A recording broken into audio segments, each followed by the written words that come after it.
What's up, everybody? Welcome back to the 2022 National Showcase on Perfect Game TV. This is day 2 here at the Trop, home of the Tampa Bay Rays. I'm Danny Wexelman with Vinny Servino. We're going to be on the call for both games this morning. And like I said, it's day 2, Vinny, so we have 2 games this morning, and then we've got a new set of guys coming in for more workouts this afternoon. Day 1, I enjoyed day 1 a lot. I saw a lot of good talent. I saw some power. I loved the drills, saw some personalities from this class that's coming up, 2023. What did you think? Yeah, day 1 was great. You know, we had a lot of top prospects in the class, a lot of top performers here. You know, you're talking about guys like Max Clark, the #1 player in the class, Aiden Miller, number 3 or 4 player in the class. You got guys like Rock Chalowski, who's already our first All-American. A lot of good velo, too, a lot of good pitchers. It's a really cool format, the way we did the National with the 3 different groups. And like you said, we'll be welcoming a new group for workouts later tonight after these final 2 games for the first group. Yeah, so we've got green and black playing each other in this early morning game. Good morning, everybody joining us. And then later this afternoon, we'll have Columbia Blue and Vegas Gold. Starting for Team Black is right-handed pitcher Reese Markham. He is in the 2023 class. All these guys are. Vinny, what can you tell me about this guy? Yeah, Markham's a righty from South Carolina. He's committed to the University of South Carolina, so a future SEC guy. He'll run the fastball right up to around 90 or so. Could be a little bit firmer. We haven't really seen him pitch since last year, so excited to see what we got. He's a 6'1" righty, pretty physical with a quick arm, so chance we get some low 90s velo here. Yeah, we saw a lot of really good arms yesterday. There's a ton more today, though, that I'm pretty excited for to get a chance to see. And the green team will be hitting first. And how this works, Vinny, and always correct me if I'm wrong, but A.J. Ewing will be leading off. He was coming up to bat in yesterday's game, so he gets to lead it off for the green team today. Yeah, that's correct. Obviously, we want a lot of these guys getting the same number of at-bats because we want to see as many opportunities spread out fairly across the teams. Okay, awesome. So A.J. Ewing leading off out of Springboro, Ohio, committed to Alabama. Ewing's a guy who was obviously on the circuit for a while now. Had a really good fall last year. Left-handed hitter, plenty of speed and power combination. And if you see on the top left part of your screen, you can check out the velocity as well as the spin rate, the RPMs, the revolutions per minute. That'll be in the top left corner of your screen.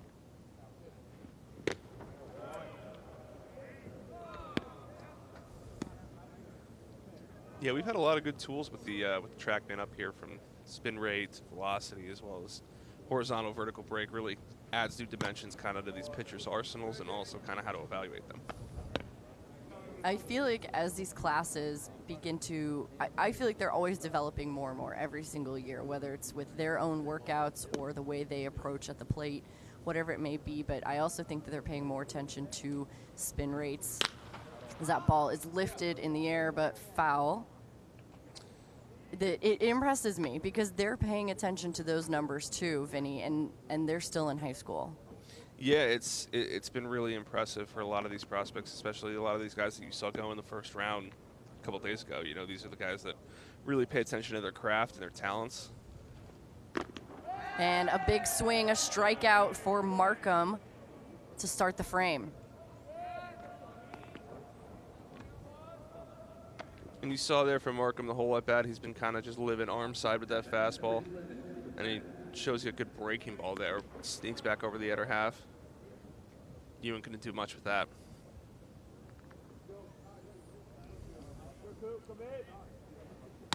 That'll bring up Cooper Pratt, the Mississippi commit out of Oxford, Mississippi.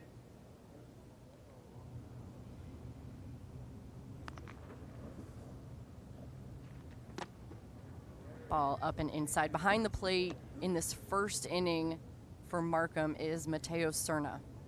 I believe it's actually making Winslow. There you go. Okay. He's got the Met Scout team gear on back there, Canes National Met Scout team. This is why I have you here, Vinny. You keep me in check. Pratt's a fun one, you know. Took a good round of infield. I think 91 miles an hour across. Good BP. Really performed last week. Hit close to 400 at 17U. On the ground to the left side, over making the nice throw, Ryan Jaros playing third base for Team Black.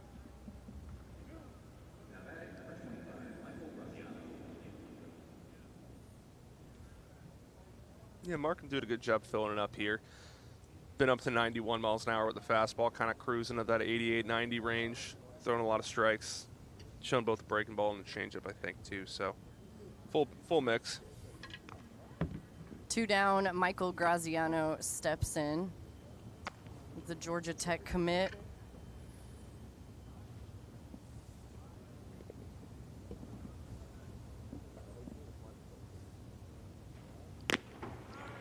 Takes that pitch on the outside part of the plate for a strike. Yeah, Graziano's got some big league tools, you know. Great body, athleticism, ran a 6.4 through 90 from the outfield. Checks a lot of boxes here, 12 months out from the draft. Yeah, Vinny, we just wrapped up the 2022 draft. Actually, it was still going on when we got here in Tampa on Monday, wrapping up Monday and Tuesday, the days 2 and 3. And here we are looking at the class of 2023.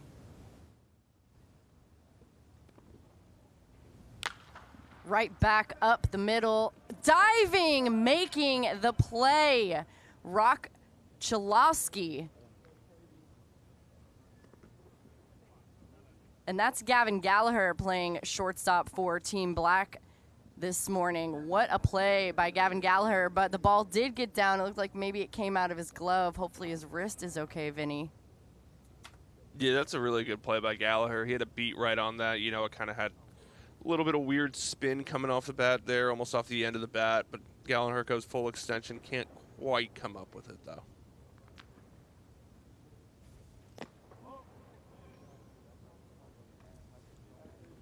All right, so that'll be a 2-out base hit. That brings up Luca Reyes.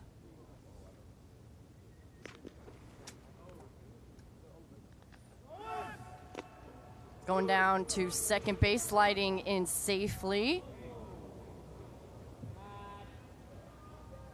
Maybe some questions about that.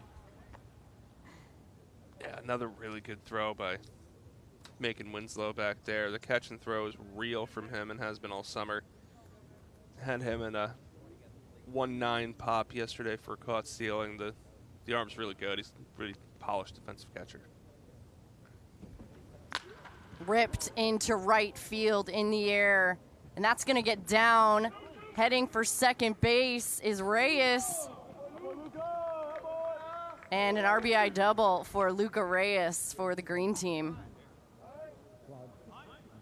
Yeah, Reyes has always been a super interesting prospect, and you see that left the bat at 99 miles an hour. Just missed being a home run by a couple.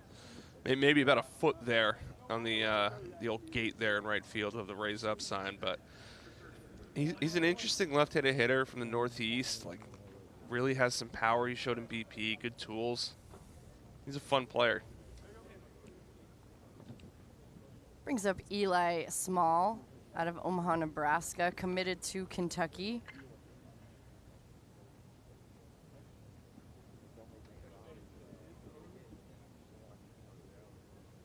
Played football his freshman and sophomore year. Conceit in his body, too. Yeah, really good athlete, Eli Small.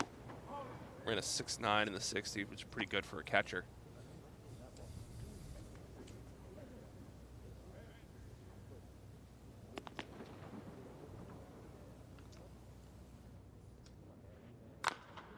Chopped right back up the middle. Gallagher makes the play, and the Black team will get a chance to have their first at-bats of the game. Thoughts on Markham and his first inning performance?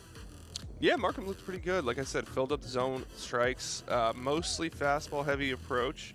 Showed a couple breaking balls there. Got a good one on the back door for a strikeout against Ewing, the first hitter of the inning, but you know, up to 91 miles an hour with the fastball, sitting right around 88, 89. Pretty quick arm. Looks like there's more in the tank there, too. All right, so he'll get a chance to come back for another inning of work.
All right, welcome back to the 2022 Perfect Game National Showcase. This is the class of 2023. We are at the Trop in Tampa, Florida, home of the Tampa Bay Rays. This is game 1 of 2 today. We've got a workout later on today. I'm Danny Wexelman with Vinny Servino, and we're moving along here in our game. Just making sure all my defensive charts are correct here so we can make sure we're giving you guys all the right information. We're going to introduce you to the man on the mound for the green team. This is Mekhi Grant out of Stockbridge, Georgia, the Mississippi State commit. Vinny, what can you tell me about Mekhi? Mekhi Grant's got a big, big arm. IMG Academy is where he goes to school. Was up to 96 at the 17U World Wood Bat last week. It's a big arm. Really, really quick right arm, up to 96 at 93, 95. It's a big fastball. And when he's locked in and throwing strikes with the fastball, it's tough to square out.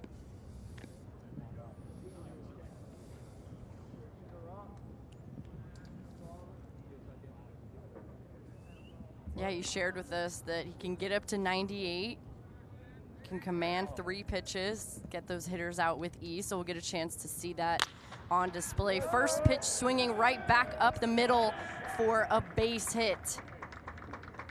So the black team getting started early this afternoon. That's off the bat of Service, Oliver Service. Yeah, it looks like Oliver had his coffee this morning. He was not waiting around here. Gets the first pitch, 94-mile-an-hour heater in the zone, and just rips it back up the middle. Sometimes you catch him off guard. It is early this morning. I'll give him that. I'll definitely give him that. Nick Sanders behind the plate catching Grant in this first inning. And because of the format of the National, obviously a lot of these guys are starting pitchers, so they're just trying to feel out the zone, maybe not expecting a first pitch swing. Taking off, Service going down, testing the arm of Sanders. The ball will get away, so Service with the stolen base and 1. He is awake, isn't he, this morning? Yeah, pitch 1, we're swinging right back out the middle. Pitch 3, we're going right to second base on a steal. Just bounces away from the glove there. Good read by Service.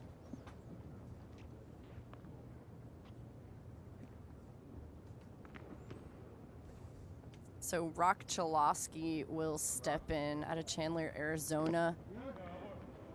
Can't check his swing. Strike 1. Good breaking ball there by Grant. Starts it right there on the outside edge and just breaks just off. Induces a swing and miss there.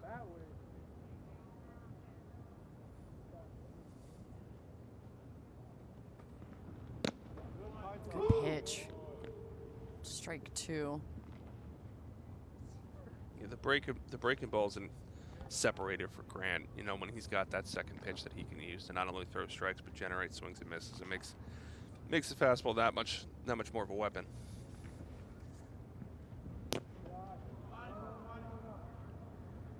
Good movement from Sanders behind the plate to get that ball. Yeah, it's another element of these showcase style events is when you got starting pitchers used to going 4, 5, 6 innings, sometimes going 2 innings. They're going to try to show you everything they got, and that includes velocity.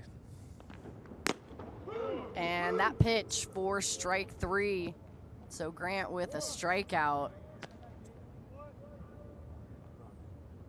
Just a good outer half fastball. You know, sets him up with a couple breaking balls there. Maybe tries to put him to sleep a little bit, then comes back with 94 on the outside edge. Grant, the son of Michael and Tanya.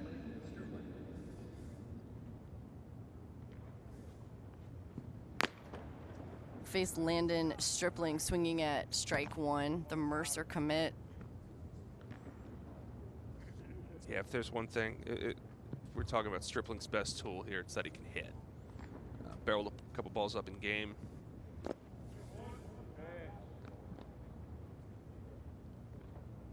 Landon trying to make me look bad there.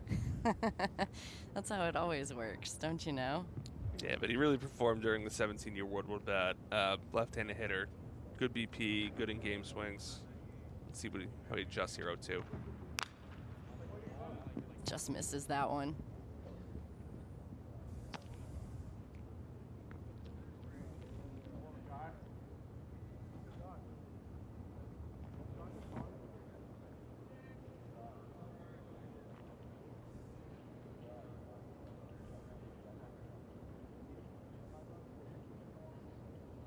An 0-2 count on Stripling with service at third base.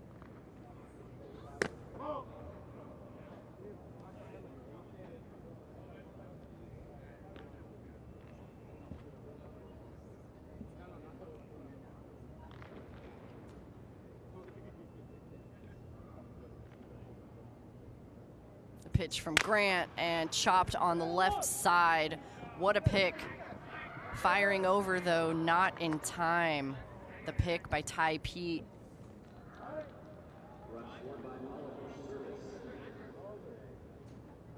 Yeah, and you saw a lot that Grant was pitching Stripling away, and so he just gets a little bit on that there, puts it in play. Tough play for Ty Pete. You go from turf to dirt. A lot of these guys haven't played on this field. It was a good pick, though.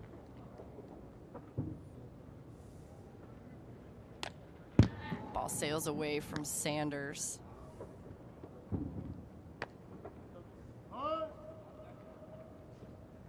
Stripling advances.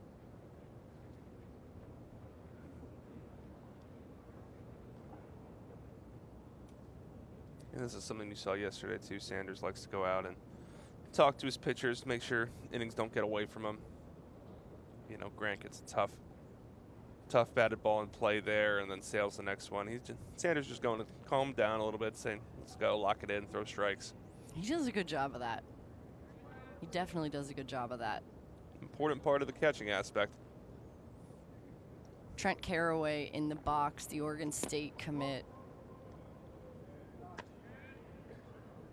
Caraway's fun. He's a fun player, man. Won the MVP of the Ultimate Baseball Championship down in West Palm. Again, right around 400 during the 17-year World bat. Just can really hit and has some exciting tools, too. Good eyes. That ball up and in. You can see top left of your screen again, we have our velocities and our spin rates, our revolutions per minute. So you can check out what these guys are hitting. Good pitch from Grant to come back. And that's what I love to see from Caraway. Like, use the advantage of the showcase rules to your advantage, excuse me. But 3-0, you know he has to throw a strike here. If he throws a ball, you're getting all fastballs anyway, so take a big hack. Yeah, that's a great point.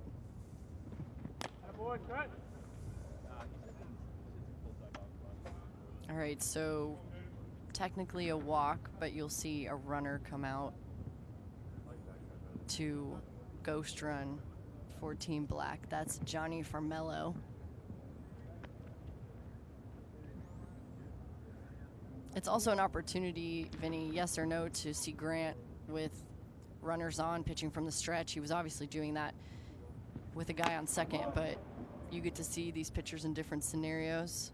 Good for you. Absolutely. You know, depending on the week or day, you see some guys sometimes. I've seen a lot of the guys at this event sometimes never pitch out of the stretch in an entire outing. Good pitch from Grant, having to work his way back. See Grant just kind of cruising at 92 with the fastball. Yeah, he's been sitting there consistently. And a big pitch from Grant, the strikeout of Caraway.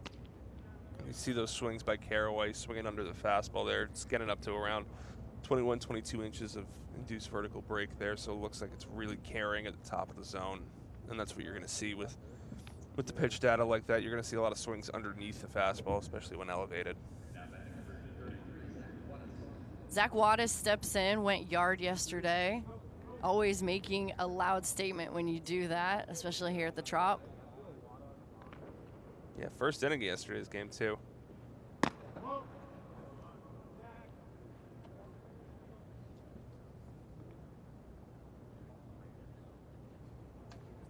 Wattis, the TCU commit out of Chandler, Arizona.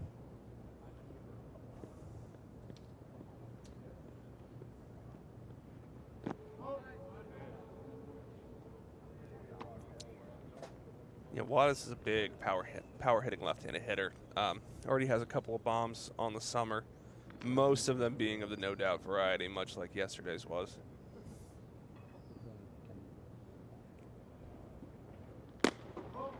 Ball inside.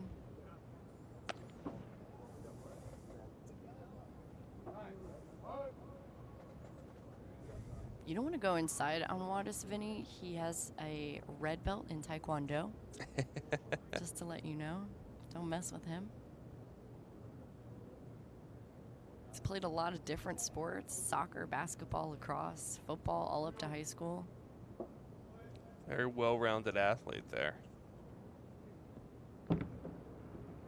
Got 2-1 in the bottom of the first. So we'll see another runner head over to first base. Gavin Gallagher. So base is loaded. The count will reset for Wattis, but as you said, Vinny, it's got to be a fastball. Yep, if you walk or hit a batter with a pitch, we just go all fastball in lieu of you advancing to first base, because like we mentioned at the top of the show, we want to see what these guys can do in the box. We want to see them hit. What are you seeing from Grant right now? Because I feel like the first two batters, we saw him working quickly and painting different sides. What are you seeing now? Yeah, it's one of those. I think it's the mechanics are almost coming a little bit undone out of the stretch here. I think he's maybe trying to rush down the mound a little bit too much, but like you see, he's around the plate, just missing a little bit off both outside and inside. He's been sitting at 92 the whole outing this morning. Oh yeah, the arm talent's certainly real. Yeah. The RPMs sitting between, oh, I didn't bring my glove today. 19, and I would say 2,000. Yeah, like I mentioned, it's getting pretty good carry at the top of the zone, and I think it's almost looking like he's trying to nibble a little bit too much low, and as opposed to just kind of throwing the fastball.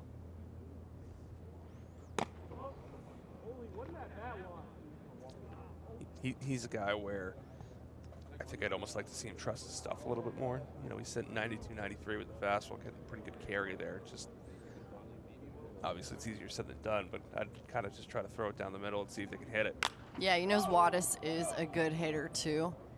That ball carries foul.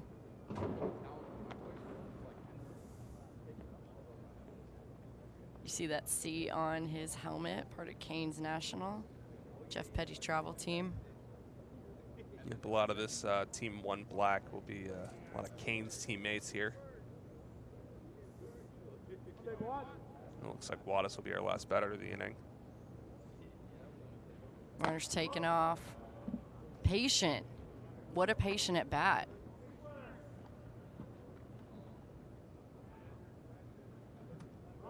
So Stripling comes home.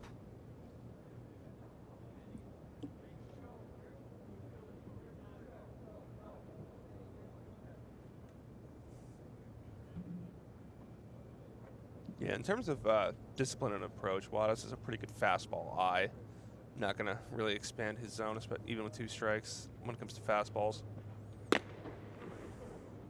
Right on the money there, Vinny. Wattis shared with us he's an elite hitter. Top hit tools, power tools in his class. He's got a detailed routine to stay locked in every pitch of the game and reset when an at-bat gets out of control. But Grant gets the strikeout. So Wattis sees a lot of pitches, but ultimately Grant comes back and gets the corner for his first inning of work, Vinny. Yeah, an uneven inning for Grant, but obviously, like we mentioned before, he hopped on the mound. The stuff is really good, you know, working up 94, sitting right around 92, 93 with the heater.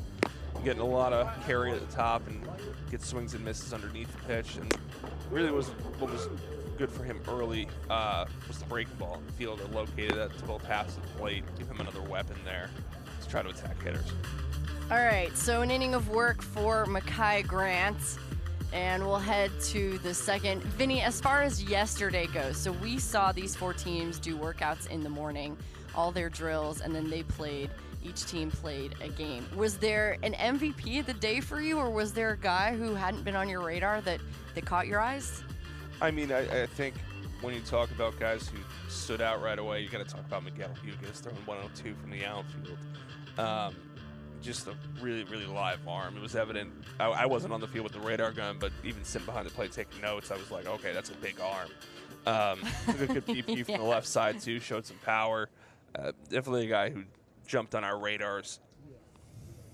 We talked to Hugas right after it happened, too. I know that the social team did as well, but we got to talk to him from Venezuela, has been in Pittsburgh for about a year now, and he felt really good about it. He was really proud of himself, as he should be, but it was great to get a chance to know him a little bit better, and I think that he probably caught a lot of people's attention breaking that record. Yeah, and talking to the guys on the field, this wasn't a one-off. This was he was 101, 101, 100, 102. Yeah. He was chucking it. Yeah, and that's what happens here. And for a lot of these guys, you know, I haven't seen them in 4 years, 4 years. Sure.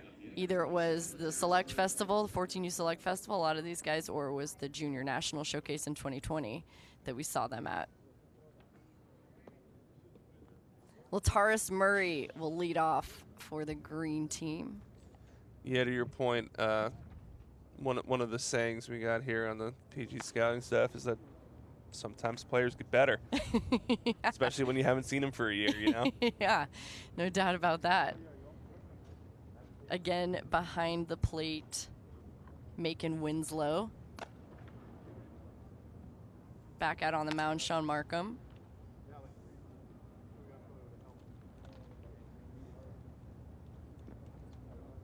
Yeah, it's been pretty cool to see some of them, how much they've grown. Dean West, for example, grown up a lot. It's great to see. Surprising sometimes. And Yeah. I'm like, wait, Oh, certainly. I saw you when you were 14 years old. Wait a second.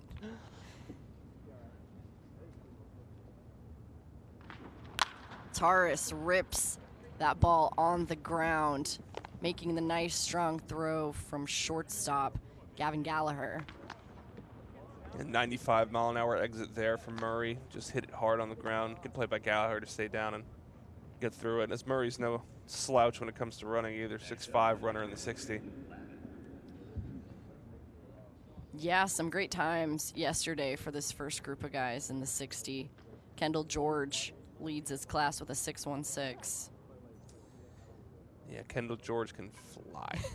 Yes. got George multiple sub 4-second times to first over the course of the summer already. I never get tired of seeing guys run that fast and break these records or try to break these records. It's always exciting. I'll be interested to see if we have anybody try to break the infield record after what Mason Wynn did in the Futures game. Oh my last week. gosh. What a show he put on. Love to see that.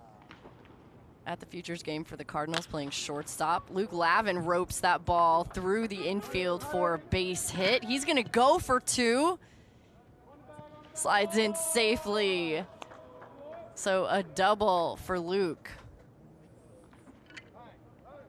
Just a really good piece of hitting, as you can see here on the replay. Goes down and gets a fastball, doesn't try to do too much, but puts a good piece on it in that right center field gap. It's looking like Trey Turner out there with that slide. Okay, I see you. Yeah, but to your point, Mason Wynn, 100.5 miles an hour from shortstop. Pretty impressive. Trenton Lape at the plate for the green team. LSU commit. I heard Jay Johnson was in the house yesterday. Yep. I saw Jay Johnson, a number of Power 5 head coaches. I've seen Jim Schlossnagle with Texas A&M. Talked to Schloss yesterday. Yeah, Chris Pollard with Duke was here earlier. Heard John Savage from UCLA was in the house. Didn't quite get a chance to see him, but undercover, huh? maybe he's just a hashtag rumor. Well, he was just on MLB Network, so he's a superstar now. He was already one, but even more so now. Draft expert. Yeah, Tony Vitello, John Savage. Yeah, it was great to see those guys up there. Yeah, it's always good with their perspectives, too. Especially when they've got guys who go in the draft. Trenton Lape steps in. He's got a 3-1 count against Markham.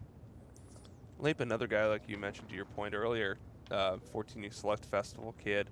Haven't really seen him much for the last couple of years, and then decides to, hit 6 home runs in batting practice yesterday. Yeah, he works the walk, patience at the plate. Cooper Pratt is going to go run at first base for him.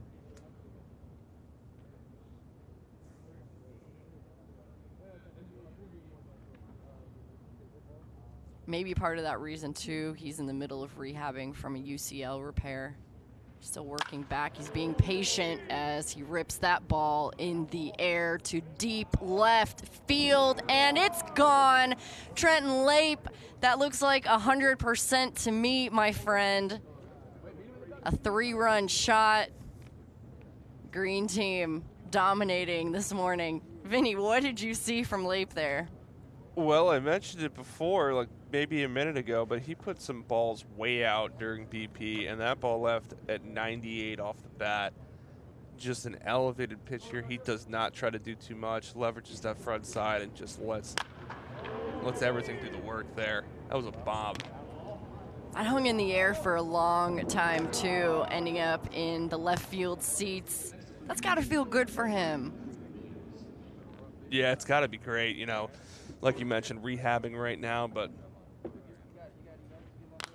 I guess it doesn't matter when you're swinging the bat.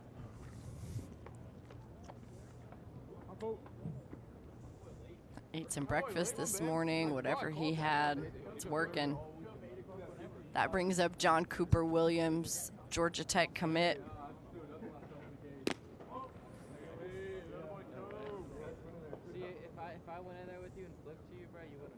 Cooper Williams, another prospect here with exciting all-around tools. 6'5" runner, 95 from the outfield. Big pitch from Markham.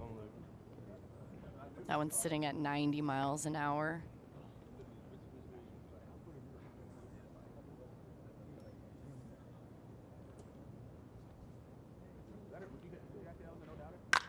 Williams lifts that ball in the air right field, going all the way back to the track, coming in to make the catch, Cameron Nelson.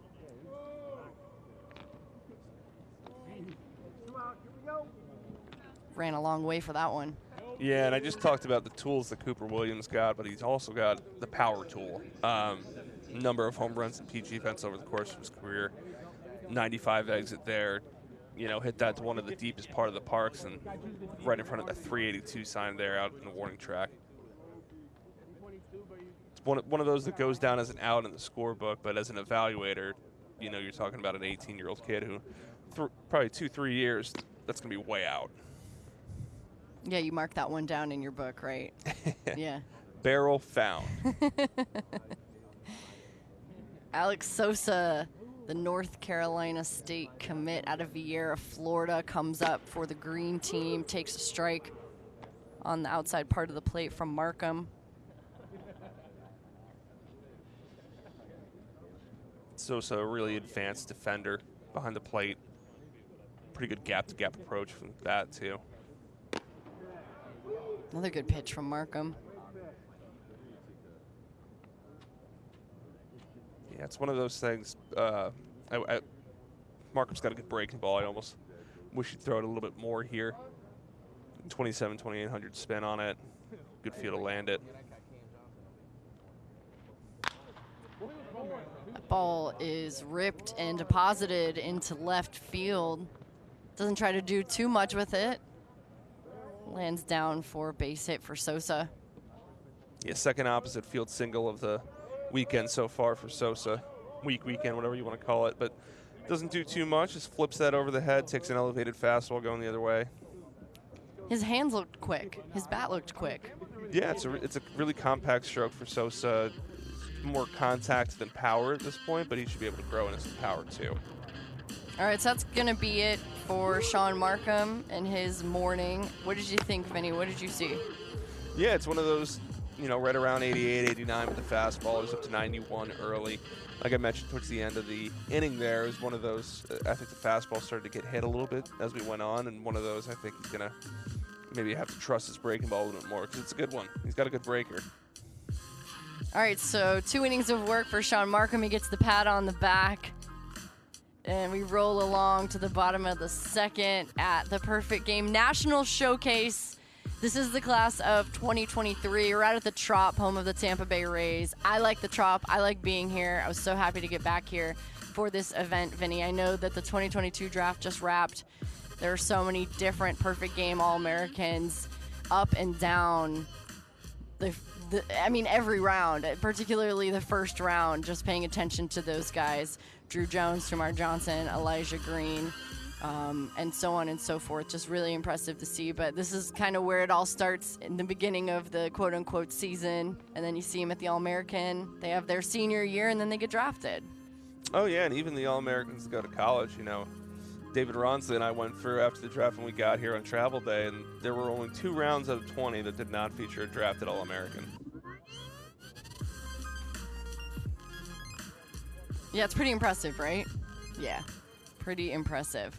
By the way, I was saying Sean Markham. I apologize. It's Reese Markham, not Sean. My apologies.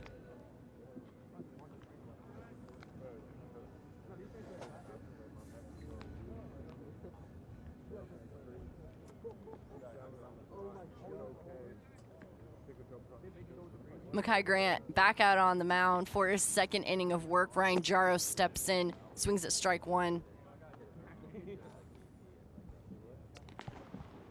Yeah, Jaros, the Georgia Tech commit, kind of fits that mold of what Georgia Tech likes to do with their recruiting.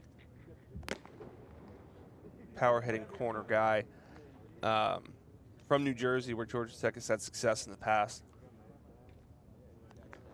Described himself very athletic for 6'4", 210. He takes a strike on the outside part of the plate. Has gap-to-gap power with more power to tap into. Consistent glove at third base with the arm to stick. Very high baseball IQ.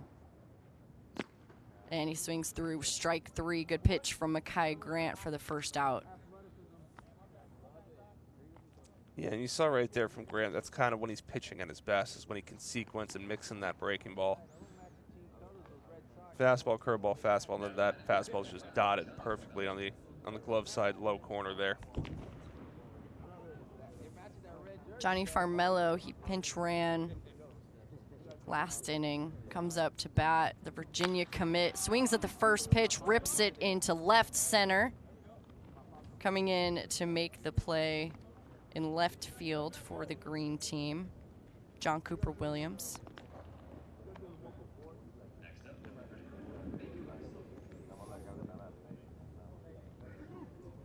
Trying to avoid the commentator's curse here, but after a longer first inning for Grant, that's 4 pitches, 2 outs now.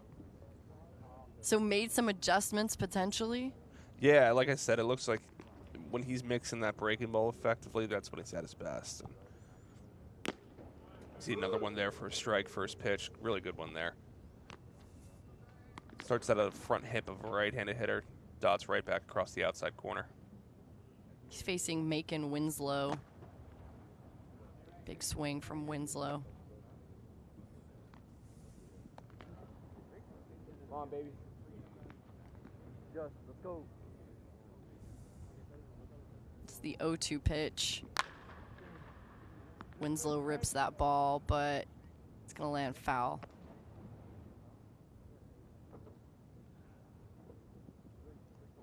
Yeah, that breaking mode's got a little bit too much to the plate. I think he kind of wanted to try to bury that one.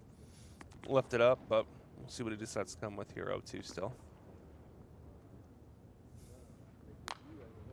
I saw Macon and his dad last night as we were heading back to the hotel, and asked him, you know, how was day one? How did it go? He's like, it was great. Had a great time. It was awesome. Love to hear that.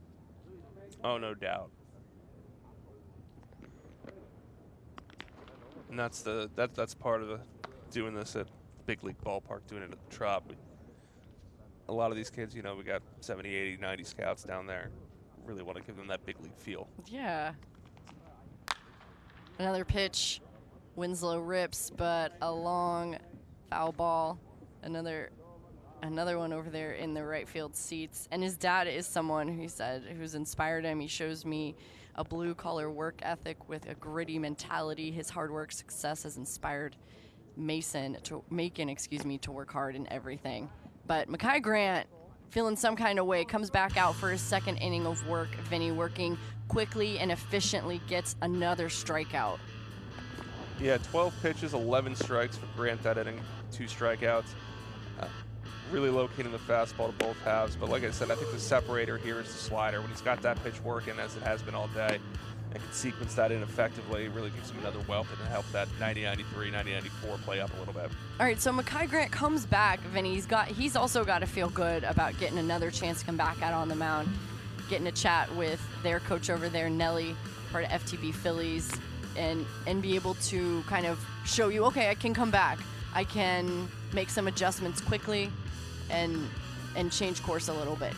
Yeah, like you mentioned, we want to see guys in different situations, as many situations as they can get in.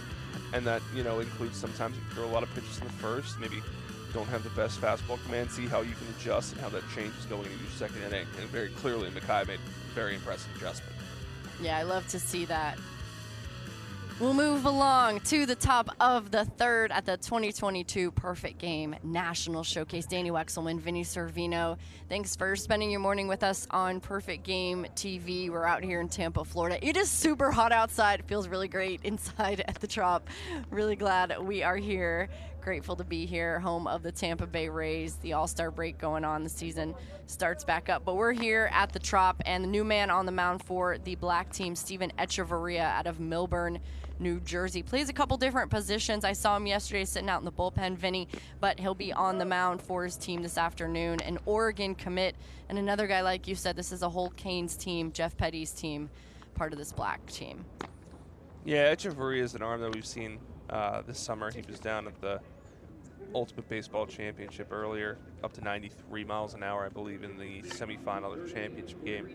A name that I definitely jotted down, which a lot of the times when you do stuff like this, it's about sending my scouting director a text with just his name, being like, hey, this is what the quick profile is, then circle back to it later. He'll face Jackson McKenzie. Good first pitch strike from Echeverria. I'll say, too, we were shooting some videos down there, and I asked him if he would help us and protect the guys that we were talking to. No problem, jumped up. The nicest kid. grabbed the glove, got ready, and made sure that there were no foul balls heading our way. Really appreciated it. You know, these guys have bigger and better problems and things to be doing than that. Great pitch from Echeverria, working quickly and gets the strikeout, Vinny. Yeah, and you see he's going sinker slider here. 93 first pitch.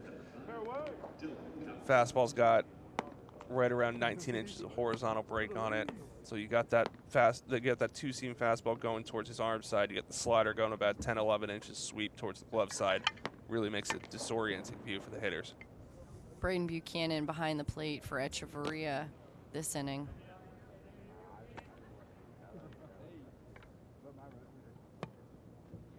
Dylan Cupp steps in. Cupp had 2 hits yesterday. 2 for 3 with a run.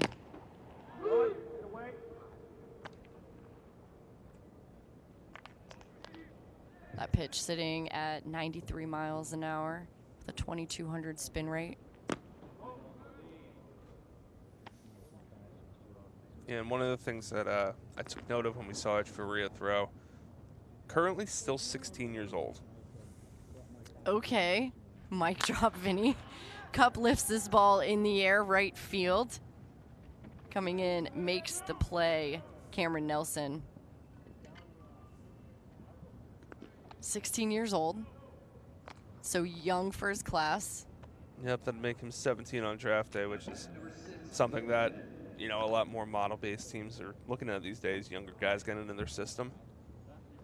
A young guy with an athletic delivery, quick arm. A lot to like here so far. Dylan Head with the ball right back to Echeverria like it's nothing. He caught that just as quickly as he put it back on the mound to get back to the dugout.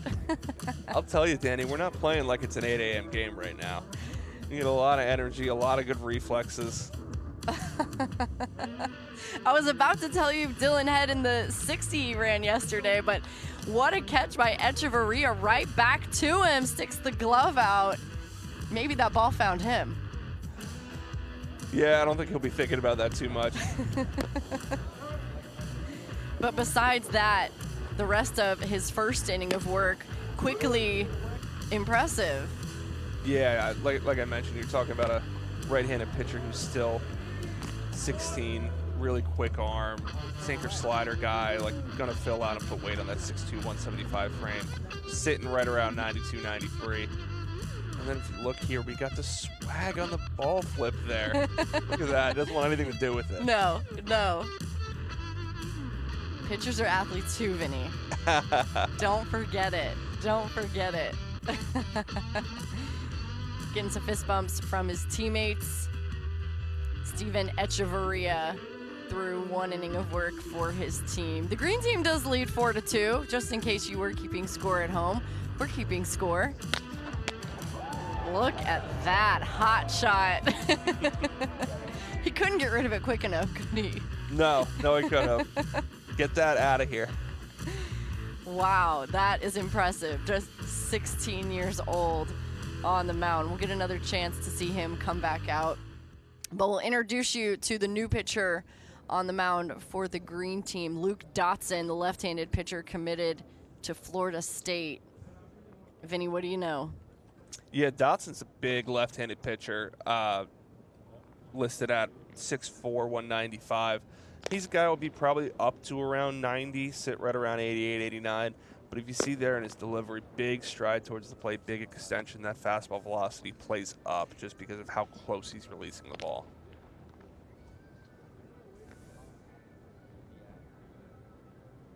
He shared that he's going to Pinnacle Prospects in Marietta, Georgia, 5 days a week. He lifts, he runs, does a lot of throwing,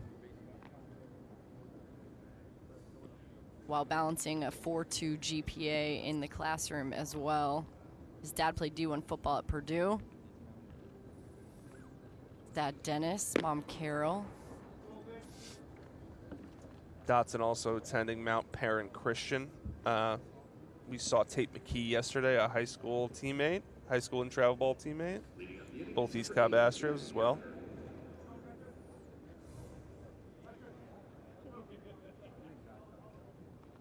believe that's Alex Sosa, Vinny, behind the plate. Will be catching Dotson. Yeah, it looks like Sosa there. You can tell with the hair, can't you? Oh, I know Is my it the Florida hair? guys. Yeah.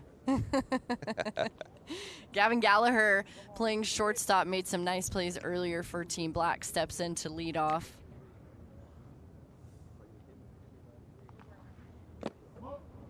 Watches ball one. Yeah, Gallagher's always been a really good player. Always been very well-rounded. Can fend, can hit, can run. He's taken his game to another level this summer. It's been very impressive.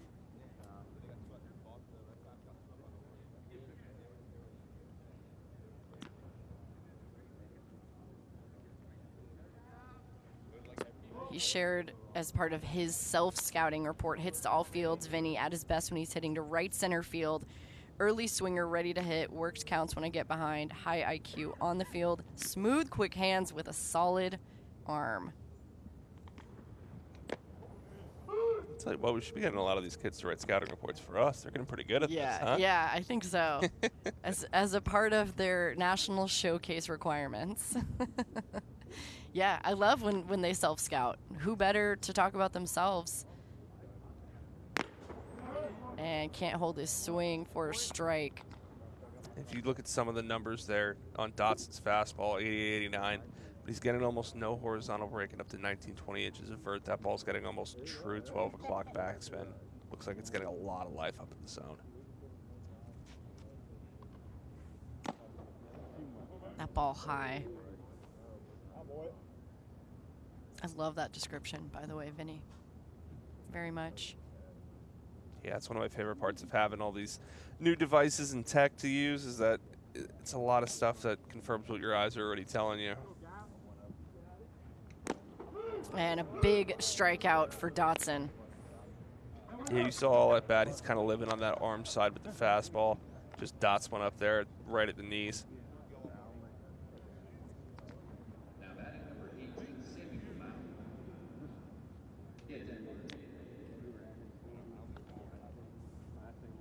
Sammy Mumau steps in.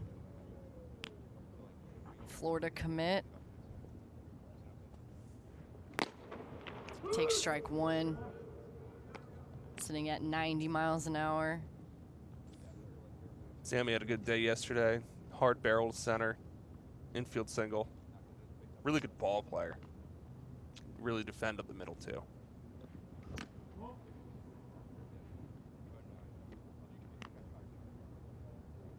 Look at the change up there from Dotson as he's continued to kind of live on the arm side here with most of his stuff.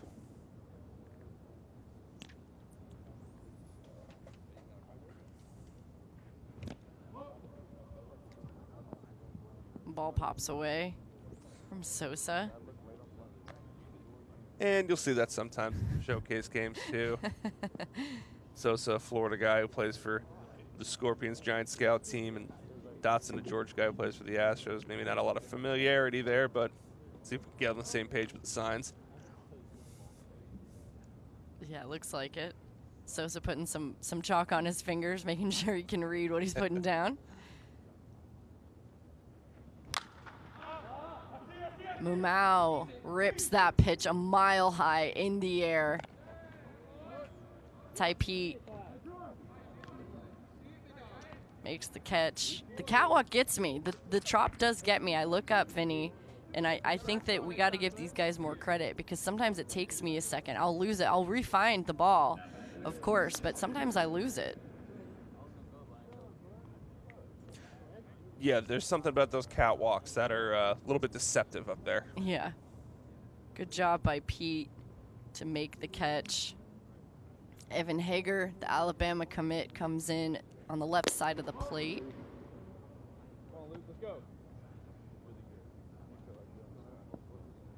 It's out of New Hudson, Michigan.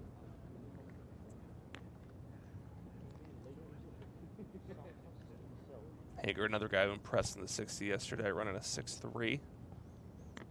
Really good athlete. Yeah, he did. There were a couple of guys who ran that time too. Really impressive 60s yesterday from this class.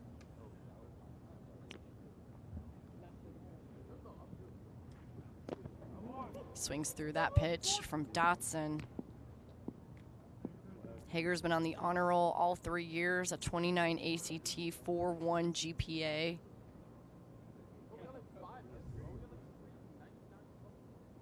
Dotson showing all 3 pitches there. Good breaking ball for a whiff.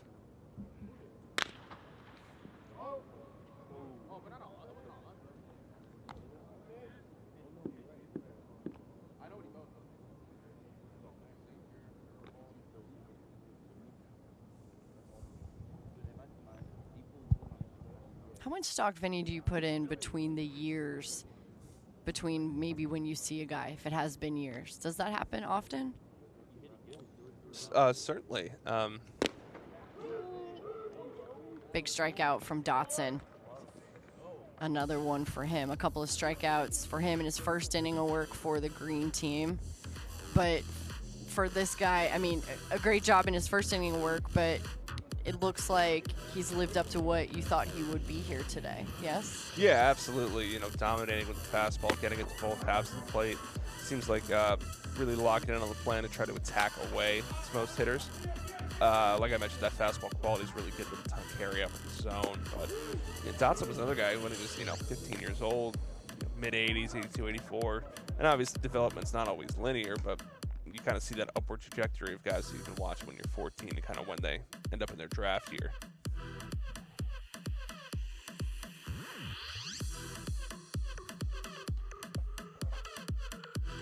Thanks for spending your morning with us on Perfect Game TV. Checking out the bullpen. This is the Tampa Bay Rays field. Their bullpen out for everybody to see, out on the field, outside the foul lines. We got the Rays tank, unique to this ballpark. Are they being fed? Is that what's happening out there right now? It might be breakfast for them. I won't get anywhere near that tank this morning, that's for sure. This is the 2022 Perfect Game National Showcase, the class of 2023. Checking out Ty Pete. By the way, I think Ty Pete has one of the best smiles here. This kid was grinning ear to ear all day yesterday, and I feel like it was 1,000 watts. Wherever you were sitting or standing, you could see Ty Pete's smile. He's been playing a good third base for the green team this morning. Yeah, Ty Pete's been great all summer. Down to the UBC, 17-year Worldwood bat.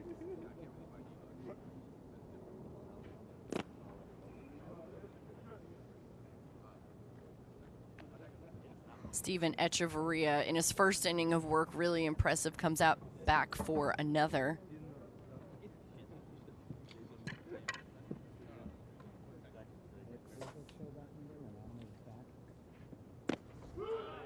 Gets another strikeout. A perfect slider there from Echeverria. Dots that right on the arm side corner, comes right back over the plate. Wow, it's a good pitch. It's a really good pitch. Best thing Ty Pete could have hoped to do there was just maybe spoil it off, but that started out as a ball and finished right on the outer edge. Squaring around Nick Sanders, but that ball trails foul. So we saw yesterday, well, I saw yesterday, Vinny, I know you did too, Nick Sanders almost go yard, and here he is squaring around trying to get himself on. Yeah, I think me and Nick are going to have a little talk about his approach here, because you go 98 exit, one hop to left center wall, and then you bunt the next day. I'm not going to be very happy with that. We'll see what he does here. Maybe he's just trying to get an eye on Echeverria.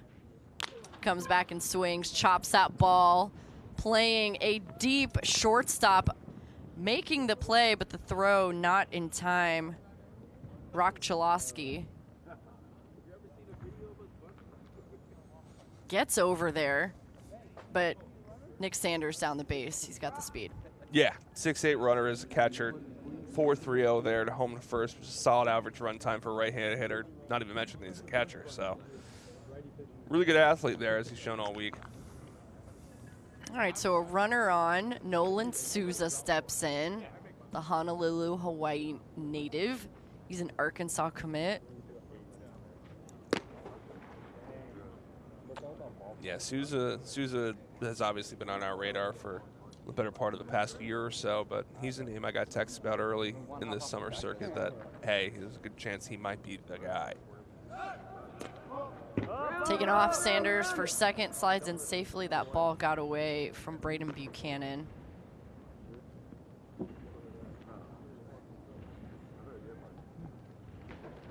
Like I mentioned, Echeverria has been mostly sinker slider. That's getting right around 20 inches of horizontal break there. Just a little bit too much for our catcher there. Still sitting right around 92, 93 with the heater.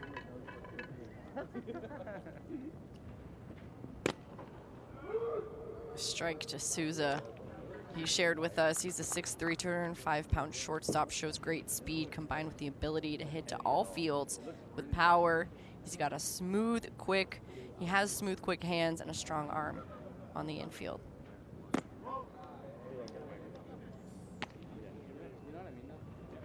He's also a science guy, Vinny, and I will tell you that reading the bios these guys share, a lot of these are science and math guys. I'm so impressed. I'm so impressed constantly. I understand math is heavily involved in this sport, but good strike from Echeverria. When they share that they like math, it's their easiest class. I'm impressed. Yeah, well, like we talked about before, a lot of these guys are getting more into, their own data and how to improve and everything. Doesn't hurt to have a math and science background. No, not at all. Sanders taking off again for third base, but Buchanan with the arm gets him sliding out to end the inning. Good throw from Braden Buchanan. Just a classic strike him out, throw him out there. Good off-speed pitch by Echeverria. Sanders a little bit too aggressive on the base paths there. See the look at Echeverria from this past inning. A couple backside breaking balls to Ty Pete. He was really impressive. Sat right around 91, 93. Threw a ton of strikes. Like we mentioned last inning, he's still 16, so a lot of projection there from a physical standpoint. That kind of blows my mind, Vinny, to be honest. Really impressive. I mean, like I said, I met him yesterday. He was so kind to help us out. No problem at all. Very casual about it. And then he comes out here, and it's even more impressive on the mound what he's doing out there at 16. Oh, there's no question about it. And, a lot of these guys out here, 17, 18 years old, playing pretty young for his grade, but still able to throw a ton of strikes, miss a lot of bats, and two pretty painless innings, honestly. The son of Tracy and Ed. He's got a sister, Emily. He said his mom's the hardest working person he knows. She does everything for his sister and him.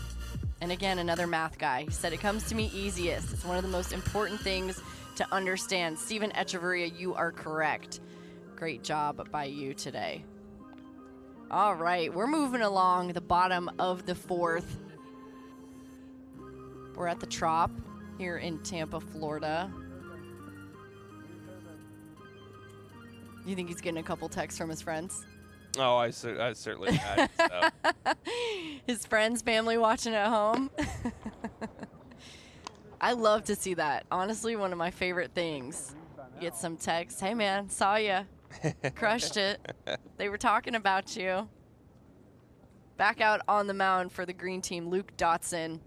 He was dotting it up. What a great last name, dotting it up in his first inning of work for the green team. Plays for the East Cobb Astros, the Florida State commit.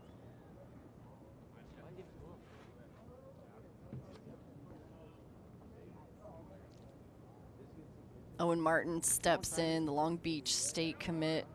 He'll face Dotson as the leadoff man. That ball sails up. Yeah, I can't imagine left on left here would be a fun situation to be in. Why not at 9 a.m.?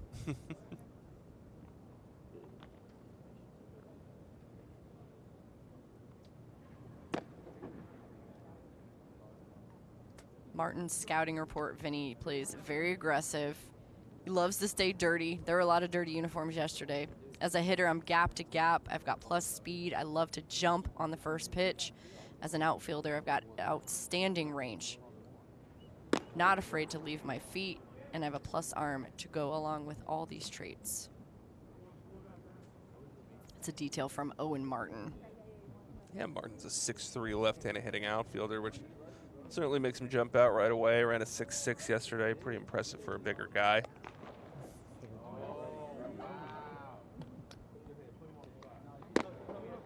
Good pitch from Dotson for strike 2.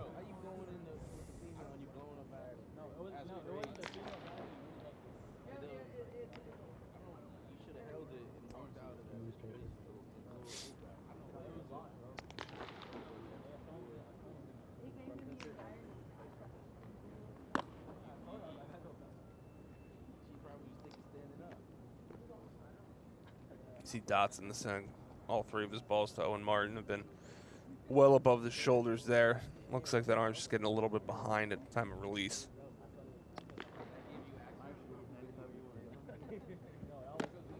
Another ball up, so we'll see a pinch runner for the black team.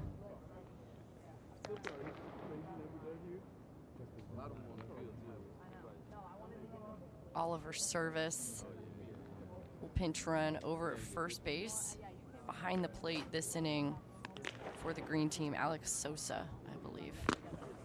Good pitch from Dotson to come back for the strikeout. Like I just mentioned, it's all about getting that pitch Ooh. a little bit under.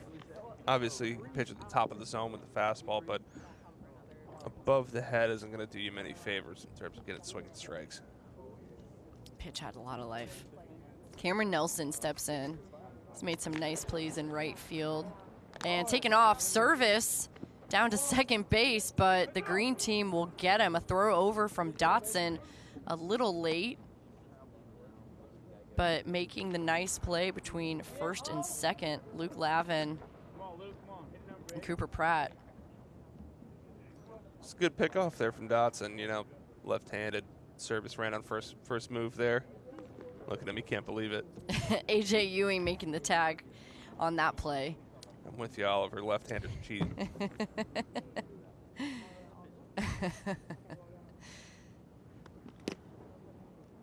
And I saw Nelson pitch yesterday, too. He was on the mound for the black team. Came in later in the innings. Yeah, he was very impressive. Low slot lefty, 88-91 with a high spin breaking ball. I thought so, too. I thought his pitches had a lot of life. It's a Wake Forest commit.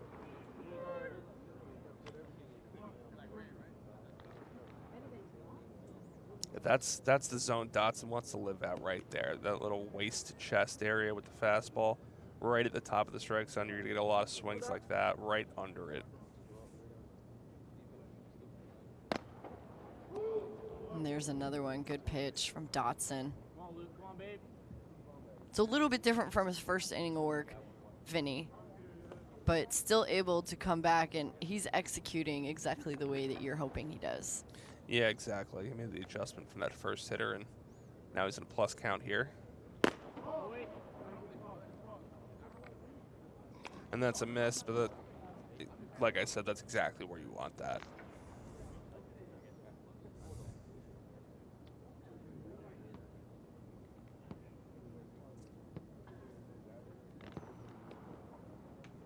The 2-2 pitch to Nelson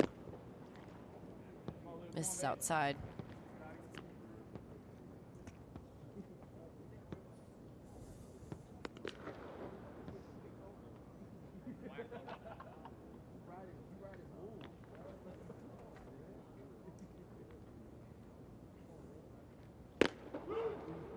And there it is, finds the corner. He's going to have another batter, but another strikeout for Dotson. What did you see in that at bat?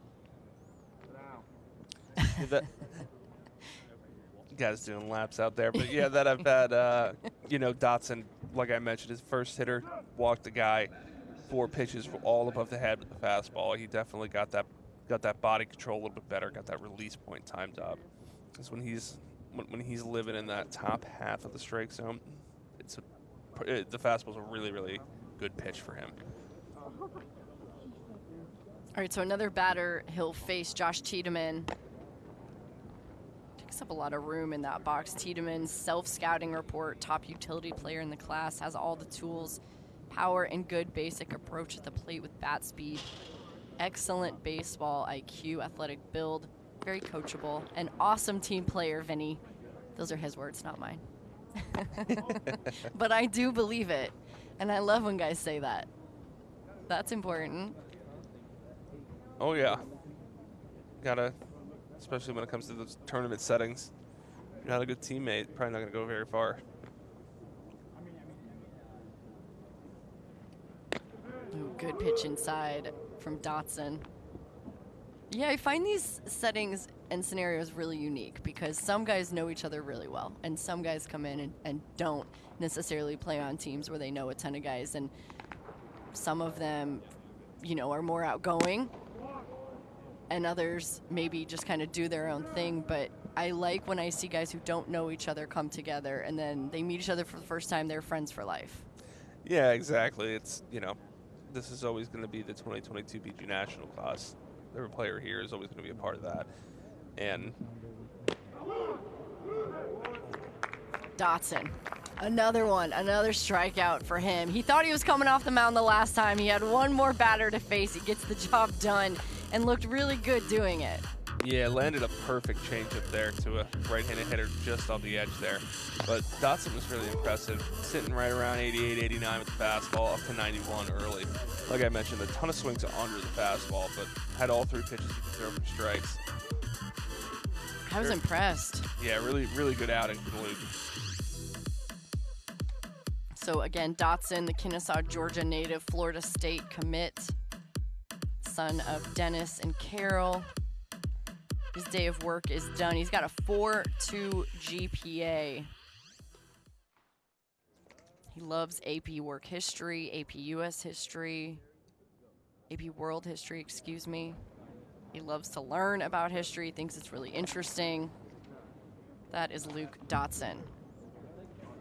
Moving right along here, Vinny. This is the morning game, game 1 of 2 today, and then a whole new group of guys will come in for workouts this afternoon. That's all on Perfect Game TV. I'm Danny Wexelman with Vinny Servino. We've got you covered for games 1 and 2 this morning.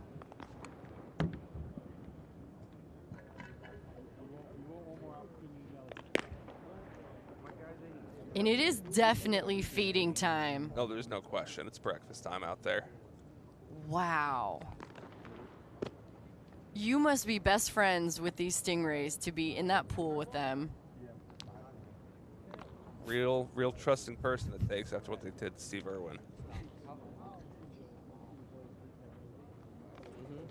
Wow, I gotta go talk to her. I'm gonna talk to that woman later and find out what exactly the process is to feed. What is she feeding them also?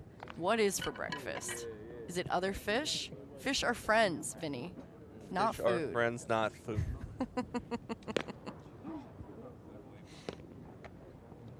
Wow, that's amazing. I'm glad we were able to catch that. Great job by our camera guys, camera girls, our whole team out there on the field. It's a really great team that we have here at Perfect Game, bringing you all the latest, the sounds, the sights, whatever we got. We'll introduce you to the new man on the mound, Tommy Roldan, the Virginia commit left-handed pitcher. Vinny, what can you tell me about Tommy? Yeah, he's been a guy who's been on our radars, obviously, since he was around 14 years old. Always been a very good two-way player. Has power from the left side with a really good swing. Been into the low 90s before. He's a really polished two-way guy.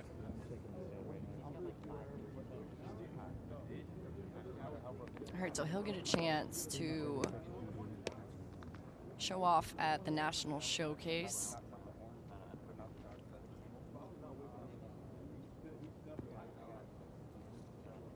AJ Ewing steps in for the green team.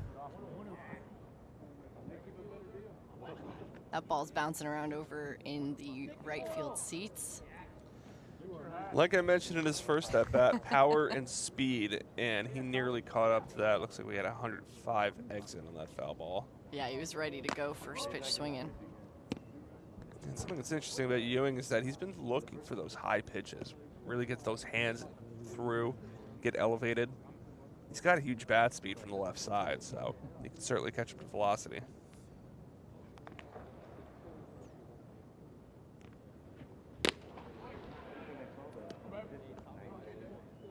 changeup there from Roldan. Back-to-back left-on-left changeup action. Love to see it.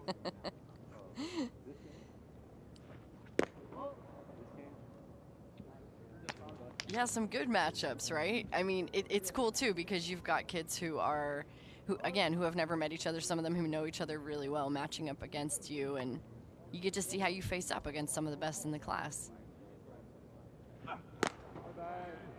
Good pitch from Roldan to Ewing for the strikeout.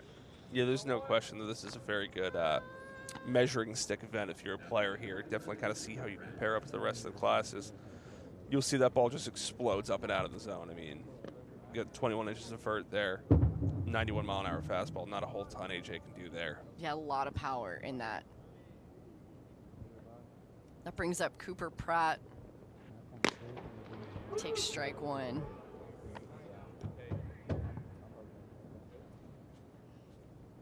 Pratt, the Ole Miss commit, national champs. That's right. Mike Bianco's program, what a run they had. Unbelievable. Roldan's been very good with his changeup here. Really selling it in terms of the arm speed, getting good life to the arm side. Working quickly, too. But yeah, Ole Miss from first four in to national champs is a pretty impressive season for that team, that coaching staff, those players. Yeah, you never underestimate a man. They knew the whole time. They weren't listening to what anyone else had to say. I mean, their postseason run was wildly impressive. Oh, there's no doubt about it. They were fun to watch.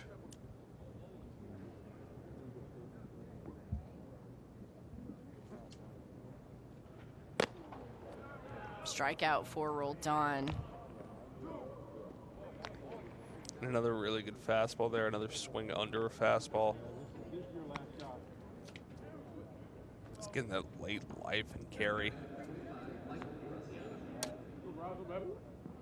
Also, Roldan not afraid to show the lettuce off today. Why haven't we figured out a ranking system for this, by the way? You know, we've got our 60 times, our pop times, our outfield velo. Just feels natural it should be added to the list, Vinny. Yeah, we got to find out what plus hair looks like, what average hair looks like, what below average hair looks like. Really get that grading scale in order. Roldan is the second ranked and second overall left-handed pitcher in the state of Maryland. He's the 11th overall left-handed pitcher in his class. First slider there from Roldan, 82, right on the back foot of a right-handed hitter. He's in complete command with his arsenal right now. Just saw Dylan Cupp, the haircut he has. By the way, I said he's had that since he was 16 years old. He's got the hawk. Another good pitch from Roldan. Vinny, impressive his first inning of work. The Maryland native with the hair, too. 3 pitches, a ton of strikes, tunneling everything. Everything's kind of coming out of that same arm slot. Fastball's getting up to 23 inches of vert on it. Look at the slider there. He's been slider, changeup, both in that 80-mile-an-hour range. And he comes back with the fastball elevated. It's a tough combination. Sounds like he's given a little grunt, too, a little extra something, maybe at the showcase. Oh, yeah. Yeah, you know, it's one of those things that,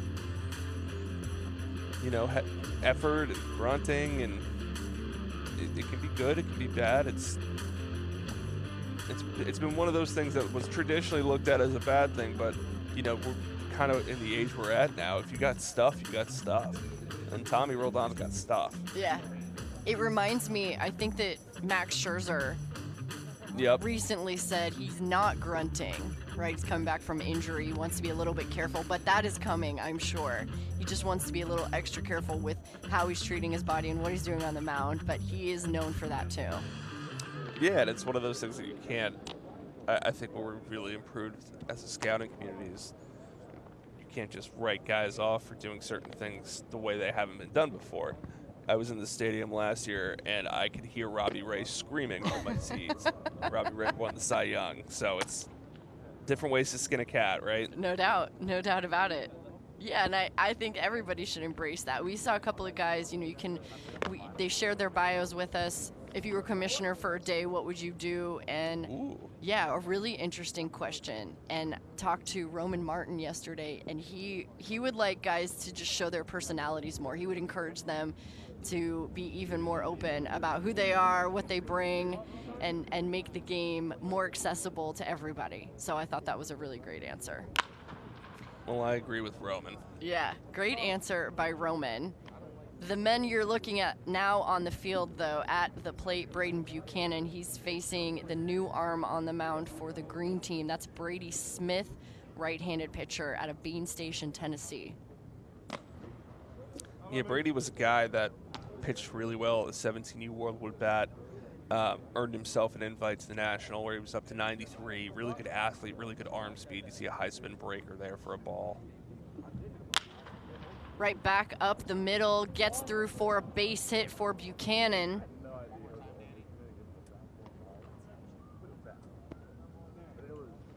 Yeah, not trying to do too much there for Buchanan. Just taking a fastball and going right back up the middle here. Off the end of the bat, find some grass.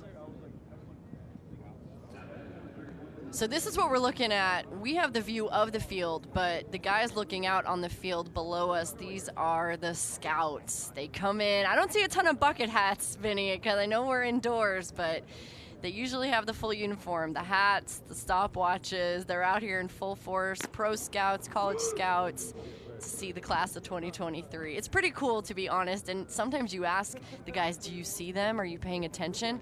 Tommy rolled on, by the way, at the plate. He was just on the mound. A lot of them are like, yeah, we see him, but we're not paying attention to them. But I could imagine it's a little intimidating sometimes. Roldan rips that pitch right to the right fielder, though, but gets a good bat on it. I believe making that catch, John Cooper Williams for the green team. Again, that was the guy on the mound the last inning. Yeah, Roldan, now that's his second barrel to the pull side in game action. With 88, 87 exit velocity there.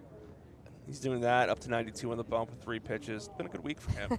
Yeah. And doing it, like you said, in front of a ton of scouts out there. Yeah, they're watching. They got their books, they got their notes, just like you, Vin. Good first pitch from Smith. He's facing Mateo Cerna.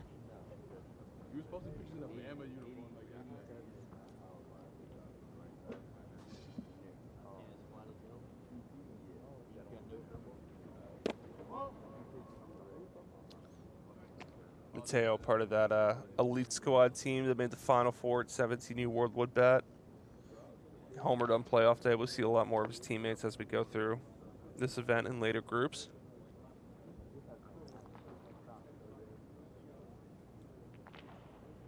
Cerna uncommitted at the moment.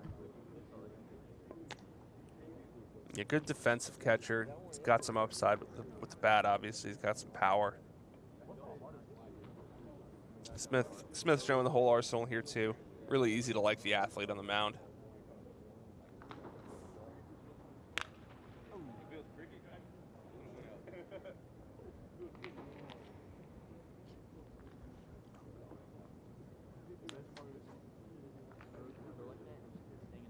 We have a pinch runner.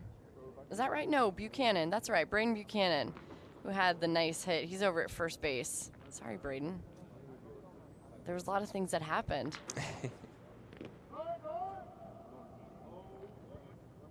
That one caught the catcher. I think that went off Mateo's Did it knee. go off? Did it go off his knee? Might have ricocheted. I'm not quite sure. That Eli Small behind the plate for the green team. We can see a replay of that. But we are going to get a runner. So you're right. It must have hit him, Vinny. Oh, I have a bad feeling about where that hit him.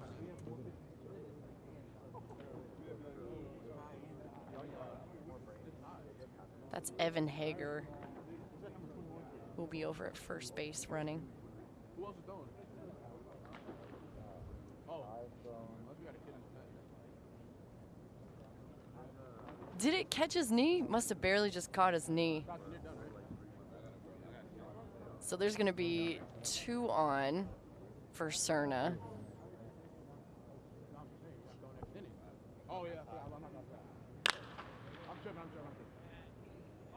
A pitch ripped foul.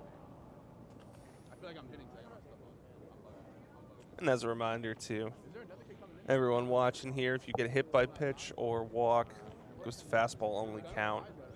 Put a runner on first base or second base in this regard. Obviously, we don't want guys just walking all the time. We want to see what guys like Mateo Cerna can do in the box when they get a chance to hit. They get fastballs. So Rips another pitch back. He's right on it. yeah, good competitive at bat here between Cerna and Brady Smith.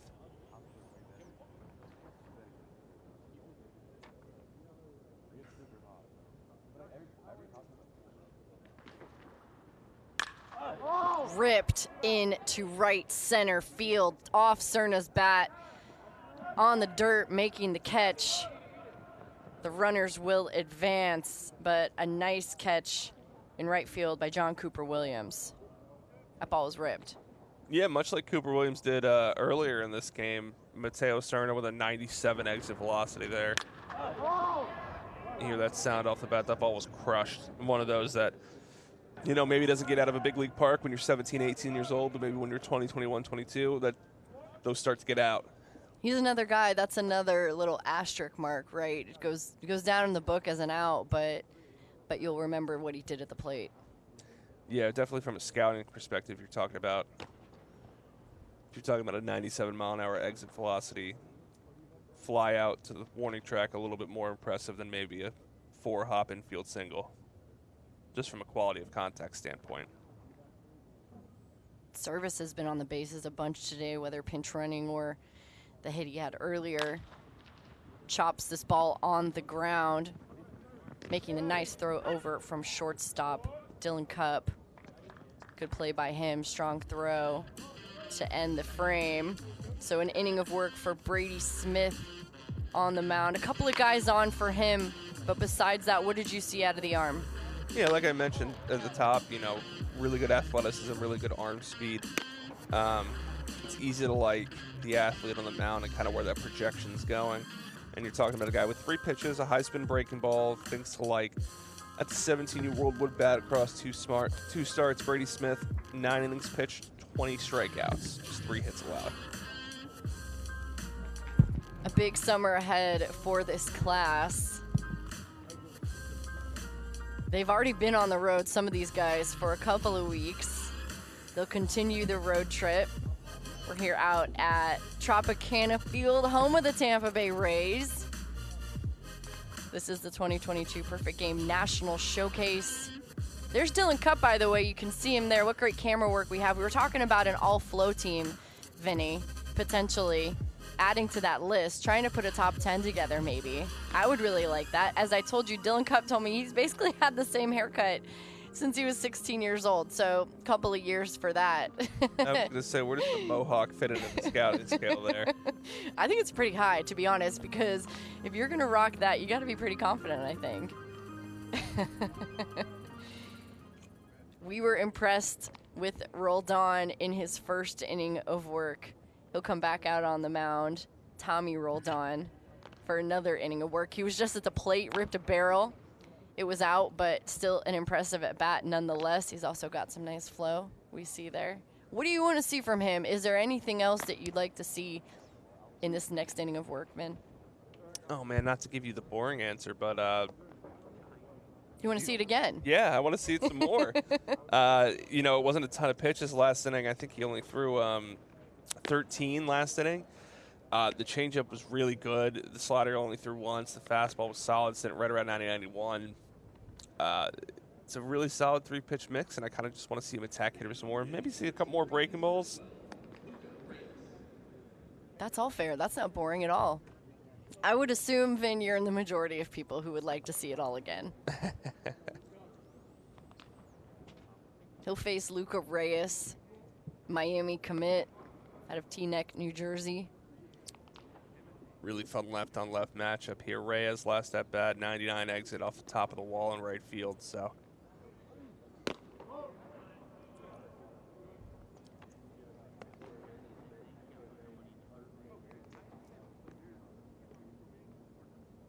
Macon Winslow behind the plate, catching Roldan. Good pitch.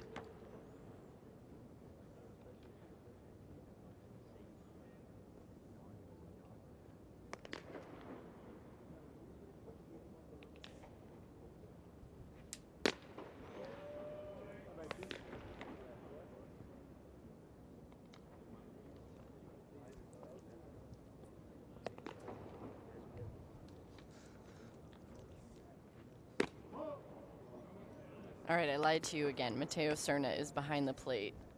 I apologize.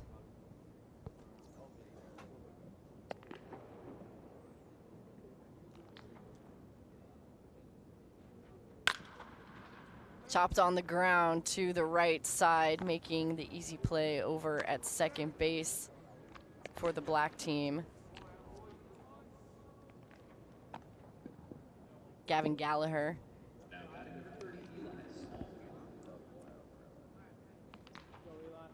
And just a really good sequence there from Roldan. Like I mentioned, he's been using all three of his pitches. He's going slider, changeup, fastball. I think Luca only saw one fastball to hit there. Definitely showing him the respect after almost going out of a big league park. Eli Small steps in, the Kentucky commit.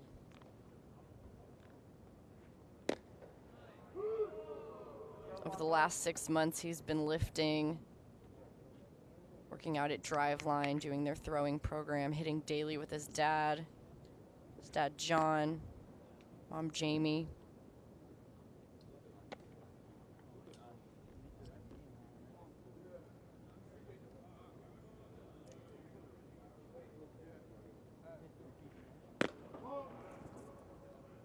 He's just flirting with the corner there. Yeah, everything that he's thrown in both innings has been right on the edge or right at the bottom or top of the zone. There's nothing been middle. The command and pitch tunneling has been really impressive. That one finds the outside part for a strike. Every slider he's thrown to has been right there on that glove side corner low. He's definitely in total command right now.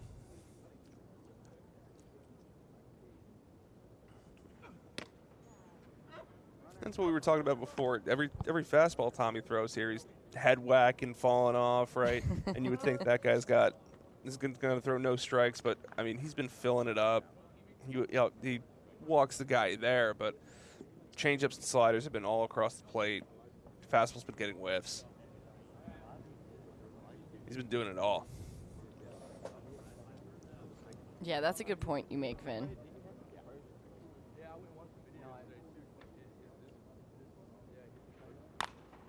That pitch is ripped back. Dylan Head is going to be your pinch runner over at first base. Something I've noticed yesterday, Danny, is that a lot of the pinch runners have been guys who've been running sub 6.5s. Yeah, how about a 6.22 for Head yesterday? A little upsetting if I was the pitcher. Bring it on. Oh, man, I just walked Eli Small, the catcher. Nope, here's Dylan Head at a 6.2. A little check on Head over at first.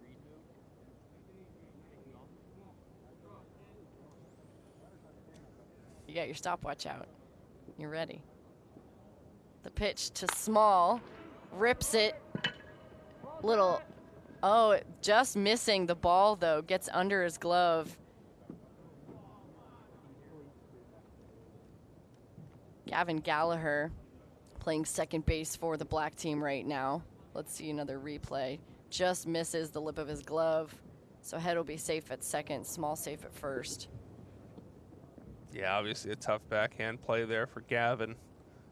Another aspect to consider with a lot of these showcases is, on the left side of the infield right now, we got Rock Chalowski at third, Sammy Mumau at short, and Gallagher at second base. All these guys, primary shortstops. So you're going to run into a lot of the guys who are going to have to play a lot of different infield positions, can cause some discomfort at times. That brings up Taurus Murray. Taurus out of DeSoto, Texas, Oklahoma commit.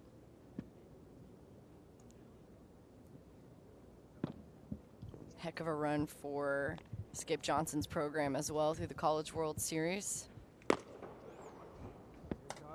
Made the College World Series final, had the most players drafted by a college team. I believe it was 10. It was, I mean, no surprise. Honestly, I mean, talk about Cade Horton, who pitched his way into the first round, in my opinion, with the slider. Definitely an exciting team to watch down the stretch there. I like this setup that Taurus has when he gets in the box to get himself ready. What a great pitch from Roldan. Comes back with two guys on the bases. Another fastball there that doesn't catch too much of the plate. Elevated right on the glove side. For a guy like Lataris, like you mentioned, who has such a compact setup in the blocks, 89 there over the inner half is not going to be a fun pitch to try to hit.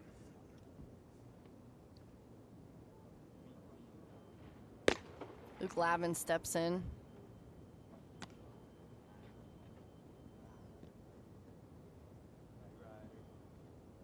He's got 2-1.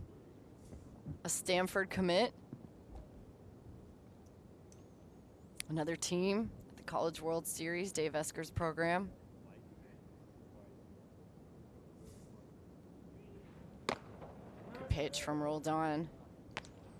So you're getting a little bit of a longer look, Vin, at Roldan compared to his first inning of work. Anything new that you've seen? Yeah, he's moving the fastball a little bit more towards the top of the zone. I think he kind of lived on those low corners first inning. But he's attacking kind of all quadrants here.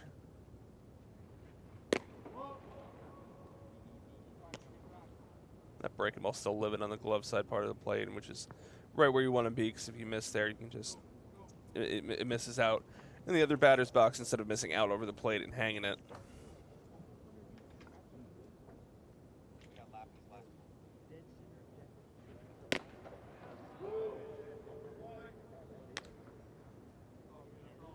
Another good pitch there from Roldan.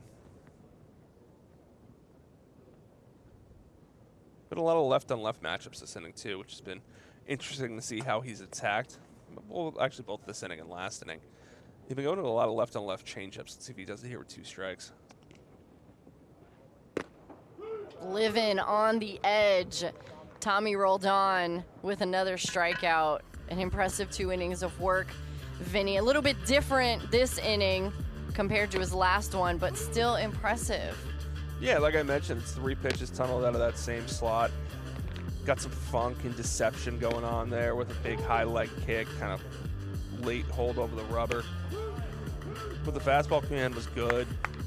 The changeup, I thought, was very impressive. The slider was really tunneled and manipulated well. It's 3 pitches for strikes, up to 92 miles an hour. Oh, and he can also barrel the ball from the left side of the plate. He did do that. We did see him do that. So a nice day on the mound for Roldan.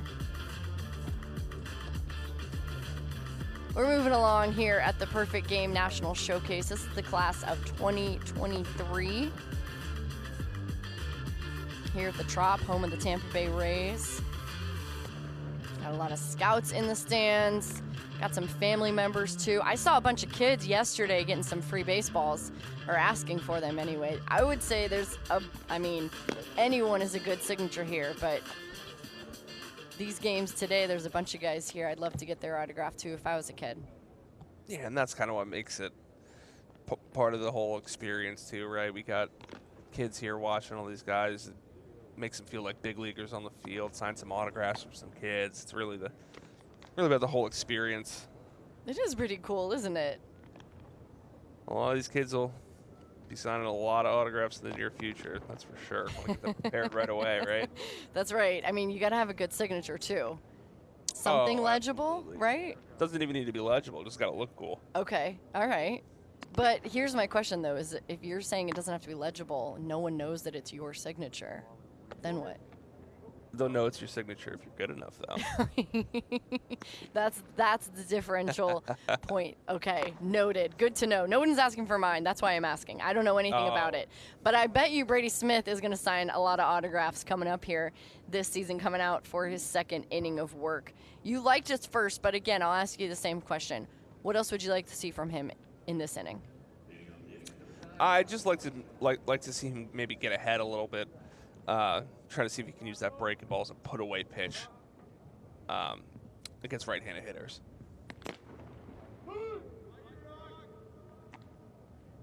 All right, so Rock Chalosky steps in. UCLA commit, you mentioned it. John Savage, potentially in the house. Rock shared he's a breakfast burrito guy. It's his favorite meal to eat. It's a good thing you woke up early. I hope you had a breakfast burrito this morning, my man. That is very West Coast of him. Working a little more quickly from Brady Smith. And that's just a really tough breaking ball there. You know, that ball's spinning up 2,800 RPM, starts at Rock's front hip, drops right in on the back corner.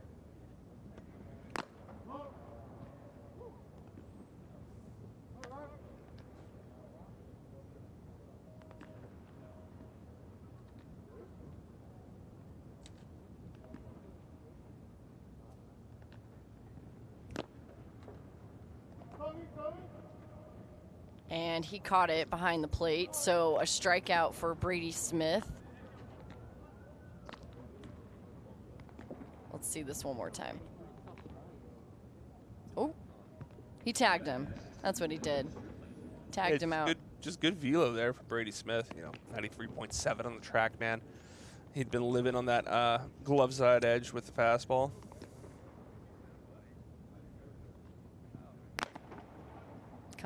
Comes back with the strike too, Vin, and you said you wanted him to see him get ahead early. Yeah, exactly. Obviously, you know, the more you can work ahead, the more you can kind of pitch to whatever you want. And Eli Small behind the plate, catching Brady Smith with the tag in that last at bat. change up there from Smith, just yanked it a little bit to the glove side. In 4 miles an hour. Landon Stripling fouls that pitch back.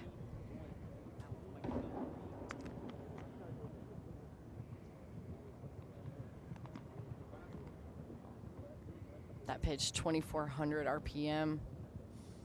Like you mentioned, Smith at a plus count here. Ooh.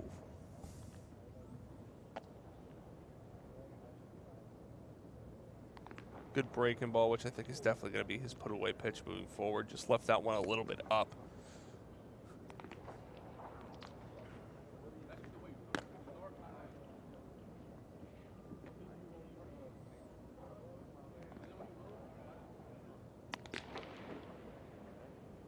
All right, so full count to Stripling. And we'll see a pinch runner head over to first base. That's going to be Evan Hager. And that's just a good example of what Landon Stripling does. He works at bats, he works counts. He's down 1-2 against a guy with high spin breaker up to 94.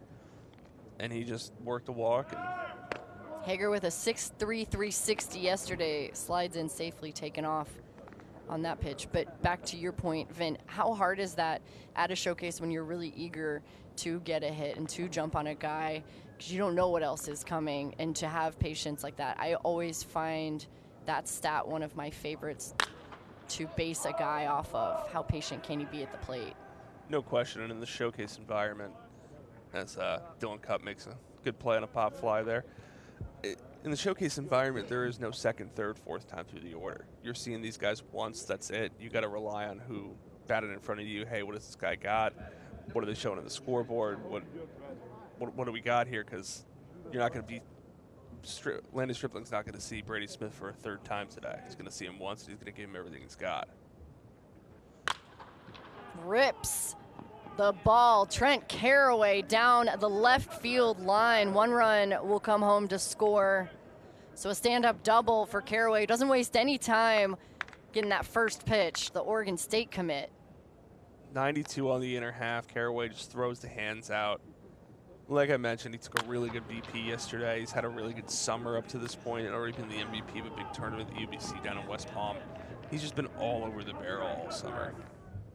Scouting report says any team would love to have his bat in the lineup with the speed off the bat, high 90s, low to 100s, Vin, right on the mark. His core is strong. He's got a smooth swing through the midline. He can hit about any pitch. Yeah, he's certainly been impressive this summer. So is this guy, Zach Wattis. We mentioned it. He went yard yesterday. TCU commit. I think that he has pretty good patience at the plate. Sees the ball well, good plate discipline. And Wattis hits that ball in the air. It's ranging foul. Little land foul. Right by our microphone, by the way. I should mention, we have these awesome microphones all around our field, so you can get a little taste of what's going on here, some of the conversations, some of the sounds around the Trop. Our production crew does an amazing job setting up cameras all across the field, our microphones too.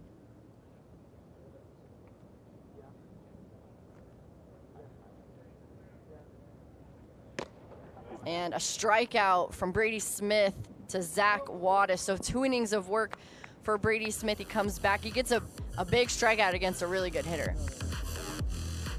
Yeah, and he showed the full 3-pitch mix, obviously. Like I mentioned, the arm speed's a lot of fun. The athleticism is a lot of fun. The breaker has a lot of good components to it. You can really project this into how it pitch.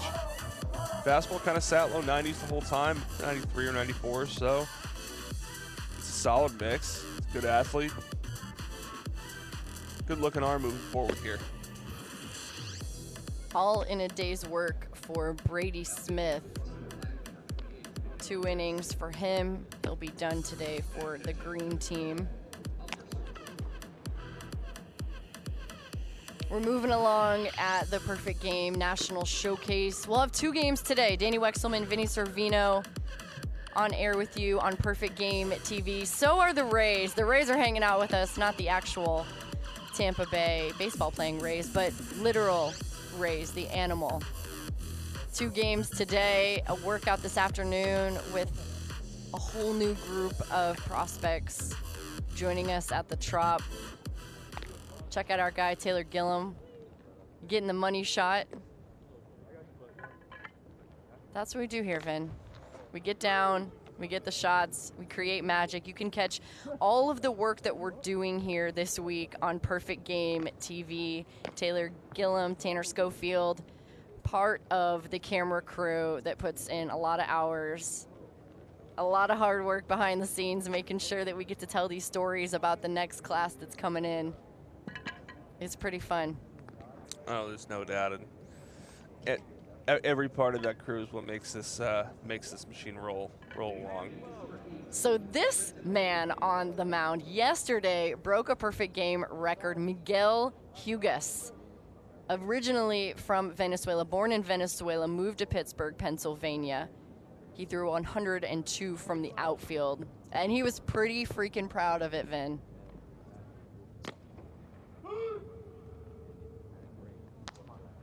Takes a little off there for an easy 92. He'll face Trenton Lape, who went yard in his last at bat, the LSU commit. Yeah, power on power here. Interested to see how Lape's second at bat goes. Ooh, and the breaking ball. Wow, 67, Vin. Hold the string. Ooh. Dirty. Oh my gosh, comes back again for the strikeout. That's unfair. Just drop 69 in the outside corner. Start that curveball right on the inner half, drop it on the outer half. Good morning, good afternoon, good night. Easy breezy for Miguel Hugas. It's against a guy like Lape, who I mentioned, took a monster BP and a 97 exit barrel yesterday. Home run today. Not an easy guy to strike out. John Cooper Williams steps in. He had a long fly ball in his last at bat, the Georgia Tech commit. So for Hugas, who steps on this mound, how much is his stock raising pitch by pitch here, Vin, in real time? Well, he's doing a really good job right now at throwing strikes, kind of sitting right in the same velo range with the fastball. It's a super low effort delivery. And obviously, it's going to be a little bit different than throwing from the outfield with grow hops and everything. But he's just kind of cruising 91, 93 right now, not trying to do too much. Getting some pretty good carry on the fastball. A couple whiffs already, like we talked about. He can pull the string, drop the curveball in for strikes. I'd like to see that again.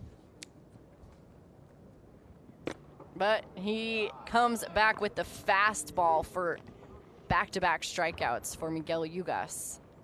Yeah, and he's a guy who checks a lot of boxes, right? He's 6'3", 200. Already shown pretty good fastball command. Can get that to both halves of the plate.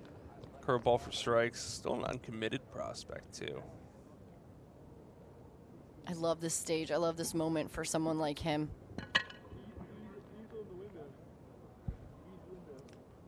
Got a lot of eyes behind him with the scouts sitting in the stands. Comes back with a strikeout to Alex Sosa. Or strike, excuse me, to Alex Sosa. A little bit more arm side run on that fastball there.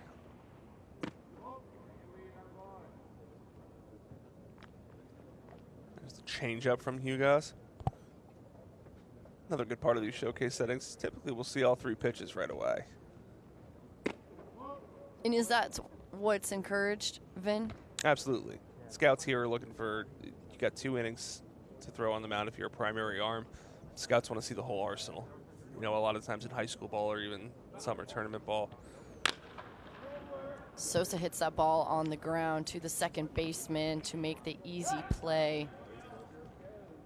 But I was just going to say, a lot of the times you can see a lot of high school kids dominate with 1 or 2 pitches, but we want to see the full offering because obviously these are pro scouts out here trying to get you into an organization at some point. But Hugas showing all 3 pitches. The changeup was at 81 there, but look at the 2 curveballs there, 67 and 69 miles an hour, just to lock up Trenton late. Fastball's been to both sides of the plate. It's getting some good carry. He's doing it pretty easy, too, and there's still some substantial projection there with physical frame. I hope this makes the highlight reel later on. It's got to. Those breaking balls, unbelievable. Landon Stripling, by the way, making that play to end the inning at second base. And there you see him. The scouts in attendance at the 2022 Perfect Game National Showcase. No bucket hats inside the Trop. But let me tell you, standard uniform. Bucket hats, Vin, stopwatch. You have your stopwatch here. No bucket hat for you, though. No bucket hat when the sun's not out, I'll say that. But I do have my stopwatch with me. It's hard to, it's almost become part of phone wallet keys, right? Yeah, it is part of the standard uniform. I absolutely believe that. There's the, looks like Jeff Petty over there, Canes head coach. Watching his, a lot of his players here on Team One Black.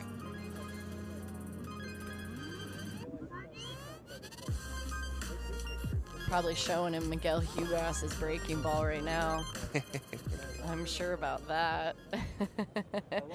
All right, we're moving along. This is game 1 of 2 today. I'm Danny Wexelman with Vinny Servino. Thanks for spending your morning with us on Perfect Game TV. We'll have a workout this afternoon with a whole new group of guys coming in to take part in the National Showcase. This is the class of 2023. We'll introduce you to the new arm on the mound for the green team, Aiden Knack out of Fort Myers, Florida, the Clemson commit. What do you know, Vin? Yeah, Aiden Knack's a local guy. Goes to Bishop Moreau down in Fort Myers, so just a short drive up 75. He'll be up to 90, 91, 92, somewhere around there, and kind of pitch at that 88 to 90 range. Throws a lot of strikes. 3-pitch mix, really competes out there. He's a Florida burn guy, much like Sammy Mumau, who we saw earlier for the Black team. Yeah. We're going to get all our guys in the field, make sure we got all 9 players out there. I was going to say, people forget you need 9 to play. You need 9 to play. Sometimes in slow pitch it's different. Ryan Jaro steps in. Cranford, New Jersey native. And see what I like most about Knack is just the athleticism of delivery. It's really up tempo. It's really right at you.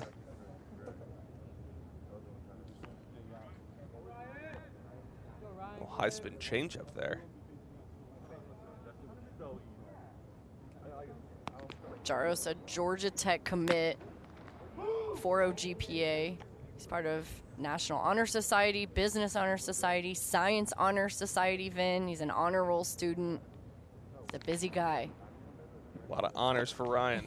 Yes, but a big strikeout for Knack, facing his first batter in the bottom of the 7th. Yeah, when I saw Knack throw earlier this summer, really stood out to me was the changeup, and you see it again right there. Almost working like a screwball there, getting 2,500 spin, up to 24 inches of horizontal break. So that ball is just humming at the arm side. Love that description. Johnny Farmelo, I believe he swung at the first pitch in the last at bat we saw him, so we didn't get a chance to talk too much about him. Swinging at the first pitch again, ready to go. Farmelo, the Virginia commit. Yeah, Farmelo's had a really good summer already between various events, like ones that I've already mentioned, like the 17U Worldwood Bat over in Atlanta, the UBC down in West Palm. Another guy playing for that Canes national team.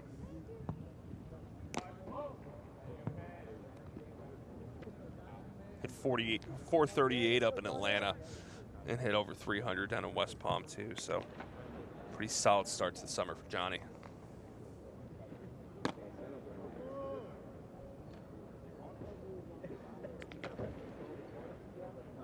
He told us that in the last 6 months, he's been trying to get bigger, stronger, faster, quicker in the box. You've seen it, Vin. A testament to all the hard work he's put in.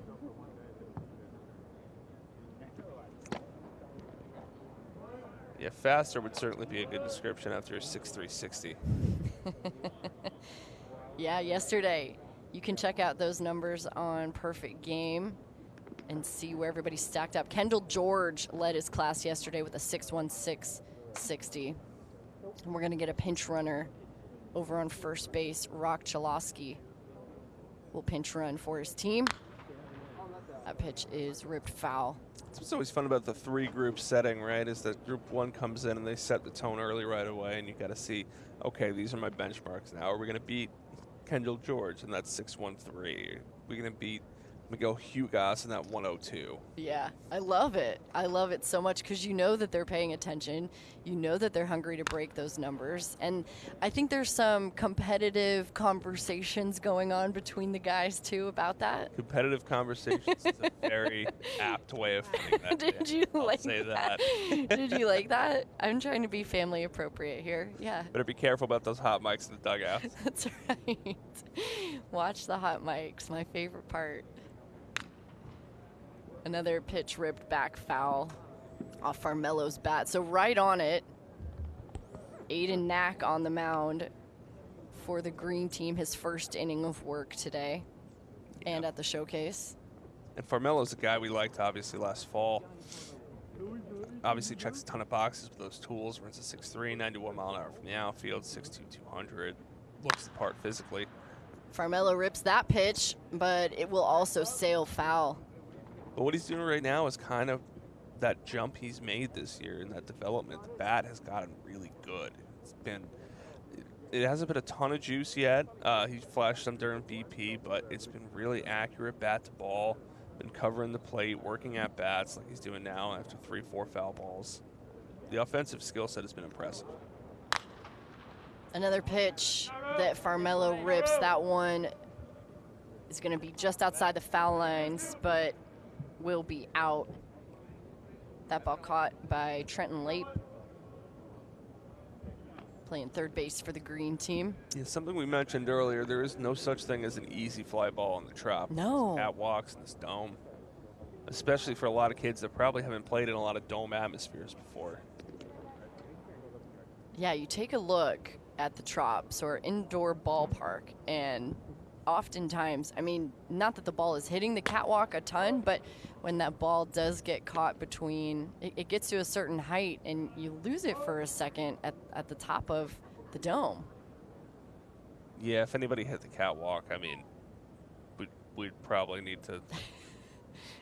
What would we do for them, Vin? What would they get? I would tell you to ask Elijah Green. This is the only high school kid I've ever seen go off the catwalk here. Good point. Great point. Macon Winslow steps in. He's a Duke commit. He's got a 4.5 GPA.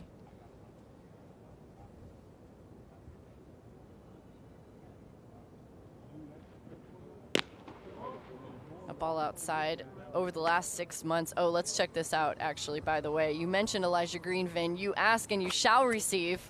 Oh, yeah. Off the catwalk. Yeah, being on the field for that was an exciting moment.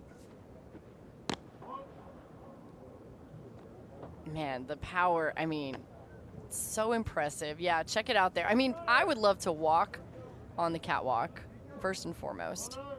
You would love? I would love to. I haven't had a chance to do that yet, but I would love to do that one day. I'd love to do an interview up there. So if anybody at home is listening and would like to do that, let me know. Someone's very clearly not scared of heights, which I respect.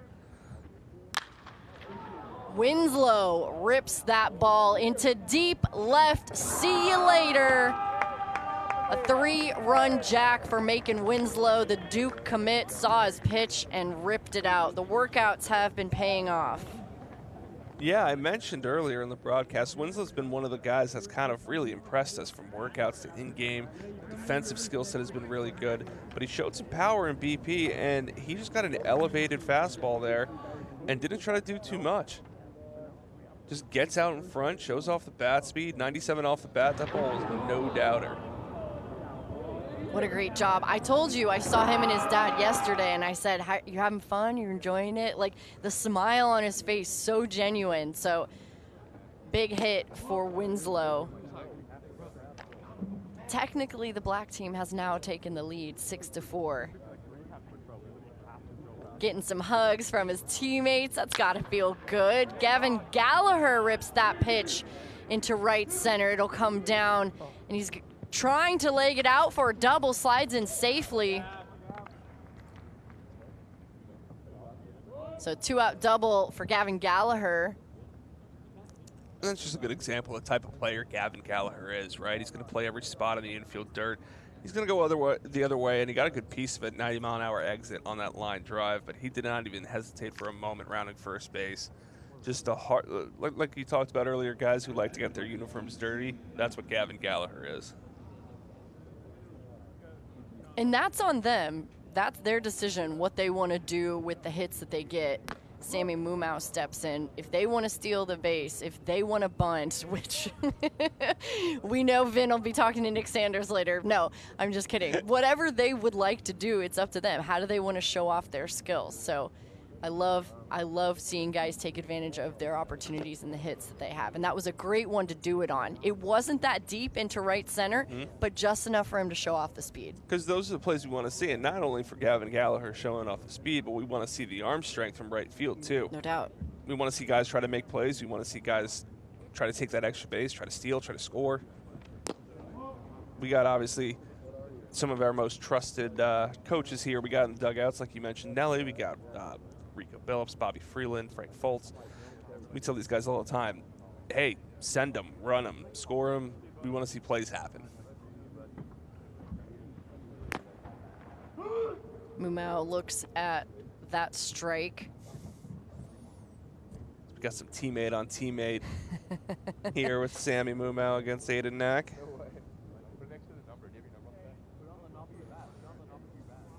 Who has the advantage here, Vin? Chicken and egg for me. Oh, that's a good pitch by Aiden. I don't know. It's kind of, well, we're obviously in a toss-up here now. Full count, 2 outs. It's kind of just about what you think he's going to throw here. I would guess a fastball. Fastball it is. Mumau rips that pitch over to short, making the throw, but unable to make the pick over at first. We couldn't get the scoop there, but a really, really good play by Cooper Pratt. Like I mentioned, super smooth to the backhand, body control and everything. Just rounds it perfectly, quick release. Great backhand. The arm strength was there too. Tough play for Jackson McKenzie to scoop, but overall still a pretty impressive play both sides. Aiden Knack, working up to 90-91 with the fastball. Like I mentioned, I really like his changeup, little high spin, big horizontal mover. He struggled a bit in terms of fastball command overall, but he's a quick-armed righty. He is athletic on the bump. He's chugging a bang over there, trying to get some energy going. It's 10 a.m. at the Trop, the 2022 Perfect Game National Showcase. Aiden Knack threw an inning of work this morning. Yeah, you got to do what you got to do, Vin, whatever it may be. A coffee. I don't know how many of these guys are actually drinking coffee yet. I don't think too many of them. It feels like they're more energy drink type of generation, but I will, which to each their own. I will just say make sure to drink water with it and probably eat breakfast. Yes, all of those things are highly recommended. This is the class of 2023. We got a full day ahead. Danny Wexelman, Vinny Servino hanging out with you on Perfect Game TV. Doing a little dance over there at third base. Or first base, excuse me. Zach Wattis doing a little twirl, getting over to his position, getting ready for Miguel Yugas on the mound, who came with the power, with the finesse in his first inning of work. Vin, he's back out again. Yep, still sitting 91-92 with the fastball. Getting plenty of swing and miss with it. Controlled, efficient delivery. Jackson McKenzie steps in. The Mississippi State commit. He was part of our 14U Perfect Game Select Festival. I've known this guy for a long time. He's got a 4.3 GPA, 26 ACT. Told us he's a power hitter from the left side. I take pride in my defensive skills. Great picks, great glove work. Also a math guy. And that's a strikeout in the books for Yugas. Real good changeup there. He showed one of the first inning of work. Kind of got away from him and ran off to the arm side. Good one there. Starts it back over the inside. Dips just out of the strike zone. Gets a swing and miss. Miguel Yugas working quickly too. He's hungry. He's ready for lunch. That's what I know. Dylan Head rips that pitch foul on the left side. Seen him pinch run a little bit. He's been in the outfield today, center and right for the green team. It's a high contact bat, fast, swipes bags. He said he covers everything in the outfield. Yeah, Dylan Head was really impressive up in Georgia. The athleticism, the hit tool, the power projection. He obviously just committed to Clemson, where he was previously committed to Michigan. Looks like he'll follow head coach Eric Bakich over there. And Head rips that pitch right over the third baseman's head. And he'll go for two. He was the second fastest in yesterday's 60 with a 6.22, slides in safely. Dylan Head gets the green team going. He likes that. Check out those pink batting gloves, by the way. Come on. And that's it's just such a good piece of hitting by Dylan Head. Gets an outer half pitch there. Almost looks a little Ichiro-ish, trying to get out of the box a little early from the left side. Really quick turn around the base paths. Obviously, he can fly. But like I mentioned, a guy that really stood out to us, to the scouting staff over in Georgia. 17U with USA Prime National about a week ago. Ty Pete steps in.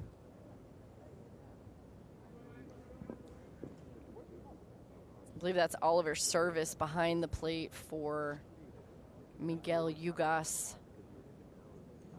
He's got a lot going on over at second base with Head. He says, I see you, man. He's got Dylan Head to worry about on the bases. Doesn't help that he's also got a top 50 prospect in the class in the box against him right now. Yeah, that's right.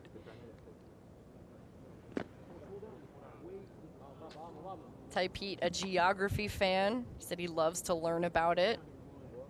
He shared he's got above average plate discipline, solid arm from each side of the field. He's athletic enough to play any position you put him in. He'll produce outs. He plays with a big heart and a lot of hustle. And Dylan Head trying to go for third. He'll be in a pickoff, and he's tagged out.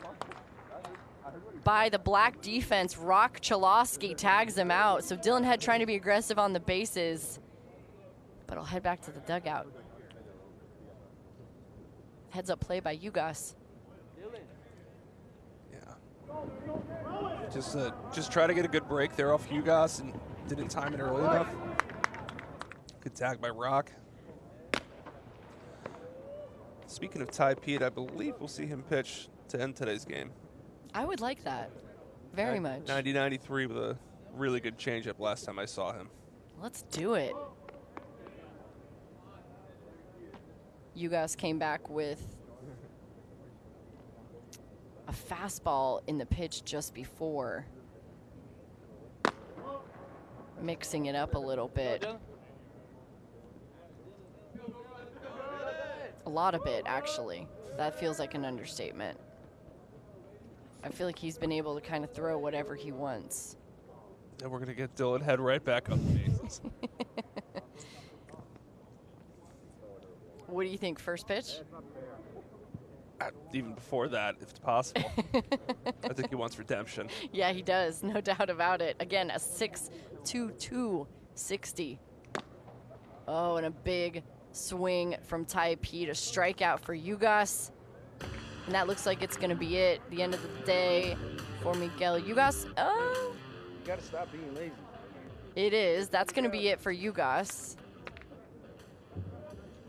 But we are going to see another arm come out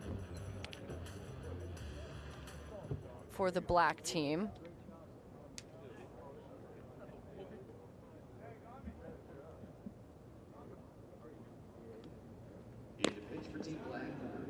So Trent Caraway will come out for the black team. Ugas is done. We'll talk about him in a minute, but we'll turn our attention to Trent Caraway, the Oregon State commit out of Dana Point, California. Vinny, what do you know? Yeah, I talked earlier about Caraway's offensive ability, the tool set he's got. 93, 94 from the outfield and infield and workouts today, so obviously has a big arm. I think he's probably more of an offensive contributor at this point, but you know, something I think I've learned throughout my scouting days is that if a guy can do both and wants to do both, they should probably try to do it as long as they can. It just helps the overall athleticism, feel for the game. I've always heard you guys say that, Vin, and I love to see it, to be honest. I feel like some of the top performers, some of the guys who you feel are the most athletic on the field, stick with those positions until they really decide that it's time to choose one. But ultimately, what do they have to lose here by doing this? You know he's got the arm. No question. And it's one of those things that, like, scouts have been wrong a lot of times before. I've been wrong a lot of times before. You know, a lot of our PG staff has been wrong in terms of evaluations. Like, if you go back to guys like Austin Riley, a former PG All-American, a lot of people in high school thought he was a pitcher. Great point. Now he's an all-star third baseman. So guys want to do both. They should be allowed to as long as they want to until they start to fail. And you know, we got some mix-ups and balls here. Well, Nick Sanders is at the plate, causing some chaos. Nick Sanders has a chance to not lay down a bunt here again, which is what we're all looking for. At this point, because Vin, you've seen Nick Sanders for a long time. He was also a 14U Select Fest Absolutely. alum. What are you looking for from him in his development? So he's obviously got big power. You know, something he had back to when he was 14. He's still got that now. He's improved a little bit behind the plate, too. I think that's kind of one of those things he'll need to shore up just a little bit. Obviously, power-hitting catcher is a pretty substantial profile. Quick bat. That ball is in the air, but again, we mentioned it earlier, the balls that are skied high at the Trop with the dome, not always the easiest to see, especially for these guys who have never played here before. Trop Monster will get you. The Trop Monster. No doubt, Trop Monster's gotten me, that's for sure.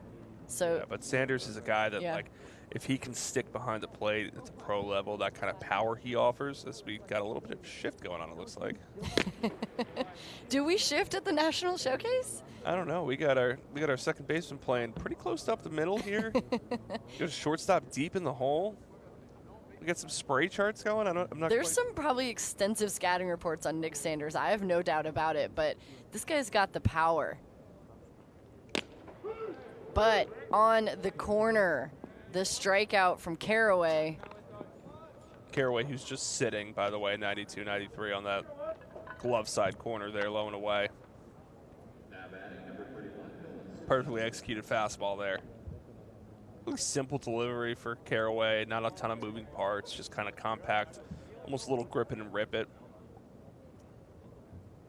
I was going to ask you about that. So he's played third base today, and you can see that looks like a third baseman's throw as Nolan Souza hits that ball in the air to land for a base hit. He'll try to extend for 2, and he slides in safely. A couple of doubles in the early game today, so Nolan Souza jumps out early on that pitch and deposits it into shallow left center. Yeah, hard hit line drive the other way. Looks like we just can't quite handle it there in center. Allows Souza to get to second base. He's a 6'6" runner. But for Caraway, for the delivery, does that develop over time? If he decides to stay on the mound, can he stay with that kind of delivery? Yeah, I think something that, you know, kind of we talked about with the effort and head whack sometimes is like a lot of different deliveries get a lot of different results now. You know, that was not too long ago where if you threw with a shorter arm action, you were just immediately classified as a reliever. You needed that long, loose starter's build. But like we kind of talked about too, there's so many different ways to attack pitching now. There's so many different ways to really optimize not only your stuff, but how you kind of do it. And everyone who does it has it done in a unique way. Caraway's operation is pretty simple. Looks like he can repeat it pretty well. And, you know, up to this point, he's been throwing a lot of strikes. So I think that's kind of the most important part when it comes to it. Competing in the zone, being able to execute your pitches. So as long as he can do that, he can do it any way he wants to, I think. He's facing AJ Ewing. Wow, great pitch from Caraway. Ewing told us that he ran junior high track. He wanted to become faster in baseball. Well, yesterday he ran a 6.46 60. So the work that he's been putting in the gym, strength training during the winter, he's been doing agility and speed training in the summer, pays off, rips that pitch right through the right side of the infield. Souza comes home to score. He's gonna go for 2. He reads the ball really well, so he'll stand up, an RBI for Ewing.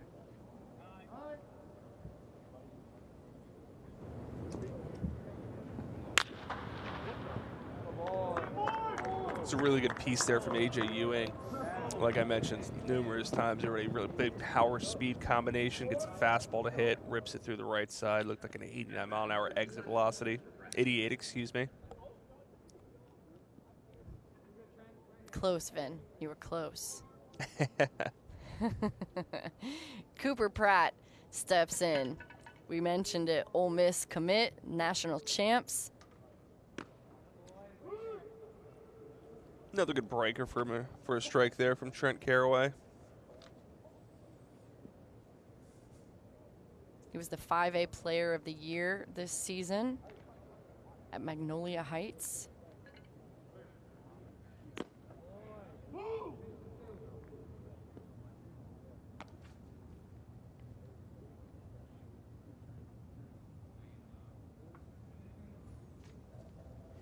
Breaking ball to start from Caraway. Got him ahead 0-2 here. Let's see what he decides to go with against Pratt.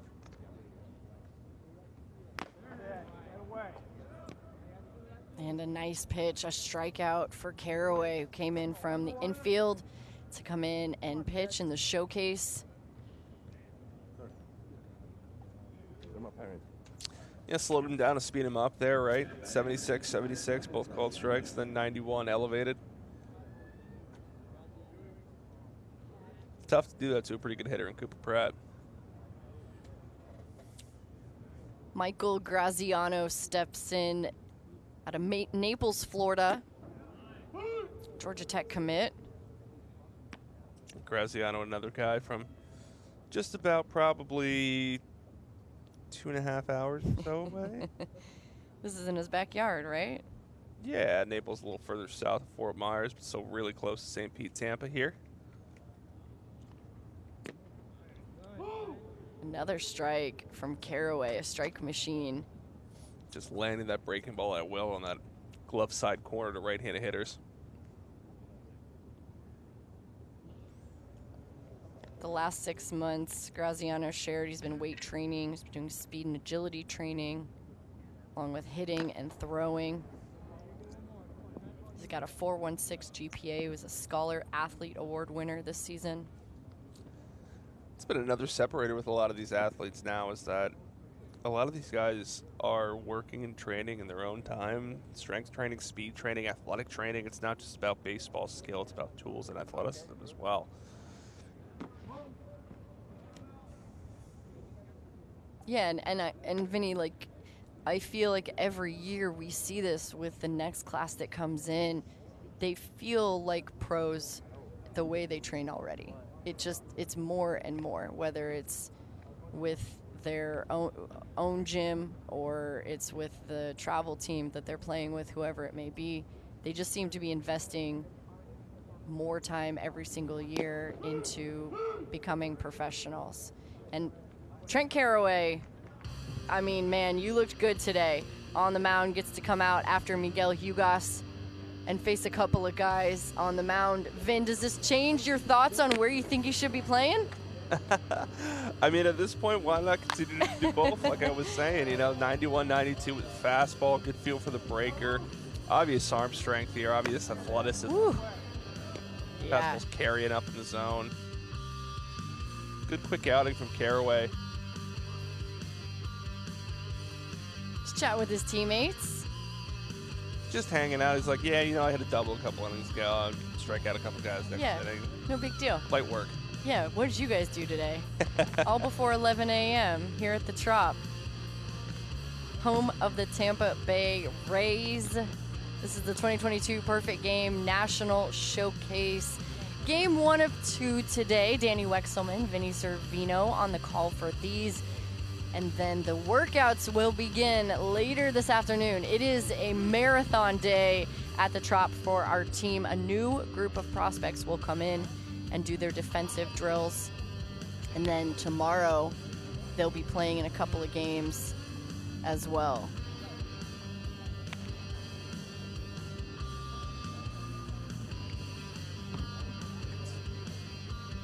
You can check out some of the scouts that we've got as well.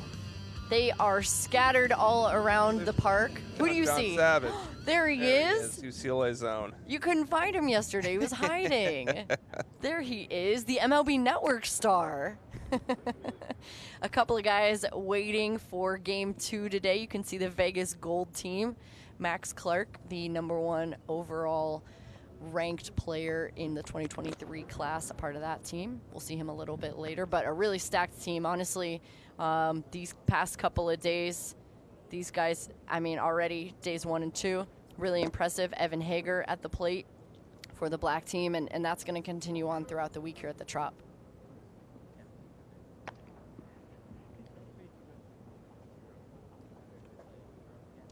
We got Vegas Gold down the one side. We should have Columbia Blue lurking around somewhere too.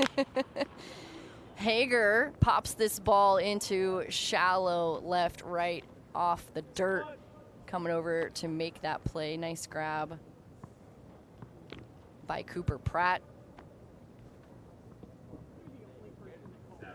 Aiden Knack back out on the mound working for the green team. We saw him last inning as well. And you already see a pretty good adjustment from Aiden Knack. Fastball got away from him a little bit last half inning, so he decided, okay, I'm going to go change up to start this. Evan Hager get 2 swings and misses and then get a weak fly out on the fastball.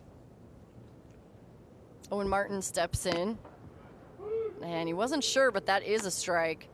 Paints the corner. Yeah, one of those, if it's, you know, maybe he doesn't have his best fastball command right now, said, okay, I can drop my changeup in for strikes and swings and misses, so as he does again there. Just nasty from Clemson commit.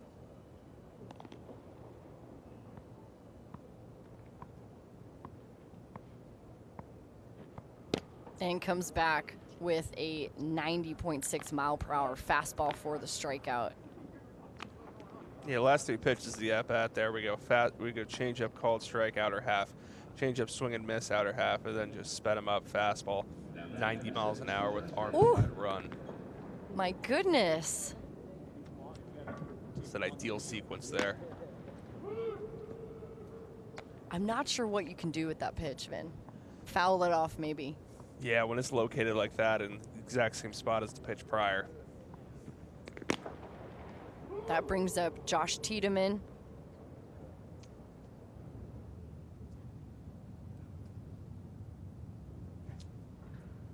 Hamilton High School, third baseman out of Chandler, Arizona. He's a Derek Jeter fan, a Yankees fan.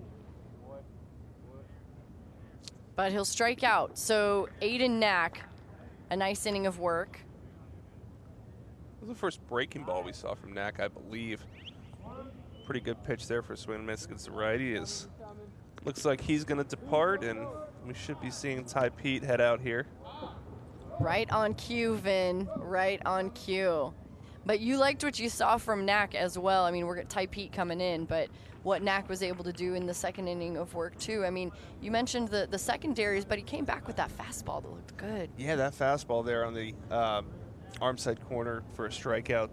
The at-bat prior was a very well-located pitch. Like you mentioned, a lot of good arm side run. It's a really unique spin profile with the change-up, screwball, whatever you want to call it these days. But high spin, a lot of horizontal break, like I mentioned, averaging right around 22, 23 inches of horizontal movement on that. Lefties just have a really, really tough time with that pitch. That ball almost looks like it's falling out of the strike zone. We might have to come up with a new name for that combo of pitches. I don't know. We'll fine-tune it between games here today. But we'll turn our attention to Ty Pete, who takes the mound. We've seen him on the infield for the green team out of Tyrone, Georgia. He'll be on the mound. The Georgia Tech commit, a right-handed pitcher. So what do we know about Ty Pete, the pitcher, Vin? Ty Pete, the pitcher, mostly 90-93. Fills it up, really athletic. Obviously, everything he does is really athletic. Got a really good changeup, potential plus changeup that he throws. Breaking ball's made strides. It'll be right around 70, mid to upper 70s. He commands it well. It's got slider shape to it. But the changeup's going to be his out pitch against lefties, and he could really just kind of sit at that 91, 92 range. Another guy, much like Steven Echeverria that we talked about earlier, still only 16 years old, Ty Pete. He shared with us one of his accomplishments this season, 95-plus velo on the bump. So, Vin, we could see that here today as he comes in the bottom of the 8th.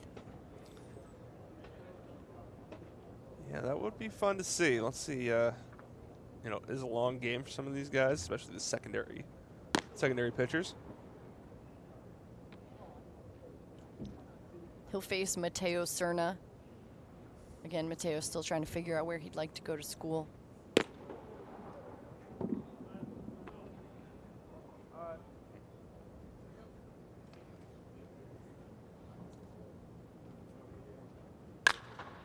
Cerna rips that pitch right back where it came from, up the middle for a base hit. Easy swing from Cerna. Yeah, Cerna obviously does a good job covering the plate here. Gets into a 2-out count. Just off the end of the bat, fastball looked like a couple inches off the plate. Just dumps that into center field, collects the knock.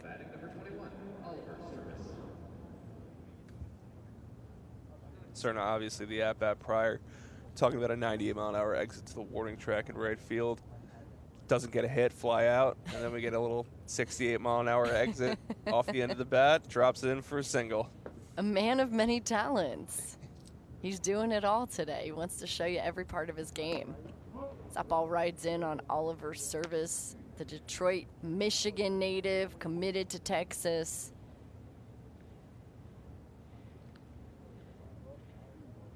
Yeah, Service is a really interesting offensive profile. Service doesn't waste any time, pulls that ball down the left field line. And he's thinking too. He's thinking too. But Cerna is holding up at second base.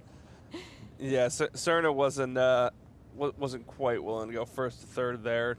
although, you know, in on the left fielder. But Oliver making me look pretty good there, as I said, unique offensive profile. Strength to the hands there as he just keeps it fair down the left field line, gets the bat head extended. Don't you love when the guys make you look good, huh? Big break there from service. You saw the smile afterwards. Oh, yeah. He was like, I was ready, coach. I was ready. He wanted to go. I would have liked to see that, but Cerna said, no way, man. Get back to your base. Wait your turn. Brock Chalosky steps in. We've seen him all over the diamond today, making a couple of plays. He takes the ball inside for a strike. And there's the changeup. Really good pitch there, 78 miles an hour. 18 inches of horizontal action, really sells it with similar arm speed as the fastball, too. Chalosky can't hold his swing for strike 2. Yeah, it's a pitch. Like I mentioned, potential plus changeup there. His best pitch, he can throw it to lefties, righties. Back-to-back there for a called strike and a swing and miss against Rock. Rips that ball and ricochets off the glove of the second baseman. 1 run will score coming in. No, he won't. Tagged out.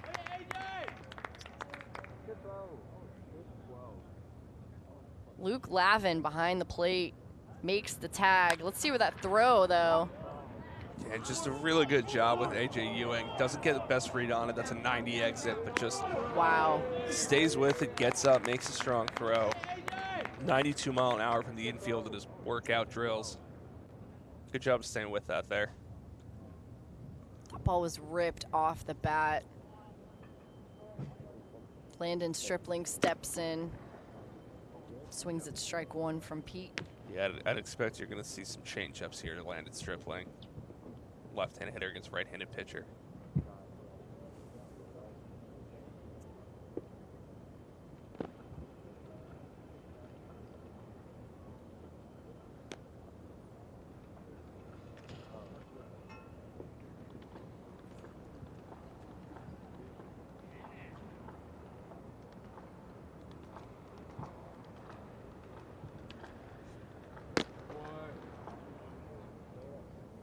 What did you think of that pitch? Just sitting here silently nodding my head. Yeah. Change it, change it, change it. Love to see it. Go ahead and quadruple up on it, Ty. I'm a big fan of throwing your best pitch. The 1-2 pitch. That misses. The count evens. Sped him up with a heater there. Good, good take by Stripling. Just a little bit flowing off, looks like.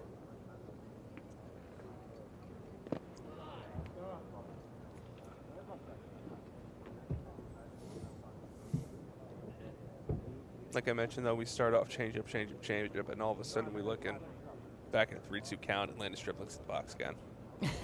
Yeah. This is a theme, I see. And another ball, so we should see pinch runner to load the bases up. We're just gonna go with it. We're here. gonna go with it. We're not gonna see anybody come out. Paints the corner, gets the strikeout, Ty Pete. And that's gonna be the ball game for these two teams. So Ty Pete closes it out, comes back with the strikeout, Vin, after you saw a lot of breaking stuff and a chance for him to show off the arm on the mound. Saw a couple of guys do that today. You also saw the ball leave the yard. Trenton Lape, muscle up, my man. Come on now. This is the first game today, Vin. We've got another one coming up between Vegas Gold and Columbia Blue. And as I said as well, a whole nother workout day for a whole new group of prospects coming in for the 2022 Perfect Game National Showcase. Vin, give me 1 or 2 things that stood out to you in this game. What do you got for me? Yeah, obviously we got the big home run from Trenton Lape. Really just got a hold of an elevated fastball and drove it well out of the ballpark. Not the only home run, though. Macon Winslow went deep, too. Luke Reyes with a big fly ball. The bats were loud today, and the energy was very loud. You know, we talk about a lot 8 a.m. games, day 2 of the Yeah. showcase for this group. It can be a little drag at times, but no, this group was ready to play. These two teams, the black team and the green team, were obviously here at 7 o'clock. They were ready. They were stretching. They were getting worked out. They were locked in, ready to roll. Miguel Yugas, Trent Caraway, a bunch of arms on the mound today. Were very impressive. We're going to be back here very soon for Game 2 right here on Perfect Game TV. Vegas Gold, Columbia Blue facing off in their second game at the 2022 Perfect Game National Showcase. For our entire crew, with Vinny Servino, I'm Danny Wexelman. We'll be back soon on Perfect Game TV.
Welcome back to the 2022 Perfect Game National Showcase for the class of 2023 on Perfect Game TV. I'm Danny Wexelman with Vinny Servino. This is our second game of the day, early afternoon. We saw the green and black team play earlier today. You can check out those stats on Perfect Game all day long. All of the great defensive workouts we have coming up. Anything you want to know, there's Jaron Purify. Anything you want to know, we've got for you on Perfect Game. It's going to be a fantastic game between Columbia Blue and Vegas Gold. Vin, we saw a lot of great pitching performances last game. We saw some loud bats as well. Trenton Lape going yard for his team. And we're going to get things started here with Columbia Blue on the mound. Alex Clemmie will be the man starting for them, the left-handed pitcher, the Vanderbilt commit. What can you tell me about this guy throwing for Columbia Blue? Yeah, if I was to sum up Clemmie in a word, it would be explosive, Danny. 93, 95 with his fastball over at the 17U World Wood Bat a couple weeks ago. Left-handed, obviously, the fastball gets a ton of carry and ride up in the zone, really high spin rates. Hammer plus slider, too. Really, really advanced two-pitch mix. So he'll be the man to start the game for Columbia Blue. And we'll see a barrage of arms as the white chalk is sprayed across early in the game, getting things going. I am very excited for this game. This is the class of 2023, as we just saw the 2022 draft wrap up. We're here at Tropicana Field, home of the Tampa Bay Rays. As you can see there, already getting dirty, Vin. We want to see the uniforms dirty. The great grounds crew doing awesome work for us here, the Tampa Bay Rays crew. And the chalk being sprayed, Vegas Gold getting ready.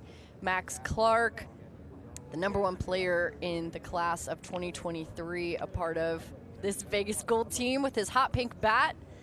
We'll get a chance to see him again today, but a lot of incredible names and talent on the field, Vin. Anyone you're looking forward to today? Any arms that you're going to see? I know that Travis Sikora will be on the mound starting for Vegas Gold, but anybody else you're paying extra attention to on these teams? Yeah, should be plenty of good arms. Clemmie obviously is going to be pretty gross from a stuff standpoint. Gabe Gakel, UCLA commit, goes in relief today. Travis Sikora, like you mentioned. And we should be seeing Blake Mitchell in relief, I would hope, as well, up to 97 at the UBC down in West Palm. So it could be a big velo day here at the park.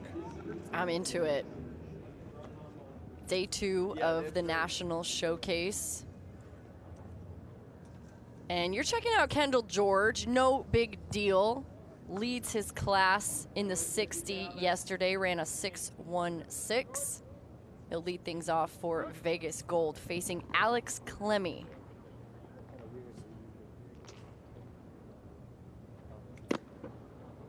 First pitch fired in, 93 miles an hour. Top left of your screen if you're interested, which I bet you are if you're tuning in.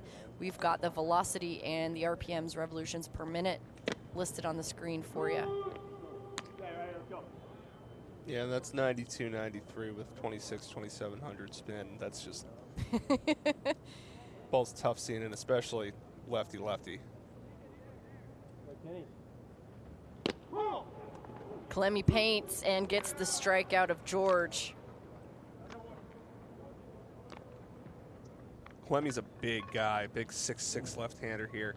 And then you just got, it's a stretch-only delivery, limbs flying at you. For a left-handed hitter, which this lineup is going to start left-hand, left-hand, left-hand, it's going to be a really tough look. As you see, Clemmie just froze Kendall George there. 3 straight fastballs. Maxwell Clark steps in, takes a strike. As we mentioned, the #1 ranked player in the 2023 class out of Franklin, Indiana, the Vanderbilt commit.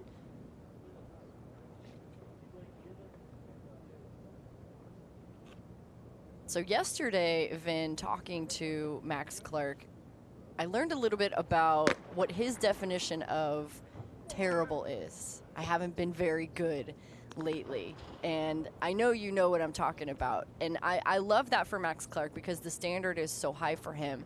And he told me yesterday after he barreled one up, he said, I felt good. That one felt good. compared to what I've been doing the past couple of weeks. So I know he was excited to come into the showcase and have a chance. There we are. They're putting us on camera. Vin, to have a chance to come in and kind of adjust a couple of things and show off here for his class and in front of these scouts. Yeah, obviously he's the #1 player in the class at this point. Does a lot of things really well. Found a double yesterday. Let's see, it looks like he works a walk here. But, yeah, I mean, he's really the true definition of a 5-tool type of player. He can really do it all. He can run, he can throw, he can hit for power. A truly fun talent to watch.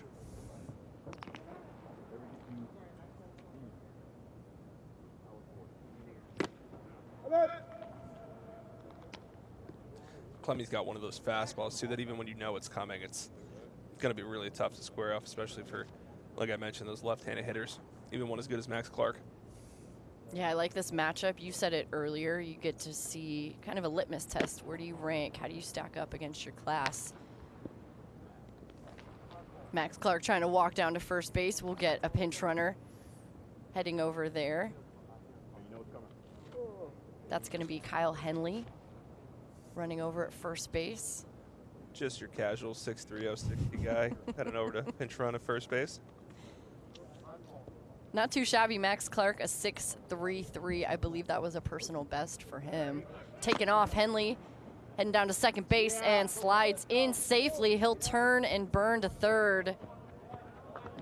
So quick feet and good read by Henley.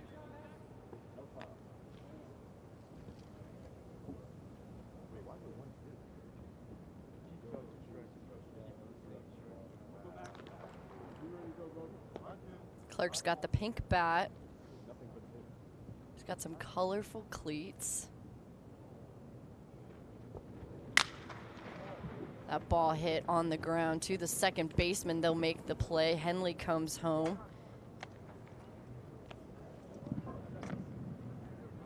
Roman Martin scoops that ball up to make the play at second base. Obviously, left on left, tough matchup with a guy like Clemmy, but Clark still finds a way to get that ball in play, scoot down the line. 4-0 there at first. Obviously, a 70-grade runner. Blake Mitchell steps in. Another LSU commit. Jay Johnson's program beaming with prospects. A lot of transfers coming in over the summer. Beefing up the team because he lost a lot of great guys in the draft. Then you see back-to-back sliders by Clemmy. The pitch was plus frequently over in Atlanta the other day.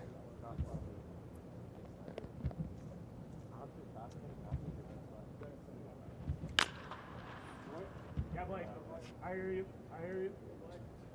Clemmy shared his scouting report, 6'6", as you said, Vin, 210-pound left-hander with a power 3-pitch mix, fastball, curveball change. Fastball's got heavy spin, curveball, heavy spin as well. He said he executes all 3 pitches. In any count, he's a competitor on the mound.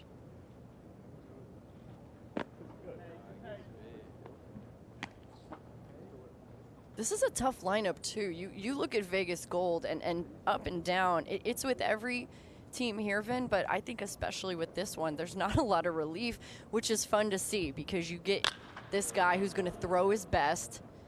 Mitchell lifts that ball in the air to center field. And you get to see the best on the best, which I really enjoy seeing. So that's going to be it for Clemmy's first inning of work on the mound. It was as advertised. Yeah, I mean, 92-94 with the fastball, obviously explosive movement there. The arm speed obviously is a lot to like. 6'6" guy, tremendous angle to the plate, especially to left-handed hitters, which I got to show you. Dropped in the slider for strikes there to Blake Mitchell. He showed it off. Good spin, good shave, lots of horizontal sweep there. Really functions as a solid out pitch for him. He's going with the double water, staying hydrated. Smart approach. We are inside at the Trop, home of the Tampa Bay Rays. This is our second game today. And later on, we're with you all day on Perfect Game TV. We've got a new set of prospects coming in to do the workout portion of their national showcase. You can check out all of the times and data and the velos on Perfect Game and see where guys, what kind of numbers they're hitting, how they've improved. I haven't seen some of these guys in for a couple of years. I know that's not the case for the scouts in your team, but it's been a few years since I've seen some of these guys, and I'm excited to see this guy on the mound, Travis Sikora, right-handed pitcher out of Round Rock, Texas. I know Darren had a chance to talk to him yesterday about what he's been working on, and I'm excited to see him on the mound today. What do you know? Yes, Sikora's the top 10 prospect in the class. Two-way type of player. Didn't participate in the workouts, but I think he's kind of eased into that role of being a primary arm here in his heading into his senior year of high school. He's gonna run it up in terms of velo. I think we're gonna have a new leader in terms of overall fastball velocity after Sikora throws here. But mostly fastball slider. I haven't seen a changeup out of him before, but I'm sure he's got a third pitch there. But you're talking about big 6'6", 6'7" kid, you know, kind of big Texan mentality. Yeah. Power slider as he's, you know, sitting here warming up at 94, 95. Over the last 6 months, Sikora said he's been doing one heavy total body lift, one explosive lift, one core lift, and one single leg lift a week, paired with sprints 4 to 5 times a week. And it sounds like he's eating a lot of steak. His favorite meal, he said, I love when my parents make steak. I've eaten steak so many times over the past few years. So a lot of family meals filling out the Texas frame for Travis Sikora. I mean, with that workout regimen, it sounds like he's going to need all that steak. The most important question, though, is how does he take the steak? That's very important. We like to know that. Oh, that's a tricky debate that may hurt some feelings. I agree. So he'll get his first inning of work facing Casey Borba for Columbia Blue, the Texas commit.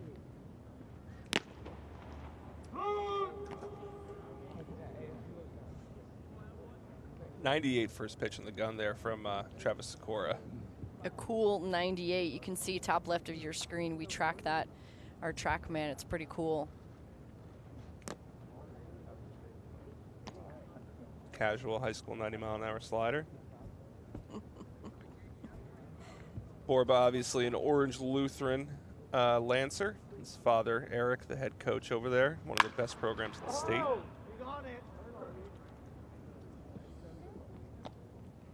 Yeah, I was texting Borbs. I said, "You gonna be out here?" He's like, "I've been on the road. I decided I'm gonna take this one off, and then I'll be back on the road with Casey." But I'm sure he's watching at home. Coach Borb's a good baseball mind. That ball high.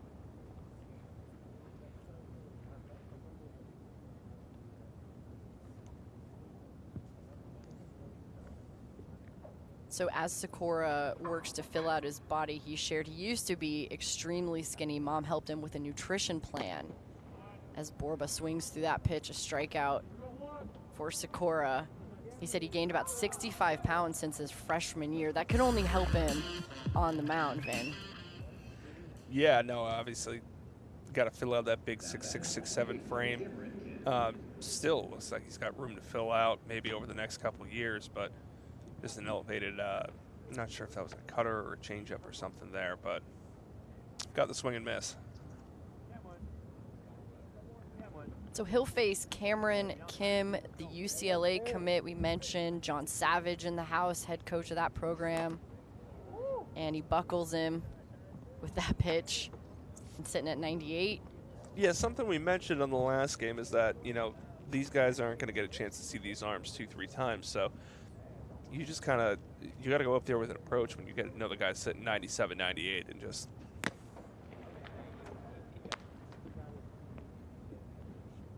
Yeah, it's a little less wait and see and more grip and rip, excuse me. Especially with two guys, you know, Sikora and Alex Clemmy on the other side. Some of the best stuff in the class. Sikora's throwing 87, 90-mile-an-hour cutters here. It's one of those things where you may not get more than one pitch to hit in an at-bat.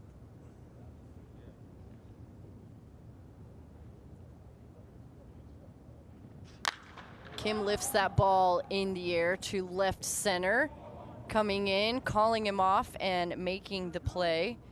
Center field for Vegas Gold, Kyle Henley.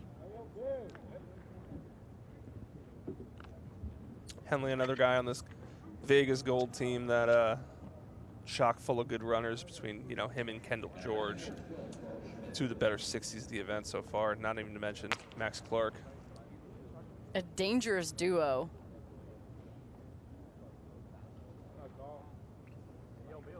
Carl Schmidt steps in, committed to Texas A&M.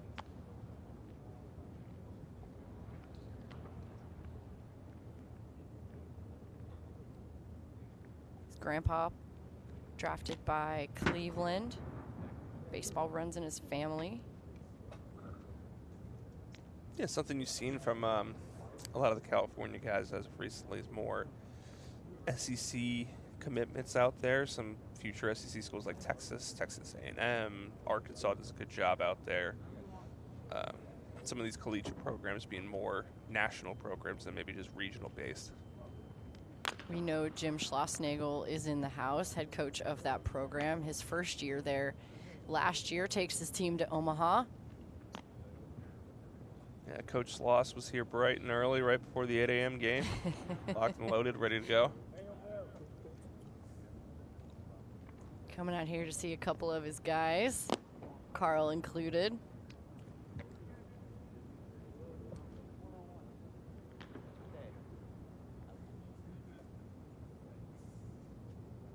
.6 there on that fastball.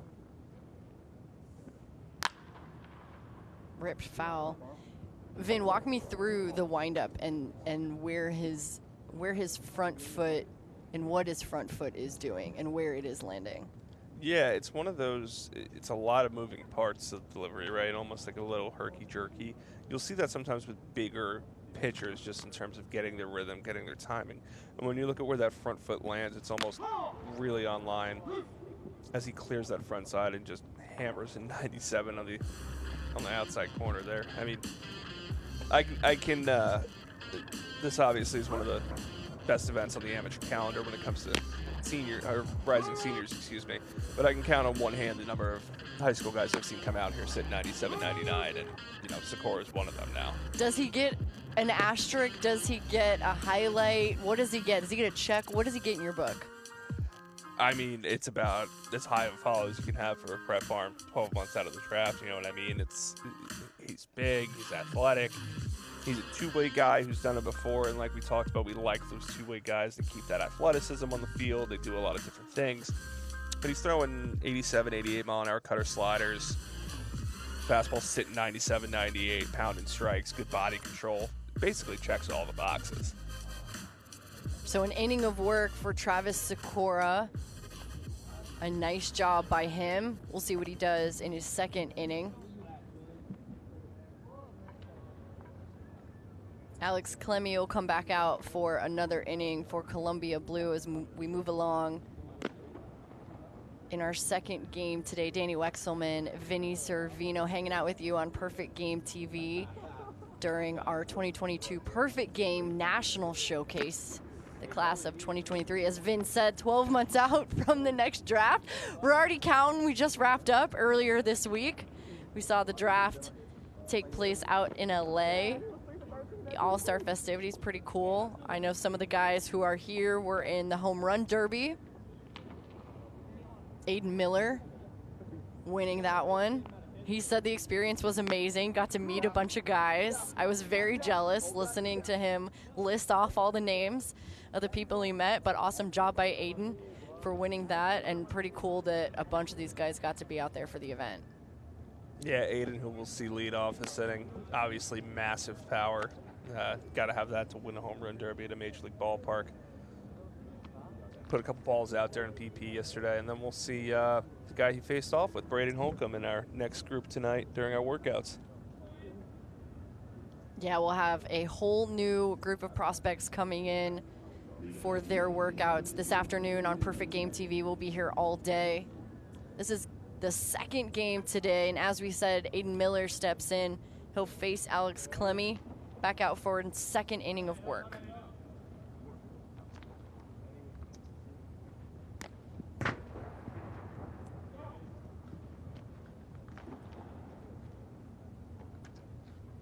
Miller shared he can play anywhere on the field. He said he makes the game look easy, a low pulse rate, lives for big moments. He's a great teammate, loves to win.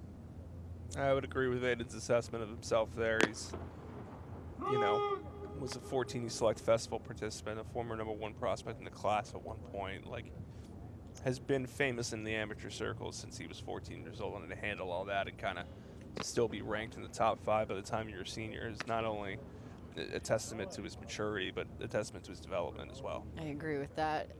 An Arkansas commit, Dave Van Horn's program. Another team that was in Omaha.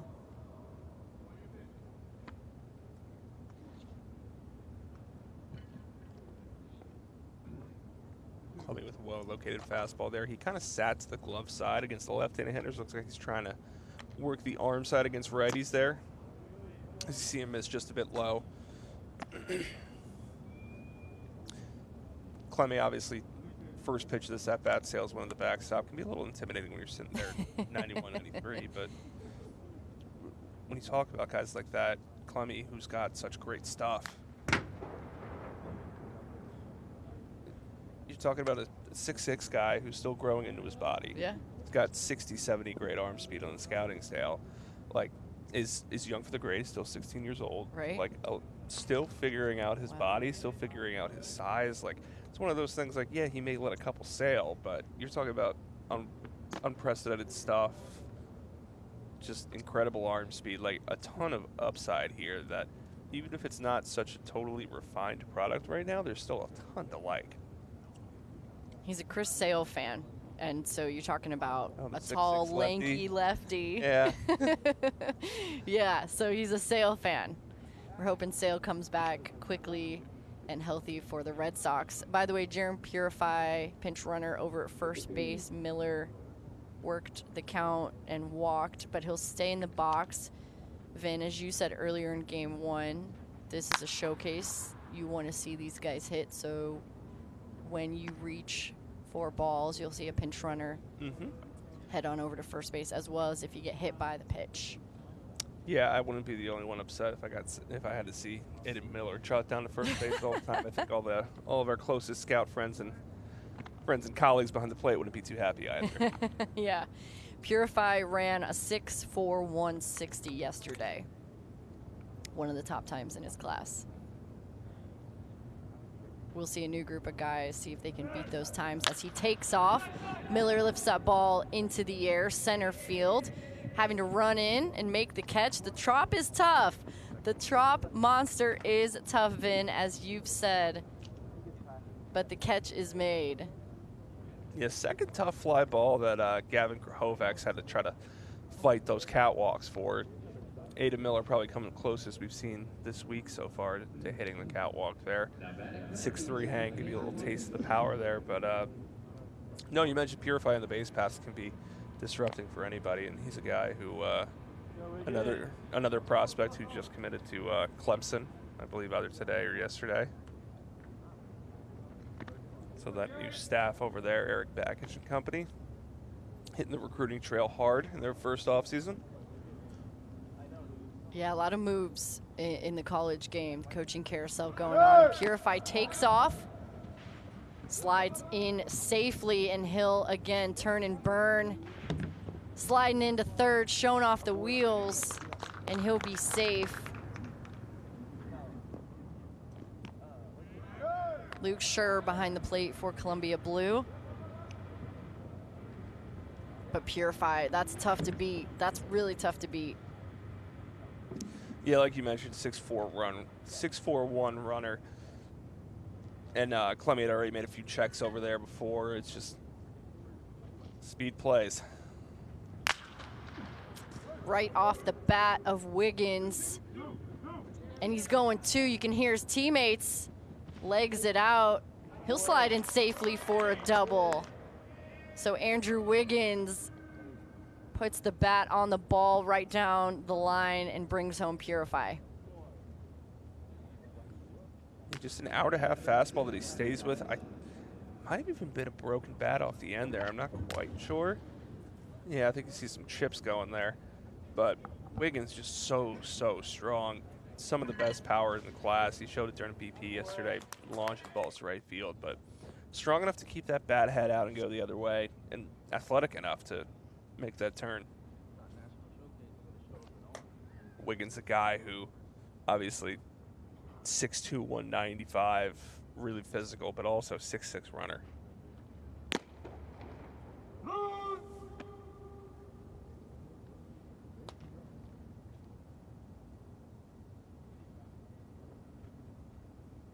Ryder Robinson at the plate.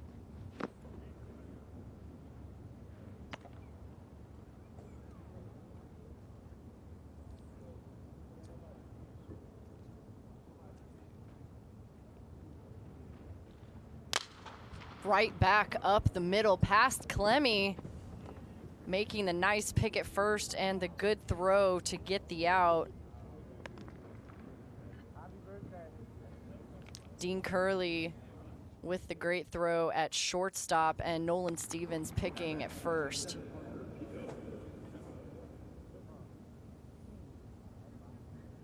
Yeah, Stevens stays low there on that throw.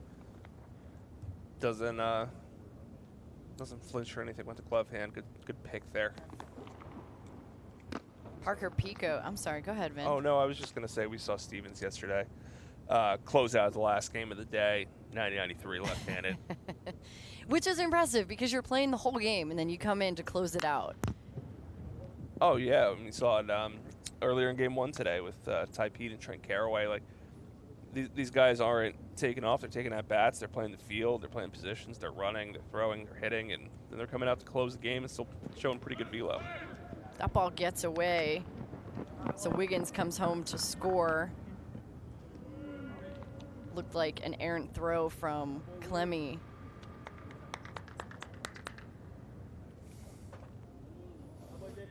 And again, I think he just lets the slider go a little bit early there, but that slider from Clemmy's getting a good bit of sweep, good bit of action to it, a lot of horizontal movement. Strikes out Parker Pico for a second inning of work. So 2 innings of work for Alex Clemmy and Columbia Blue. And we learned a lot, Vin. We learned a lot in the first and the second. We learned even more. What'd you take away from his outing? Yeah, I mean, you're talking about, like I mentioned, a 6'6", young for the class lefty with plus arm speed, 91, 94 with really good fastball quality. Can get it to both sides of the plate. Obviously, command's not like the most pinpoint right now, but again, it's a young guy still filling out in his body, still kind of showing his development. And he's got a lot of building blocks. I mean, Clemmy broke 3 bats in 2 innings. Good point, Vin. It's an uncomfortable at bat. What is he thinking right now? You can see him there. He's got his glove over his face. He's taking it in, catching his breath a little bit, but he should be feeling pretty good about what he was able to do. Yeah, I would think so, and maybe he might just be a little frustrated that he let up a couple runs, which is understandable for kids this age. You know, they're looking at runs and stuff, but it's important to note, too, while we have the scoreboard up and we're talking about scores and everything like that, in a showcase setting, the score doesn't matter too much. It's one of those we want to see what the players can do. And when you talk about pure stuff, I don't think anybody so far has shown the stuff that Clemmy has. I think what's tough, Finn, is no matter what you take out of the game, you can't walk. If you get hit by a pitch, you stay in the box, right? You change the rules a little bit because it's a showcase. The competitor, the bulldog in you, is still frustrated that you gave up a run, even though it doesn't matter. It's not going anywhere. It's what did you do? How did you do it? And when you came back out or when you were throwing from the stretch, whatever it may be, how did you respond? Yeah, I try to tell kids and parents all the time. It's like, this isn't a tournament, guys. There's not a trophy at the end. You know, you're not going to win MVP. It's we want to see what you can do. We want to evaluate you. And in terms of evaluation and stuff, Clemmy showed the whole package. Luke Schur behind the plate for Columbia Blue leads off the Cal Poly commit, facing Travis Sikora back out for a second inning of work. Shearer, excuse me, Luke Shearer.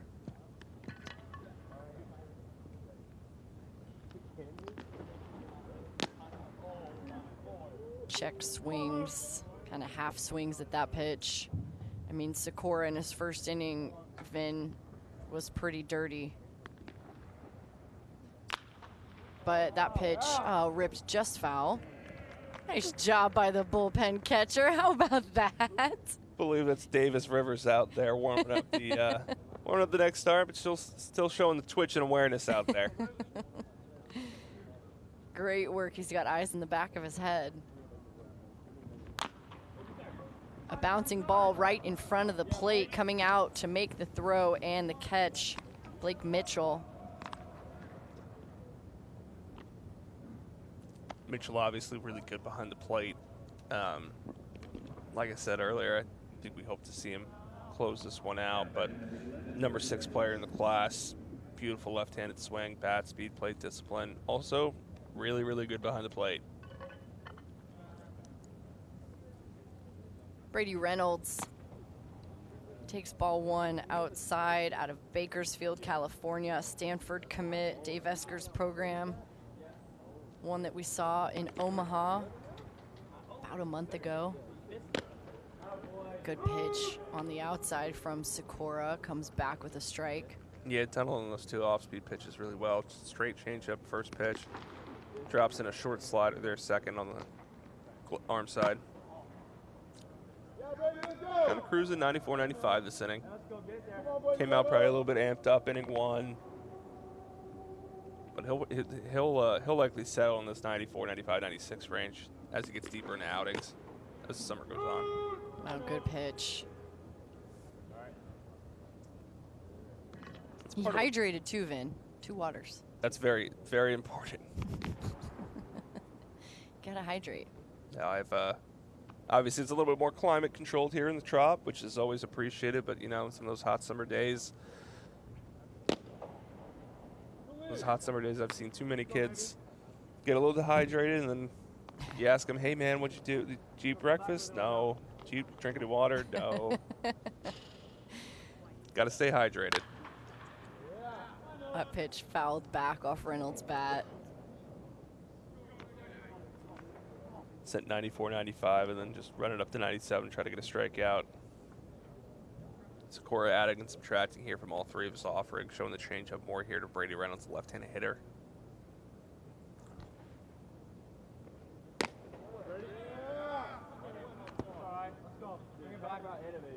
So Reynolds working the count. See a pinch runner come out. Ghost run for him. Dean West, another 14U Select Fest guy. I mentioned it earlier. I saw him and I was like, wow, you've grown up, man. It's great to see.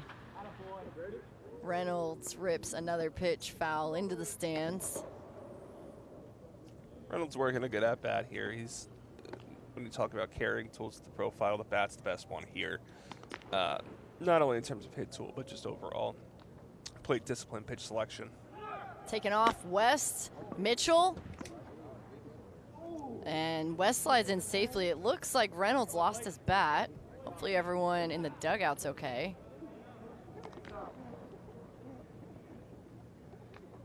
Striking on his swing, striking out. So West safe at second. 2 down in the bottom of the second. Carson McIntyre will get a chance to hit an Oregon State commit. Mountain Ridge High School. Plays for Alpha Prime.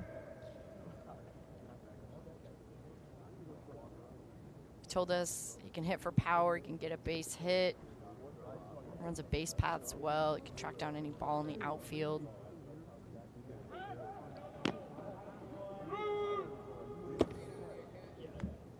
Oregon State doing a good job too, getting into that greater Phoenix area out there in Arizona with McIntyre, and obviously former PG All-American Gavin Turley, an Oregon State commit in that same area, Hamilton High, out that way. Yeah, great point. I mean, we're seeing the landscape of the conferences change too, so it's no surprise that you're seeing the recruiting change. No question. Dean West over at second. Sikora, another strike. Yeah, and something that's been interesting that I noticed in the first inning is that, you know, a guy who's been sitting 96, 97, 94, 97, right around there, going to the off-speed pitches often, including that short slider, little cutter. Good pitch there from Sikora. I want you to finish your thought on that because I have a question about that, Vin. But 2 innings of work for Travis Sikora on the mound. Comes out today for Vegas Gold. Gets a handshake from his teammate. Nice job, sir. Vin, what did you see from his 2 innings? Yeah, I just saw a future power pitcher. You know, a guy who has really good body control, threw a good amount of strikes. He walked Brady Reynolds there in the last inning, but otherwise filled up the zone pretty competitively. Obviously, the velocity's going to jump out at you, kind of that mentality, that approach, that power arsenal. But like I mentioned before, just before he struck out McIntyre there, he threw a lot of cutters, a lot of sliders, a lot of changeups, really showed the whole mix. Steve Porter getting some behind-the-scenes footage for the social team. Getting some good stuff for the man of the moment, Travis Sikora. So my question to you, Vin, you mentioned he's going to his secondary stuff. Sometimes we see that when guys aren't comfortable with their fastball, or don't feel like they've got the command that they want, so they go to the secondary stuff. But that's not necessarily the case here. What scenario is it for Sikora when you see him doing that? I think it's just necessarily, it isn't necessarily a comfort thing. Like you mentioned, I think he had pretty good command of the fastball. Yeah. I think he just wanted to kind of mix and sequence. I think it's one of those pitchability things. Not only do you got to show the scouts all your pitches, but you want to show them how you can sequence, how you can mix. You know, there's been a couple guys already in these last 2 days that have shown good sequencing, good pitch mixing. And I think Sikora is certainly one of them. So you can go check out his numbers up on Perfect Game. We're at the 2022 Perfect Game National Showcase. This is our second game today. We'll have a workout coming up later in the afternoon. A new group of prospects coming in to continue the National Showcase, the class of 2023. 12 months out from their draft, I guess, if we're saying it that way, which is terrifying, but amazing. And we'll turn our attention to a new arm on the mound for Columbia Blue. And Vin, I need help with his last name. Gabe Gackle? Oh, I didn't want to take a stab at that myself. Okay. Gackle or Gackle, I'm not quite. We can probably check on that. Yeah. But first pitch, 95, coming in for a called strike there. So obviously a live-armed righty. And Vin, you said that you were excited to see, I mean, all the arms, right? But the first couple of ones, you were interested to see what they were going to hit. Yeah, we're just humming right along 95, 96 here. No shortage of velocity in this one. Eric Becker at the plate for Vegas Gold, the shortstop committed to Virginia. And a quick 1-2-3 gets the strikeout for Gackle. Yeah, good morning, good afternoon, good night from Gabe here. Just 3 well-spotted fastballs right there to the arm side. That ball's carrying pretty well. See some swings under it from Becker. We're just humming right along. It's athletic, it's easy. A lot to like here so far. He'll face Jaron Purify. And another strike. Sitting at 96.6. Top left of your screen, you can check out the spin rate, the revolutions per minute, and the velo. We have that listed. All our awesome TrackMan data on Perfect Game TV. You saw Purify on the bases earlier in this game. Steals second, and then takes third.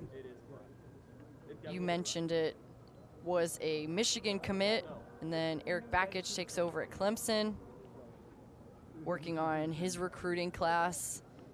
And I know there have been a couple of guys who have uncommitted and then recommitted over to Clemson to join his program. Yeah, definitely one of the bigger college coaching splashes of this hiring cycle. Good eyes from Purify. Yeah, casual 3,000 spin slider there for Gabe Gackle, which would obviously be pretty above average. Another strikeout back-to-back for Gabe Gackle. RPMs over 3,000. Yeah, I mean, you're talking about a guy here who's showing some pretty impressive stuff. 5'11", 185, not your typical 6'5" starting pitcher, but athletic, easy, efficient.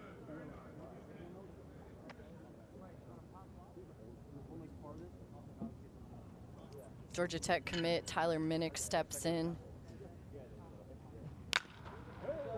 Heads up over there.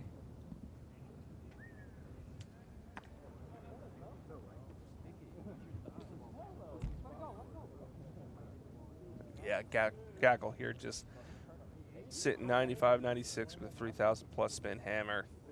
It's kind of exactly how you draw it up for a prep pitching prospect.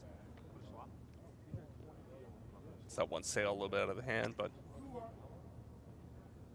like I mentioned, clean, easy, repeatable delivery. Arm action's efficient.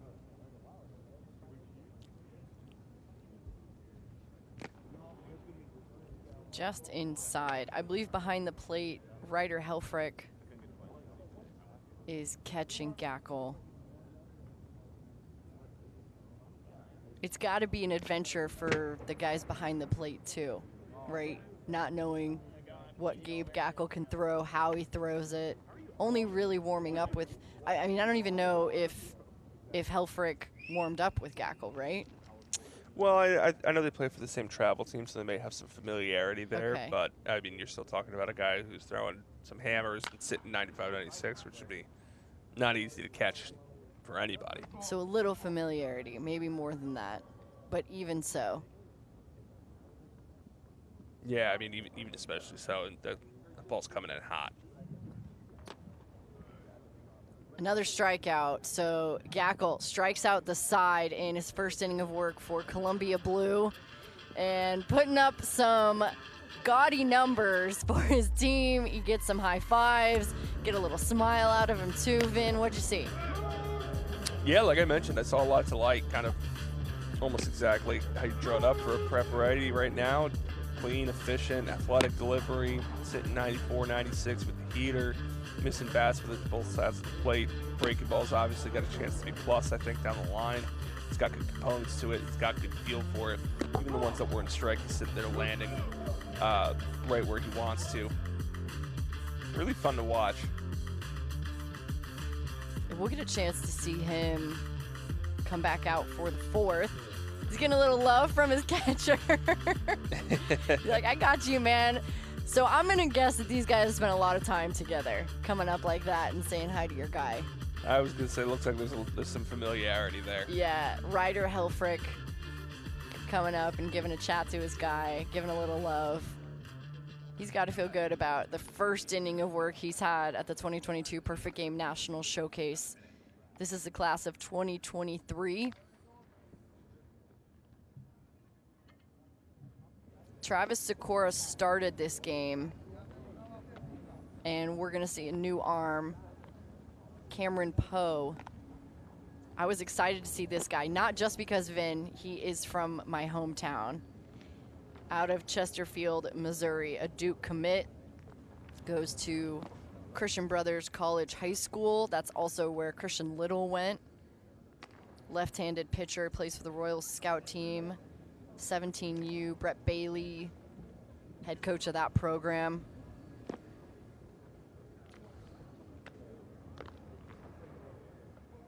He shared with us he's a tall, projectable lefty, a lower 3/4 arm slot. He's got two great breaking balls.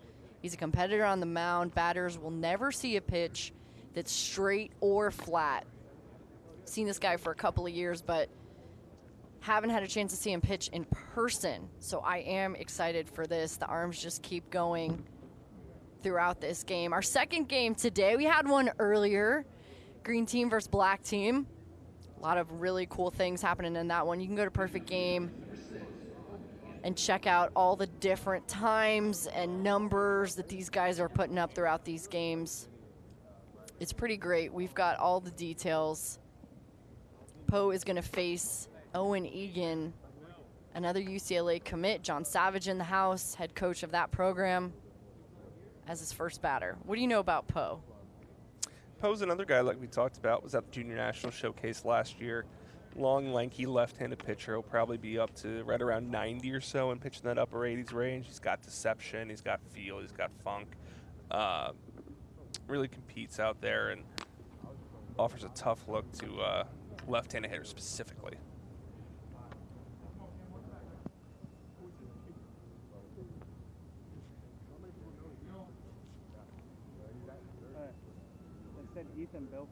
Egan Sharing.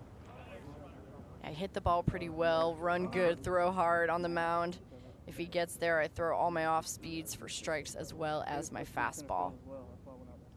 We're going to see a pinch runner head out over to first base and run. Carson McIntyre will take first. Yeah, Egan, another two-way prospect like we've talked about.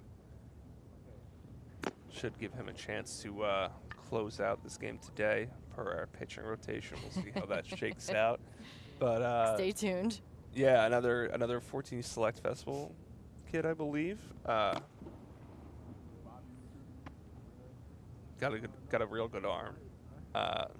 Offensively, he's got some power in the bat, more of a line drive approach, but really polished two-way guy in this class. And he rips that ball right back up the middle for a base hit, advancing the runner to second. Just a sweet swing right through the middle of the zone. Just a short, compact stroke there from Egan, 94 off the bat. Doesn't do too much, takes an hour and a half fastball and just smokes it. It sounded good off the bat, huh? Yeah, it's always good to, you can always kind of tell those 90-plus exits by the way they sound off the bat, but yeah, Egan's a guy who obviously in high school ball hits a lot, pitches a lot. Colton Womble's not wasting any time, drops that ball into shallow center. What a good throw, though, from center fielder Max Clark to get the ball in.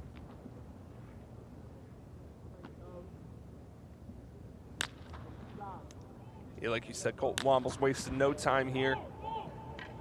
Sprayed liners during BP and doing so again here. All right, so bases loaded, Cameron Poe on the mound, and Toby Twist steps in, the Oregon commit. He takes strike one, so Poe comes back with a strike. Toby Twist, another two-way prospect, kind of similar to Tommy Roldan from last game. Twist pitched yesterday, mostly 88, 90, good BP.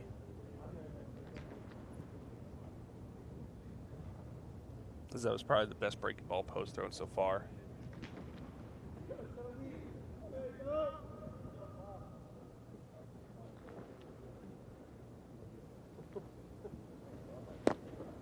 Davis Rivers behind the plate for Poe.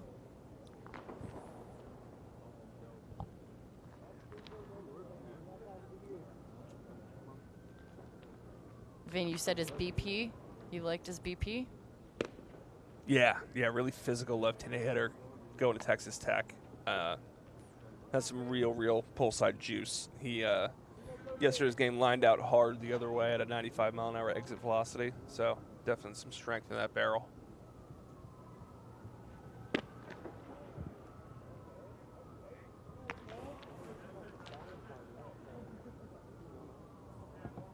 Poe misses there and gets into a full count situation here with Twist.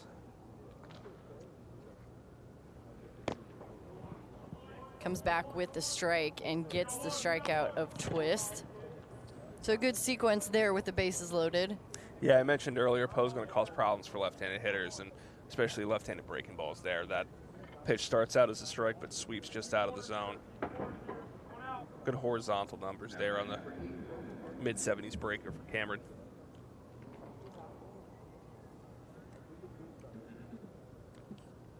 So Roman Martin gets a chance to bat in the bottom of the third. Base is still loaded. That ball inside. Martin, another UCLA commit. John Savage got to feel pretty good about seeing a bunch of his guys out at the National Showcase all together in one place. Yeah, Martin had a really good day yesterday. Big spring, too. checks his swing. Avoiding the ball is Wombles and making the easy throw over to first base for Vegas Gold, Eric Becker.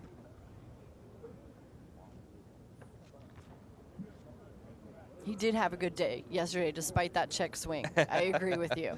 That does not represent the day he had yesterday. Yeah, had an opposite field triple, split the gap, good infield drill, good BP. Like I mentioned, had a really, really good spring out in the Trinity League out there in Southern California. Yeah, we talked about that with him yesterday. We sat down, had a great conversation, learned a lot about his family, his grandpa, people who have influenced him in his life, his mom, his dad. He mentioned, we obviously talked about the Trinity League and what that is like playing out there. He said it lives up to the hype, that's for sure. As that ball gets away, coming home, aggressive play at the plate, but a good throw from Davis Rivers. Despite the ball getting away, Poe makes the tag for the out, Vin. Yeah, like we talked about last game, Owen Egan's another one of those types of players that likes to get dirty, likes to play hard, likes to hustle. And he saw the ball squared away a little bit from Rivers, and he didn't hesitate, unfortunately. Pretty good throw there by Rivers just to nail him. Good tag by Poe. Yeah, it probably didn't go as far as he thought the ball was going. So Davis able to get him out. And underratedly, one of the harder plays you have to make as a pitcher. Cover the plate, you're moving, trying to move in, catch at the same time. It's not something you do regularly, but just a good tag there, gets him right on the side, right before he crosses the plate. That's athletic play there. He's been working on his PFP drills at CBC, that's for sure. You are so right, that is not an easy play to make. And you see some of the highlights here from Poe. What I really liked was kind of the breaking ball. I think the feel for the breaking ball really stands out here. There's good sweeping action on it. The one he threw, the one he throws there to twist for a strikeout was probably the best one he threw. He could locate it for strikes, pull it away from left-handed hitters. Good start for Cameron Poe's day here. We'll get another inning from him coming out for the fourth. We move along of the 2022 Perfect Game National Showcase at the Trop, home of the Tampa Bay Rays. All-Star Week was earlier this week. So they were, some of them out in LA for those festivities, some of them hanging out at home with their family, maybe a little vacation, who knows, a couple days off. The second half of the Major League Baseball season gets underway. The Rays starting on the road. So you make the play, you get to come have the at-bat. That's how it works. It's magic. Davis Rivers will step in facing Gabe Gackle. Yeah, I'd look for Rivers to be aggressive here. That's the benefit, right, Vin, of coming in for the second inning of work against these guys, is that you do get to see at least one from them, even though they're still throwing their best. They're still throwing their hardest. You at least got to see a couple of batters. Yeah, absolutely. And, you know, Rivers is a good fastball hitter. He's a good early count hitter. He's not a guy you can kind of just lay in a first pitch fastball down the middle to, otherwise he'll pound it.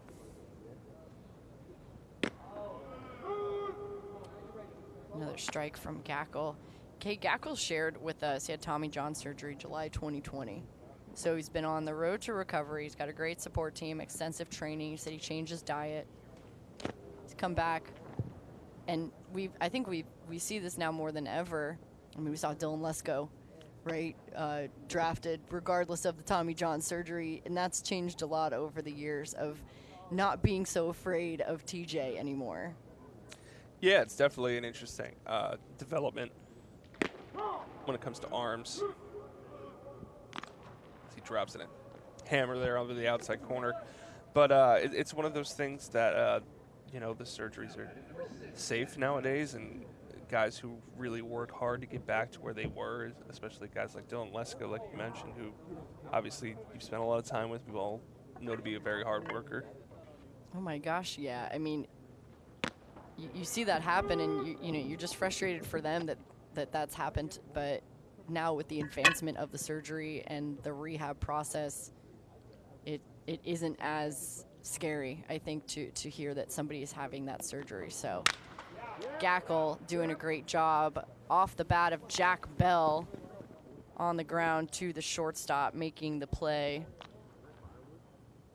Cameron Kim. Is that the first ball we've seen hit in fair territory? I think you're right for Gackle. For Gackle? Yeah, he punched out the side last inning, so. First ball put in play. Don't want to catch the defense sleeping, but it's a good job by Kim just to stay low through the ball. That ball was pretty well struck by Bell. Yeah, it was. Looks like that might have been firewood because it looks like Andrew Wiggins just broke a bat over his knee there. We'll have to get the details of that. I don't know what's going on over there. I know Seth Farney is in the box, the Long Beach, Mississippi native, committed to Mississippi.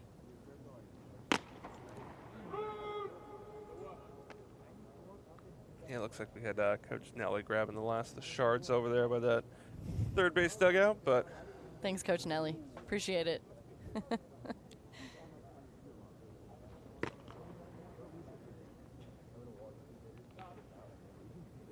Gackle down 3-1 here, but he's just been kind of humming right along. He's still sitting 94, 95 with the fastball. Obviously up to 96 a number of times last year. What a pitch. Fastball right over the glove side there. Tough spot for Farney.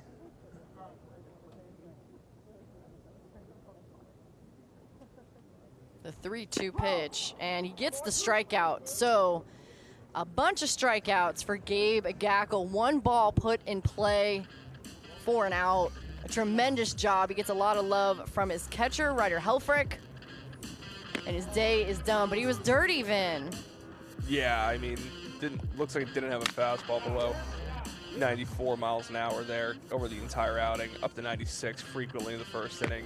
Slider looked like it was plus at times, at least has plus potential.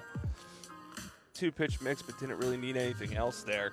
Talk about a dominant outing. Yeah, it looked really good. So his day is done at the National Showcase. All the work that he's put in to come back from Tommy John that he had in 2020. He shared with us that he's got a great support team. He's done the training. He's changed his diet. He said he's an aggressive pitcher. We saw that. He's not afraid to throw the off speed. In counts where batters are sitting fastball, he's smart. He said, I love to try and confuse batters and mix up my pitches a good amount. Great job by Gabe Gackle today. We'll get a chance to see Cameron Poe back out on the mound for Vegas Gold. In his last inning, makes a really athletic play at home. We saw the ball trickle away from Davis Rivers, makes a great throw to Poe to tag out Egan at home. And Dean West was at the plate when that was happening, so he'll come back up and he'll restart. Yep, he'll get round 2 here. No funny rules about that one. Get the new at bat. Another guy we saw at our Perfect Game 14U Select Festival. Dean said he's very fast and an electric ball player. Sticks to his strengths of hitting line drives in the gaps. Dean ran a 6.4 960 yesterday. Yeah, and if you haven't been able, folks at home haven't been able to tell right now, obviously this Columbia Blue team's got a lot of West Coast flavor to it. Something I think we like to see. We like to obviously cover the nation and honestly, even as of late internationally, as best as we can. And it's always good to get all these Cali kids in one place. I agree. We like to see them all. A chopped ball, Eric Becker makes the play at second. Yeah, we want to see every corner of the country. I know it's not always possible, but when you can, it's really special. You get a better picture of the whole class. Yeah, even junior sophomore national about a month ago. Nolan Susie here from Hawaii. I think we've done a nice job at really trying to get the best players, regardless of geography, to this event. Gavin Grahovac drops that ball into right field. He's going to go to aggressive base running all day, stands up for a double. He made some great plays in center field, battling the Trop monster, Vin, as you call it. And he'll get himself a double to start. I think just first pitch swinging here goes the other way. You know, Grahovac's a guy I don't really have much personal experience as far as scouting and evaluating goes, but talking to people I trust, talking to guys who've seen him before, he was definitely in that upper echelon of names from the West Coast kind of coming into this 2023 class of guys to look out for, guys who can really hit. I love that, Vin, because there are so many prospects. And for him to get the chance to come here and now impress a lot of people, but impress you, you haven't had a chance to see him a lot. You can't speak to it personally yet, but now you can because you've seen a little bit more of him. I love that. Ryder Helfrich, who was behind the plate for Gabe Gackle, steps in, hits that ball, but it will be foul behind him. Another Arkansas commit. Another College World Series team this year. They're all over the place, man. Helfrich had a really, really good fall offensively last year. Playing with Alpha Prime down at the Underclass World Championships in Fort Myers. We saw him throughout the fall. Pretty advanced offensive tool set here. Yeah, Ryder shared he's got an aggressive approach, jumps on fastballs in the zone.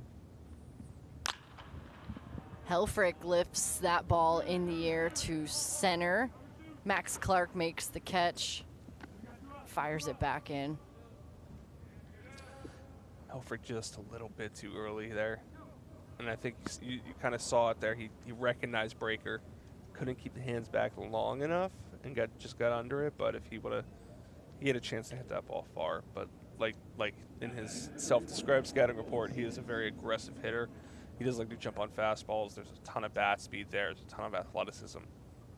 He's a very well-rounded prospect. You saw it yesterday. He had that hustle double back up the middle, 92 exit velo. You could see Max Clark kind of talking about the Trop, it looked like, and trying to read the ball off the bat and what that looks like as far as depth goes. You've got depth perception, right? I had terrible depth perception, Vin. That's why I never played the outfield, because I couldn't tell if the ball was behind me or in front of me, no matter what I did. And now you're working with the dome, so it's even more impressive what they're doing in the outfield. Yeah, much like you, Danny, I could not fly balls, and I was not an athlete, which is why I played first base. I'm sure you were a great first baseman, Vin. I was a very good first baseman. Yeah, I have no doubt in my mind. Nolan Stevens rips this pitch into left, ranging back to make the catch, but unable to do it. Trying to get that ball back in.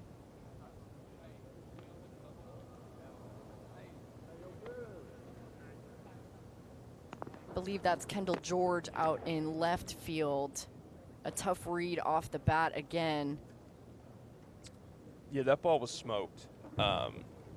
Obviously, they say the hardest ones are the hardest balls to catch, the ones hit right at you. Yeah, and like we just been talking about with that drop, that dome, that background and everything. When you got that ball that's traveling 96 miles an hour off the bat, too, it makes it even more difficult. So really tough play, but really impressive piece of hitting by Nolan Stevens. Yeah, hot off the bat of Stevens, brings in a run.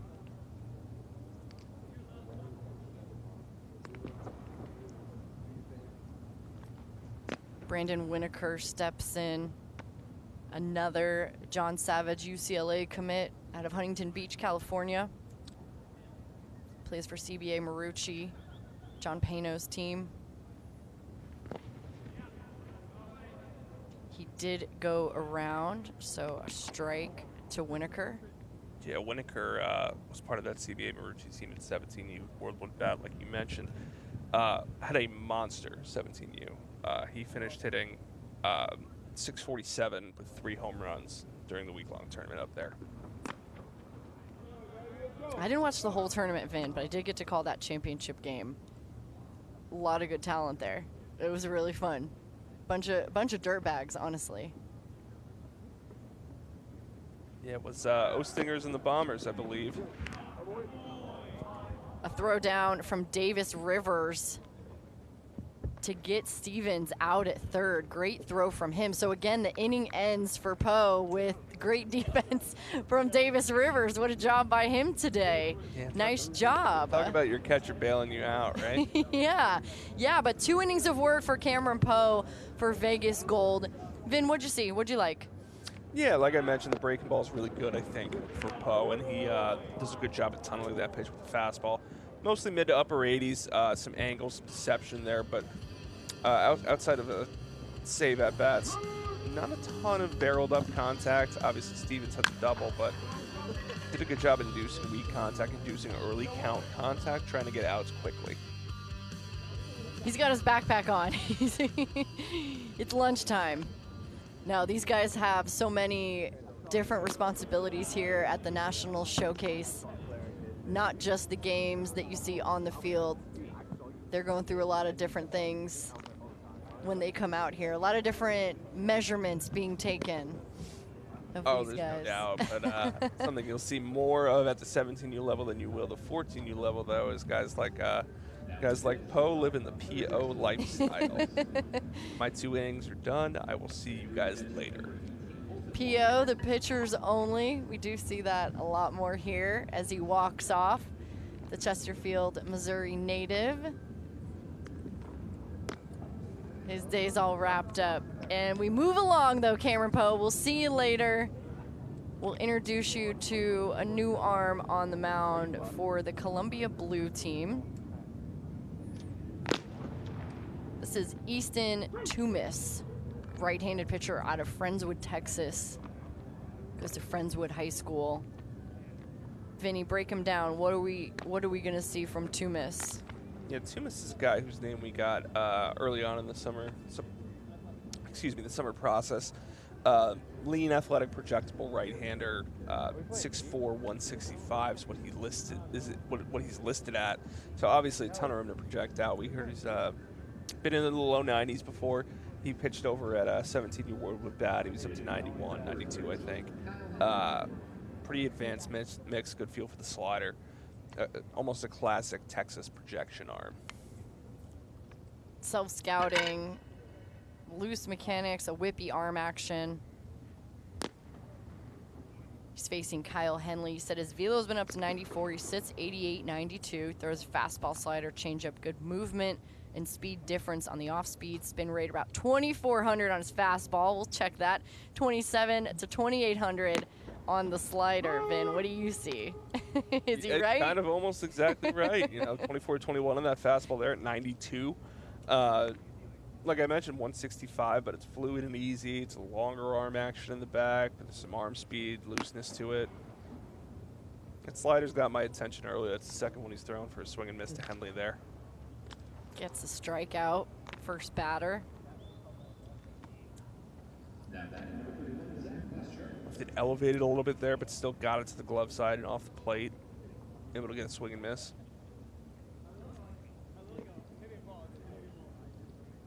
He'll face Zach Plashert.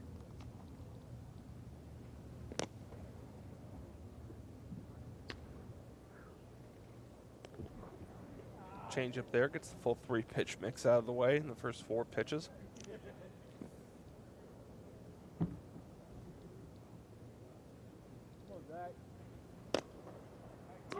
And scoots Plashert off the plate for a strike.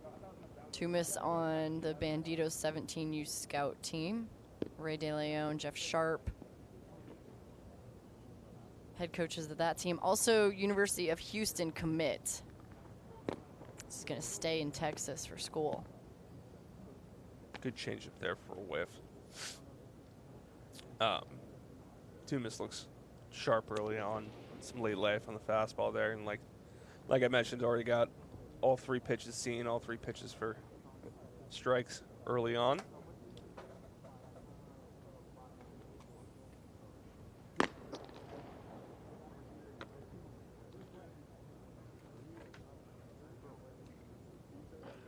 Both his parents played college sports. Mom played volleyball, dad baseball in college.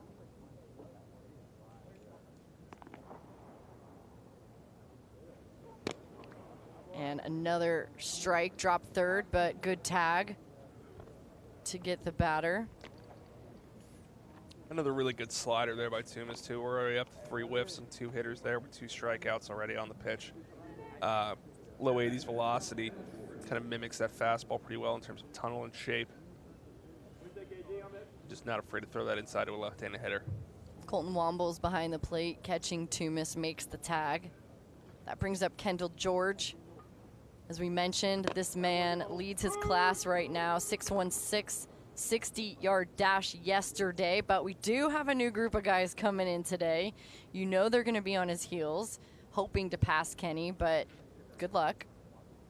George out of Humboldt, Texas, plays for Texas 12. It's his travel team, Arkansas commit. He called himself an 80-grade runner, agree. He's got a very high contact rate, very hard to strike out.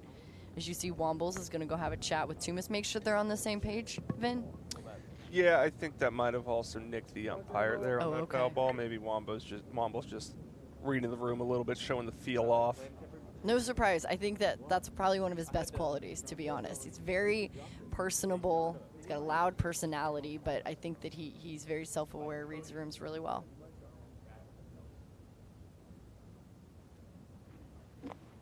And he gets George half swing in there for the strikeout. So Toomas comes out and impresses. Scouting report right on the mark, Vin. Yeah, we got 11 pitches in the inning, 3 strikeouts, only 3 fastballs thrown. Pitchability, obviously really good right now. All 3 strikeouts, all the slider. 4 whiffs total on the pitch. Threw it away from right-handed hitters, in on the back foot to left-handed hitters. The changeup was really good, too, right there at 86, 88. Firmer, but with good shape, action to it. A loose-armed righty, kind of what I said before when you're talking about projection, picks to click.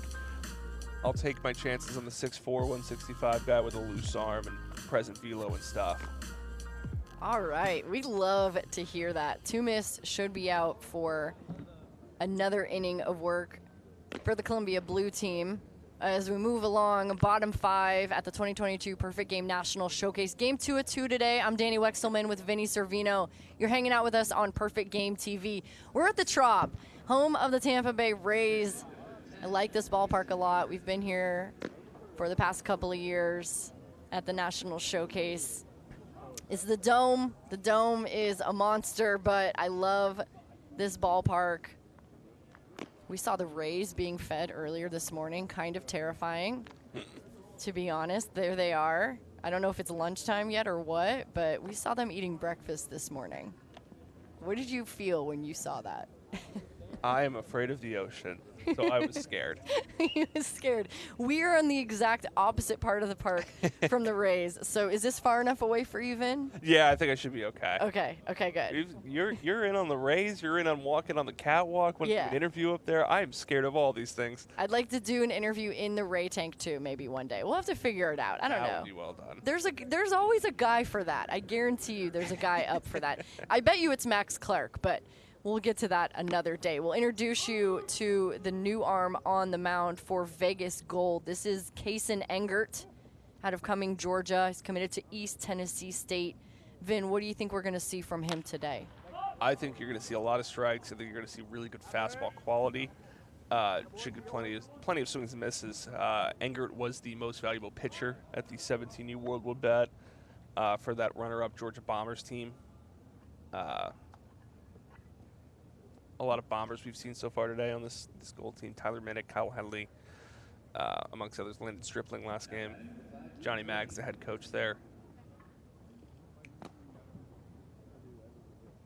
But Engert's got a high spin breaking ball. He'll typically sit right around 89, 91, maybe touch a little bit higher than that. I saw him punch out 9 over 5 hitless up in Georgia. He's also rocking the glove. I love the glove. Glove love for you, Mr. Engert. He's facing Dean Curley. Dean, uncommitted. He's looking to find a new school. Or decommitted, excuse me. I talked to him yesterday, and we had a really great conversation. We talked a lot about his mom, Natalie, and mom is his best friend. mom and dad, but he mentioned multiple times the relationship he has with her and the support that she's given him as he ducks out of the way of that pitch, which I always think, Vin, I feel like sometimes the moms don't get enough love, and so it makes me feel really great when these guys do give extra love to their moms, because they play so many important roles too in all this. Oh, 100%. As a mama's boy myself, I can agree. Oh my goodness. Curly's self-scouting, tall, athletic baseball player, good defender plus arm, runs well for his frame, has plus power in the gaps. The game changer is his baseball IQ, although Engert gets the best of him in this at-bat in the strikeout of Curly. Check this out.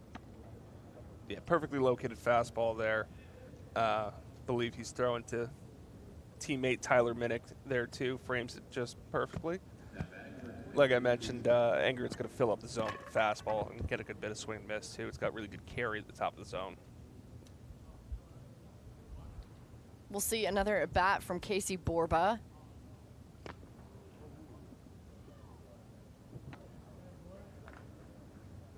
Scoots out of the way of that pitch.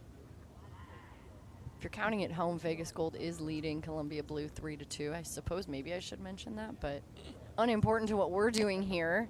If you're hanging out with us on Perfect Game TV, Kason Engert on the mound for Vegas Gold with another strike. Yeah, up to 24 inches of rise on that one. You can see it kind of start. It looks like it starts low to the ground and it just never sinks. Just really good fastball quality overall there. Come on, baby.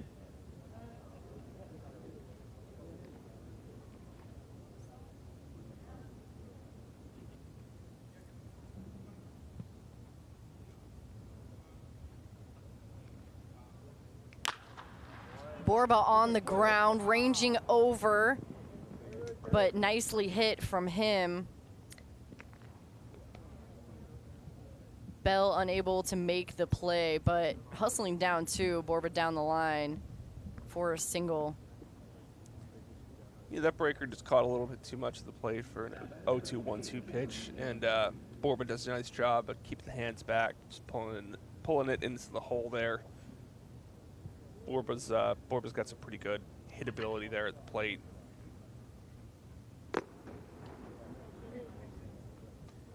So extending the little bit on the inning, a little bit on Kason Engert. Cameron Kim steps back in.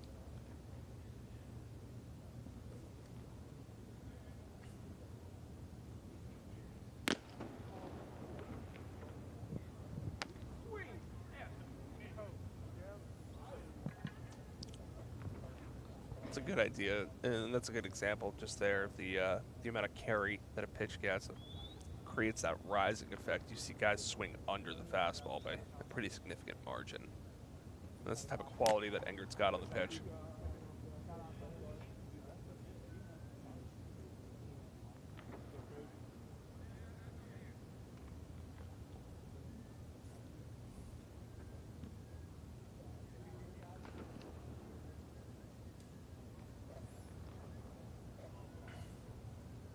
The 1-2 pitch to Kim, ripped foul.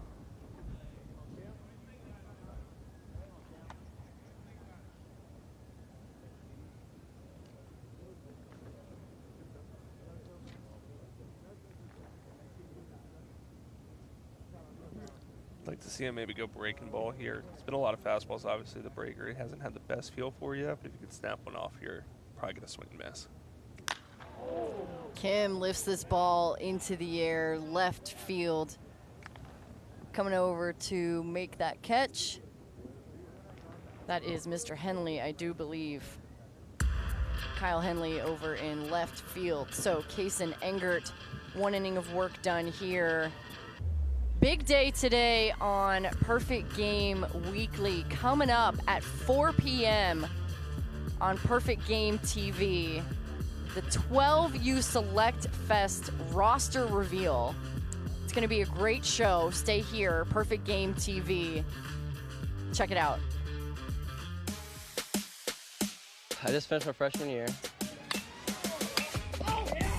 And that was a lot of fun. I hope next year to even do better than freshman year and continue to play in the summers and hopefully be the first pick in the draft. With the first pick of the 2022 MLB Draft, the Baltimore Orioles select Jackson Holliday, a shortstop from Stillwater High School in Stillwater, Oklahoma. Jackson Holliday, he's super hardworking, he's a great brother, he's a really good person, but as a player, he's super fast, he plays the game smooth, hard, and he's really taught me a bunch, and he's been a really good role model for me, and I'm excited for his career, and I'm excited where these next couple months will take him.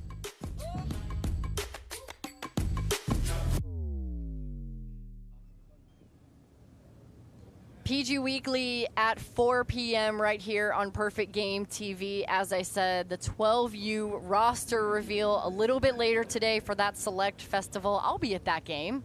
I'm pretty stoked about that. You can check that out. And all the goodies that'll be a part of that show. You heard Ethan Holiday talking about his potential draft. He just saw his brother Jackson Holliday go #1 overall to the Baltimore Orioles a few days ago. Pretty exciting for the Holiday family, Matt Holiday, Leslie Holiday, and their entire family too. I know it's going to be a big summer for them, so you can check that out later today. All right, Vin, Max Clark back at the plate, the #1 player in the 2023 class. He's facing Easton Toomis on the mound for second inning of work for Columbia Blue. Yeah, we're starting off Max here with change-up fastball slider, so getting a little bit of everything here as 2 misses in a plus count. Hey, when you're Max Clark, how many scouting reports are out there on you? Do these guys pay that close of attention to what he's going for if there are holes in his swing, which I don't think there are many? Well, I'm sure, obviously, a lot of pitchers do their homework and stuff, but, I mean, you see it all the time. There's no question everybody here knows who the #1 player in the class is coming into an event like this. Creates kind of that target on your back mentality a little bit, but also, I think for a kid like Max and most #1 players in the class, it creates that rise in competitive atmosphere. Really want to come out here and show why you're the #1 prospect while everybody else is trying to show they can strike out the #1 prospect. Toomis comes in for a strikeout of Clark. So Toomis continues the trend from his first inning of work. Got a little smile on his face.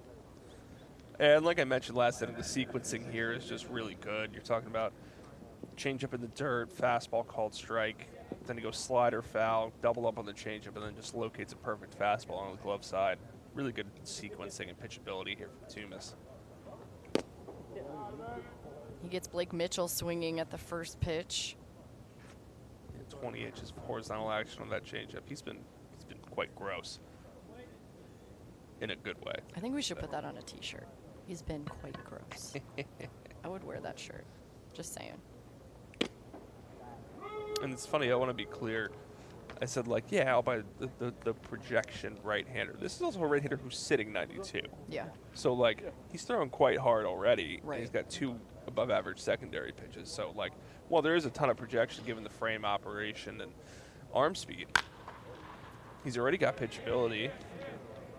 Mitchell, shallow left, but that ball is going to get down. He'll slide in safely to second base. And again, I don't know how much we can talk about, well, this is the Trop or what have you. But it is shallow. It drops and just hits off the glove of Carson McIntyre. Yeah, it's obviously a tough one. You know, that ball's kind of running away from you if you're the outfielder towards the third base foul line there. And obviously he's in full sprint trying to get it, trying to do a number of things at once, but that just finds a way to hit the grass, and Blake Mitchell standing on second base. Yeah, Mitchell not trying to do too much with it, not trying to muscle it out of the park, just trying to deposit it in and get on base to bring up Aiden Miller.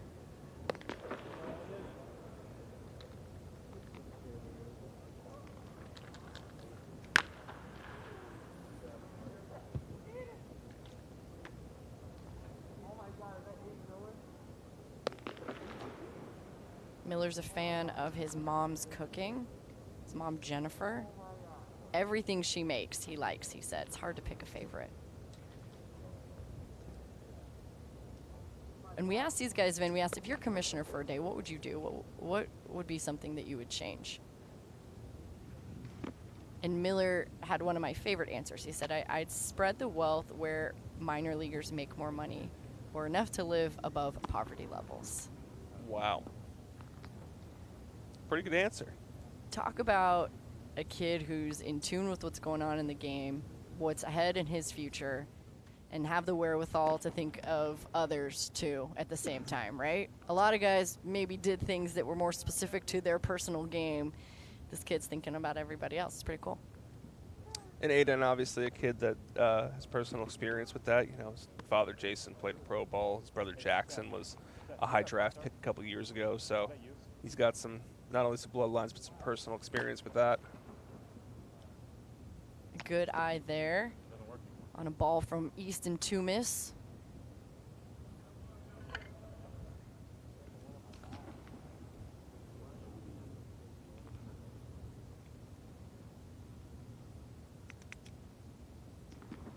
The 3-1 pitch.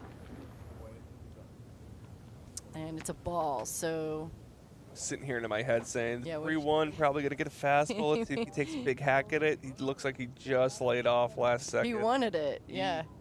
Those high fastballs are tempting, but Coming in to pinch run for him, Seth Farney. So runners on first and second. He wanted that pitch, so we'll see what Toomis comes back with. first walk of the outing for Toomis, who's been kind of in control all outing before this at bat.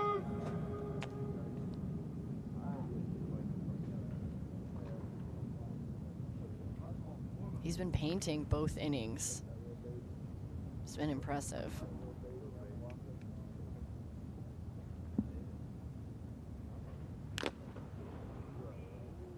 Miller gets a piece of that. a little love tap behind the plate. I think that's Colton Wombles back out there. I was going to say the umpire returning Colton's favor from last inning. Saw Wombles got a little piece and goes to slow it down a minute. Some gamesmanship there between the umpire and Colton Wombles. I could imagine that Colton Wombles has some of the best conversations with umpires behind the plate. Oh, I'm sure there are plenty of stories to tell there. And a strikeout. What a pitch from Easton Toomis to get Miller. What did you see from that, Vin? A good high fastball there. You saw it with the 3-1 pitch that Aiden was just able to lay off there and take his walk. But that ball's getting a lot of good carry up, and you can see it there. Couldn't lay off that last one at a fastball only count. Perfectly located. Not enough at the plate for him to do damage. The Indianapolis native Andrew Wiggins steps in, 2 on, 2 down, top of the 6th. What up, big guy? How you doing? Good, brother. How you? Yeah. I'll be here all day. And a good pitch. Toomis took his time with that breaking ball.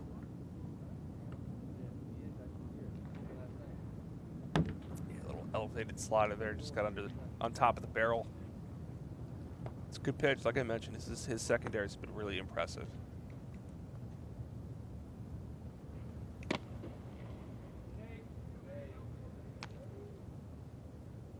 And this has been no easy task for Toomis, by the way. You know, this inning, we've got a strikeout of Max Clark, the #1 player in the class, strikeout of Aiden Miller, #4 player of the class. Got Blake Mitchell on a soft fly that reached on an error. Mitchell, the #6 player in the class. So he's going to go through a tough. Ooh, Wiggins ropes that ball foul. Breezy swing. And Wiggins, by the way, who is the top 100 player in the class and Yeah. hit 3 home runs last week in 17U in Atlanta. So no off guys for Easton Toomis, and that's what makes it fun about the whole national experience. There's, even if you're batting in the 11 or 12 hole, like Yeah. these are best players on their travel team type caliber. Wiggins straightens it out right to center field for the third out of the frame. Coming in, Dean West makes the catch to get out of it, but you're 100% right. His foul ball was 91 off the bat, but great job by Easton Toomis to navigate these bats, some of the best in his class, and show off today. Yeah, the pitch ability is really advanced. It's not only the pitch ability, but the stuff itself. We talked about potentially above average changeups and sliders along with the fastball that kind of sat at 92 for the majority of the outing. Dipped a little bit lower when he got into the stretch there towards the end, maybe get a little tired, but just cruised at that low 90s velo and really did an excellent job at not only mixing his speeds, but locating them precisely on the corners, the changeups and sliders. I'm really impressed by Toomis and think that there's lots of like there in terms of overall quality. We're hanging out at Tropicana Field, home of the Tampa Bay Rays. This is the 2022 Perfect Game National Showcase. The class of 2023 out here. This is day 2 under the bright lights on the big league field. These guys in a year, in 12 months, could hear their names called at the 2023 draft. We just wrapped up the 2022 draft out in LA. And turn our attention to the next couple of weeks, honestly, the next 2.5 months. A barrage of select festivals, 2023, 24, 25 classes. I think the 26 class too, Vin. And we'll get to see a lot of different talent at all different age groups. You're hanging out with us on Perfect Game TV. Danny Wexelman, Vinny Servino. So as we said, this is the second game today. Stay with us all day long. We've got the workouts coming up. Here are the dates for the select festivals. August 7th, the 11U. August 14th, I'll be out there, East Cobb Complex for the 12U Select Fest. 13U Select Fest, we're moving that game to Knoxville, Tennessee, Lindsey Nelson Stadium, the home of the Tennessee Vols, Tony Vitello's program. And then the 14U Select Festival at JetBlue Park. That ball ripped off the bat of Carl Schmidt, getting started off Kaysen Engert, but it's going to be a good summer ahead, Vin. That's the point I'm trying to make here. All of that. Yeah, it is. We are very close to festival season. As Carl Schmidt takes the first pitch, 98 off the bat for a pole side single. But no, the festivals are obviously a ton of fun, and we have our national showcases that lead up to this. Obviously, we got 13U and 14U national showcases coming up in the next week or two down in West Palm Beach, over the ballpark of the Palm Beaches, Astros and National Spring Training Home. And obviously the PG National Showcase, and these national showcases lead into these select festivals and All-American games, and it's something that we do every year, and something that I think collects the best players from these age groups in one place, which is awesome. Luke Shearer, no man's land, drops that ball in for a base hit. The Cal Poly commit. Just saw Brooks Lee, Larry Lee's son, the head coach of that program, go in the first round of this year's draft. Don't forget about Drew Thorpe. Don't forget about Drew Thorpe. I never would do that, Ben. I would never do that. I know you wouldn't. All right, so 2-1. Brady Reynolds steps back in. That ball pops away from the catcher, so the runners will advance. It's Eric Becker. Carl Schmidt thought about it there for a second, about possibly advancing the home. But I'm interested to see kind of how Engert buckles down here in this situation. For the year so far, Carson Engert just 3 earned runs allowed in 24 innings pitched for an ERA below 1. So not very often does he have runners on base in scoring position with less than 2 outs. So excited to see how he bears down here, what the pitch selection becomes, and if he can work his way out of it.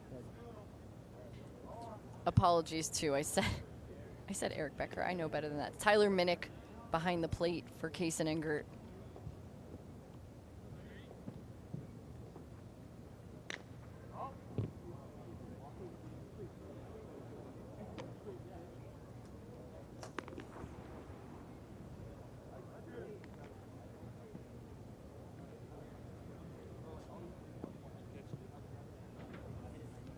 Reynolds said the WWBA in Georgia is one of his favorite tournaments. Said we played against the best. As that ball gets past Minnick, a run will score.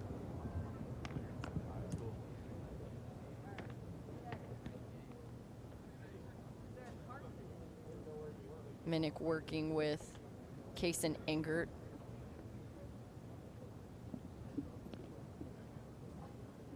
Yeah, Reynolds, part of that CBA team, along with guys like Brandon Winokur that made a pretty deep run.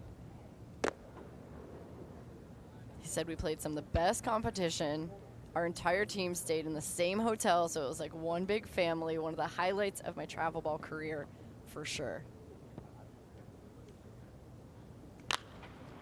Reynolds skies this ball back in the air so close, Vin. Almost had it. Almost had it. We don't have our gloves, but we've got our hands. That's all we need. Our bare hands. So a couple foul balls off Reynolds' bat. Ooh, look, this two-box shot. Look at that. Another pitch ripped foul.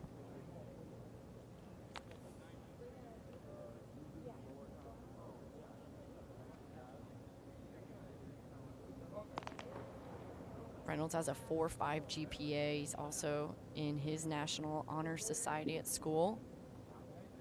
Liberty High School. Right on it. Oh, baby! His teammates want to see him get a hit.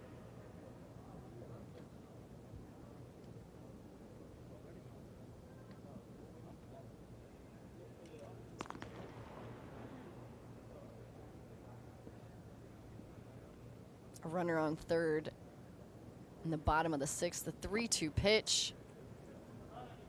All right, so a good at bat from Reynolds facing Engert. His scouting report, my hitting's very good. I'm consistent with barrels and hard hits. I can generate some good power to the gaps. My arm's getting stronger from the outfield. I'm also getting quicker, more agile. I've improved more and more every week I see myself play. I always have tough at bats. Yeah, this would qualify as that for sure. As you see the pinch runner taking off, that ball lifted in the air to right field, coming in to make the catch. And the throw home, not in time, coming home and sliding safely. All right, so let's see this catch in right field. Hot off the bat, Vin. Parker Pico in right field makes the catch. Nice throw home. Good tag by Minnick. Yeah, there's a good baseball play all the way around. Pico gets a read on that right away, gets to the line, sets his body up with good direction. 89 from the outfield during drills, so he's got a good arm. Just unfortunately not quite in time to get the runner at the plate. Good scoop though by Minnick.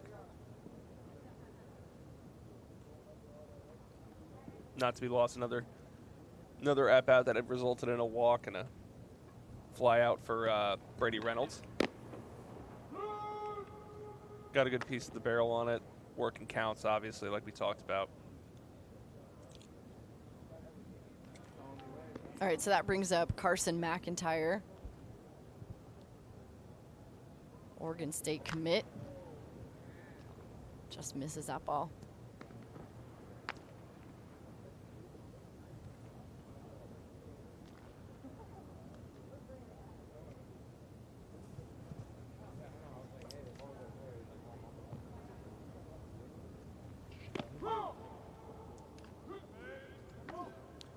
Breaking ball there as he drops it in for a called third strike.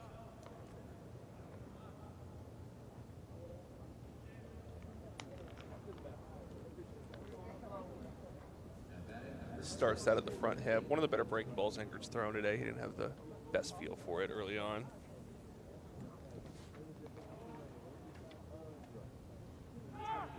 Runner goes, throw down behind him, so he'll slide safely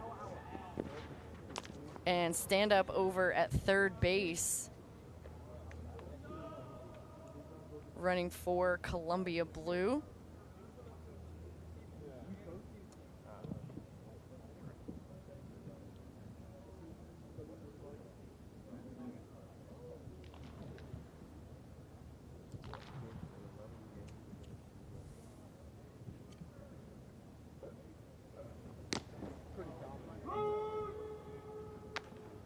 All right, so that's Dean Curley over at third base. Nice base running by him.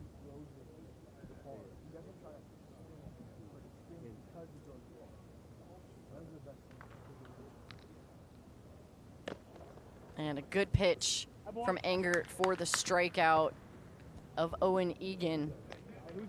So that's going to be 2 innings of work for Kason Engert, becoming Georgia native, East Tennessee State commit.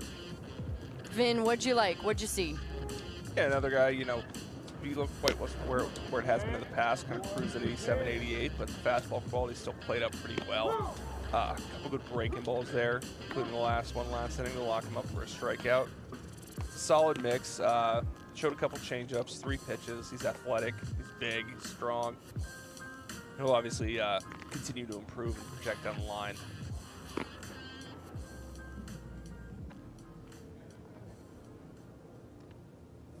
All right, so we move along. Game 2 today of the 2022 Perfect Game National Showcase. This is the class of 2023 here at the Trop. Hanging out all week long. We'll have a new group of guys coming in, Vin, this afternoon for the defensive portion, the workout portion. We'll see throws from the outfield, clock that velo, catcher pop times, infield, the 60-yard dash. You know they've got their eyes on Kendall George, who led yesterday's pack with a 6.16. Yep, the workouts will get the whole 9 yards going. Batting practice, the defensive drills to run in, like you said. Let's get those done tonight, and then tomorrow morning they'll be, or tomorrow afternoon, or tomorrow morning, they'll be out here for their games again. This is Alex Walsh, the right-handed pitcher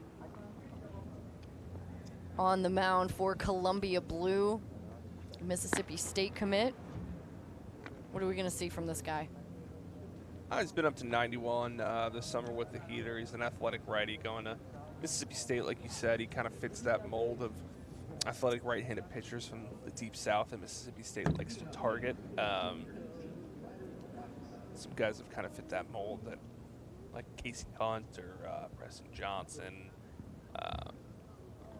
Just guys that can probably throw a lot of innings should they make it there to campus, obviously, and should be a good amount of strikes too. He'll face Ryder Robinson.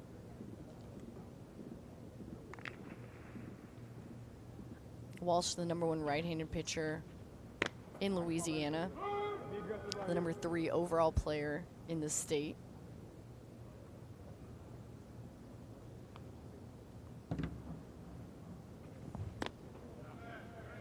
Gets Robinson swinging on that pitch. Fastball changeup here to start. Pretty athletic operation, delivery. Comes out well. And just like that, 3 pitches, If it ain't broke, don't fix 3 it. strikes. Changeup worked for a swing and miss first. Changeup worked for a swing and miss for a strikeout there. Nice little snippet of the tattoo on the right arm there, it looks like. All right, working early. Alex Walsh. That brings up Parker Pico out of Rochester Hills, Michigan. 13U Select Fest, 14U Select Fest. I've seen this guy for a long time. Comes from an athletic family. Close, but not close enough to us. He's got a 3.9 GPA. He's on student council. He's received all academic awards during every season playing sports. He rips that pitch right back up the middle to center field. Making that catch, Ethan Belk.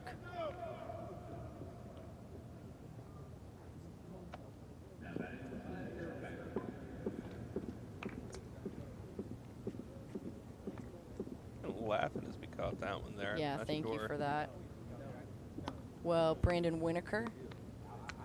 So we've got out there in center. If I had to speculate, it might have been laughing because we got some long toss going on out as that goes into the stands. You've got, wow. Wow. Yeah, Vin. What's going on over there, Vin? We You had doing some okay? long toss, and, well, the pitcher just warming up, just chucked it into the stand. So we got some loose balls going around. Okay. All right. Eric Becker on the ground for the third out of the frame. So that's going to wrap up an inning of work for Alex Walsh on the mound. Vin, what'd you see? What'd you like? Yeah, I apologize for that little segue there, but Alex Walsh threw a ton of strikes. Similar to Easton Sumas, didn't really throw a ton of fastballs. There was a lot of changeups there, pretty good ones for the strikeout there. Got a rollover on the changeup as well and a fly out the center of the changeup. So three out results on the changeup. Threw a slider, was pretty good, showed good horizontal action to it. Sat kind of like 91 with the heater. Not many pitches at all, so interested to get a kind of closer look at him in the second inning after he only threw 9 in the first. Yeah, the first at bat, just 3 pitches for the strikeout. Working quickly and efficiently this afternoon in our second game today.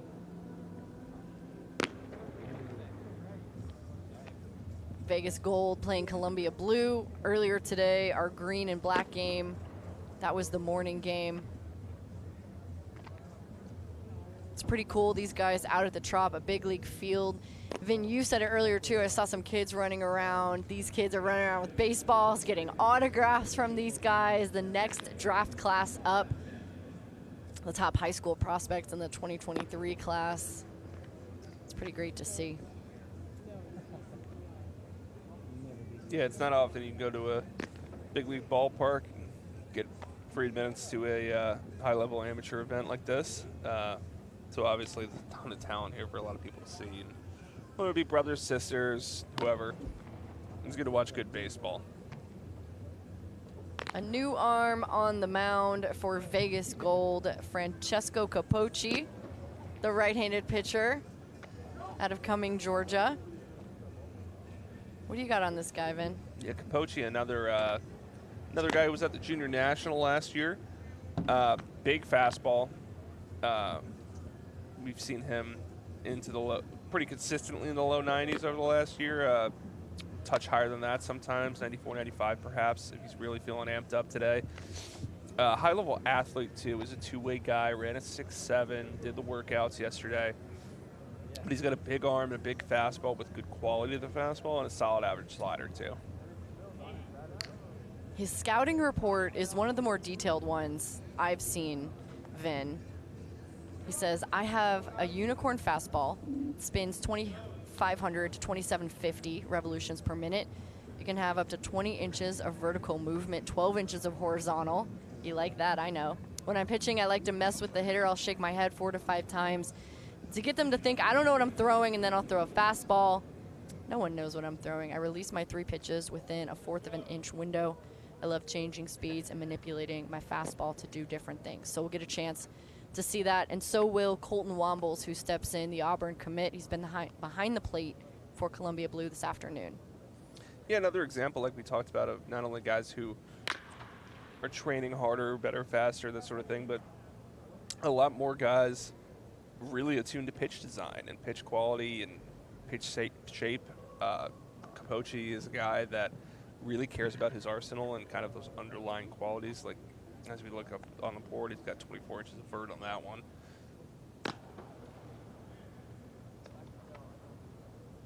Yeah, the description has to be one of my favorites. I just love that you take the time and care to tell us exactly what's going on the mound. And a big pitch from Capocci for a strike. I just think that the more you invest in yourself and your care and your craft, the better the outcome is always going to be. And I think that people who are detail-oriented in this way, I think that's pretty helpful too. Yeah, 100%. Who better than you to brag about yourself, Finn, right? I mean, you're totally fair. right, but also who better than you to know yourself, right? Yeah, yeah. And we talk about these kids all the time. These are 17, 18-year-old kids. None of these guys are finished products. These guys are going to look like what they're going to look like in 5, 6, 7 years. No. And these tools that we have, these TrackMans, these Hawkeyes, these Rapsodos, these different things that can tell us these metrics to kind of describe what we're seeing with our eyes, they're tools for development, and they're tools that can help you understand your arsenal, your pitch quality, and they're tools that can help you improve. Yeah, how about that pitch from Capochi for the strikeout? Yeah, elevated slider there. Pretty firm in terms of the shape, some short life to it, but got a couple misses on the fastball too. Like we talked about, he's got pretty good understanding of his fastball and where it plays. And you saw that as he's locating that pitch up in the zone. So he'll face Toby Twist out of Bakersfield, California.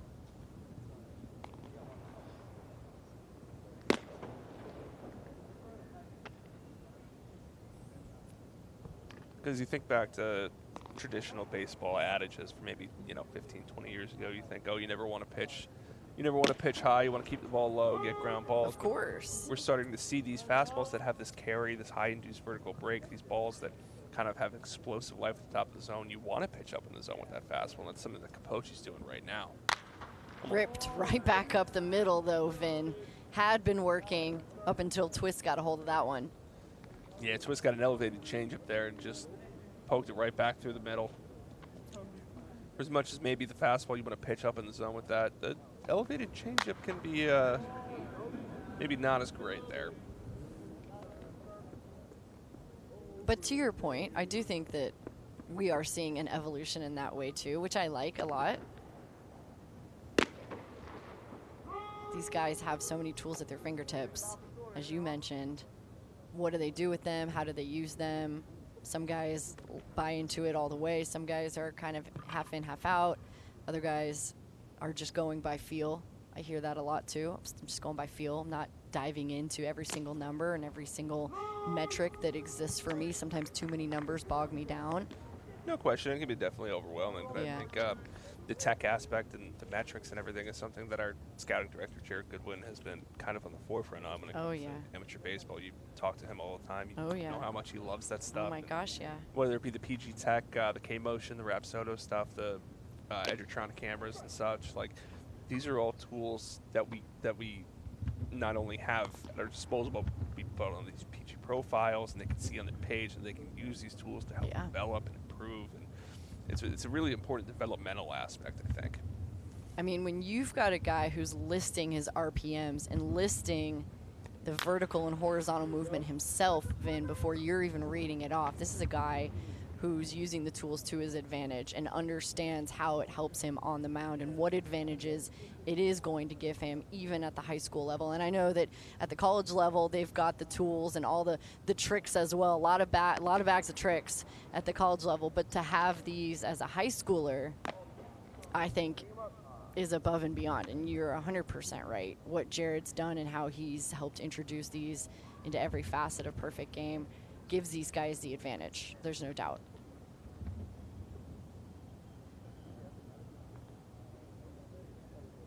Roman Martin with another chance at the plate. Rips that pitch foul.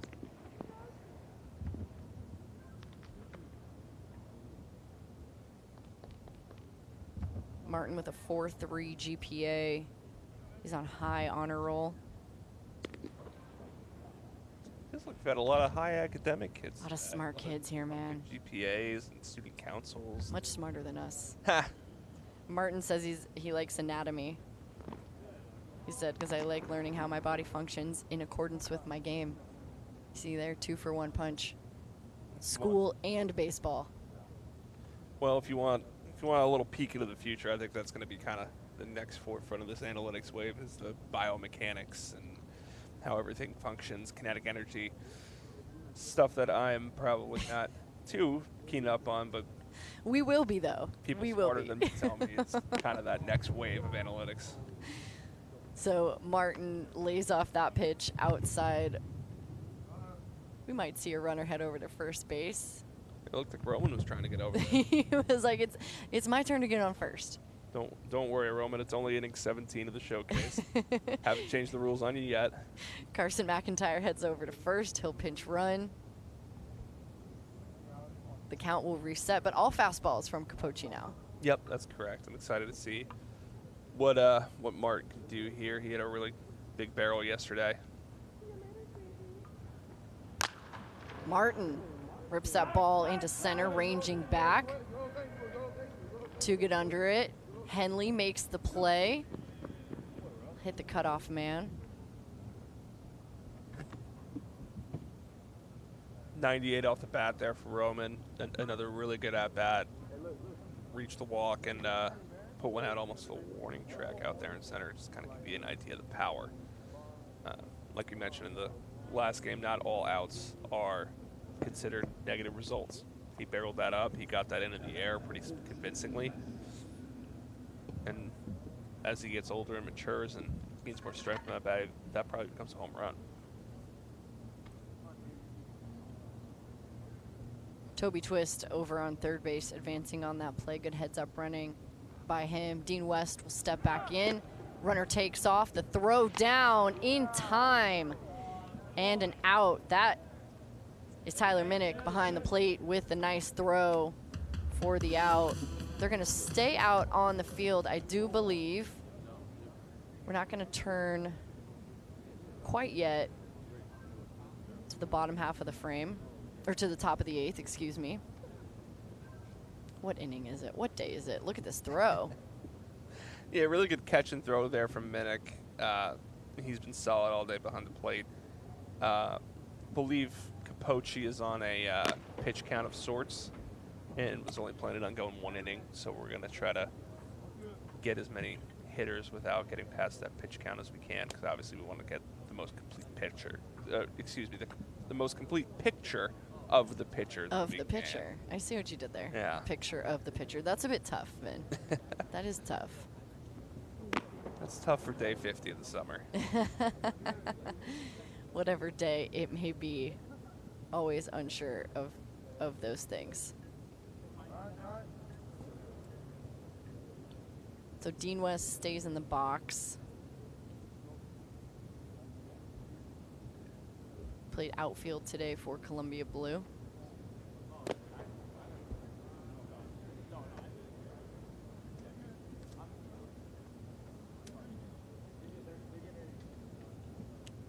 He's a science guy. Again, another guy who's in that world. That's one of his favorite subjects as he lays off that pitch. He said, I like to make things, whether it's a chemical reaction experiment or making body replica that explains the digestive system. Vin, I give up. That's Smart. That's a lot. Smart, man. It's smart. He just misses that pitch. I don't know. I know Dean's a good kid, but chemical experiment sounds a little dangerous. I just want him to be careful. He's wearing the lab coat, the goggles, the whole thing. He's got a pretty bright future ahead of him. I don't want to don't want him doing too dangerous of experiments there. That's right.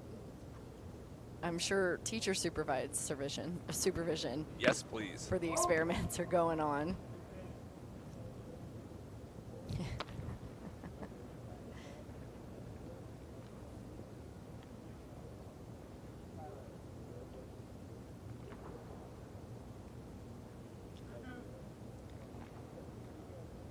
Capochi taking a couple deep breaths on the mound.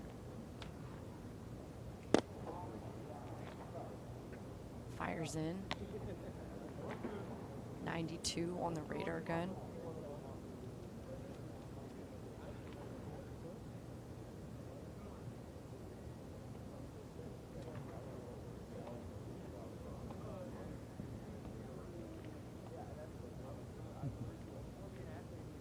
The 0-2 versus West. Dean lays off that.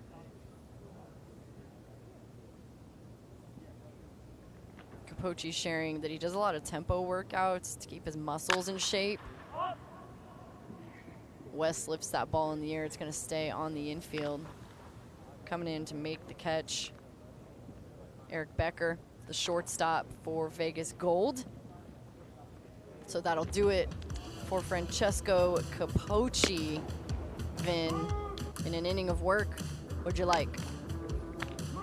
Obviously, we talked about his understanding of his pitch design and his stuff. But you look at kind of this montage here, all the swings and misses that he got for the most part came elevated to the zone. Pitching in that top half of the strike zone, which works out well for him, gets some swings under fastballs, so a couple good sliders as well. It's really good athlete, and it's one of those things that I think you buy the athletic projection there, especially as he gets more and more comfortable with his pitching. You see Coach Nelly giving a fist bump. Davis Rivers coming up to bat. Rivers rocking that pink armband, by the way. Like that, the compression sleeve. Bunch of guys out here rocking the pink. Yeah, we had Dylan Head earlier with some pink batting gloves. Or am I making that up? No, I think you're right. Max Clark had a pink bat, pink compression sleeve yesterday. I've seen some pretty cool spikes, some gloves.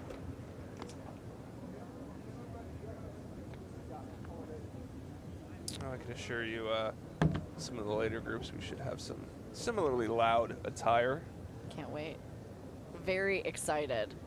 I'll tell you, Drew Burris in particular has Yeah? had some, Oh, loud yeah. spikes this summer. Has he? That kid's got style. Been a lot of style out here this week, I'll say that. They never really lack it, honestly. They usually inspire something for me.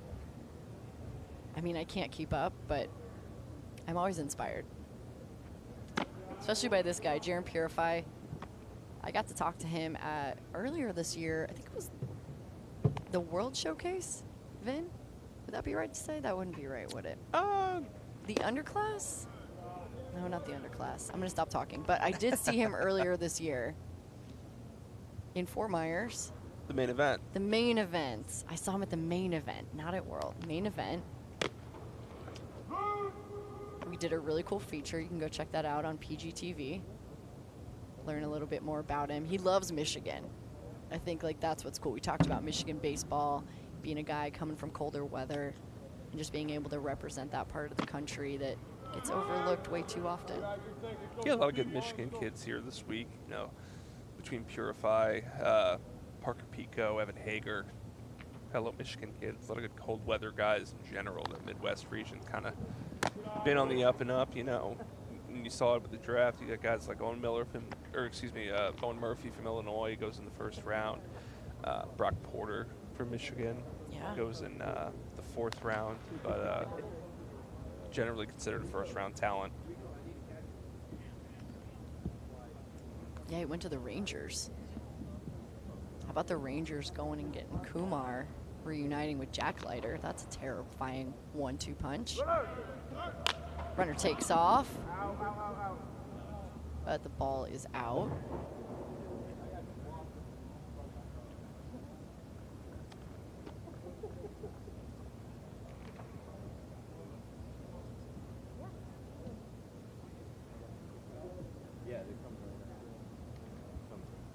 Pinch runner at first, Kendall George. The fastest man on day one, 6'1", 660. Purify over the second baseman's head and into center field with a base hit.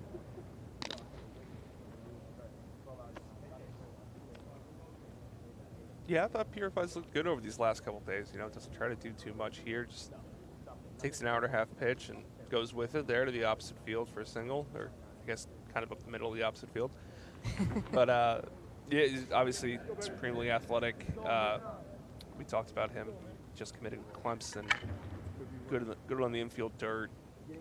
Pretty good swing, surprising power too. That'll bring up Tyler Minnick. We've seen him behind the plate. He's made some good defensive plays today. Georgia Tech commit. Now you got Kendall George at second, Jaron Purify at first. Got a little bit of speed. I would wonder, it's up to them, what they want to do, Vin, but I would wonder if you would see a double steal. I don't know. What do you think? Yeah, I think that's probably what Colton Wombles is going to have to talk to Alex Walsh about right now. Just, hey, you know, we got speed on the base paths, but we also got to execute pitches here. He probably told something along the lines of, "Don't worry, I'll get him out third." That's right.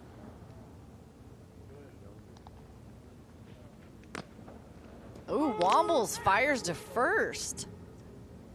Jaron Purify slides in safely. Yeah, it's something about Wombles behind the plate. He's an aggressive thrower behind the plate. He's not afraid to pick behind the runner, even with the guy at second. Strong, accurate throw there. Yes, it was. Slider there from Walsh for the strikeout. Starts out as a strike, ends up in just about the beginning of the left-handed batter's box there. Gets Minnick to chase.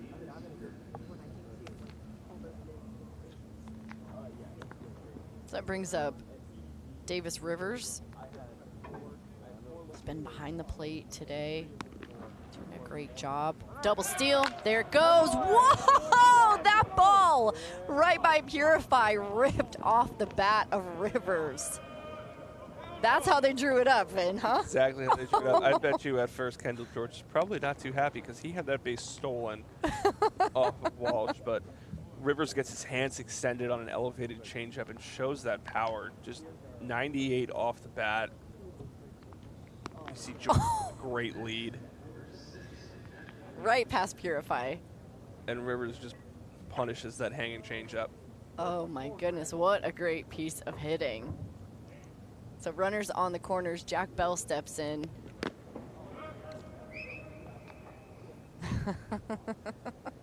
That was fun. Exciting baseball, right? I'm into that, yeah, of course, of course.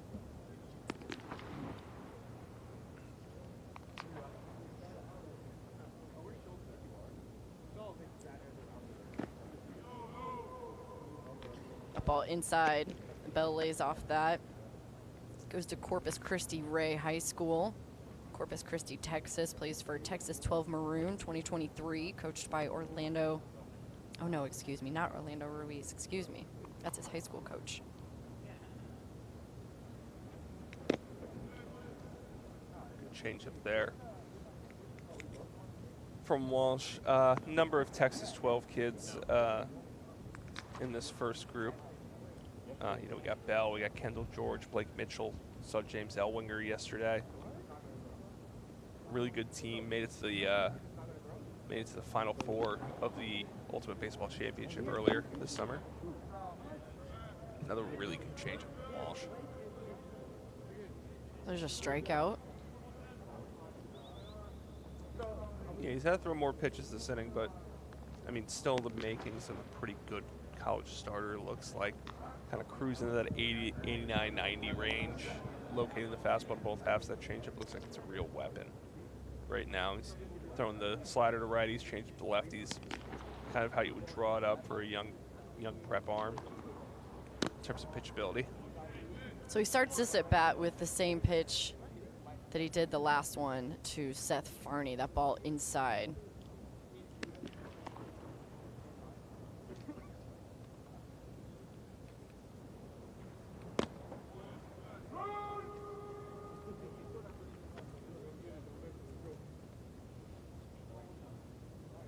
Comes back, evens the count. Runners on the corners, 2 down in the top of the 8th. Swings through, tries to hold it back. Wasn't his pitch to hit. Yeah, Farney is a switch hitter. I think he's got a little bit more power upside from the left side, but you know, unfortunately, in an instance like this, Walsh's best secondary is the changeup.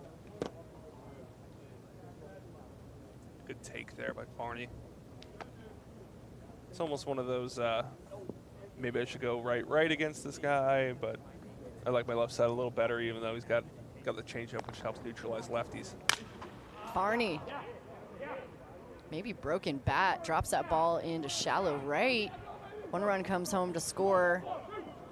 Rivers slides in safely to second. Farney trying to take 2, but he'll be tagged out. So heads up by the defense, but Seth Farney able to drop that ball into shallow right, score a run.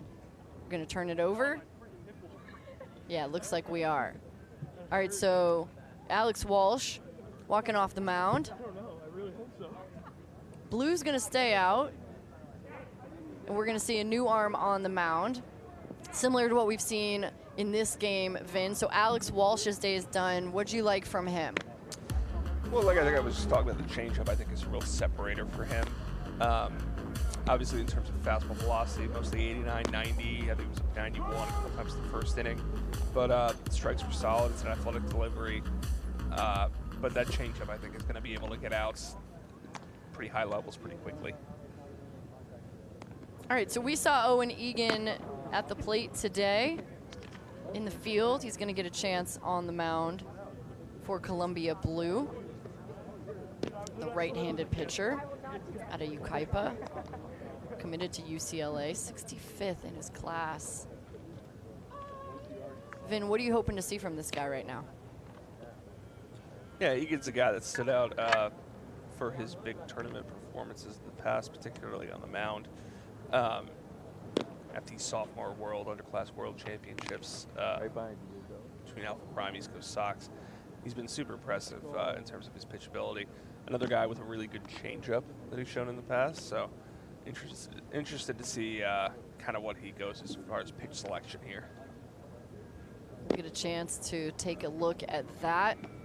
This is our second game today. Hang with us on Perfect Game TV. We've got our second half of the day coming up. Let's go, boys. And don't forget, yeah, check out those scouts, by the way. They're going to hang here, too. They're going to check out the next wave of guys coming in. We've got the workout portion of day 2 coming up right after our game. I believe that starts at 4:30.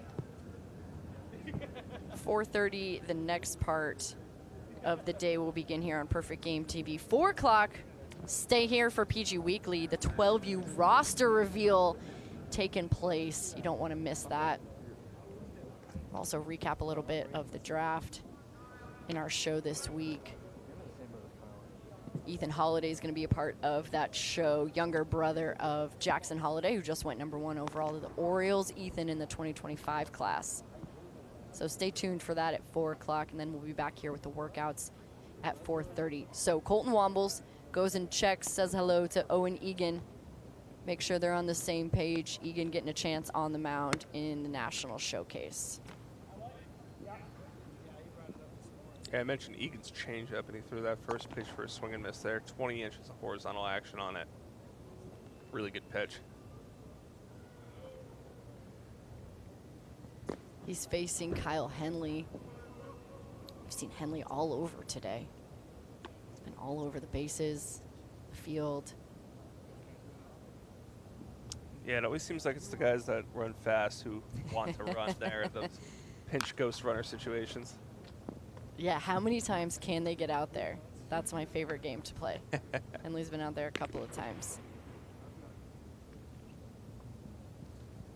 Yeah, it feels like the 3 fastest guys on this team between Henley, Purify, and Kendall George have been the ones out there most frequently. Henley's shared he put on 14 pounds since the end of high school season through, said, good workouts utilizing all parts of his body. Yeah, he definitely looks more physical than he did last summer. Definitely looks like he's added some good weight there, some strength.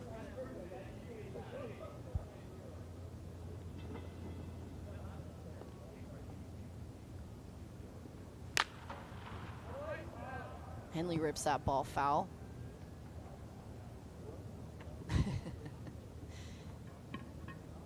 Little charity bounce. Yeah, Henley's had a number of good at-bats in game over these last 2 days.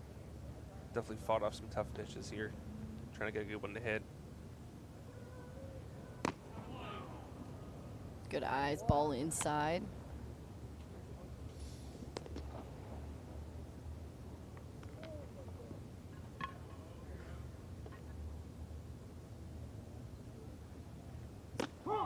But that one's a strike. Good pitch from Egan for the strikeout.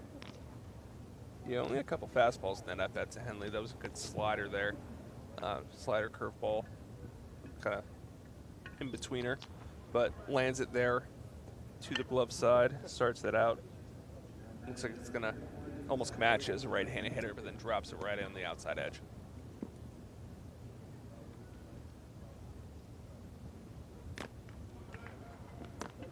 Zach Plashert at the plate, the Arizona commit, with 1 down in the bottom of the 8th.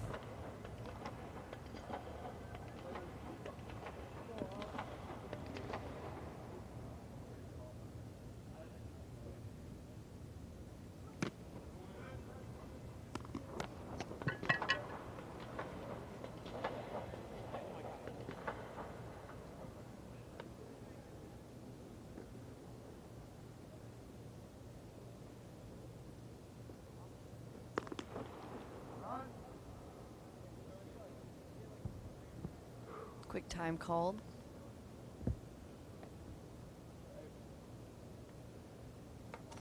Impressive, as I said, Vin, for a guy to play the whole game and then come out on the mound and do this.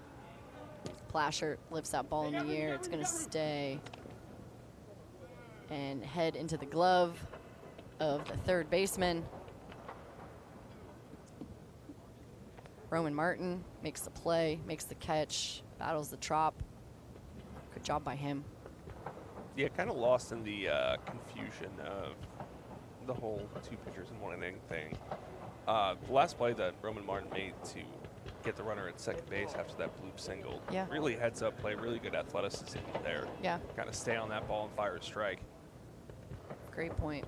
That boy can take it. There you go, KG.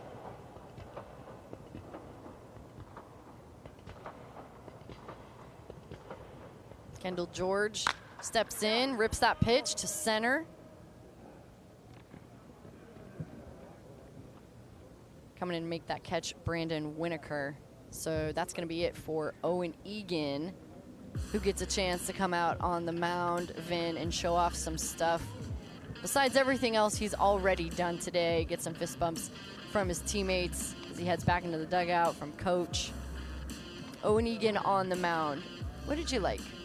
Yeah, you can see him there. Obviously, really tough to, like you mentioned, come in and close the game out after you've been playing all game. But pretty looks like he's got some dirt on his front his jersey there. He was sliding into home earlier.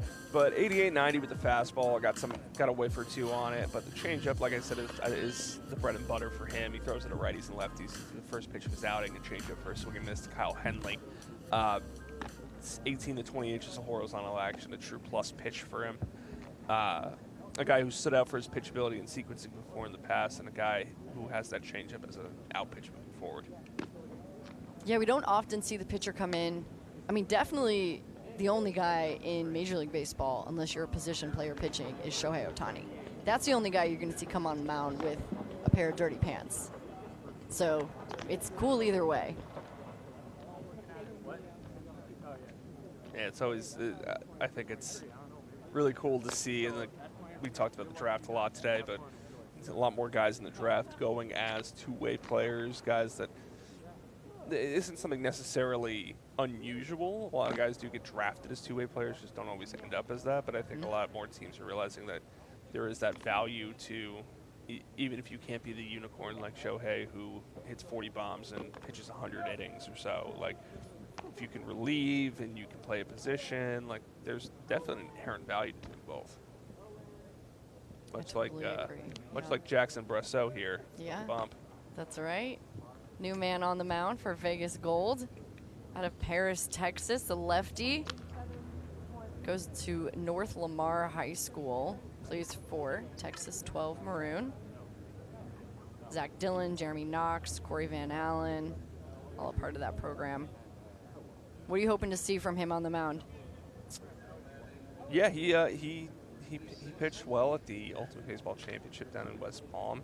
He's a guy who kind of jumped onto our radars pretty immediately at the Sunshine South Showcase earlier this year down in Texas. Was up to 94. Obviously, took a good BP too, and is super athletic. Self-scouting for Jackson. He said, as a pitcher, I carry an attack-first type mentality, high motor with the lower half, throw with intent, athletic delivery, great command of 2 pitches, fastball slider with projection to change up. Yeah, Grahovic's laughing a little bit there. Certainly an attack mentality. Fastball's running in.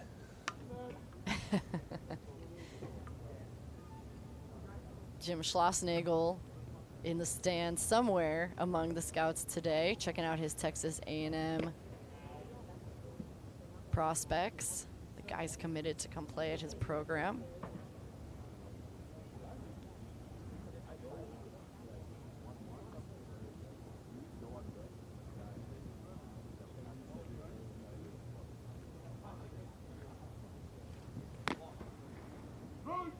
So that one's in for a strike.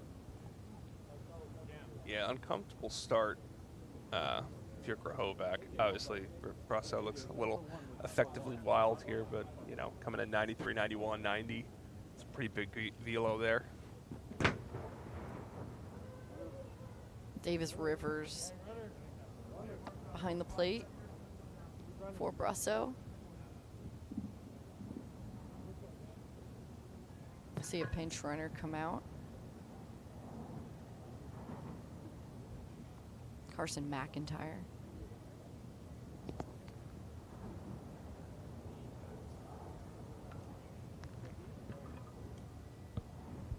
So 1 on in the top of the 9th. Grahovac lifts that ball in the air. Will it stay on the field? Yes. Wow, what a play.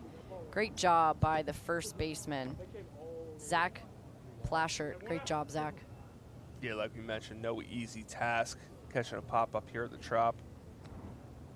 Ball was up there a long time too. Grahovac's got good power.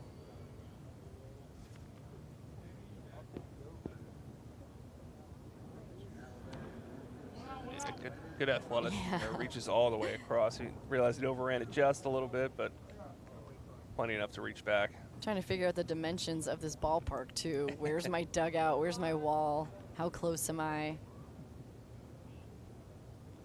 Ryder Helfrich steps in to the box. Takes a first pitch strike. How far see you soon? Codes?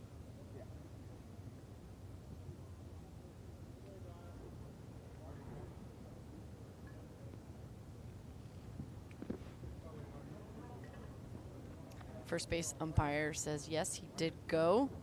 So strike 2. Started that breaking ball, looked like it was going to be a fastball low out of the hand. Helfrich can't hold up, Brasso gets a swing and miss on it. 0-2 count. Let's see if maybe he goes back to the breaker here. The 0-2 pitch comes inside again for a ball.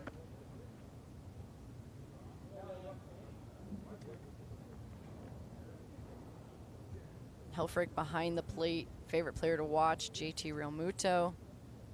Loves the way he catches. Probably the most fun catcher to watch in the game.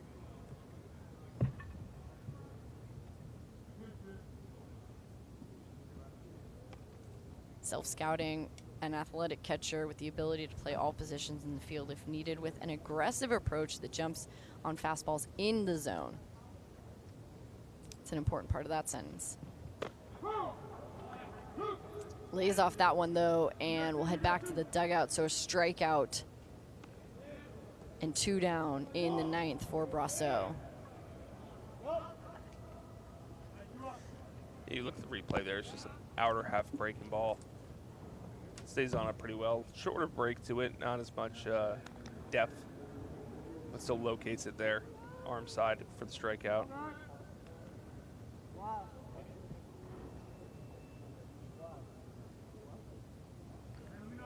Stevens saying hi to Davis.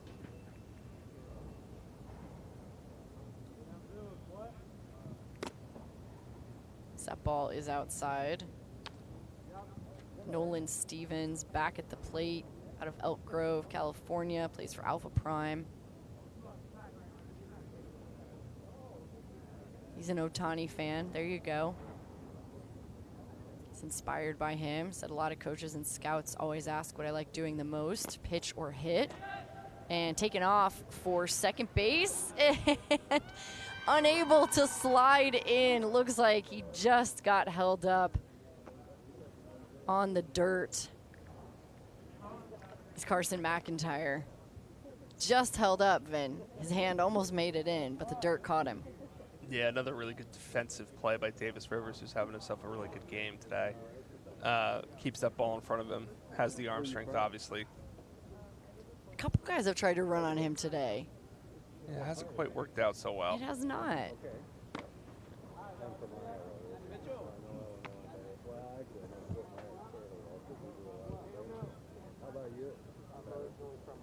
But Stevens was saying Shohei represents two-way guys like myself and says, you know, you can do it. There's no better feeling than striking guys out and then go crushing a ball the next inning.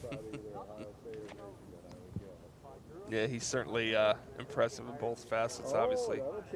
90-93 yesterday from the left side, and he crushed that 96 mile an hour double earlier today to left field. Two good schools.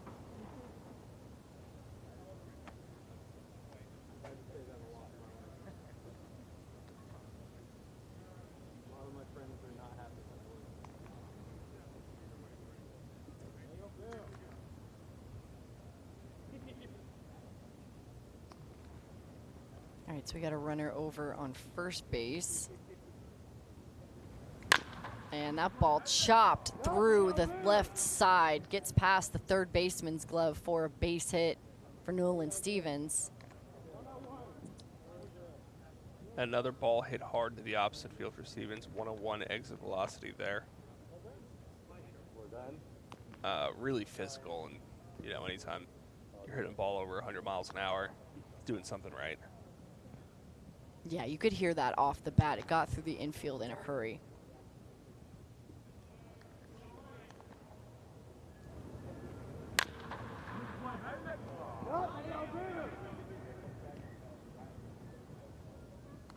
So there you saw the replay, and as you called it, Vin, we might get the opportunity to see Blake Mitchell on the mound.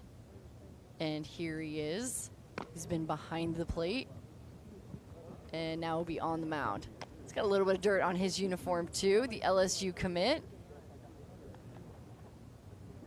Always interested to see a guy who is primary catcher come out on the mound and see what kind of arm he has. You know it's going to be a strong one. Just what else do you expect to see? Oh, absolutely. You know, Mitchell caught a couple innings. I want to say he caught the first 2 innings, and then has kind of only EH'd or DH since, just kind of keep him fresh. But you know, he was really impressive in relief. The Ultimate Baseball Championship was up to 97 on the fastball. So he's definitely got a big arm. He's got a clean delivery. He's one of those that, much like Nolan Stevens, you know, hits so well and pitches so well that it's almost, what do you really do with that? And it makes it even more difficult, I think, because Mitchell's a primary catcher. Yeah. And catchers are so valuable in terms of it's hard to suit up just anybody behind the plate. Yeah, and I would say catchers with power, catchers who have that bat. Which he does. Makes you extra special.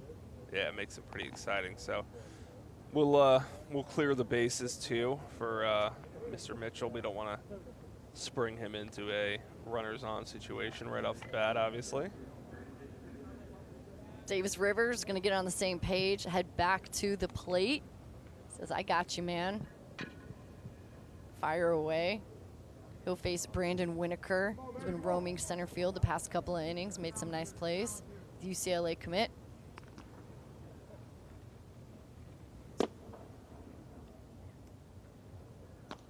Ball one fires in, 94. Yeah, the thing about Mitchell on the mound, too, is the velocity comes easy.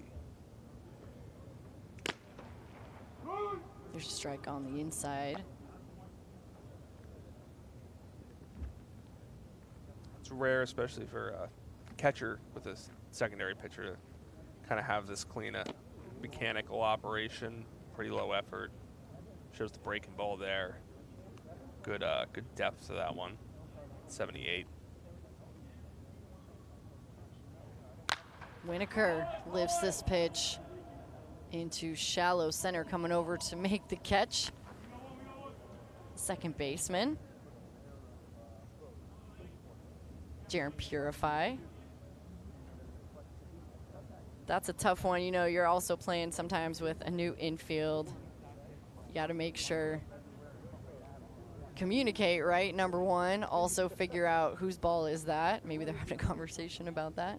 Yeah, it looked like he was kind of looking at the scoreboard for the replay there, wanted to see where it was. It's obviously if you have the comfort on your travel or high school team, you kind of have a feel with your other defenders, who gets what balls in what situation, not so much in a showcase setting like this.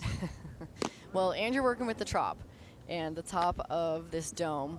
So we've seen a couple guys almost overrun the ball today. And Mitchell 95 with 22 inches of vert on that last fastball. He's facing Dean Curley back at the plate.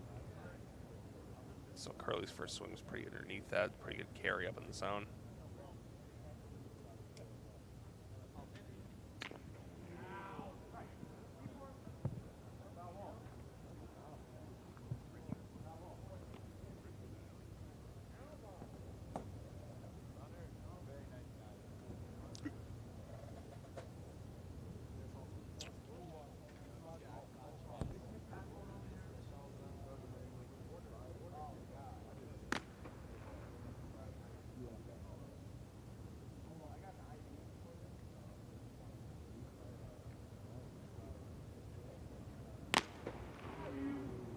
Quick pitch, quick swing from Curley, but right through it. Yeah, Mitchell working very quickly like you noted there. Mostly 92, 94, a couple 95s.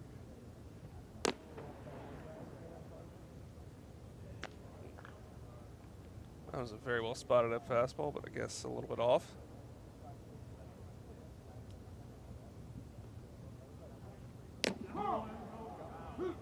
And there's a strikeout for Mitchell. So coming out to show his stuff out on the mound, Blake Mitchell for an inning of work. Get a little smile from Coach Nelly. And that's going to be it for our second game today. Before we go, though, thoughts on Blake Mitchell? Very good. I mean, obviously the whole package when it comes to a catcher. Left-handed hitter with some power, plate discipline, but on the mound, pretty good delivery, fastball command to both sides, 92, 95. Showed one breaking ball, was pretty good. A very low mileage arm that doesn't really have a lot of innings on the bump. And a guy that, you know, if he were to pitch more often, potentially really start to get to that ceiling. But it makes it hard when you're such a good catching prospect. Yeah, we know the skills behind the plate and with the bat. We saw him on the mound there too. Looked pretty easy for Blake Mitchell. That's going to wrap up our second game today. A couple of housekeeping notes. 4 o'clock PGTV. We have PG Weekly airing. We'll reveal our 12U rosters for the 12U Select Festival coming up. Darren Sutton is going to host that. And then a little bit later, 4:30, the second half of our day, right here on PGTV. The workout portion will get a whole new group of prospects coming in to the Trop, home of the Tampa Bay Rays, to work out. That's going to be here all night long on PGTV. For the whole crew, everyone working this afternoon on day 2 with Vinny Servino, I'm Danny Wexelman. We will see you a little bit later. Enjoy your afternoons, and we'll be back on PGTV at 4 o'clock.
Sweep, that's it.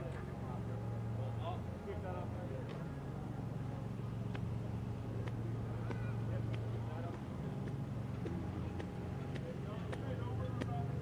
Now we'll go to the business side.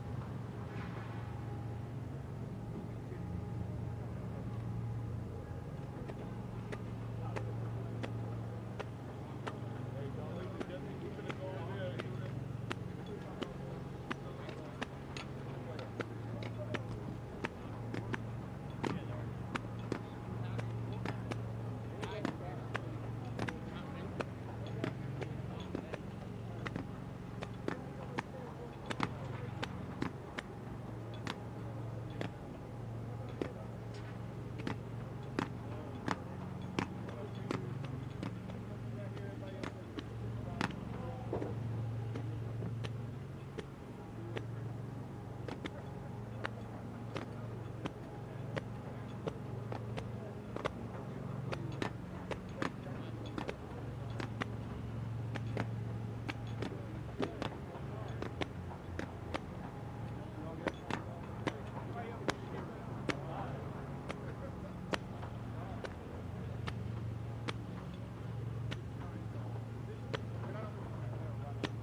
kids down? Yeah, he was double checking right now. Got 3 minutes to get it done. Down to let him know. What about behind on the plate?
back of the cart, baby.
You're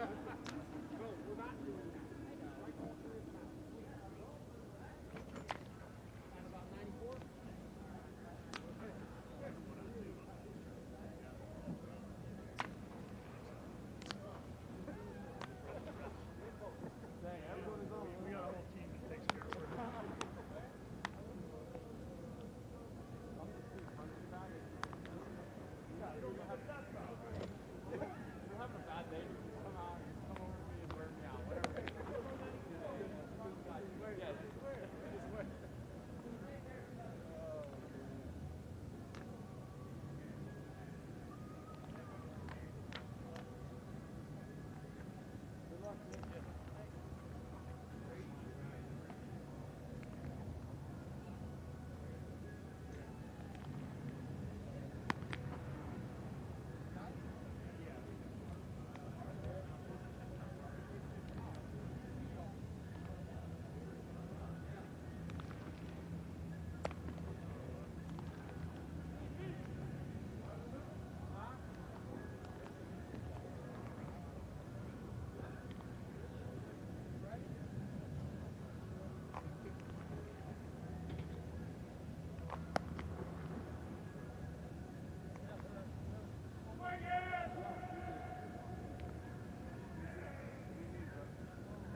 know, they're all 50-pound bags, and it seems like I'm the only one that puts them in here and takes them out.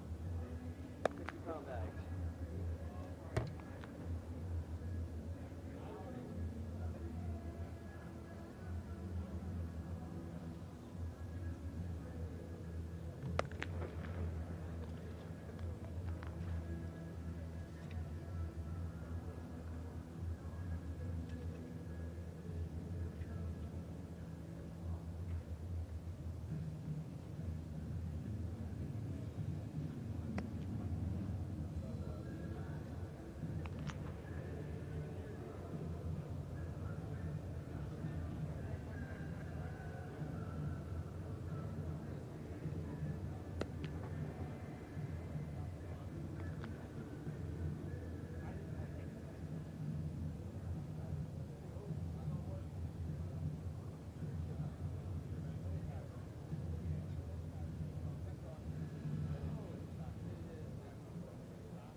Guys,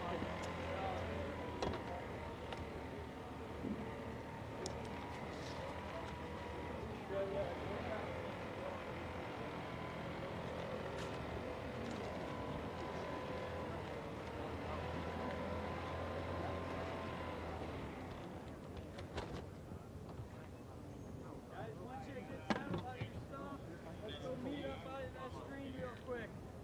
All right?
It's probably hooked somewhere. It's, yeah, why don't you go that way? So I don't see where it's carabiners way over there.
This is the very best time for baseball, the heart of summer, when you're talking about amateur all the way to professional baseball, so let's celebrate it.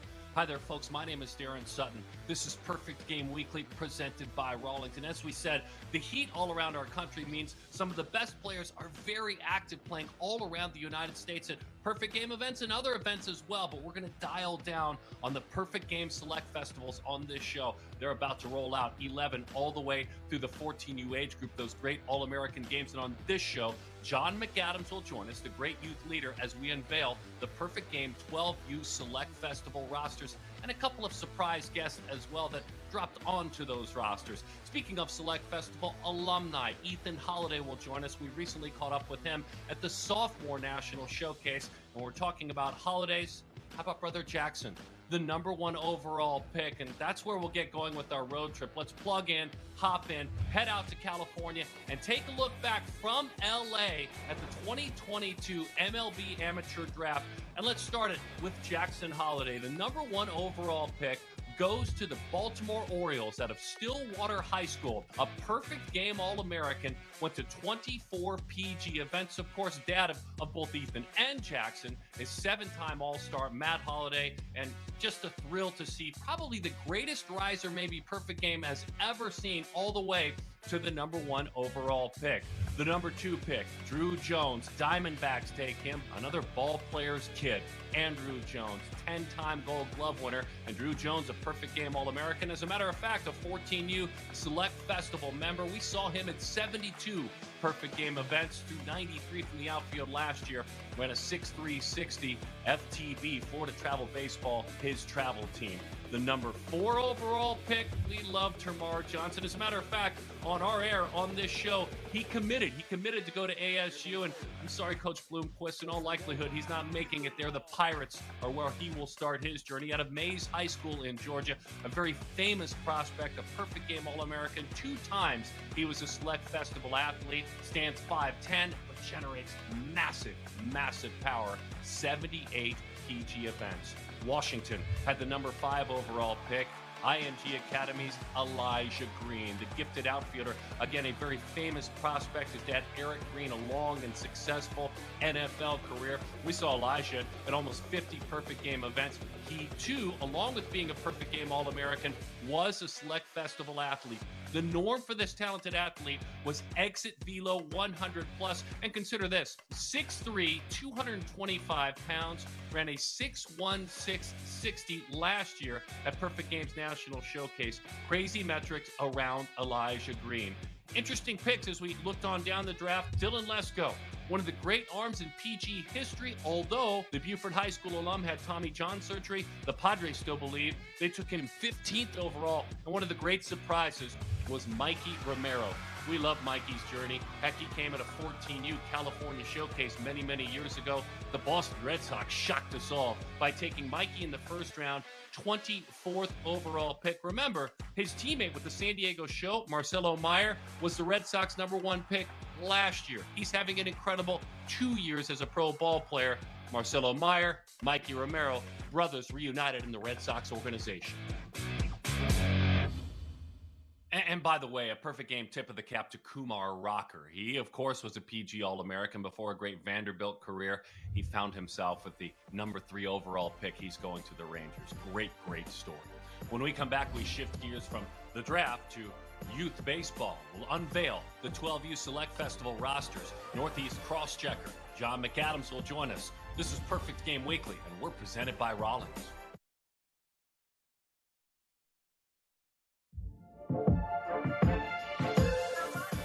We welcome you back to Perfect Game Weekly. We're presented by Rawlings and celebrating the Select Festivals, the future of the game. And we're excited over the next month or so, the 11, 12, 13, and 14U Select Festivals. Knoxville, Tennessee, the 13U Select Festival, 14U, Labor Day weekend at JetBlue Park. All of them will be seen on CBS Sports Network. And to help us roll out both sides, we're going to start with the East roster, but to roll out both rosters, John McAdams joins us. And John, thanks for joining us, the Northeast Crosschecker for Perfect Game. How do you guys make sure you see as many players as you can see? How do you guys communicate so you don't really miss a great player? Sure. We just make sure, whether we're throughout the country, just communicate if we see a player at our particular events that we're covering for that weekend. Whether it's shooting an email over, text message, and so forth, just saying, hey, put this guy on the list. Make sure we do our due diligence, check up on him again. And then we have so many events now throughout the country. It's just communicating on a weekly basis, saying, hey, this kid needs to be seen again. This kid needs to be on the list for moving forward. And then obviously we see them partake in these games on our events as we kind of move forward. East roster, congratulations to all of these young men as we get to know the East roster. You're going to help us get to meet a handful of them. I'm going to start with Caden Borcherding. SBA is his team. He's from McDonough, Georgia. He's done great things through the last couple of years. A catcher, but also can play in the infield and pitch. Tell us about Caden. Long, lanky kid. Like you said, catches behind the plate, but is multifaceted, positionally versatile, and really swings the bat. So he's hitting 475 this year with 32 extra base hits. 57 RBIs. It's a thing where you're going to start to see, is he going to stay behind the plate just because of his frame? Things that we like to kind of take a look at, but he's so athletic and so explosive behind there in the field at the plate. It's fun to watch for sure.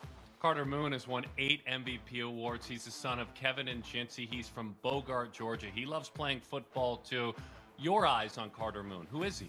Carter Moon is like playing MLB The Show. He's got video game like numbers the past 2 years. And the thing about it is, with kids throwing harder these days from 50 feet, you literally see him flick balls out to left field and then also can turn and burn on stuff. But the actuality of his numbers are astronomical, to say the least. But he's a great personality, multi-dimensional, can play the infield, has been up to 79 on the bump. But when you look at his numbers at the plate, I mean, it's absolutely ridiculous. So Jersey guys stick together. So tell us about a Jersey guy. Jael Santos, a right-handed pitcher, can play on the infield as well. His travel team, at least one of them, ZT, he's the son of Leonardo Acosta. Please tell us about Mr. Santos. Jael's been a kid that we've kind of seen, I've seen a lot in the Northeast, but kind of was announced to the world last year with the 11U Festival, won the Home Run Derby, power-armed right-hander who's now up to 85 miles an hour from 50 feet, which is crazy to say. He was really good at PGI this past week for ZT Elite National, who took home the championship. He's got that little bit of Northeast New Jersey swagger type too. He's also a big-time quarterback prospect too. So let's stop on Hunter Elmore. He's from Alabama, and he has done really good things. The son of Kevin and Shelly. Tell us about Hunter. Big right-handed hitting first baseman. That type of kid who's now already big for his age. Hopefully he continues to advance, but he's just a hitting machine. He's got 24 homers on the year, 78 RBIs. Now, the TGD backs, they play a lot of games, but consistently, day in and day out, he just hits. Motor City Hit Dogs, my favorite travel team name, and that's Colton Waters. He's a Michigander, of course. You guys have seen him at like 86 PG games, outfielder, left-handed pitcher. Mom played college softball at Michigan State. Tell me about Colton. So he's a hitting machine. He's hitting 589 on the year. He was outstanding at the PGI and the PG World Series, where he had 13 hits for Motor City, and hit 684 at the PG World Series, where they made a pretty deep playoff run. He's one of those kids. He's just got a keen eye, good back ball skills, exciting type table setter mentality, and it's fun to watch each time he's been with us. I'll give you 20 seconds. Tell me about Camilo Gutierrez from Venezuela. Kid we identified at the PG Series Classic, which is another one of our events that we kind of go from there. So it was an interesting thing, obviously being from Venezuela. Left-handed hitter, outfielder, has some bat-to-ball skills. Going to be fun to continue to see him grow as he plays more often here. He was at the PGI this past week with Jersey Storm, who's one of those teams that has made big runs at both the PG World Series. So he's going to be fun to watch, mature, grow, get back into it with regards to it, because we don't have a large sample size from him, but it's been pretty exciting to watch. Thanks for the East. Hang with us. We'll introduce the West. But before we do that, let's reacquaint ourselves with the man who was part of the 11U roster last year. Carter Moon is part of this 12U Select Festival out of Bogart, Georgia. Hey, Carter, thanks for hanging out with us, man. Hey, congrats on returning and being a part of this great event this year. Thank you. What was your favorite part about the experience last year? Best 11U players in the nation. What did you enjoy about it most? I really enjoyed hanging out with all my friends and making new friendships and just enjoying the game I love. Now I want to talk to you about the 12U guy, because you've actually turned 13. We'll get to that in a second. Where have you grown the most this year? If you were to bump into me and say, hey, Sut, I've really evolved here. I've gotten better here. What would you tell me? Probably maturing and being a better person and teammate than I was last year. And for you, pitch-wise, how have you evolved as a right-handed pitcher? I've actually done a lot better this year pitching than I did last year. I've evolved on my off-speed pitches, and I've thrown that a lot more. Because knowing, high 70s isn't going to cut it all the time because they catch up on that. You got to throw off-speed all the time. And why do you love this game, and when did you fall in love with it? Because now, playing as much as you do, you've got to love it. When did you fall in love with it? When I fell in love, I was about 3 years old. That's when I really wanted to start playing. I started playing T-ball, and it was real fun. I enjoyed it then. And then why do you stick with it now? What is it that pulls you to work so darn hard? Because you got to get your grades too. So what is it that pulls you?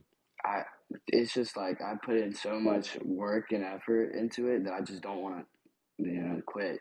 It just makes me drive, Absolutely. Hey, congratulations, my friend. I made this interview quick, and I'm going to go as quick as I can. Happy birthday to you. Happy birthday to you. Happy birthday to Carter.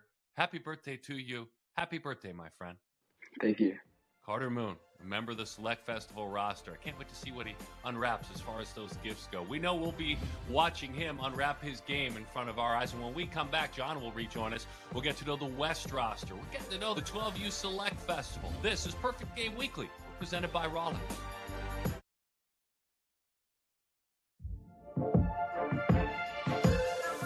We welcome you back to Perfect Game Weekly, presented by Rawlings. Introducing now the West roster for Perfect Game's 12U Select Festival. And John McAdams rejoins us now to help us do so. You guys headed out west and you found a bunch of talented athletes at the events that are growing out by the Pacific. That's the thing that continues to happen, and where we're able to identify more kids from all over the place. And like we talked about earlier, not missing kids. Just with the growth of the amount of events, the locations, is just aiding in finding the best kids.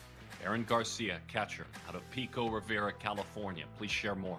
Monster hitter, hitting 481 with 76 hits, 45 RBIs. He was excellent at the PGI that just finished up for eventual champion ZT National. He does it on both sides of the ball, big arm behind the plate, but obviously the bat's the calling card as we kind of move forward here until we see where they end up. Trip Riley, backyard is his travel team, 62 PG events. He's the son of Sarah and Brad. Tell us about Trip. One of those kids who was really good on both sides of the baseball. He's got 90 strikeouts and 50 innings pitched, into the upper 70s from the right side, but also can swing it as well. Multi-dimensional in the field, 427 average with 53 hits, 44 RBIs, and 40 stolen bases, so he can kind of do everything pretty well. He's been fun to watch. He was really good at the PGI this week, too. We had a Drew Jones go very high in the draft. We have a Drew Wilson that is playing in this event. Both Drews are talented. He's out of Porter Ranch, California. Please introduce Drew Wilson. Dynamic athlete, just like Drew Jones. Does it on both sides of the baseball. Has a really exciting personality as well. He was outstanding at the PG World Series for SBA National. 4 homers, 16 RBIs within that event. And he's one of those kids who's an alumni of the 11U game now, so he's repeating. But every time I get to watch him play, it's just exciting on both sides of the baseball. I'll always provide a platform for a Dodgers fan. That's what Caleb Alexander provides. He also provides the fact that he may be a future Dodger someday. Please tell us about Caleb Alexander. By the way, he's out of Houston, Texas. Another outstanding two-way guy, into the low 80s on the mound, even though it's not his primary, but so big-time arm strength. He was excellent at the 12U PG World Series. 5 homers, 10 RBIs, 8 stolen bases. One of those types of kids. It's just extra base hits after extra base hit. Dynamic athlete as well, like Drew. That's what you're starting to see a lot throughout the roster. Guys that can do both things, both sides of the baseball, athletic at everything they do. Pablo Martinez is the son of Pablo and Julimar, and he is from Puerto Rico. I'd love to know more. Dynamic player too. Both sides of the baseball, was really good at both the World Series and the PGI. Right now, he's up to 78 on the mound, but the bat is certainly the calling card. He's hitting .525 with 11 homers, 55 RBIs in 2022. So every time he steps to the plate, something exciting is going to happen. They call him Gonzo, and he's a returnee. 11U Select Festival when we talk about Angel Gonzalez. ZT, his travel team, LA guy. He's the oldest of 4, Gonzo. Angel is smooth at everything he does, whether it's on the mound, up to 78, throw strikes. does everything well. At the plate, again, same type of kid. Extreme bat-to-ball skills. Will shoot it the other way, hit a homer here. Has a little bit of swagger to him, obviously, too. But everything's so smooth, fluid. It looks like it's just a walk in the park for him. You got Washington in this roster, and I'm excited about it. And you didn't do it. Yeah, Braden Landry did it. I'm excited to know about the young man from Puyallup. Fundamentally sound kid. Obviously, as you get in the Pacific Northwest, there's bad weather, so you have to do a lot of stuff inside. So he's really fundamentally sound. Extreme bat-to-ball skills. Was really good at the PGI this week for Scottsdale Dirtbags. So he's one of those kids, as we continue to grow the game, we're starting to get events more and more out there. So it's good to identify these types of kids. We had 2 on the 11U roster. Now we have another one on the 12U roster. So as we kind of expand, it's awesome to see how many different parts of the country, the world, we're getting top-notch players from. 12U Baseball Rain Man, John. Thank you so much for your insights. Incredible stuff. I really appreciate it. Thank you for having me. It was a pleasure. It's a celebration of this event, certainly, and we celebrate a man who's on the roster. Aaron Garcia is part of this Select Festival roster. Aaron, we're hearing a lot of noise around you because you're at a PG event in Boom, but congratulations on being named to this roster. When you found out, what did it mean to you? Oh, it meant everything to me. This is all my hard work paid off. I've been working hard for this moment, and mostly, I can't believe we got the Natty Champ. Nice. Good job. Hey, congratulations on that with your ZT squad. Hey, Thank real quickly, dude, when did you fall in love with baseball? And kind of give us the backstory on when it happened. Since I was like 2, 3 years old, I've been watching my brother. My brother played baseball. He was good. And then my sister played softball. My sister played softball till she was 10. And just watching them play got me into the game. Started when I was 2. And I just kept going from there. I loved it. Your dad, Rudy, is your coach with the ZT team, Yeah. or at least one of your coaches. Tell me about you and Dad, the coaching, the relationship, all of it. Our relationship's great. Like, even like every time, every moment in the game, I know what he's thinking. Like, if an outfielder, he has to move him right or left, I know what he's thinking. I know what pitch he's throwing most of the time. Like, we just have good connection because I've been doing it with him my whole life. We can't wait to watch you play. I'm a little biased. West Coast, Best Coast, Southern California, Yep. Aaron. Yep. Congratulations, man, on making this 12U Thank you. Select Festival. Thank you. Love it. Aaron Garcia, passion for the game. When we come back, a family that's passionate for the game, and we'll get to know Ethan Holiday, who was a Select Festival athlete a year ago. We caught up with him at Perfect Game Sophomore National Showcase, and there's a ton of celebration around his home because Jackson Holiday, his older brother, was the #1 overall pick in the very recent MLB Amateur Draft. This is Perfect Game Weekly, presented by Rawlings.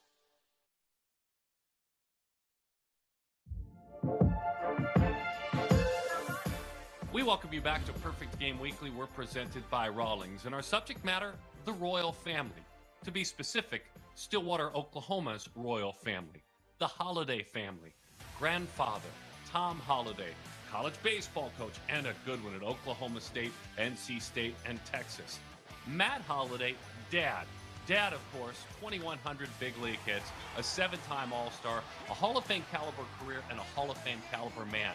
Now, Jackson Holiday, 2022 Orioles #1 overall pick, a Perfect Game All-American. Hey, Ethan Holiday, you're up next. One of the top players in the 2025 class. That means his sophomore year is going to be exceptional to watch and where he heads. We're watching him very closely. After all, he's part of the royal family, and he's been watching all those other men very closely as well. I just finished my freshman year, and that was a lot of fun. I hope next year to even do better than freshman year and continue to play in the summers and hopefully be the first pick in the draft. With the first pick of the 2022 MLB Draft, the Baltimore Orioles select Jackson Holiday, a shortstop from Stillwater High School in Stillwater, Oklahoma. Jackson Holiday, he's super hardworking. He's a great brother. He's a really good person. But as a player, he's super fast. He plays the game smooth, hard, and he's really taught me a bunch. And he's been a really good role model for me. And I'm excited for his career, and I'm excited where these next couple months will take him. I got to be with him all year, so like the whole high school season, it was just me and him. And so just seeing how humble he is, how like dedicated he is, I mean, that's what he wants. He wants to be the best baseball player he can be. And I mean, just seeing the way he carries himself has been huge for me, and just every day. I mean, he went out and beat everybody at everything. And so I think that's just super like just super motivating to me, just watching him. High drive, deep left, take a good look. You won't see it for long. Big Daddy has done it. My dad's Matt Holliday. He's a great guy. He's a great dad. He's a great player too. Made a lot of All-Star games, a lot of Silver Sluggers.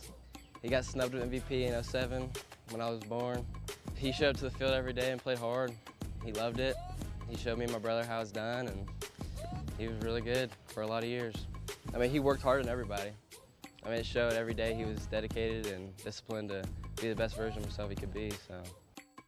Excellent. I have this last thing. I'd like for you to read this. So, I asked you on a questionnaire, and you can just read it all. I mean, the first part is my question, and then go ahead and read me your answer there. So me read this? You can read the whole thing. When we run into you in 10 years, what will your life look like? Please describe. Have fun with this. Here's his answer. Hopefully in 10 years you will need me to hook you up with tickets to watch me play in St. Louis. Another holiday hitting bombs for the Birds. I said that? You said that! Oh man, I don't think my math was right, but... You think it'll be sooner than 10 years is what you're saying? Yeah, hopefully.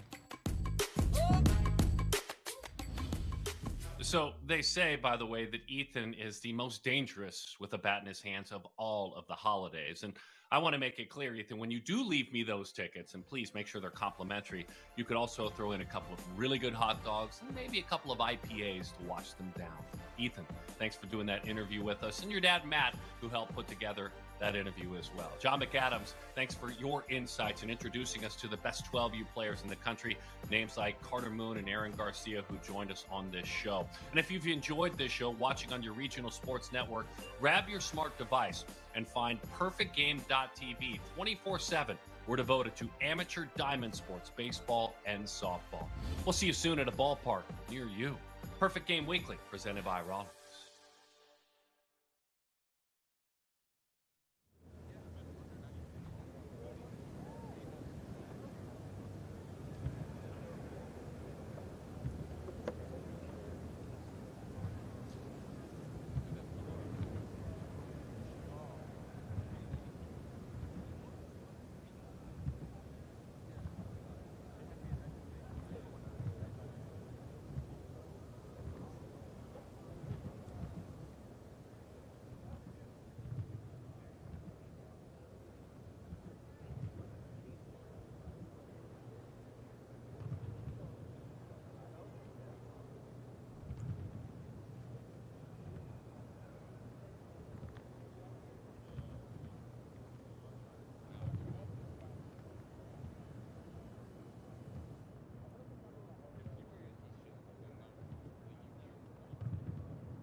Our coverage from day 2 of the 2022 Perfect Game National Showcase at Tropicana Field in St. Petersburg, Florida continues in just a couple of moments with the 60-yard dash. 4 more teams are going to start their workouts here this afternoon with run times, outfield, infield, catcher drills, and batting practice. With David Rawnsley, I'm Mike Farron, and Ron's is always great chance, first chance for scouts to get to see these players on the field at this event. Yes, and we have a completely new group. As you said, we went through 4 teams worth. We have 4 more teams worth, the maroon, the navy, the orange, and the purple. And these are players from all over the country, some of the most talented 2023 seniors to be. Number 5 is Walker Barron. Drew Burris is on the left as they start their 60-yard dash times, and Ron's will get you the times on some of the elite numbers coming up throughout this event. Yeah. Up next, Cameron Chialoy and Zaid Diaz. Yeah, the best time from the first 4 groups, 6.16, which is flying. Runs, what is an average time on the scouting scale as we get a look here at Colt Emerson and Colin Howard? A major league average time is 6.80. That's what the pro scouts look at as an average time for a big league player. So when you get a guy that's at 6'1", as you see Landon Barudis, number 15, and Trenton Lyons, number 14 there, when you get those 6 flats or 6'1", 6'2s, I mean, those are top of the scale runners. That's elite speed. That's what the players the fastest players in the big leagues would run. I remember Kenny Lofton ran a 6.17, for instance, when he was an Astros minor leaguer. Rowdy Rodriguez is on the left of your screen, and Wesley Mendez is on the right. Fastest run so far has been Trenton Lyons, number 14 maroon from Memphis, Tennessee, with a 6.65. Ole Miss commit, and here on the right we have Stone Russell, and on the left Brody Shawn. And we'll find most of these runners are going to run in the 6s because these are the best players in the country. You're going to have your corner infielders, your catchers, maybe not that fast, but most of these players will be running in the 6s. On the left there you have Ethan Gibson, and on the right, just crossing the finish line there, I don't have the number on number 20 or the name on number 21 there. We'll see if we can get that. Yeah, we've got some late additions. Sometimes it takes a while. The way this works is we see Pete Kraska on the left and who is that, number 23? Luis Castillo on the right. On the left is Riley Jackson, and on the right, Braden Holcomb. Holcomb is the highest ranked player of this group of 4 teams, the 5th ranked player in the 2023 class. We'll try to get you a time on his 60. Bryson Moore is on the right, and Big George Wolkow, 6'7", the Chicago area native, on the left.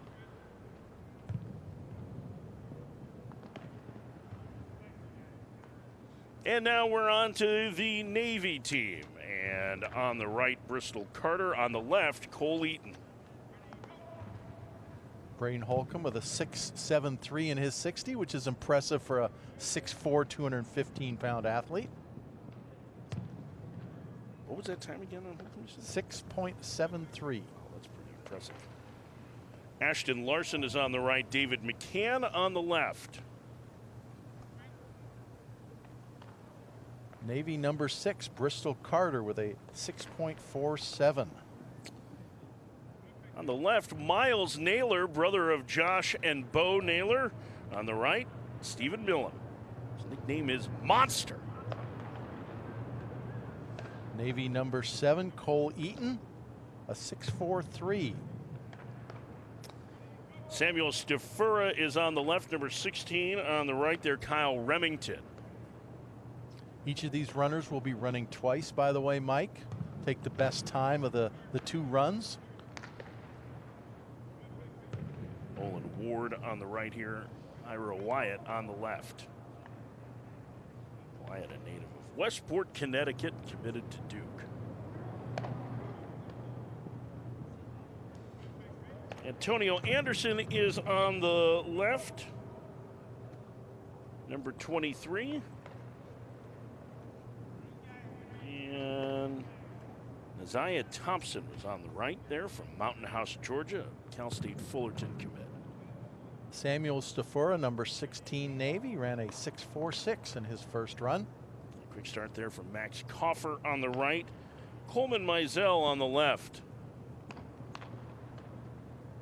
Matthew Ossenford is number 29 here from Sioux Falls, South Dakota. And Luke Stevenson on the left side from Wake Forest, North Carolina.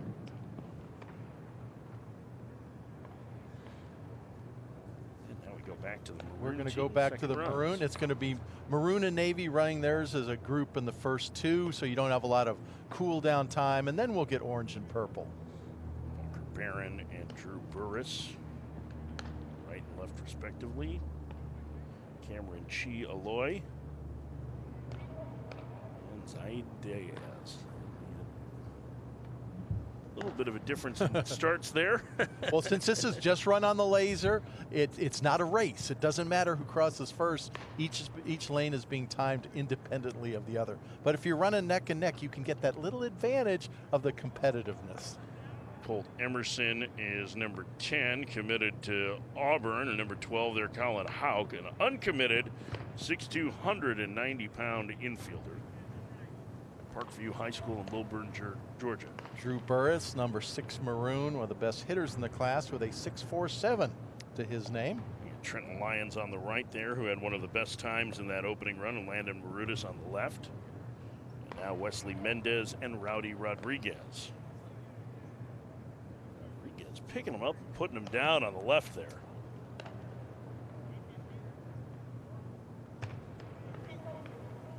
Stone Russell is on the right, and on the left, Brody Shawn from West Potomac High School in Alexandria, Virginia. Rowdy Rodriguez with a 6.72.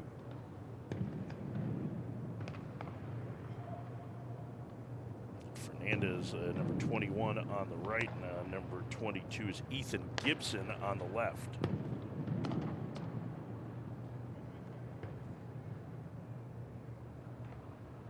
Pete Kraska's on the left and Luis Castillo on the right.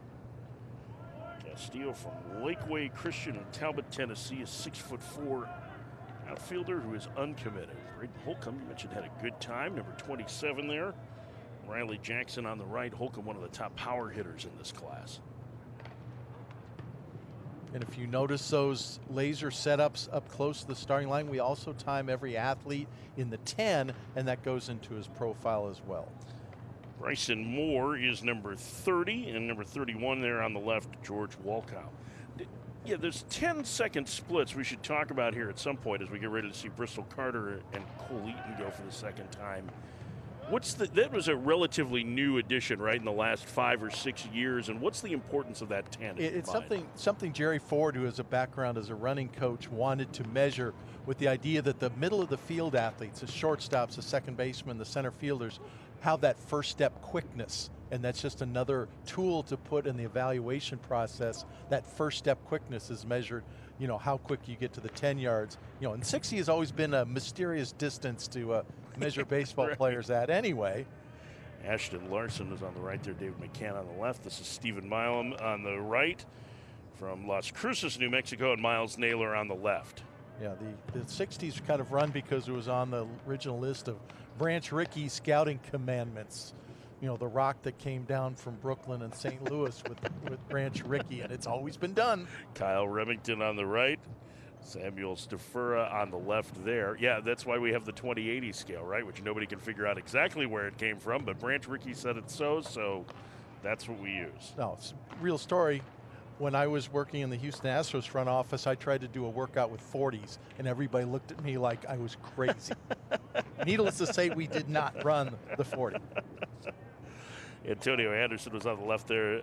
Desire Thompson on the right. And this group here has Max Koffer on the right, and on the left, Colin Mizell. Yeah, we got Olin Ward and Hiro Wyatt. Navy number 16, Stafura. Samuel Stafura down to a 6.42. Well, those are a couple of good times for him in this event. Yeah, so. that's the fastest I've seen so far, all the times. Matthew Ossenfort is on the right, and in the green jersey is Lataris Murray, who had competed already. The Oklahoma commit. I'm guessing for whatever reason he was not able to run his 60 with the first group, and they played earlier today, and he hung around for the specific purpose of getting that 60 time. Brett Denby is your runner on the right with the blonde hair. On the left, Lee Ellis comes from a terrific sports background. Talk more about him throughout the day. Mark Gialusi is number 10. And number 11 on the left of your screen from Monroe, New Jersey is A.J. Gracia. Blake Grimmer from Spring Lake, Michigan on your right, and Ethan Hindle on the left. Native of Delafield, Wisconsin. Always good to see the upper Midwest represented. Lee Ellis with a 6.41 in his first run. I'm interested to hear more about his athletic background that you just teased us with. His mom was a track star at Pitt, and his dad was a basketball player at Manhattan. All right. So Division I athletes in that family. Michael Petit is on the right, and on the left, Rivas Reynolds. And here's Adrian Santana wearing number 17, and number 19 is Taggart Tyson. Santana, Miami commit. I'm going to follow Santana's time because he looked like he was moving. George Baker is on the right, number 20. And number 21 is Carter White. I told you he looked like he was moving. Adrian Santana with a 6.20. Really? Wow. That on the scouting scale would be a 70 time? That would be, no, that's probably an 80. Yeah, that's 80 speed. And there's so many different ways to measure speed in baseball. And sometimes people have a different speed on the field than they do on the stopwatch. But that's when you run a 6.20, and he looked like he was, I picked him out right there. He looked like he was that kind of speed. Walker Buchanan is on the right, son of a former big leaguer, and Caden Irving on the left there. And here's Antonio Parada and Nick Robert. Parada wearing number 30. Robert number 31. See, when you get up into the bigger numbers, they're the bigger jerseys that go to the bigger kids. The times tend to go down, go up a little bit. When you get those high numbers with low times, that's when you try and... now here we have Will Briggs. Will Briggs, number 22 orange. He's a primary catcher from Minnesota. Ran a 6.28, a primary catcher. We're going to watch him a little more. Circle the name there, Mike. 22, Will Briggs. Writing it down right here. Move on to the purple team. All right, this will be Dylan Andino on the right, and Isaiah Drake is number 6 on the left.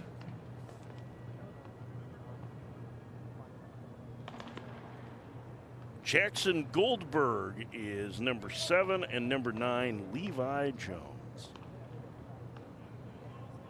And Mike, you weren't here last year when we saw Michael Guyton run a 5.95.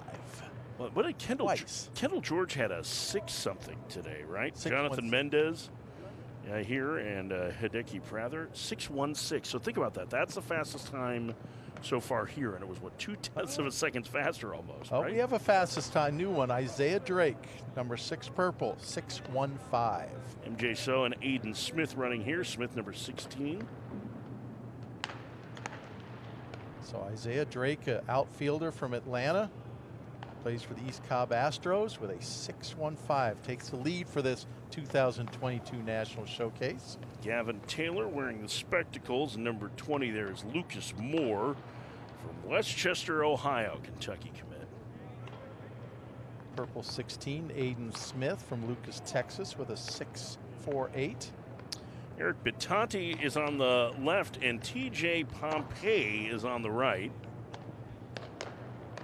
Pompey, a Texas Tech commit. We'll be talking about Bitanti later, one of the top prospects in the class. Will Gasparino on the right. On the left, Colin Priest. Will Gasparino's dad, Billy, the longtime scouting director of the Los Angeles Dodgers. Lucas Moore, number 20 purple from Westchester, Ohio with a 6.45. Rafael Velasquez on your left, number 32, and number 10 there is Mark Gialusi. You saw in the first heat from the orange team. Getting a second run out of the way. We got Lee Ellis again here. And another look at Murray. Murray ran a 6.67, by the way, in his first run.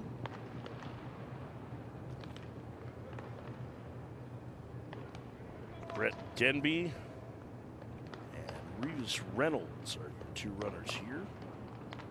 Billy Gasparino, if you're not here watching your son play, I'm sure you're listening or watching. He ran a 6.45. AJ Gracia on the right, and on the left, Blake Grimmer. I'm sure Billy probably trying to get the contracts done ahead of August 1st for the draft signing deadline. Oh, he's a scout. He's watching this. Ethan Hindle is on the right. On the left, Michael Petit. The draft just finishing up Tuesday. If not, he's got about 6 Dodgers scouts who are texting him. I'm sure they are. Adrian Santana on the right, and Taggart Tyson on the left.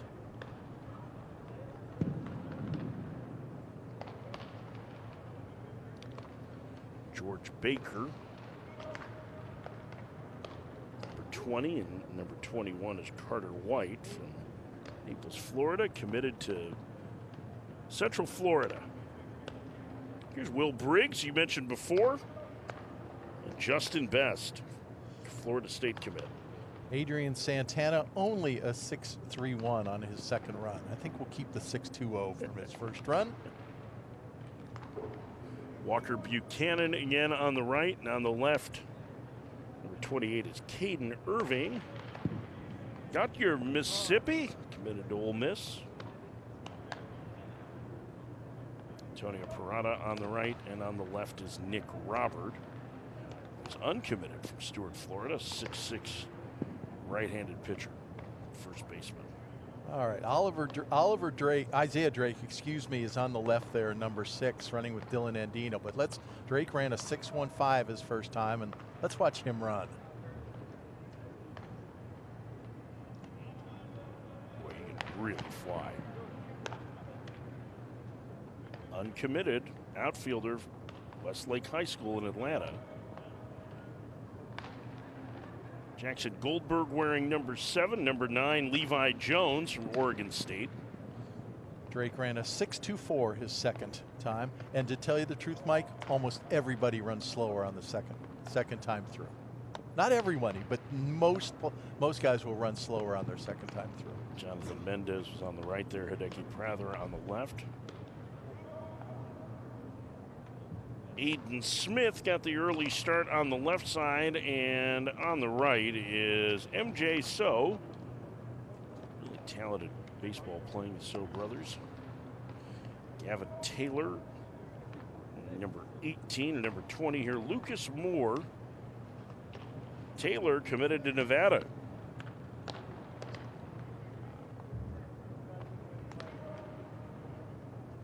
TJ Pompey is on the right, and on the left is Eric Patati, Oregon commit from Spuriak, California, left side infielder.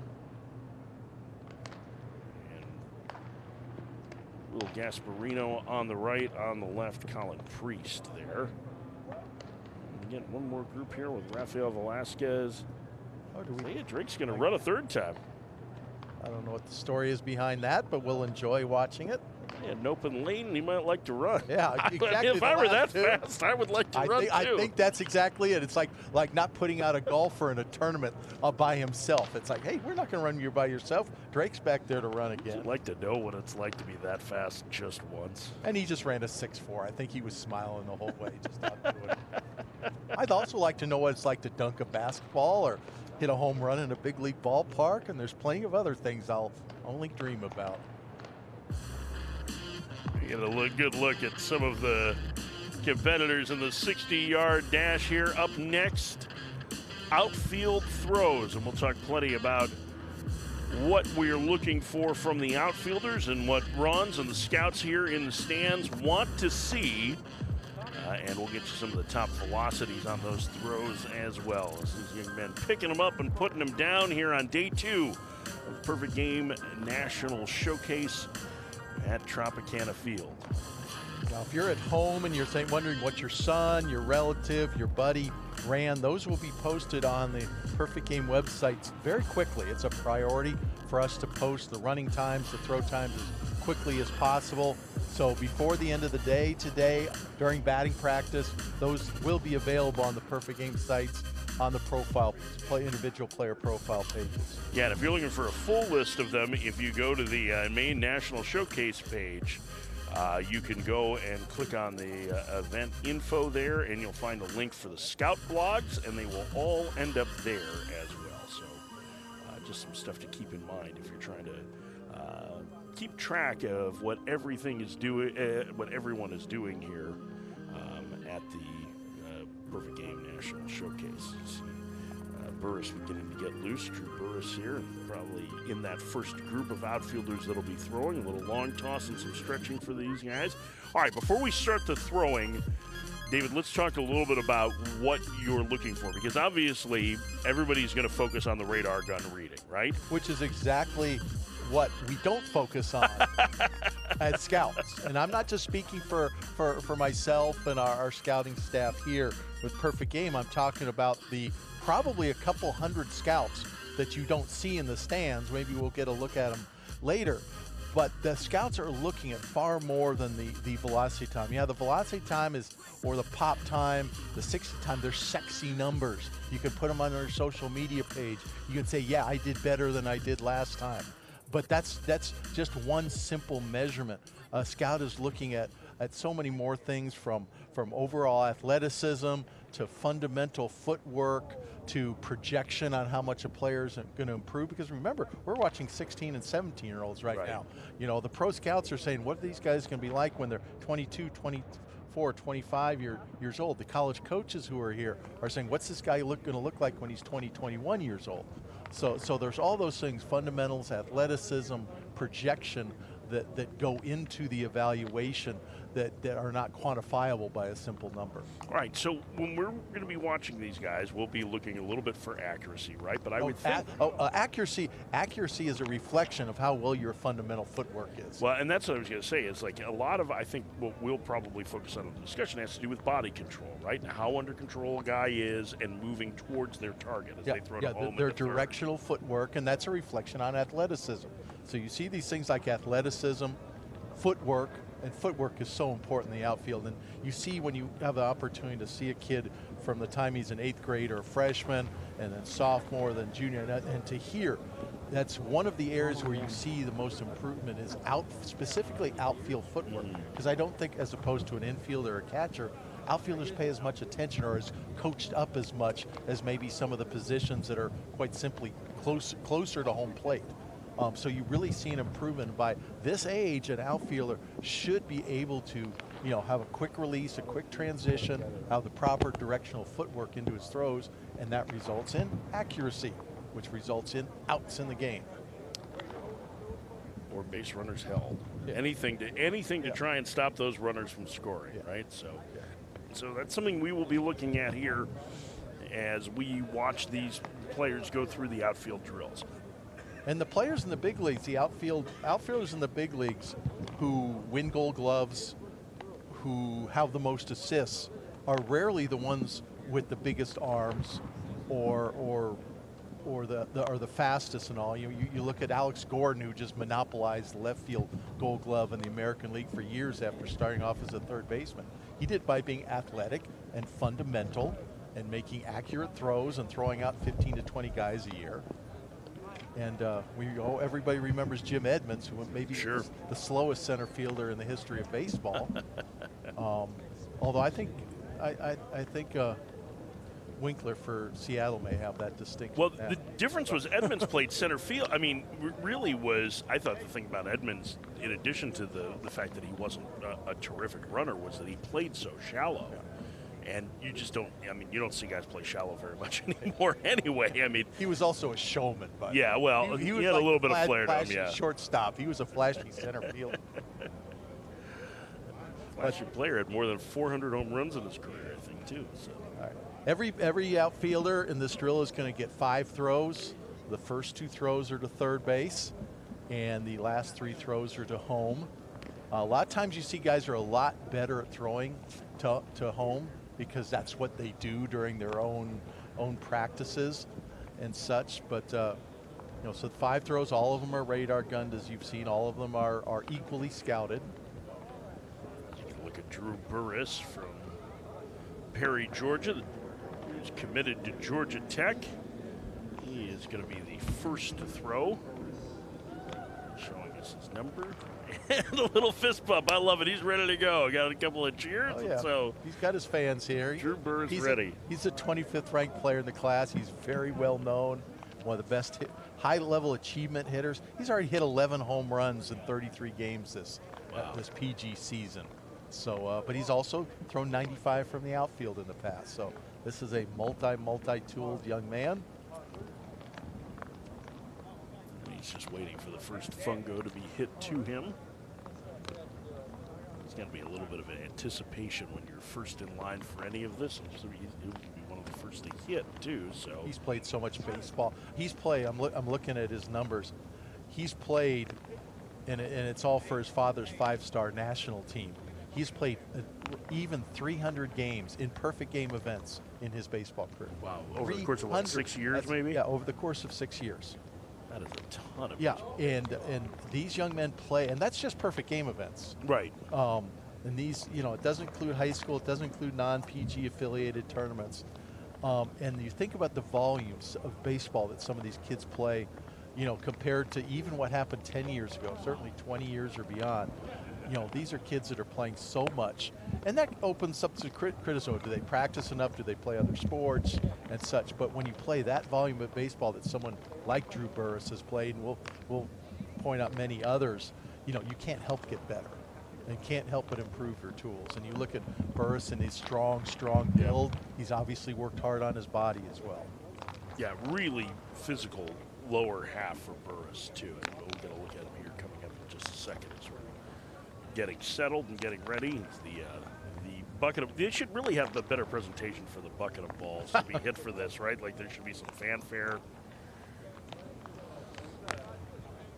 Maybe some bunting around it, it's that opening day feel, right? So, look there at, and what you don't see is left field right now, where there's about 60 or 70 outfielders getting loose right now from the other teams. I don't know what's holding us up here. Drew Burress is certainly ready. Burress was born ready, it seems. All right, I think we're ready to go now. So this is Drew Burress. As Ron said, 25th prospect in this class. Outfielder, plays, as you mentioned, for his dad, 5-star program. Terrific. A number of the 5-star guys playing on this Maroon squad. And we will be getting you the throw times, and they'll be posted up here, and they'll be posted onto the website as well.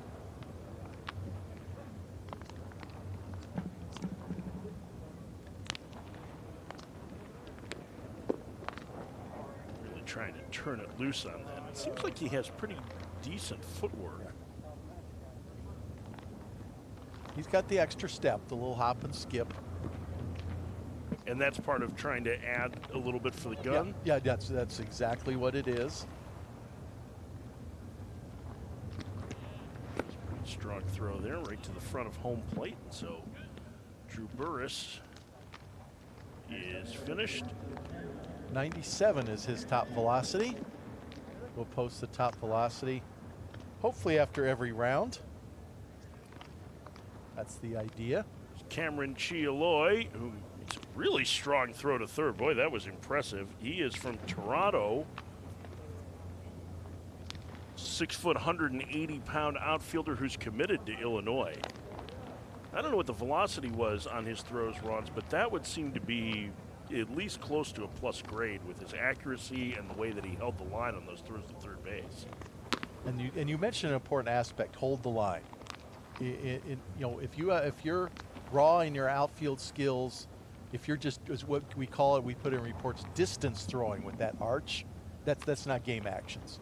because every coach in the country is being a hit the cutoff man, hit the cutoff man. And the perfect outfield throw is a one hopper that comes in at tag level, waist level, and accurate on the bag. It's not the arching throw that reaches on in the air, because that's going to cause issues. 91, the top throw for Cameron Chi-Aloy. Pretty impressive, though, that his accuracy, maybe not the one-hop throws, but hitting the catcher head high is still pretty impressive on the fly. 4 of his 5 were really strong. This is Zaid Diaz from ESB Academy. He is an uncommitted outfielder, left-handed pitcher, first baseman. A strong 5'10", 190-pound build. Left.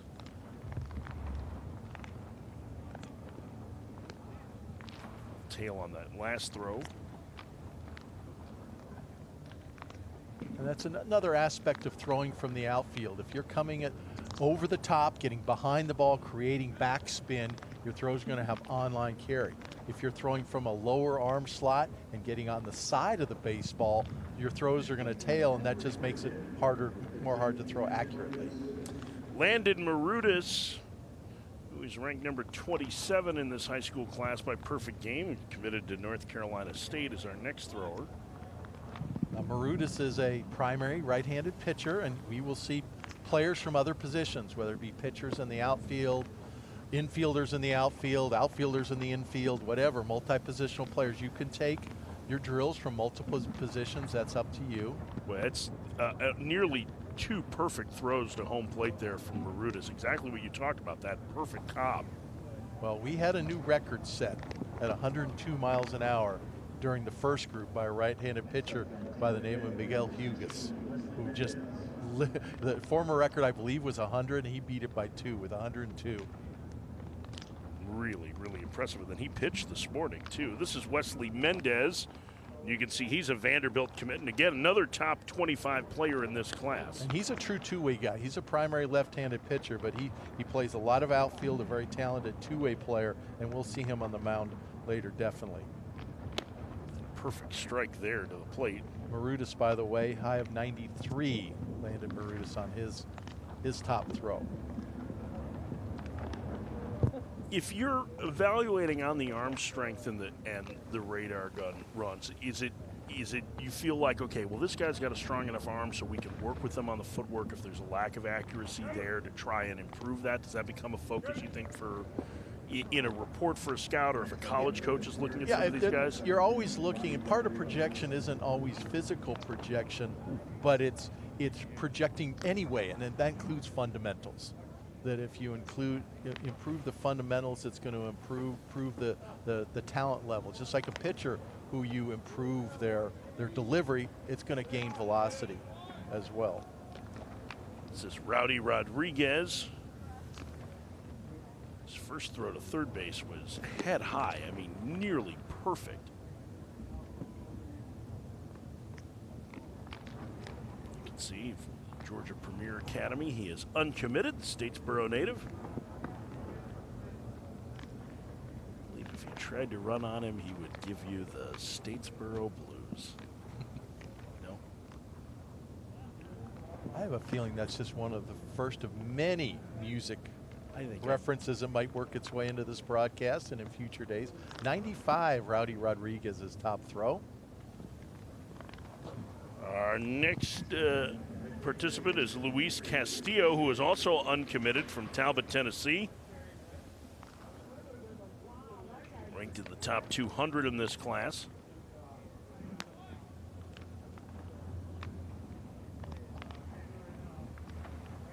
Well, he's got a kind of a classic right field looking build to him, doesn't he? At 6'4", 210 pounds. Oh, yes. And he's thrown 94 in the past from outfield at PG showcases, so looking for a big number here. Here comes his final throw. It's the extra crow hop. And gets it home for Luis Castillo. 94, Castillo's top throw.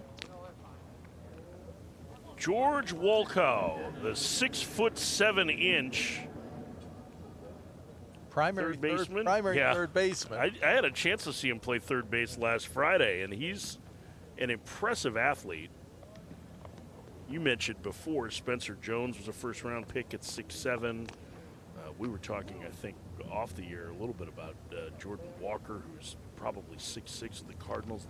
The size of position players is getting bigger and bigger. The Aaron Judges and O'Neal Cruzes have, I think, helped to open up the eyes of evaluators to what might be potentially there. Well, I think our society is just getting bigger, too. Yeah.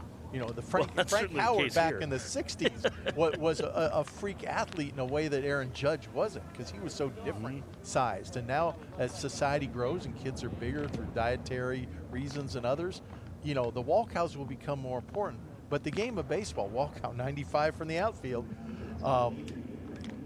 the physics of baseball remain the same. And it's harder to hit a baseball when you're 6'7" than when you're 6 feet. That's just the, you know, we'll get into that maybe with Walkow or other players, but that's just a simple fact of the matter. This is Bristol Carter from Oak Ridge, North Carolina. Carter listed at 6 foot, 180 pounds. He is committed to the ECU Pirates.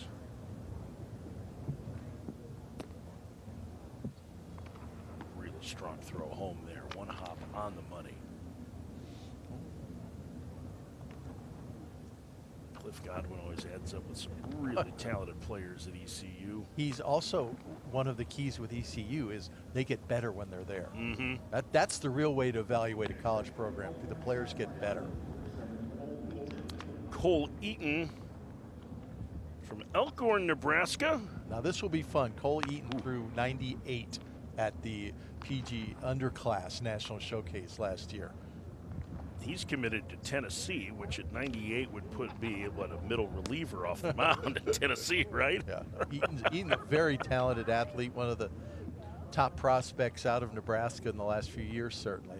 That is easy arm strength. And he also ran a 6'4" something in the 60. So this is a really, really tooled up young man.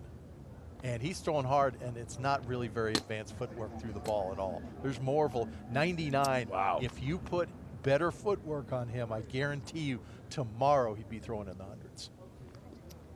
Ashton Larson is our next outfielder from St. Thomas Aquinas in Overland Park, Kansas.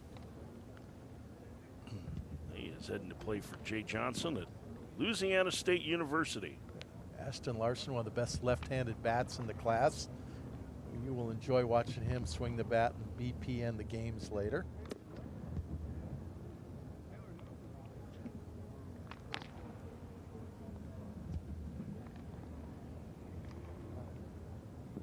See him taking a couple extra hops there for the velocity, but his movements to the baseball are pretty smooth. Oh yeah, he's plenty athletic enough. It's just, and it's not a garious, you know, multi-steps and a hop, skip, and a jump, as I call it. 88 is Ashton Larson's top throw. So that was under control, but it was athletic.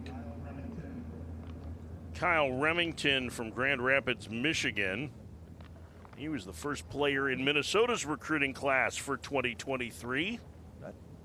That's nice to see Minnesota and a top throw of 93 before this event for Remington, but Minnesota's had a rough couple years, but they used to be the powerhouse team of the old Big Ten.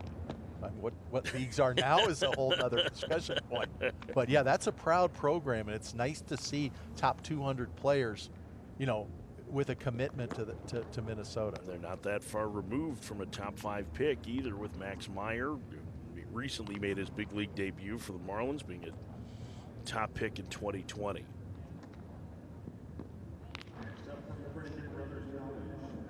'92, the top throw for Kyle Remington. There's Nazan Zanatello from suburban St. Louis. This is another one of the top bats in this class.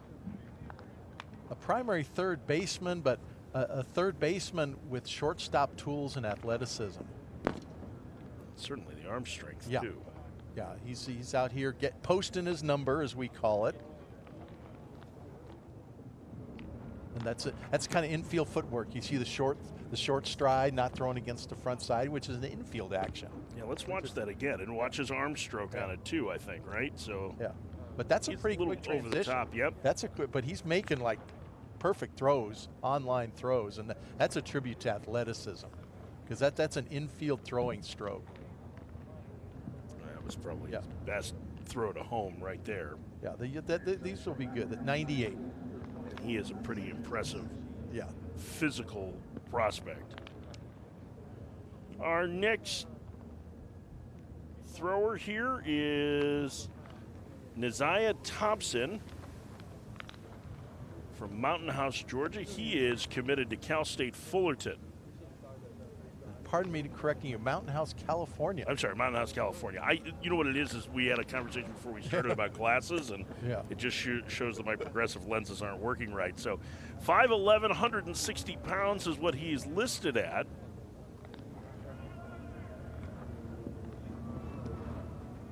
He'll play for that great program for the Titans. I was just with a Titan legend this morning, the great Ricky Romero, former All-Star for the Jays, who helped lead Fullerton to a national championship in 2004. Coleman Mizell is the next thrower. Hartselle, Alabama, committed to Alabama, one of the top 100 players in this high school class.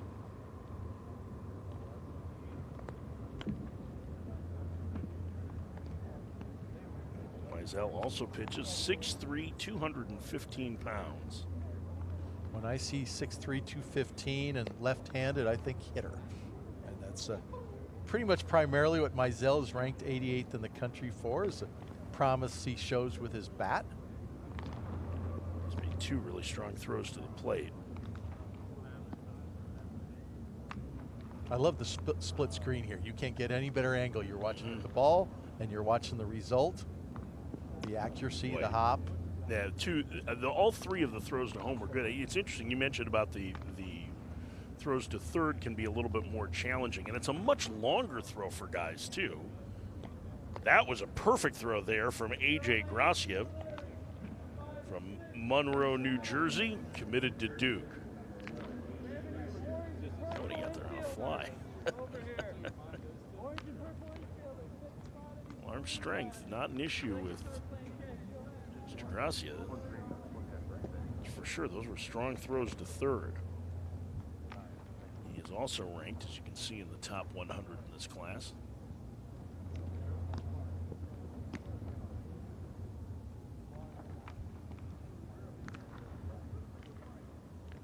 Gracia listed primarily as an outfielder and also does some pitching as well.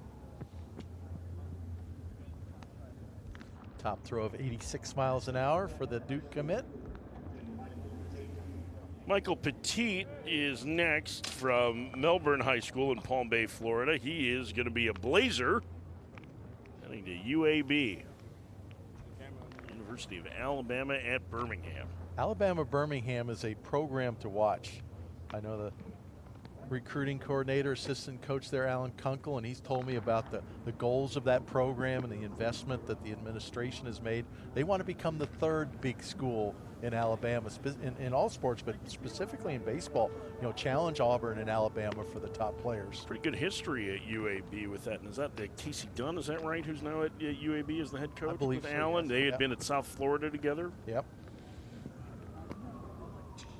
And you get players like Petit, who's been 92 off the mound, 92 from the outfield. That's 95 from the outfield. You keep getting quality athletes like that, your program's going to keep rising.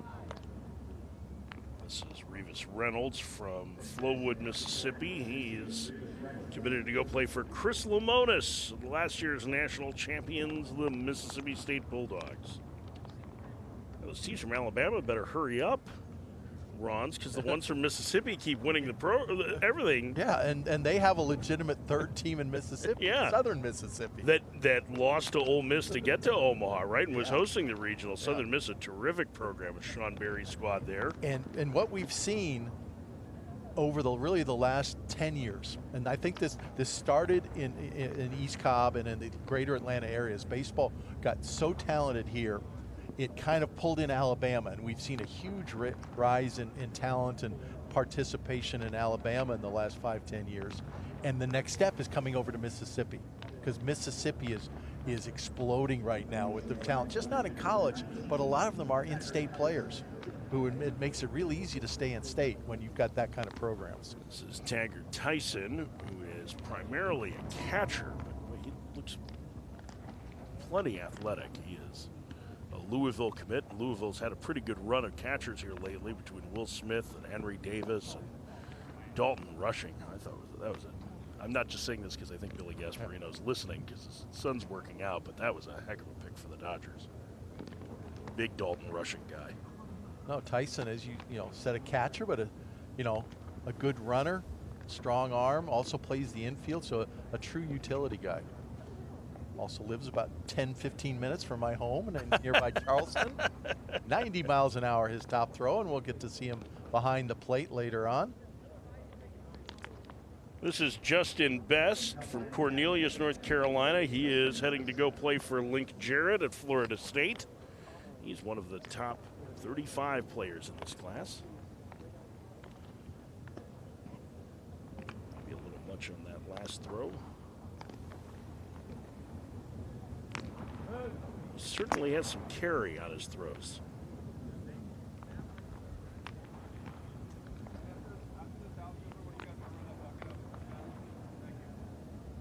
There's a really good one. Boy, that's the best. That's what you can see in there. I mean, you saw him airmail a couple, but that's real arm strength. It's really pretty easy, especially when you're down on the field and up close to see the best one and recognize it. 95 for Best. And this is Walker Buchanan from the Benjamin School in Jupiter, Florida. Now, Buchanan, committed to Virginia, has a pretty good pedigree.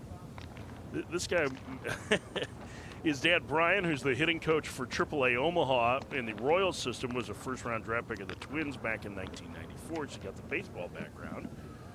And his late grandfather won 8 NBA World Championships in 16 years and basically invented the sixth man, John Havlicek. That's some pretty serious pedigree, bloodlines. We just saw in the big league draft how important bloodlines are. And Walker Buchanan has a step up on some of his peers, in that bloodlines category.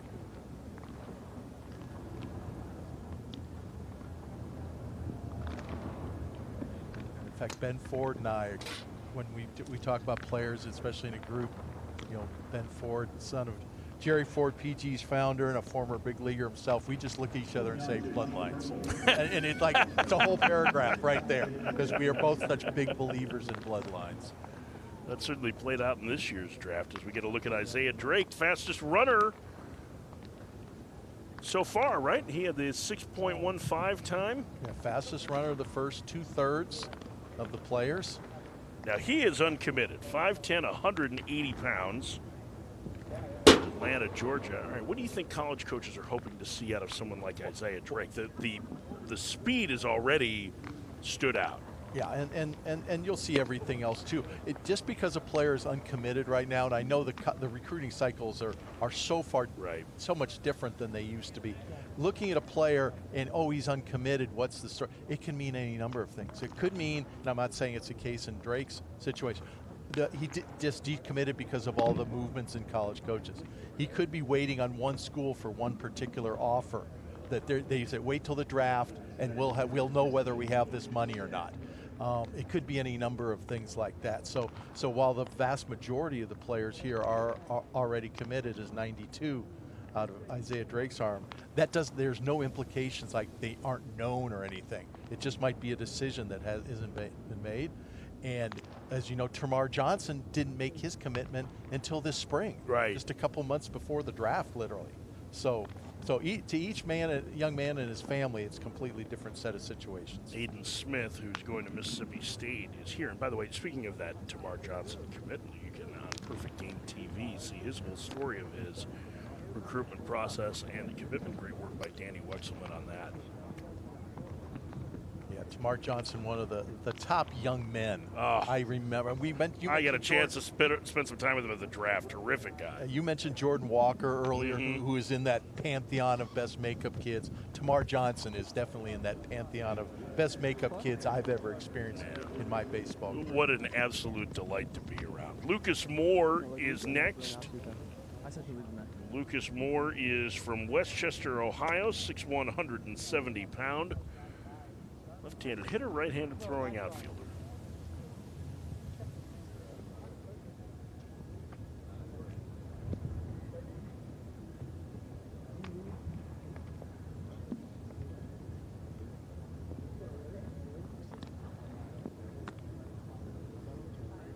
I'll tell you what, Runs, I've been pretty impressed so far by the accuracy of these outfielders. I mean, there are obviously you're going to have some throws that get away here, but just the growth in that over the last, it's been probably 5 years since I've been to a national showcase. It seems like they are much more on point. As here's Will Gasparino. And I'll tip the cap to player development, coaching at this level, because as I said at the top of this drill, accuracy is a combination of things. Athleticism, yes, but also footwork. Also, it's out of the desire to make an accurate throw and not just add another number to your, pick up a number. Gasparino out of Harvard Westlake, the terrific baseball program there. He is committed to Texas. He wasn't really taking much of the extra hop, if at all. No, he's trying to be as accurate as possible. So that'll do it for the outfield drills. 91, Will Gasparino's top throw. So we have 98 was our high, correct? I believe so. Or 99? Was it 99? 99. Cole Eaton had a 99 had that could have been 102. Literally tomorrow it could be a 102 if he spent some time with one of the fine coaches here and got that footwork in order. It would go up immediately. All right, that concludes the outfield throwing. Up next, infield throwing. And you get a look at some of the competitors. Drew Burris there. He was our first to go. Landon Marudas had a very impressive session, as did Rowdy Rodriguez, who showed off tremendous arm strength. And athleticism as well. And you get a good look there at one of the tallest hitters in the class, George Walkow.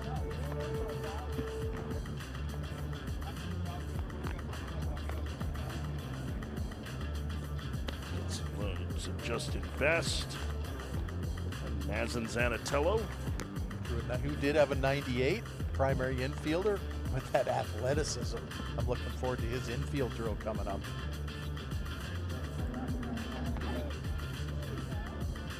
And here is Cole Eaton, who had the hardest throw in this round at 99 miles an hour. The record before yesterday was 100. So pretty impressive work on that part. All right, infielders beginning to get loose. Let's talk a little bit about infield drills, because this isn't just about the throw across the diamond as much as it's infield throw, is it? No, it isn't. It's the same format, 5 throws, and it's a predetermined format. The first ground ball is right at you. Ground balls 2 and 3 are up to the backhand side. The 4th ground ball is up the middle, and the 5th is a slow roller.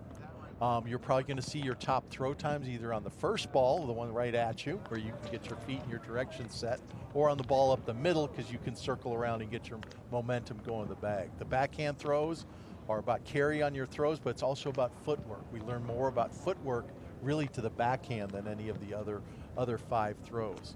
I don't know if you heard about this, but at the Futures game on Saturday, they have the StatCast technology in the big league ballparks. They had their highest ever recorded throw in a game. Oh yeah, Mason Wynn. Mason Wynn. Oh yes, 100.5 miles an hour. And that surprises absolutely nobody. No one at all who's watched Mason Wynn develop. But the impressive thing about that is he squared up the first baseman in the chest with that throw. He tried to do it again, and the throw sailed. It actually led to a 2-run inning. That But the first one was good. That wasn't yeah. on the video. Okay. That one didn't I watched show the up. one that was the 100.5, and of course O'Neal Cruz, who we mentioned earlier, 6'7" O'Neal Cruz, just set the big league StatCast record at what 97.9. Yeah. But yes, we'll see some mid 90s, no doubt. But again, just like the outfield, we're watching so much more than that. And to me, I always set up over by third base to watch this because I want to be as close to the players' feet and watch their feet. Because for infielders, that's the most important part of their infield actions is what they do with their feet. The foot quickness, the foot placement, the balance that your footwork is creating. You remember Xavier Edwards, the PG All-American, who's now a top prospect with, I think he's with the Rays now. Correct, yeah. Part of the big trade. Listen, Darren Sutton interviewed him once on one of his shows and talked about his defensive development. And all Xavier Edwards did was talk about his footwork. He says, that's the only thing I care about playing defense. And Edwards was arguably the best defensive player in the class. And I just wanted to go and hug him afterwards because I've been talking about footwork for so long. And to hear a 17-year-old go out and say the same thing was a thrill to me. Feet should always be moving towards the target. Drew Burress is going to be first here. As getting a couple of practice fungos in here. So Burress from the outfield. I can't believe that Frank Foltz, our fungo hitter, needs warm-ups. I mean, he's been doing this at a big league level for over 50 years. 70-year-old Frank Foltz hitting infield as he does at most of our national events. Burress letting that one fly and sail a little bit. Being behind first base in an infield drill is not a very safe place to be. It's a much better throw. So 2 to the backhand. The second to the backhand, and Burress does have he's an outfielder, but he has active feet and working through the ball. And there's 2 things you can do up the middle. You can take an extra step and go over the top with your or you can lower your arm slot like would be game actions and throw from that lower arm slot. You get a look at him playing on the run there, and maybe a little too much on it, but you can certainly see that he is a well-coordinated athlete. Yes.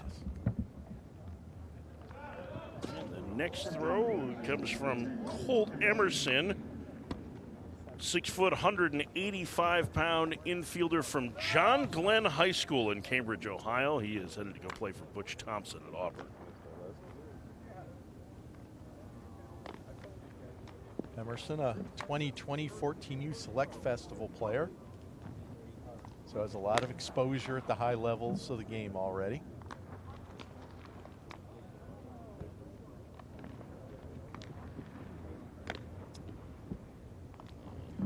Next will be Colin Houck from Lilburn, Georgia, an uncommitted infielder.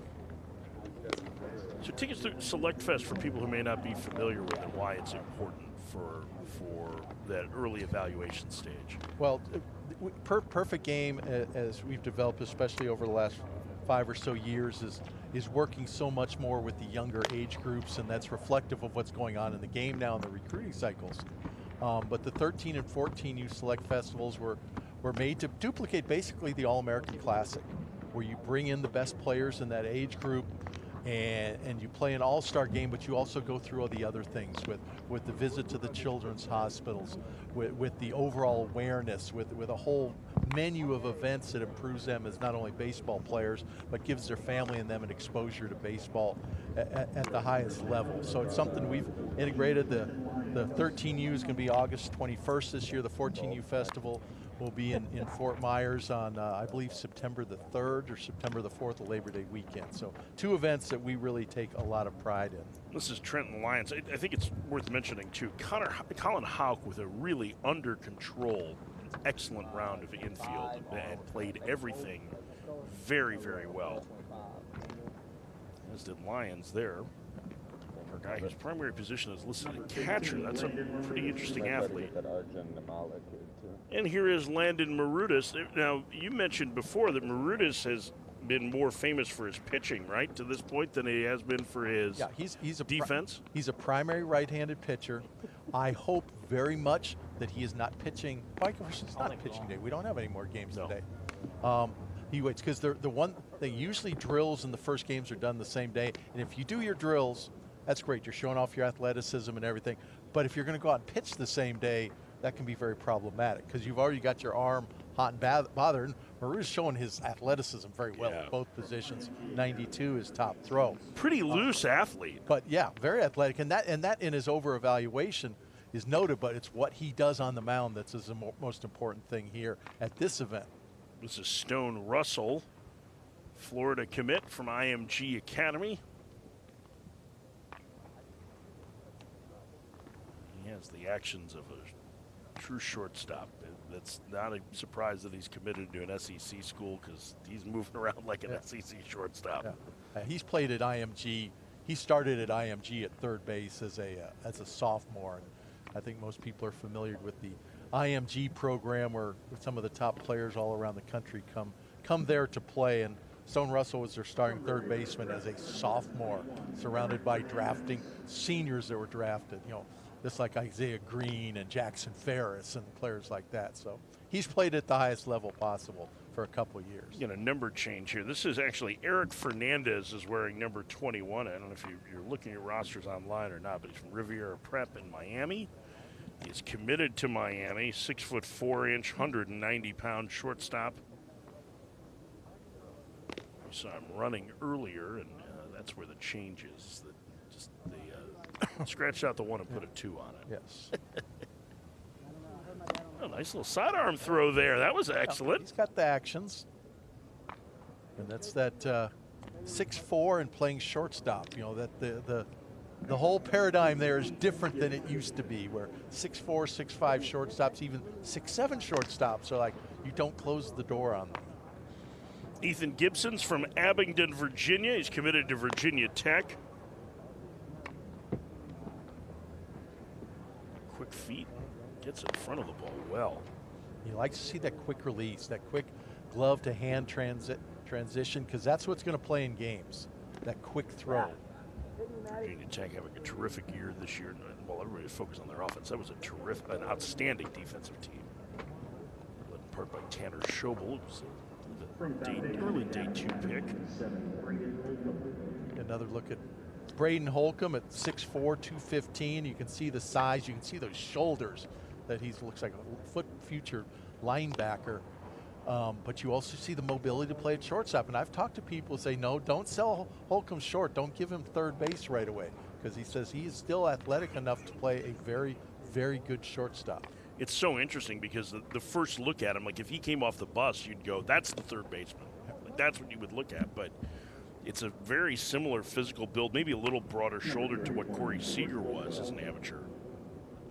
I always mention Corey Seager because Seager played third base on the showcase circuit and in the PG All-American game. But everybody said he's going to be a plus defensive third baseman, and I was right at the lead of the line, and I never even thought he would be at shortstop. He's really been an excellent career at the position. He's very steady. This is George Wolkow, who you think Braden Holcomb is big. Wolkow is 6'7".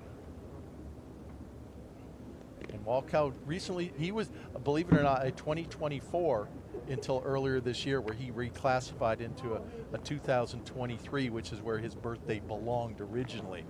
So he moved up a class, which is always pretty brave of young men often, but he certainly has the tools to compete in an older age group and really stand out. He's talked a little bit about that. That was one of the challenges that he's faced, is just facing tougher competition with that recommitment.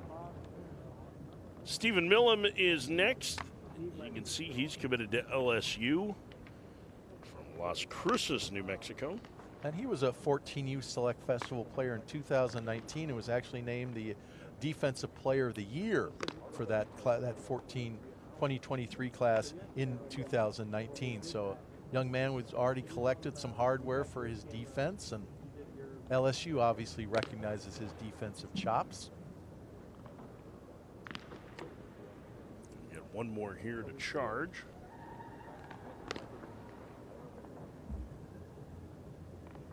From Mississauga, Ontario, number 13, Miles Naylor from Mississauga, Ontario. St. Joan of Arc High School. The Naylors, a very famous Canadian baseball family. little bit different body type than his two older brothers. You know what's funny is in the face he looks just like Josh, and physically he's maybe a little leaner, but looks more like Bo. Yeah. There's a catcher in the Guardian system. They have a cousin as well who's a pretty good player, Denzel Clark from the Athletics, who was at Cal State Northridge. I would say that's a pretty good player. Boy, he is an impressive athlete, and Clark's mom was a heptathlete in '84 on the Canadian national team at the Olympics. He also has cousins that have played in the CFL and competed in the Olympics as well. I think as recently as 2012. So the Nailers and Clarks, there's a ton of talent in that family. Kyle Remington here, the Minnesota commit. Primarily an outfielder, but getting a chance to show off his footwork a little bit. Wouldn't be surprised if he didn't play some infield in high school as well at Grand Rapids Christian. The best athletes, will gravitate to shortstop, center field, the mound. Certainly look comfortable coming in on the ball there. Samuel Stafura, one of the fastest runners, the 6 foot, 187-pound infielder who's committed to Clemson. He's from Hegan Lake, New York. Ranked number 189 overall in the class now. He's going to play for Eric Bakich.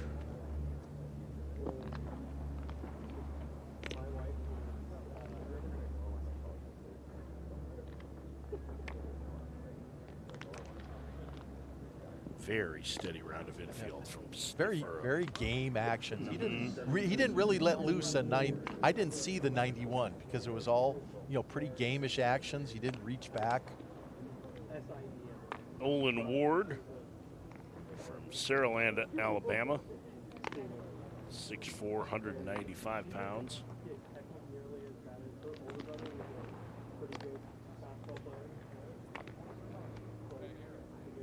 He's uncommitted.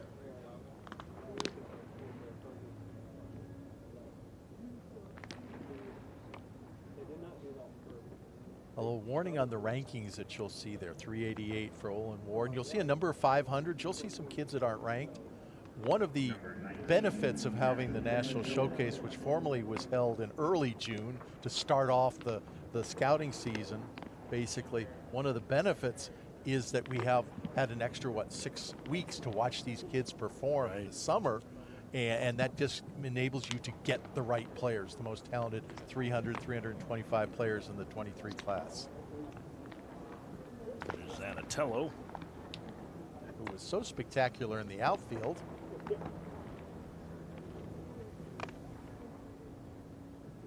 He's primarily been a third baseman and very similar in size to a couple of the shortstops we've seen come through. 6'2", 180 pounds. Yeah, and he's a 6'4" runner in the 60, has the arm, and I've always wondered why 93 is top throw there, why he isn't a middle infielder, and I guess we'll probably get to see some of that now.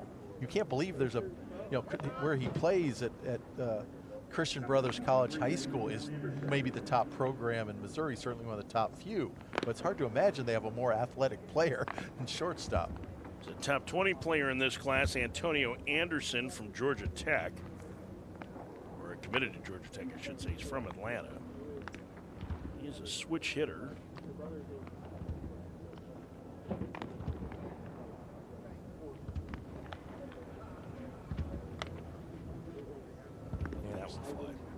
Anderson's been a high-profile player for so long, a 2020 14U Select Festival player, and a switch hitter with a real special bat.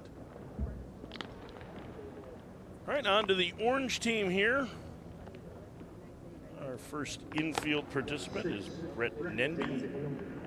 Denby from New Albany, Indiana. It's a good year for Indiana high schoolers in 2023.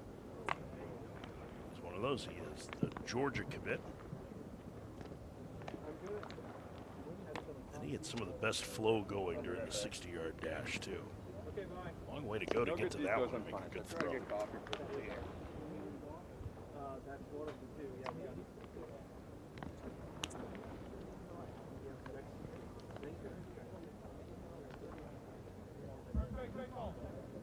This is Lee Ellis from Bishop McNamara in White Plains, Maryland, committed to go to South Carolina. He's one of our better runners in the 60, if I remember correctly.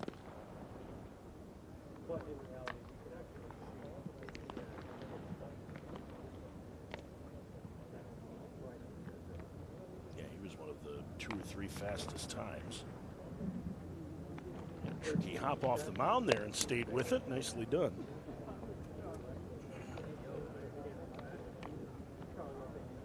And you get to see him coming in and the play there.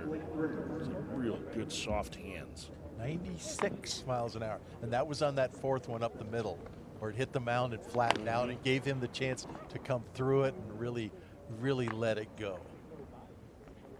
Blake Grimmer is up from Orchard Lake St. Mary's Prep. 3 state championships in Michigan. The top team in the country this year. Ranked number 1 in the final PG polls. Last year they had 3 PG All-Americans from that same program. Maybe Blake Grimmer looking to become the next. Led this year by Brock Porter, who ended up being a 4th-round pick of the Rangers, but was really one of the top 20 talents in the draft. That's draft mechanics. That had to do with how they were able to divide up their bonus. But Porter was a really impressive arm. He was my favorite prep arm in that class. Ethan Hindle, Delafield, Wisconsin, and Arrowhead High School.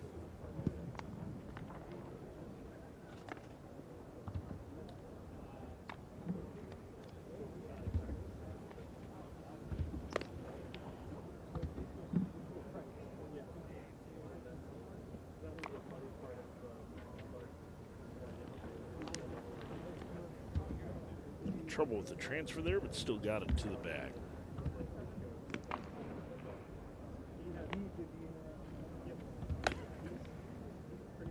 Adrian Santana, who ran a 6.20 in the 60, committed to Miami. He's got a strong arm. Look at the bounce in his feet. His feet just don't stay on the ground for very long. Boy, he really has. He's had the most accurate throwing arm, and it is arm strength. Wow. Yeah. He's been on the money on all 4 throws so far. I'm just fascinated by his feet, not only because of the speed, but he has such agile feet. I mean, he just highest level feet. 88 on the arm strength. But again, just watch the feet. It's like when you're watching an infielder, you watch the feet. When you're watching a hitter, you watch the hips. You know, it's. Carter White committed to UCF.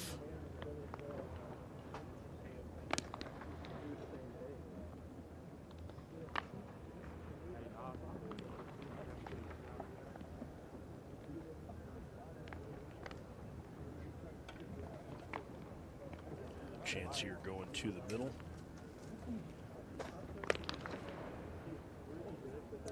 What's the infield record? Is it still Blaze Alexander for 99? I believe so. You can tell I don't pay attention to the records too much. You had the outfield one, so I wondered if you had it handy. I can tell that's because it happened yesterday. My memory is not as good as it used to be. Although I do remember the 2 infield drills that I consider the best ever.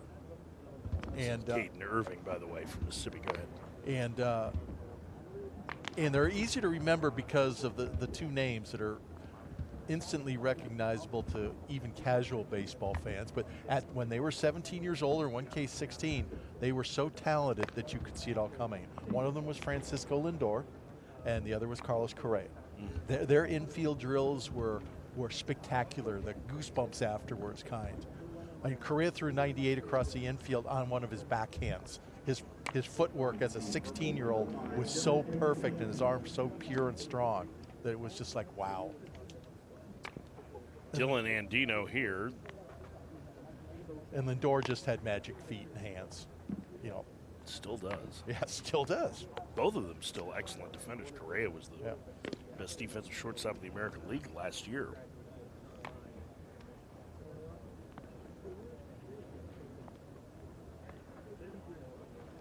Dylan Andino trying to show off the gun there.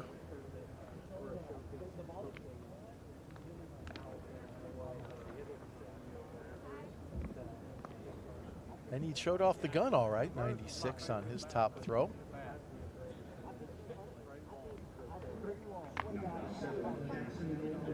Jackson Goldberg. In purple, the last team through. So we get catcher pop times and then batting practice. Of course, of the next hour plus. Don't forget the first baseman. Oh, first baseman throw. You're right. You're right. Hey, I've watched this happen. I don't know how many hundreds times, 600, 700 times, and I still forget the first base. Or first base. I hope go grab your bats. You know, do what you're supposed to do. The first baseman will go first and have their own routine of 5 throws. There are 5 ground balls to field and throws following. Nicely done by Jackson Goldberg.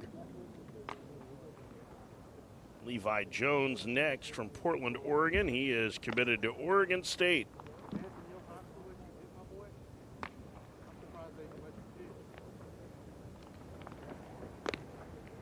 Oregon State's made great inroads over the last 15, 20 years in Northern California too, but they keep the best players at home as well. Yeah. And it's so great to see a Oregon high schooler here. And yes, there have been some high profile Oregon high schools. Adley Rutschman, of course, is an Oregon native. Mitch Abel, you know, who the Phillies took in the first round, I believe, 2 years ago. Brandon Drury, I think, was a second rounder right out of an Oregon high school. Yeah, that's a little older. A little older, yeah.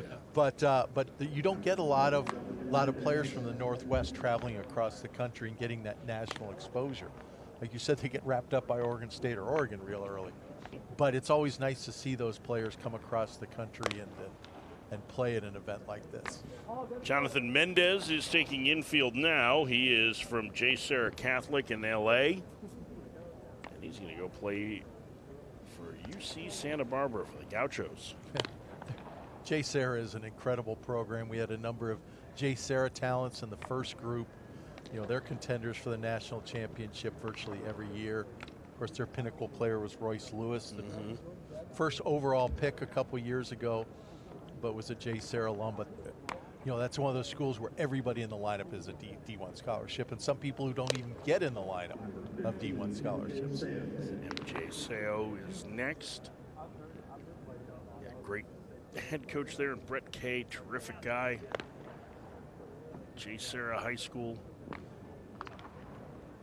Seo, a primary shortstop, and a very talented two-way player who's been up to 94 on the mound. So we're looking forward to seeing what he does, not only as a position player, but what he does. He will undoubtedly throw an inning or two on the mound as well. He's committed to LSU from Plano, Texas, and his brother is already committed to Vanderbilt too as a 2025. The brother's pretty good. The brother played in Jupiter last year as an 8th grader. Wow. The World Wood Bat Association Championships. Number 18, Gavin Taylor is next. He plays everywhere. From Tarzana, California. He's heading to Nevada.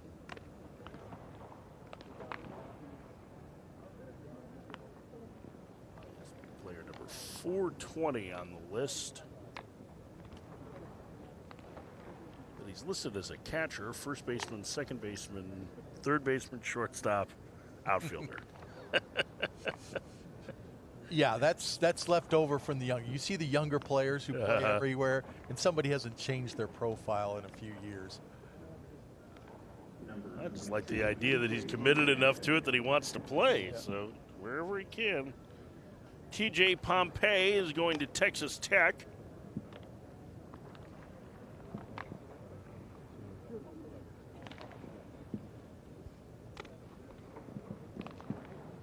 Coppell, Texas. That's a body you can dream on. 6'4", 185 pounds. Dream on what he's going to look like when he's 23, 24 years old. He certainly has the athleticism despite the size. Turned 18 this winter.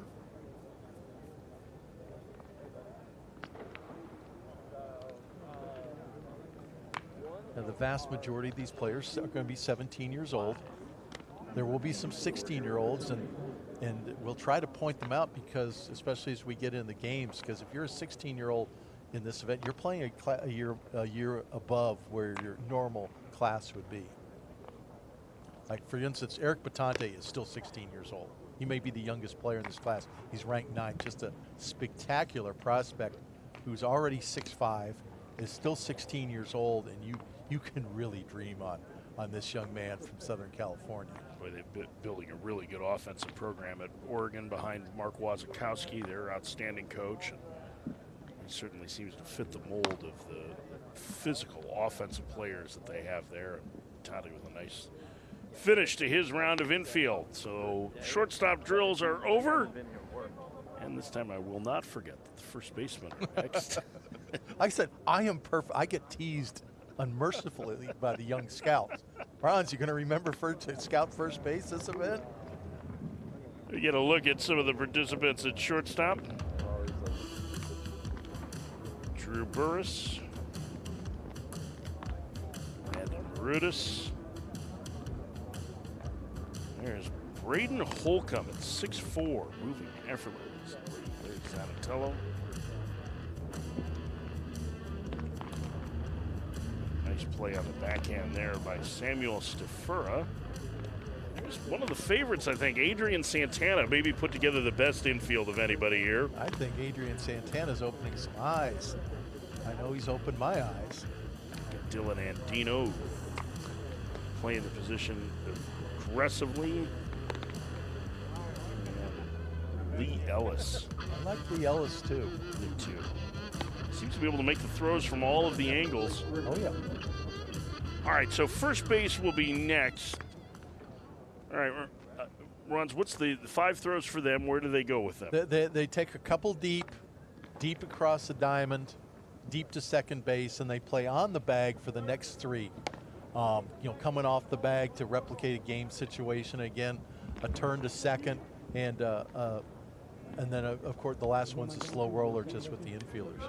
But on first base, to me, it's all about the footwork, because the play that the first baseman that you can evaluate in this, along with evaluating basic athleticism, is how you turn your feet to make that throw to second base, because that's the most difficult play, aside from picks, that a first baseman can make. And we'll see it in the games tomorrow. We'll see it for the rest of the week. Runners running, gets picked off, or a sharp ground ball with a runner on, how you make that throw to second base really tests your skill, your accuracy, which comes from your footwork.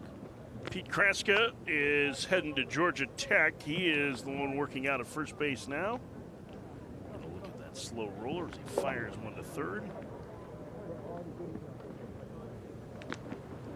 And really, and of course, we all know left-handers have an advantage at first base, from the tagging at first specifically. But a lot of times, when your best first basemen are often going to be the guys who, if it weren't for being left-handed, would be a middle infielder, who have that kind of athleticism that they could be if they were right-handed. Play in the middle of the field, and they're playing at first, and that type of athleticism gives them a chance to be really impactful defensively. Matthew Ossenfort is from Sioux Falls, South Dakota. As he finishes his round. Next is Antonio Parada.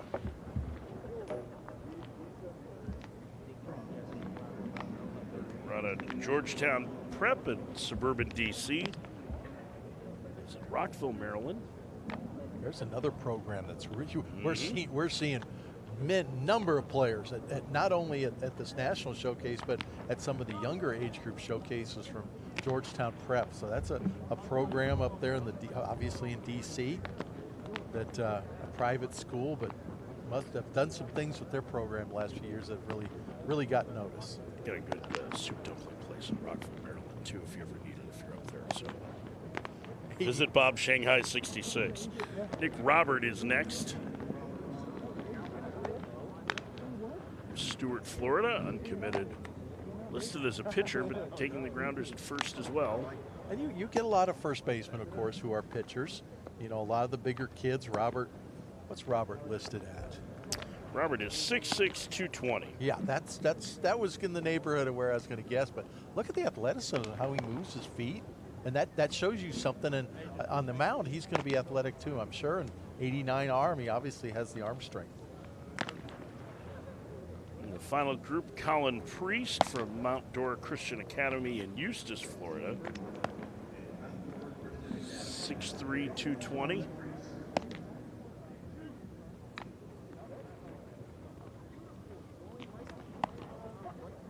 Right-handed thrower going with first pivot up, throw to second.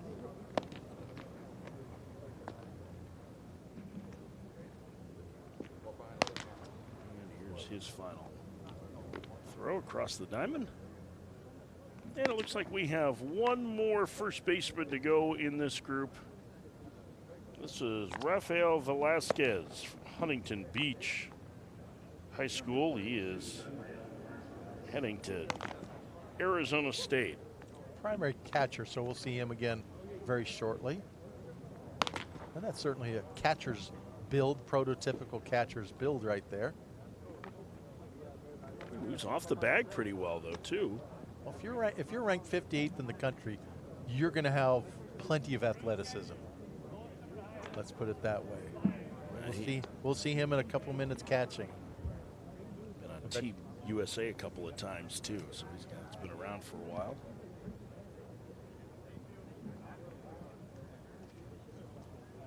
All right, so that is it for infield drills, and now up next are the catchers. Full gear, full setup. Full gear, full setup. Each catcher gets 5 throws down to second base.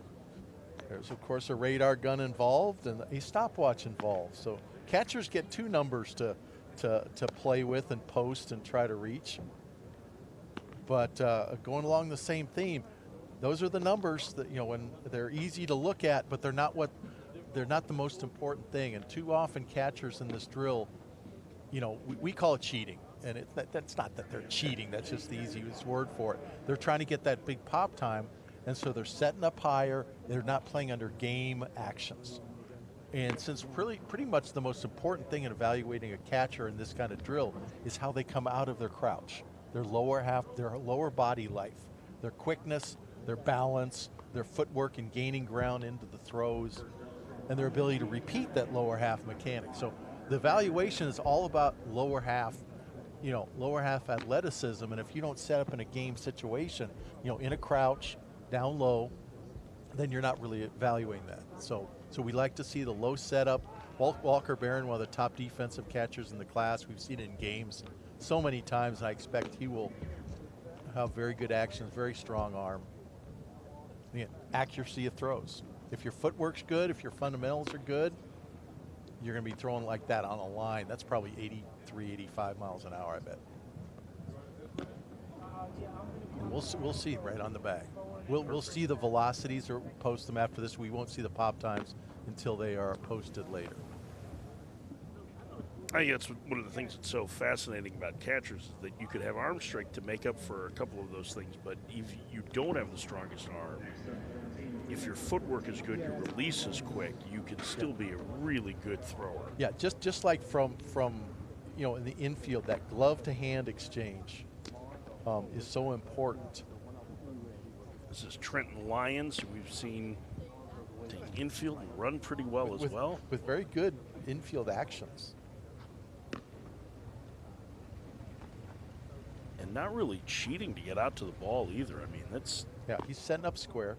Now, of course, one of the things that makes things difficult with catchers evaluating them is their whole, with the probable, possible advent of you know, automatic umpires. You know, that takes away the framing importance. And no, we don't run as much in baseball as we used to, so the throwing is not as important. Okay, what is important? It seems to be a moving target for catchers. Now we have catchers adopting the one knee stance everywhere. And every once in a while, we'll see that in drills. We may see it today, somebody setting up with that one knee, which a lot of veteran baseball people have opinions about. Yes, that they do. that I won't share exactly at this moment. Riley Jackson, by the way, is one that played here. Yeah, Riley Jackson, one of the top catchers in the class. We expect some great numbers from him. Also, as a strong hitter. Yeah, there's a chance that if that automated strike zone comes about at the big league level, that there are going to be a number of changes to the requirements for catchers or what's expected of them. It's David McCann from Avon Old Farms High School in Trumbull, Connecticut. And I love this. Watch how low he's setting up and showing his lower half flexibility. That's sitting there in a game position, and how he comes out of his crouch. That gives a scout a chance to evaluate him in this drill. A quick release for him.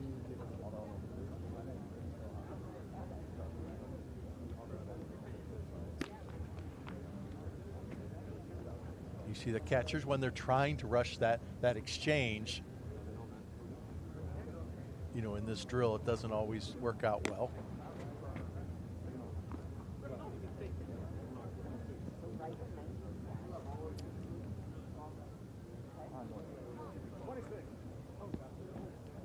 .202 on the pop time there. That's just a little bit below what would be major league average, right? 2-0. In a drill like this, you expect the top catchers to be in the mid to high 1/8s to low 1/9s would be, quote, normal, especially for an event at this level. The top pop time in the first group of 4 teams was as perfect a throw as you could get. As perfect a throw as you could get. Another one on the bag.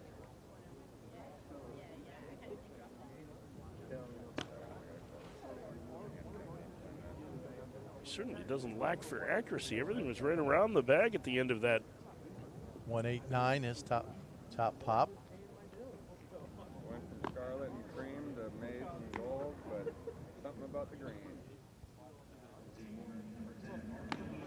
Mark Gialusi is next. He is committed to Boston College.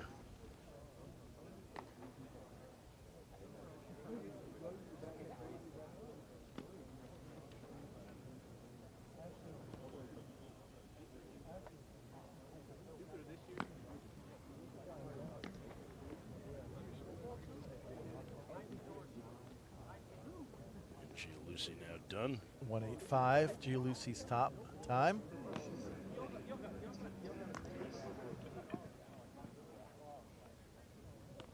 Taggart Tyson, 6'1", 185 pounds. So in outfield drills as well.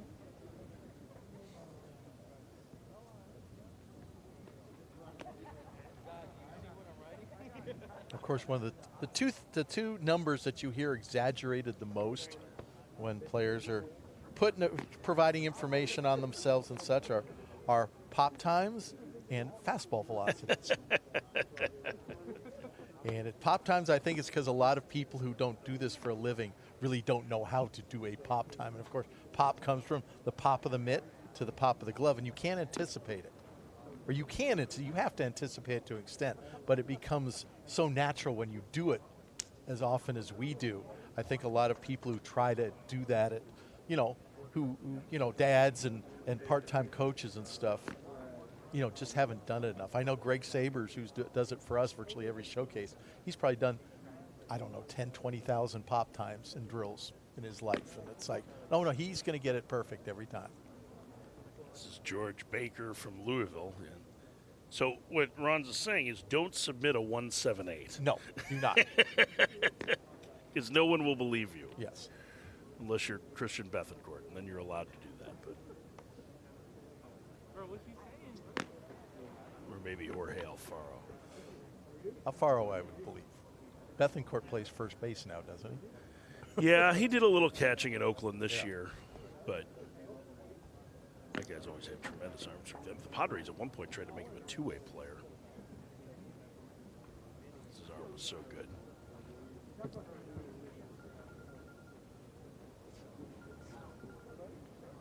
All right, that is it for George Baker's round. There's Will Briggs. Now, Will Briggs is the young man wearing, what, a 6'2"? Mm-hmm.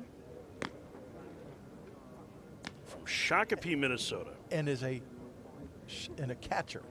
Yeah, I don't know a lot about Will Briggs. He's ranked 500, which fundamentally says he's not ranked. He must have really been invited this through a participation in a something this summer where he really stood out. National Uncommitted Showcase in mid-June in this case. I'm thinking that 60 time there was a problem with it, because at that event, and I'm going to ask the Briggs family if they're listening, disregard that 6.22, because he ran a 7.33. That might have been a 7.22 and just been a typo in our information because that 6.22 for a catcher just doesn't pass the smell test, and we'll have to get in it. So let's not weigh too heavily on that right now. He was pretty accurate. 4 of his throws were right there, so it was a nice round of throwing, and a 1.91 for his top pop time.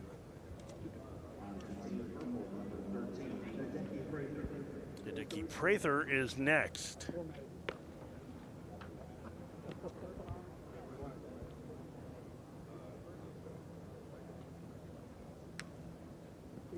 He is from Oakland, California, and committed to Michigan.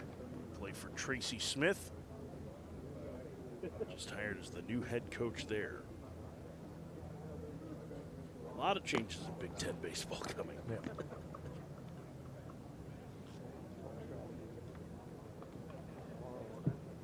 Very excited for that natural UCLA-Michigan State rivalry.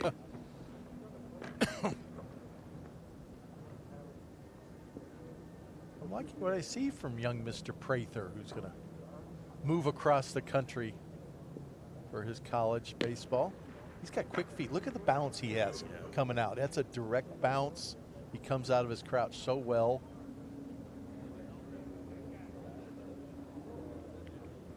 .189 is top pop time there.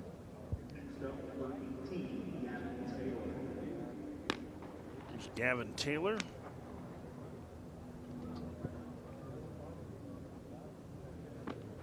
We saw Taylor in the infield earlier, I believe.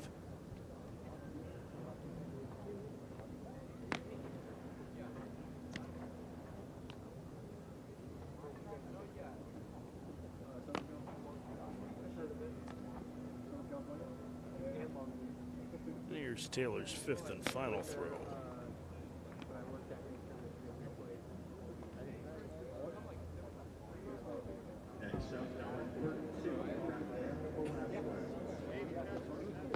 You mentioned Velasquez being a guy you were ready to see behind the plate. Nifty footwork at first. And a 2020 14U Select Festival, a 2019 13U Select Festival. So a young man who matured as a prospect early, and we've seen so much. And 6'2", 215.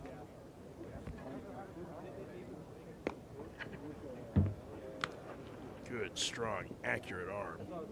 He's thrown 82 from behind the plate at past events, so. And he's throwing tag throws, so. I mean, 4 straight throws that were just waist high to the infielder. Excellent, excellent work. 189, the top pop time there.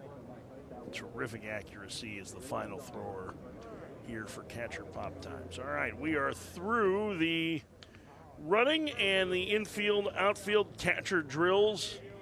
Up next is batting practice.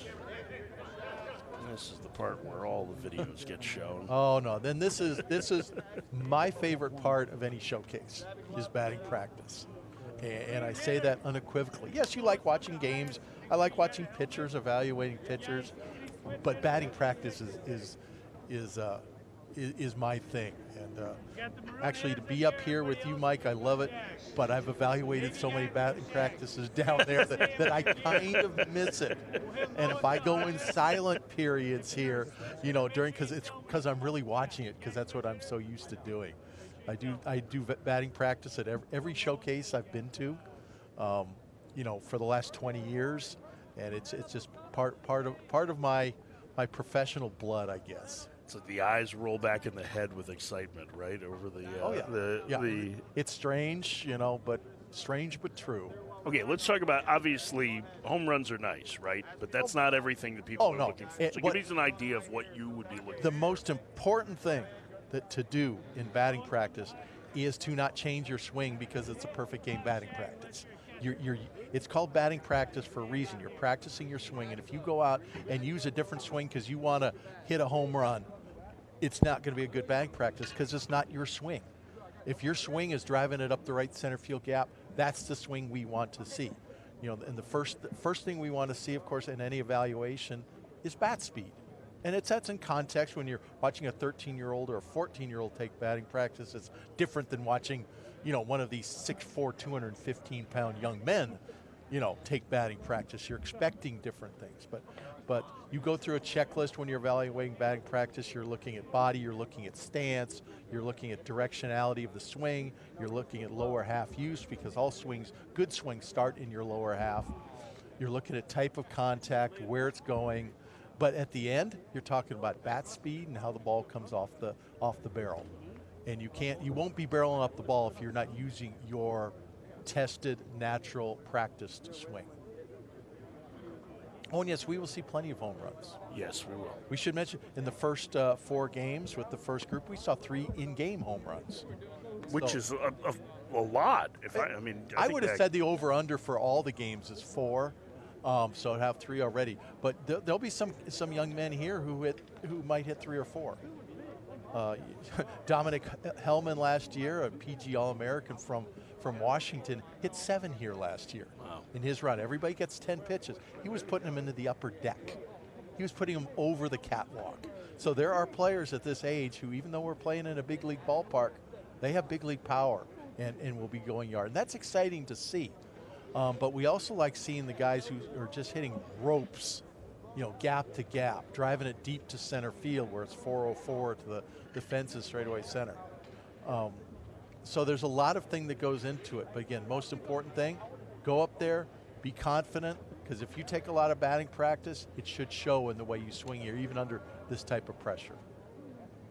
David, let me ask you a little bit about what some of the setup is here, because they're measuring distances for the mound. You can see that they're setting something up in front of the home plate, and you're going to see a little machine there that has a colored light on it at some point. So can you kind of explain what distances they're trying to ensure the pitcher is at for this, and what some of the technology is that's being used here? There's been so much change across baseball in the last couple of years with technology and the different type of numbers and information that are generated. And Perfect Game has tried as hard as possible, and we think we've succeeded in keeping up with those changes. So this is just a PG Tech tool. It's not something we use at a regional showcase, but it's used here just to get more information on swing type, exit velocities, lift and swing, the same type of things you see in analysis of big league players. You know, these players at this national showcase have access to. Because, you know, even the young prospects, going younger than this class, are aware of those technological advances and all the advanced measurements that go on in the game now that are really player development tools. We use them in a scouting situation like this, but I've always felt from the onset of TrackMan and those early things that have evolved as well to the different, you know, high-level analytics they're doing, those are really player development tools at the end of the day. You know, you guys were, I think, one of the first in competition and in events to use motion sensors on the bats, I think. I mean, and the industry kind of followed your lead on that in trying to measure hand speed, bat speed for hitters. And then, as you mentioned, TrackMan and other products like Repsodo, the Friends of Diamond Kinetics, and all the folks that are here helping out to be able to give a better evaluation of what the flight of the ball is like, how it spins coming off the bat, and also, and I think your biggest point there probably was how hard it's been hit. You know, in the major leagues, we talk about a hard hit rate at 95 miles an hour or over. Now, obviously, we're talking about kids that are, you know, 10 to 15 years younger than most of the average major leaguers now. What's a good exit velocity for guys at this age? Well, we get exit velocities on the various measurements, you know, over 100. And we're not going to see the Geo Stanton numbers and everything like that. But you'll see it. We had an exit velocity off the barrel in the game earlier today of 105. So these are young men with strength, present strength, and bat speed.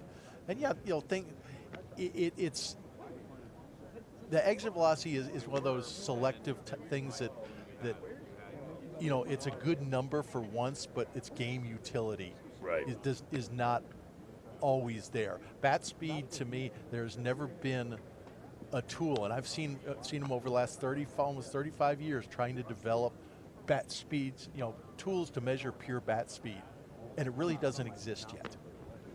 It's something that the scout can just look at and see, basically, because it has to come with the swing utility. If you can have bat speed and not square a ball up, it's worthless. It's like a pitcher who throws 100 miles an hour and can't throw strikes. Mm-hmm.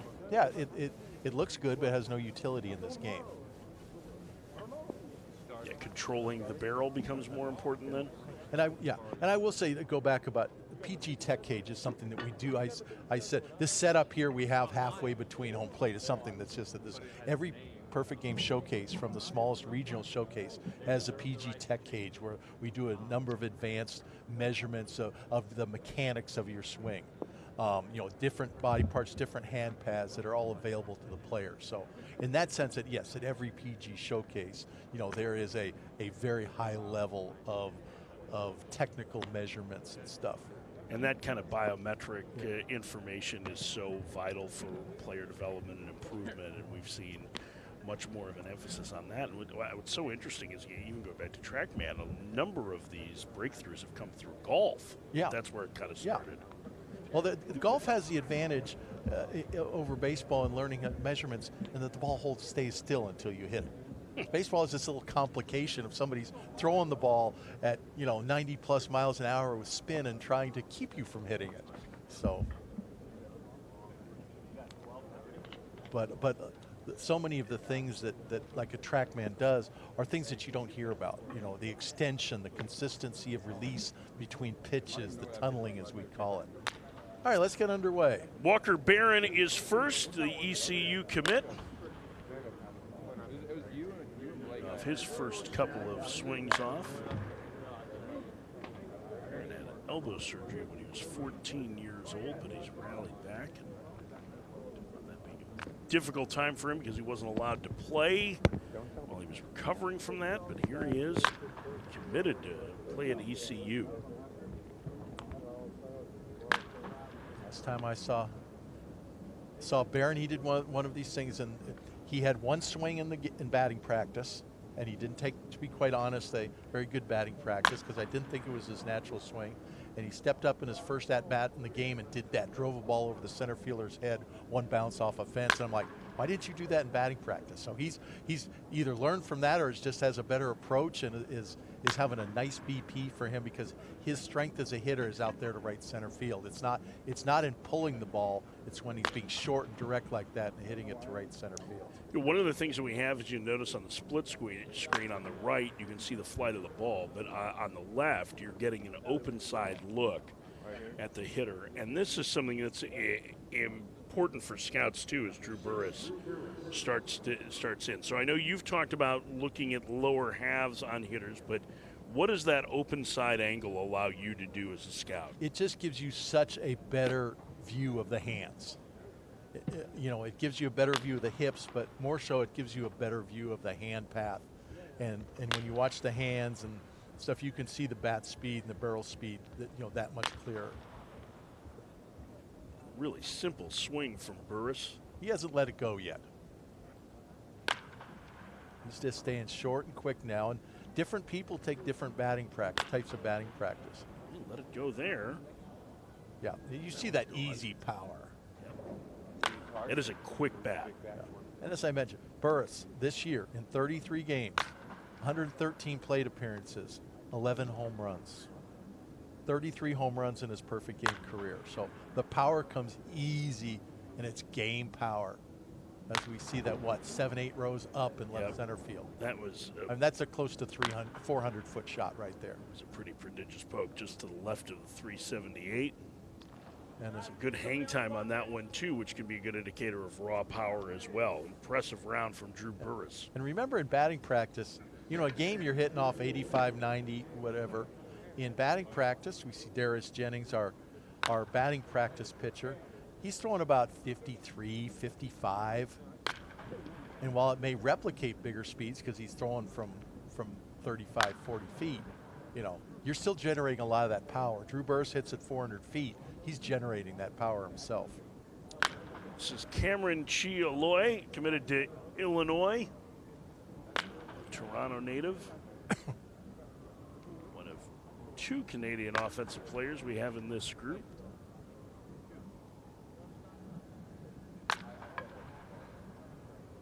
We saw Chialoy hit one of his first swings about 370 up the right center field alley, 350, 370. And it's always nice to see hitters drive the ball deep to the opposite field.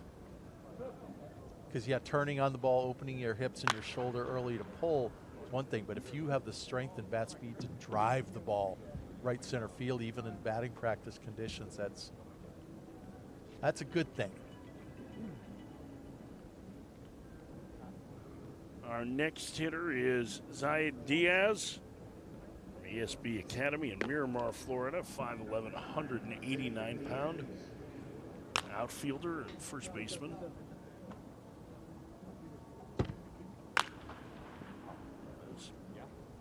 Pretty easy swing there. Diaz so far 25 games this season, PG season, I'm referring to PG tournaments. 373 hitter with 3 home runs. So he's having a nice summer with some power. And that's a power body. Not very tall at 5'11", but 190 pounds. And a really good, thick lower half, muscular. Well, you know whose body that is at the same age is Josh Naylor's. Yep.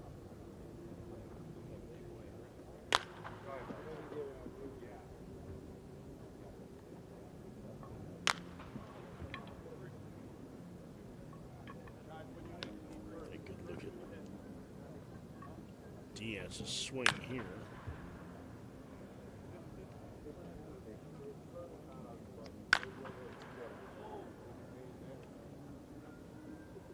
And each guy with 10 swings here. And that's it for Diaz. Of course, switch hitters will get 6 from each side, for a total of 12 swings. Colt Emerson is a left-handed hitter from Cambridge, Ohio. We saw him in infield drills as well. Auburn commit.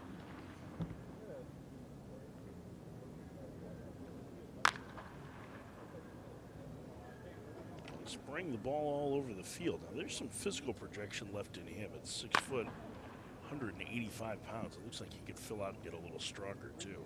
And his swing is, he pulled that one, but his swing's a very inside hand path. There's occasionally some barrel lag. He's, you know, hitting a majority of his balls to left center field. But you know what? Last year, during batting practice at the same event, Jackson Holliday probably hit 7 or 8 of his balls to left center field. And as you get stronger and you get that ability to turn the barrel, that's when the power comes. And Jackson Holliday, the first overall pick in that draft, gained that strength to be able to turn the barrel more. He had the hitting foundation, and when the strength came, boy, did he run with it. That was one of the things on Drew Jones, the number 2 overall pick, is that just about everything that he hit hard, in fact, all of his home runs were from left center field over to right center. He hadn't really started to pull it as of yet, but certainly a twitchy athlete there. This is Colin Houck with some, I feel like he's easing into it in the same way that Burress was. That was some loud contact there. That's one bounce over the center field wall. That's easy power. He's sticking to the center field. It's short. It's direct. It's not a power swing at all. But the ball's, you can hear the ball coming off the bat a little bit different. And yes, I have on earphones, and also I can't purely hear it. But sound is one of those. Seriously, yeah, sound it is is one of those things. When you get somebody, the ball sounds different coming off his bat. I mean, that's a classic baseball scouting term.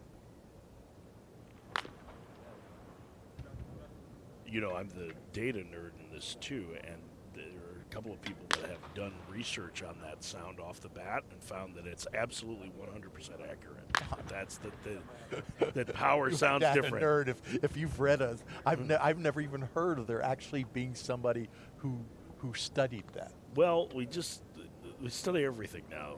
Yeah, that's true. Nobody can get away with anything anymore. So. Yeah, but we study everything, and half our society doesn't believe in science.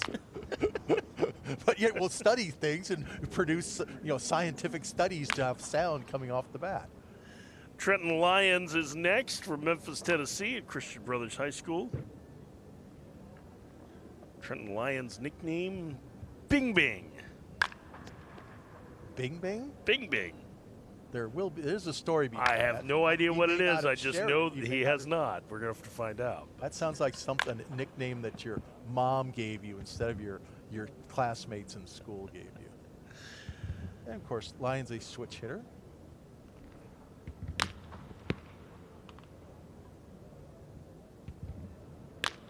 Seems a little bit more natural maybe from the right side.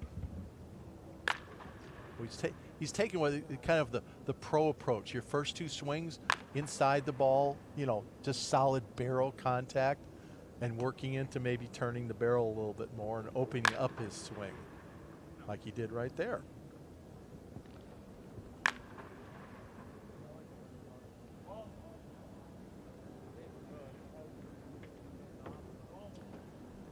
And next up is Landon Marutis.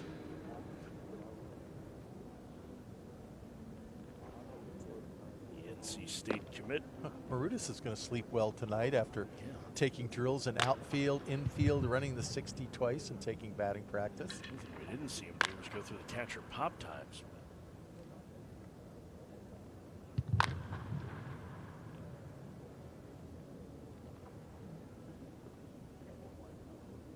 Some good swings, though. And this is a guy's primary position as pitcher, right? Yep.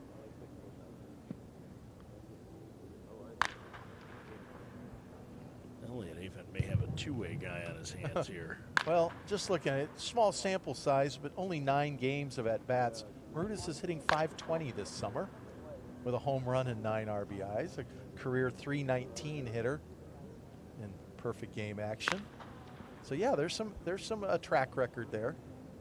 He's hit over 300 every year on some volume. He sent that one out almost to the fence in the deepest part of left center field. Pretty impressive round from Marutis. There's Wesley Mendez. Mendez throws left-handed. Yeah. We saw him in the outfield drills, but he hits right. I was about to bring that up. It's a rarity.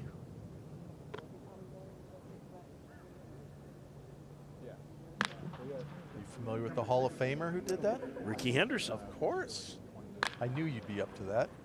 Unrehearsed question there. I think Ricky is the top player, and then it's like Ryan Ludwig. That's the next one I was going to go with. And then it's like Mark Carrion, and I think there's somebody else in there. There's somebody in between them on that list. I can't think of who it is. The bats right, throws left. Well, Madison Bumgarner, I think, bats right, throws left. So he's been a pretty successful big league hitter. 19 career home runs. They took the DH, or put the DH in before he could get number 20. So.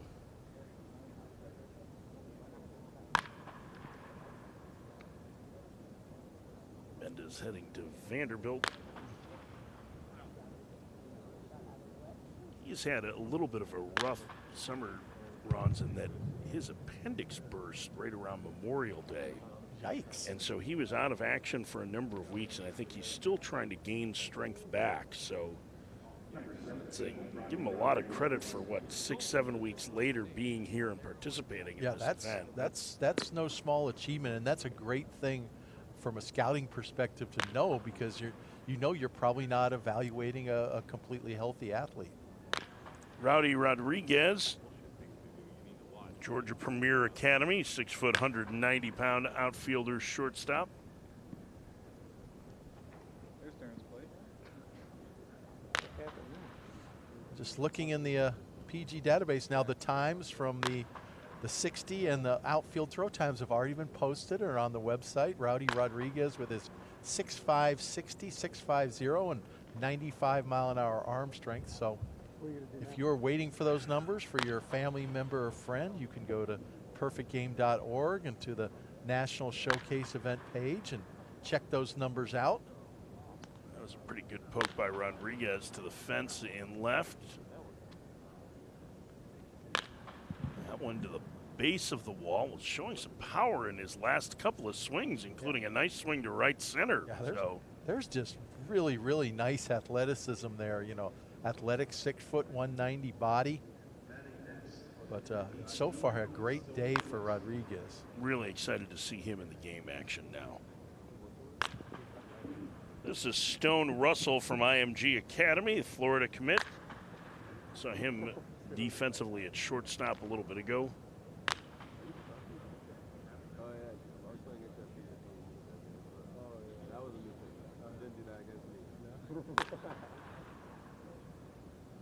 Just seems to have that build and that look of a really solid player. That carried on a line off the left field fence.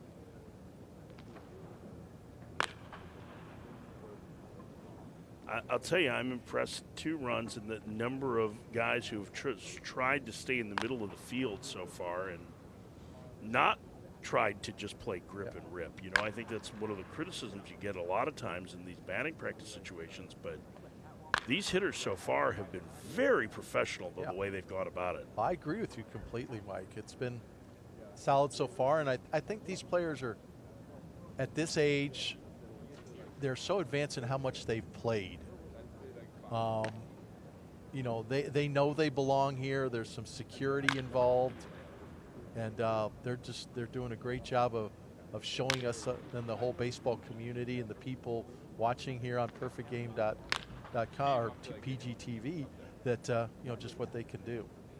This is Eric Fernandez,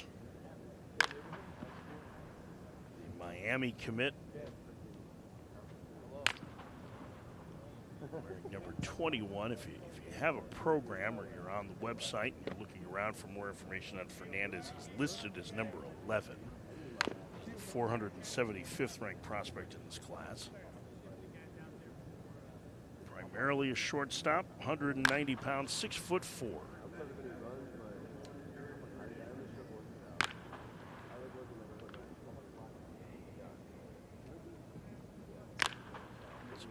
More pull side work for him, but some hard line drives. I felt like if he had another 5 swings, he would have been peppering the right field seats. Just getting loose. This is Ethan Gibson from Abingdon, Virginia Tech.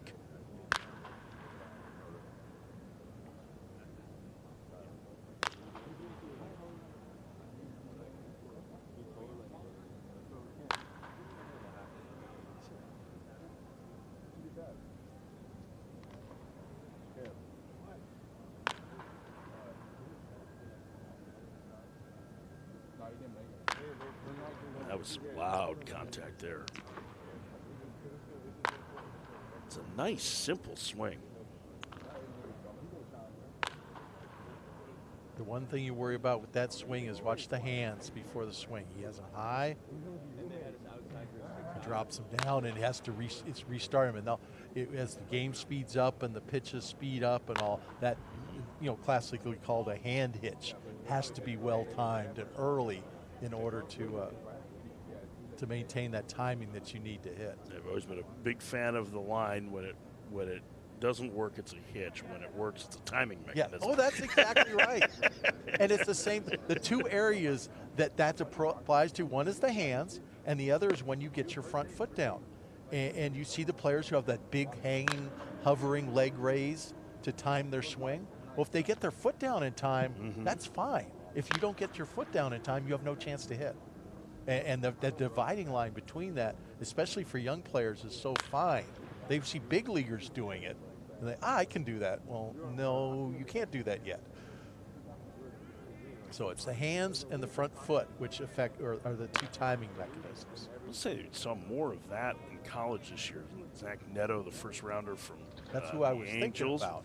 The other one was, did you have before, it was Caleb Lomavita, who was at Cal the catcher from Hawaii, was the designated hitter who also had a big high leg raise. Very Justin Turner-ish. This is Luis Castillo. Who's already shown his strength, driving one off up over the center field wall on a bounce.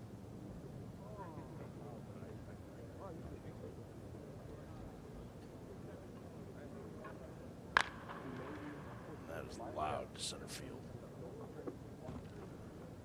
The other thing that stands out, at least in this group, and this is the first chance I've had this week to see that kind of open side view as it goes. But boy, hitters at least today seem much more timed up with their stride and their load. I know that's been a big focus in a lot of hitting coaches at every level, right? But normally you would see a little bit more where your timing isn't quite as good, but these guys are really timed up well. I think that's a product of all the technology, especially the video technology. These kids can look at their swing now, and a coach, especially a coach with his own facilities, can make videos of a player and show that visual evidence. You can tell a kid, hey, your foot's not getting down in time, or you're getting too far out in your front side, and if you just verbalize it, it's harder to learn.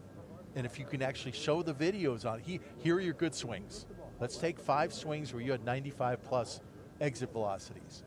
And let's take some swings where you didn't, and let's look for differences. And you can just really, a good coach with the proper equipment nowadays can do things that just weren't possible 10 years ago, only 10 years ago. Pete Kraska's out of East Cobb Baseball Academy, headed to Georgia Tech. Pete Kraska hit 16 home runs last year, Mike, in his PG play. I mean, that speaks for himself. You look at that Dan Vogelbach body and all, and you know that his tool is power. And it's a big power swing uphill the entire way, but when he gets it, it stays hit, so to speak. Yeah, I mean, everything about him, from the upright stance to the open stance to all of that, just screams, I am out here to get the party out front. Yeah, I mean, he came out of his shoes swinging at that, got over it. You know, and you know, he has that big leg raise, and he hasn't been getting that down on time the whole way. But that time he did. That is a long home run. Yeah. Now, if we used to have a home run derby at this event. Some of the winners would surprise you, or maybe they wouldn't. Bregman, Lindor, guys like that. But yeah, you'd put him in the home run league contest and have fun with it.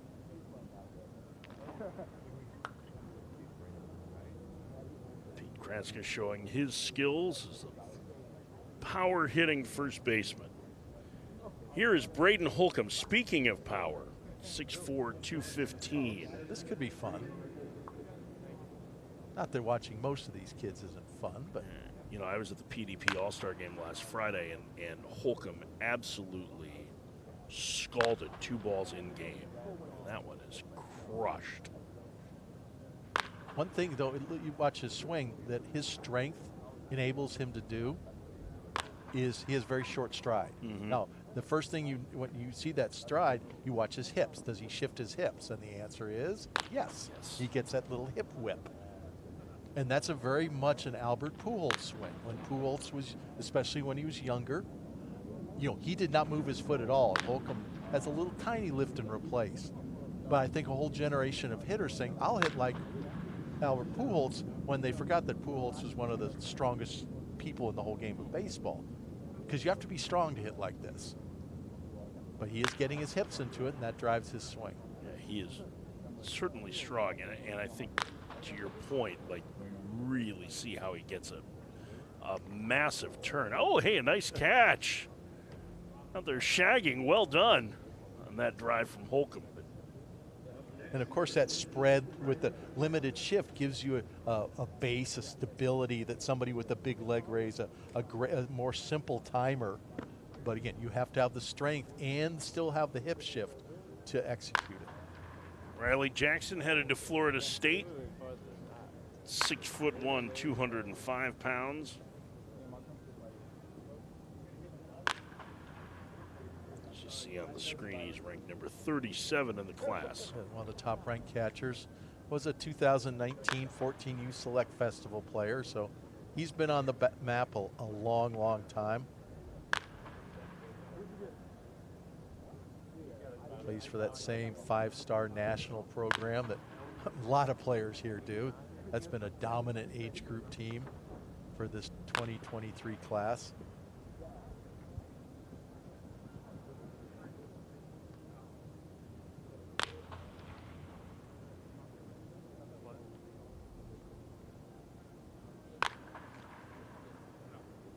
Most everything's been to the off field for him.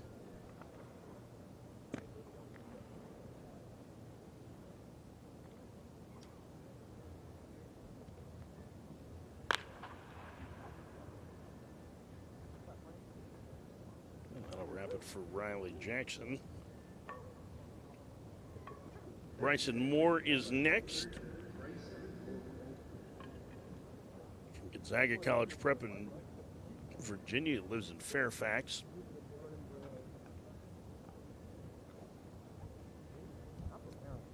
Right-handed hitter. Committed to UVA.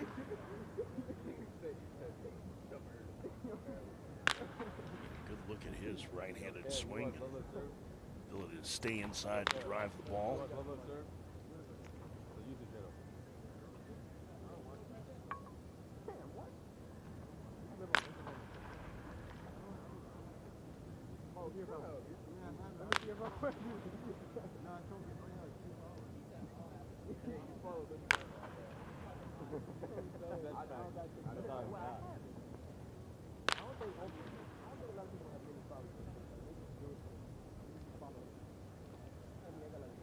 And a couple more here for Bryson Moore.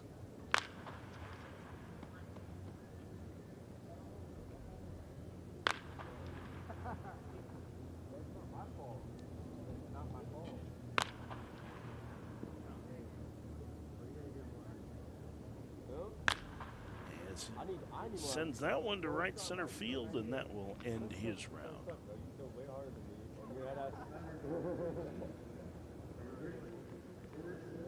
Here's George Walco. Now, Walco is 6'7", 225 pounds, from Downers Grove North High School in Downers Grove, Illinois. He's committed to South Carolina. He got into that one pretty easily. Some big pull side power from him, you can see right away. We've already talked about his athleticism a lot.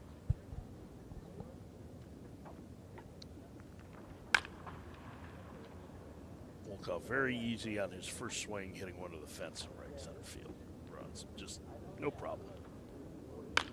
And this has always been the part of his game that has impressed. Yes, he's a very good athlete at third base, but you think of the potential of someone that big and the leverage that swing creates if you can overcome the length. And you for a player like this, at this size, watching how short he is from where he starts to swing with his hands to contact is a key thing, because, you know, the levers are long, but if you can keep your path to the ball short, it gives you a chance. Does keep the hands pretty high. He keeps the hands high, but he gets his elbow down into slot. A lot of times you can line up with high hands and have that high back elbow, which creates another timer, because you can't swing until you get that elbow down into the slot for your swing, or it creates a looping off-plane swing. But Walcott does a real nice job of getting that elbow in slot real early, and that lets him be shorter to the ball. On to the Navy team. Here's Bristol Carter, another ECU commit. Oak Ridge, North Carolina.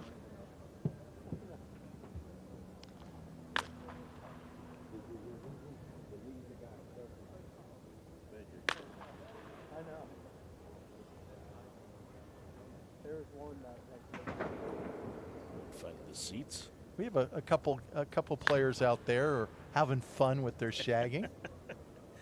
Might as well. Oh yeah. You don't get to try to jump up a big league fence very often to make a catch. Carter listed at 6 feet, 180 pounds. It's a pretty quick bat. Yeah. He's swinging with intent. You like to see hitters swing hard, generate their best bat speed while maintaining their mechanics. Nice 375-foot shot to the alley.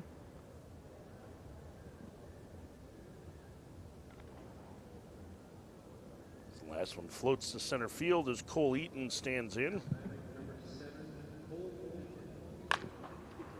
And I'm real interested in this round because we've seen Eaton's tools. Runs a 6.4, throws 99 from the outfield.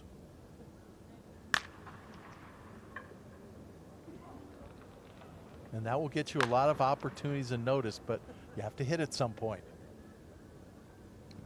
In the top 35 in this prep class, committed to Tennessee, and it looks like everything he's tried to do is going back through the middle of the field.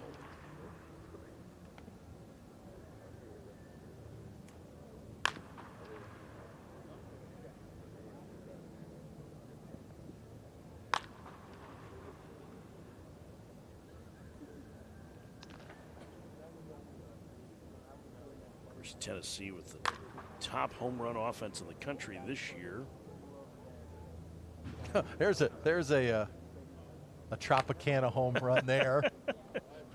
Right down into the low fence right down the line. I can't remember if they used to call that Longoria's Landing or 162 Landing. That's where that famous home run from Evan Longoria landed in game 162 in 2011. It's also where the most improbable StatCast home run of the StatCast area has landed. Oh, really? Harold Ramirez this year of the Rays hit a home run down there that the combination of exit velocity and loft basically said it had a 0% chance of being a home run.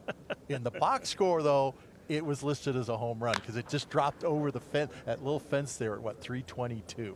But StatCast said it had a 99.97% chance of not being a home run. Here's Ashton Larson. Yeah, there's that. I know you don't social media, but there is a Twitter bot that tracks all the home runs to tell you how many ballparks each one will be out of. That would be considered a unicorn because I think it's the only place that's going out of. Interesting. Ashton Larson showing some maturity there. Took a swing or two that he didn't feel comfortable with, so he stepped back out, took a breath. Maybe he watched the home run derby the other day and saw big leaguers doing that.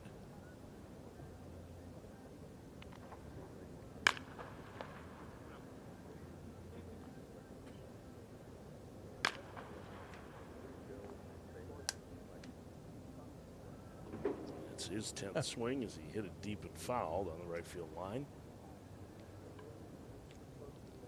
Next up is David McCann from Connecticut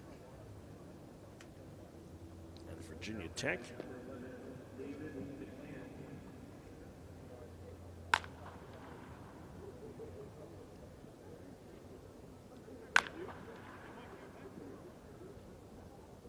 McCann will have a couple Virginia Tech commits today.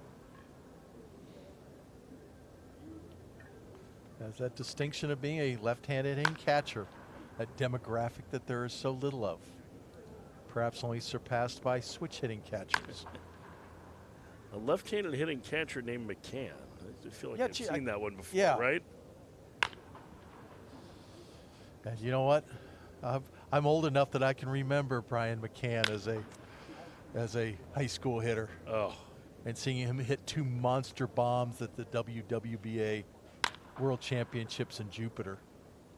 You know, Brian McCann is one of those players that if not for that shoulder injury, he was a Hall of Famer. He was, I mean, his numbers through age 27 were comparable to the best catchers of all time. Yep. And he goes in the Hall of Very Good right now, which is a pretty notable hall of itself. But I was tracking him for a Hall of Fame catcher because catchers' numbers, as we'll find out when with Buster Posey and stuff, they're on a different scale. And McCann was on track for 350, 400 home runs and catching a World Series level, Cy Young Award winners and stuff, and all that goes with that, and performing on the big stages and with the Yankees, and didn't quite get there, but still an incredible career. Stephen Millam is in the cage now from Las Cruces, New Mexico. Interesting story from Millam. He said that baseball actually saved his grandmother's life when he was 10, he just was incessantly wanted to play in the backyard, and his grandparents would throw batting practice to him as he gets ready to turn around and hit left-handed. But his grandma was throwing batting practice to him, and she tore a rotator cuff. And they went in for the MRI, and they found breast cancer the mammogram had never picked up. She had to go through surgery and chemo, and it was not easy. But this is now, 8 years later, 7 years later, and she's doing great. So, an incredible story. Wow, that is an incredible story. Compact switch hitter. We didn't have his cleanest infield, but you said his defensive reputation is really strong. Yes, I noted the same thing. His nickname is Monstar. Monster. Except with an A, I think. It's Oh, Monstar. Of course. Monstar. So. I'm also impressed by the fact, even at 10, that Grandma was throwing batting I practice. know, right? Like, that's a sidebar on that story. I want to know how Grandma's beeps are now. Like, that's pretty great. Miles Naylor hits. So Miles Naylor is a right-handed hitter. His brother Josh is a left-handed hitter, and I believe Bo's a switch hitter, right? That's exactly what I was thinking. So it's like when you have the three different kinds of Labradors, right? You have the three different kinds of hitters in the Naylor family.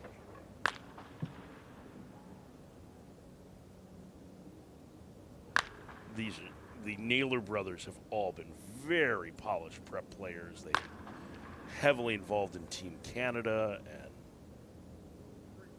terrific makeup. Well, you can see the approach here. He's not trying to turn and yank the ball. He's hit every ball gap to gap. Like 7 straight now, right to the middle of the field. Hit that last one, but pretty much a round that went exactly how he mapped it out. He's got to be real happy with himself. That's what we call a pro-style round. His brothers were high picks. Josh in the middle of the first round. I believe Bo was at the end of the first round.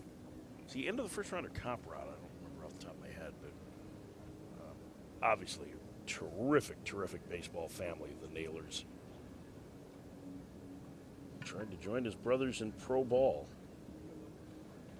So we get a little extra time here while I collect the baseballs and get a new set here is Kyle Remington.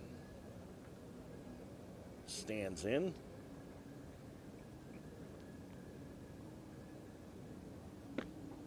Remington, 6 foot tall, 165 pounds. Grand Rapids, Michigan. He's a Minnesota commit. Primarily an outfielder, although he'll do some pitching as well.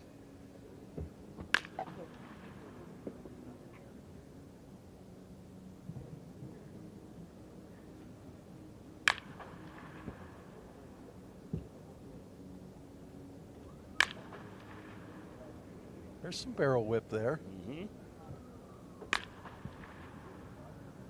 I can hear it. That's a hearing thing. I'm hearing a little different contact there than most kids.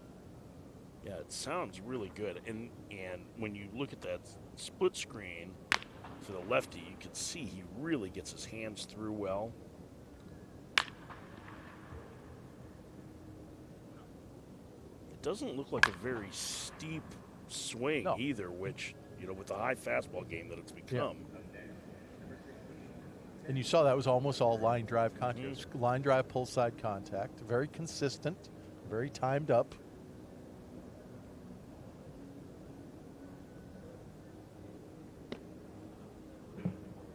Up next is Samuel Stafura from Mohegan Lake, New York. Good run times, good infield action so far from him. Get a chance to see him hitting here.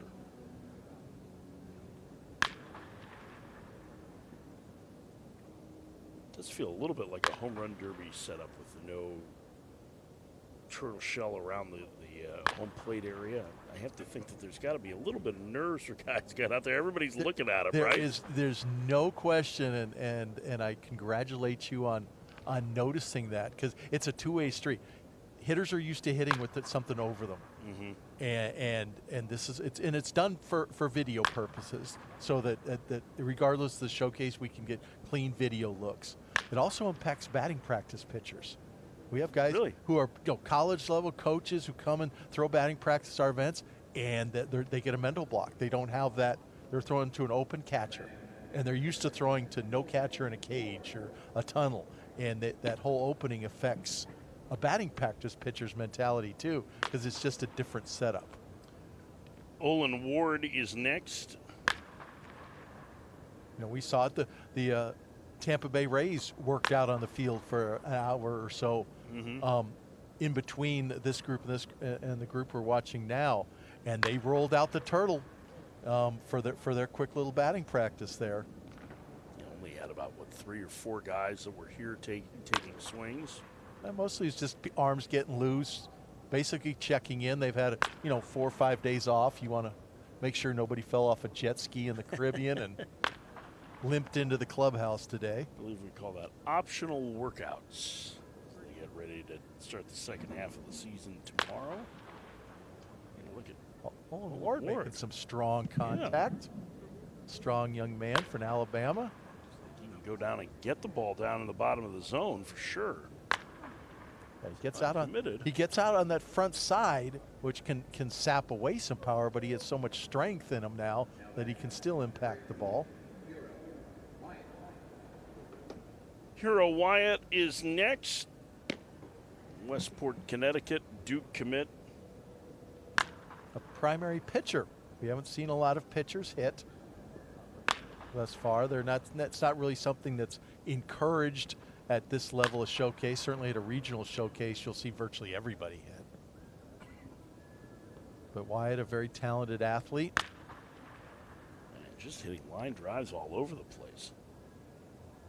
Not a real pretty swing, but he has barrel skills. Weight stays a little bit back. He stays way back. Backside hitter. Did a little Lorenzo Cain back leg one out of here.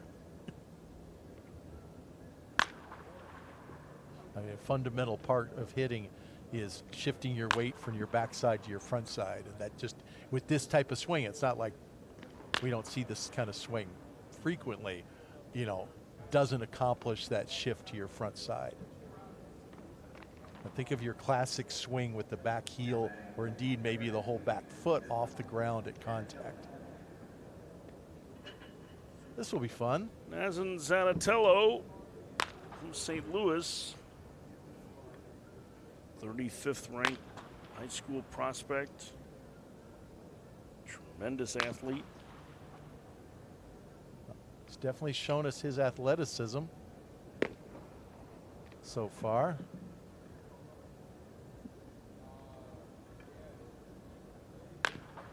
I didn't think so. I was looking at his thing. Nazan didn't run the 60. Yeah, he did. He did? Yeah. His time has not been posted yet then. Pretty sure that he ran it. We can check on that for you. I'm looking at his profile and has 98 from the outfield, 93 from the infield, but no 60 time as yet. That could just be because it's not posted yet, I guess.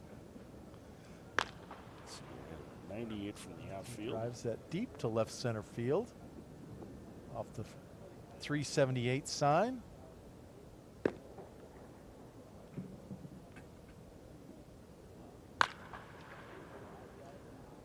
And he cranked that one. He got all that also just on the warning track at 378. I will say that Zanatello has run a 6.4 460 in the past, so it's a known quantity. No, I think you're right. I'm going back through the notes that I have, and I don't think he did run it. So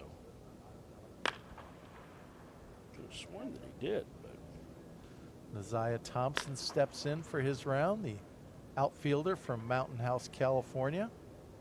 Hits from that very spread stance. He's heading to Fullerton.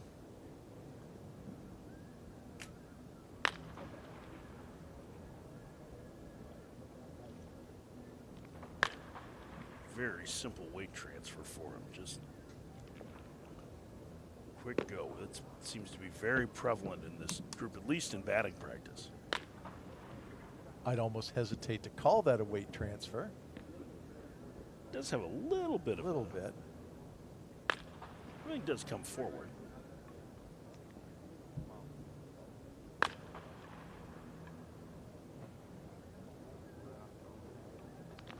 Most swings you see when you get that spread are upper half rotational swings when your upper body is driving your swing, because that spread locks up your lower half, and unless you have the strength to do it and the looseness and the flex in your hips, it's just creating an upper body swing, which is not the ideal way to create bat speed. And here's Antonio Anderson, switch hitter from Atlanta. This might be the top switch hitter in the 2023 class.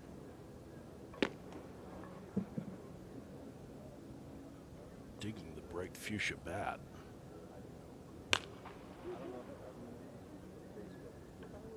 Very similar to the one that Maxwell Clark was using in the first day of competition. I was very happy to see Anderson's stats from early this year, because he really kind of struggled last summer. He'd probably be the first to tell you that he didn't really hit well last summer. So far in 24 games this year, the 2022 PG season, hitting .365 with 5 home runs. It's pretty easy power. Also a 24 walk to 15 strikeout ratio. Wow. So that makes a 1321 OPS. Power, patience, barrels. So he's having a great summer so far. Power from the left side we've seen. He's in there right-handed, has 5 swings left. Driving it up the alley. Big influence on his life is big leaguer Nico Goodrum. He's been around him since he said he was 4. With him in Atlanta. Yeah, I've heard that story before. There's a real tightness between those two. Sort of a big brother, little brother type thing.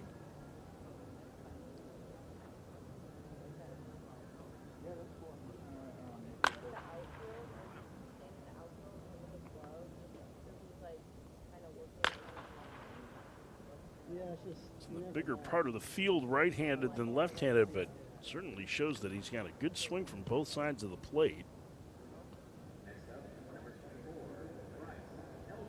And now here's Bryce Eldridge. Eldridge we've not seen run or work out. He is primarily a pitcher from Vienna, Virginia, goes to James Madison High School. Now this is another of our 6'7" athletes, ranked 14th in the class on basis of throwing 95 with command off the mound. But back in Virginia, he is probably just as well known for his power. He's put up huge high school numbers for James Madison High School. Not so much at this level, but certainly at the high school level, the bat is part of his package. But his future in baseball on the mound, and we'll get to see that later in the games. He has some smoothness to that swing, certainly.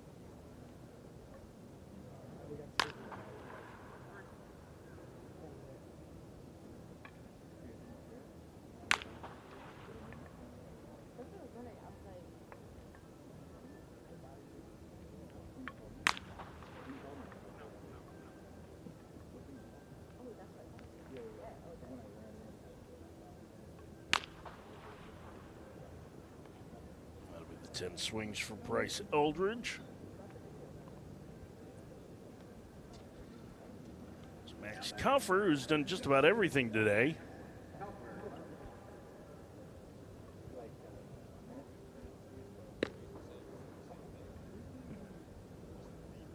Kaufer from Medford, New Jersey, attends IMG. He's committed to A&M. That's one of the things when you go to IMG, you're gonna have you're gonna be competing for a job. Their catcher this year, Brody Neal, one of the top catchers in the 22 class, a PG All-American. You remember Walker Barron, who was the first player to hit. He's an IMG catcher. Max Kaufer, an IMG catcher. You got to move around a little bit.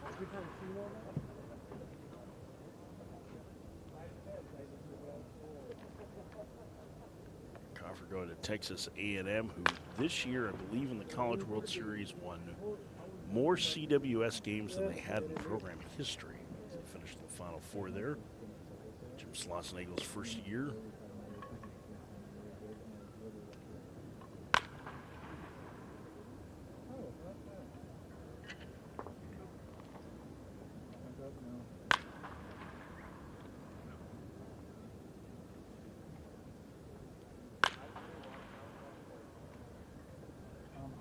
A lot of hard hit balls to the middle of the field there for Max Goffer.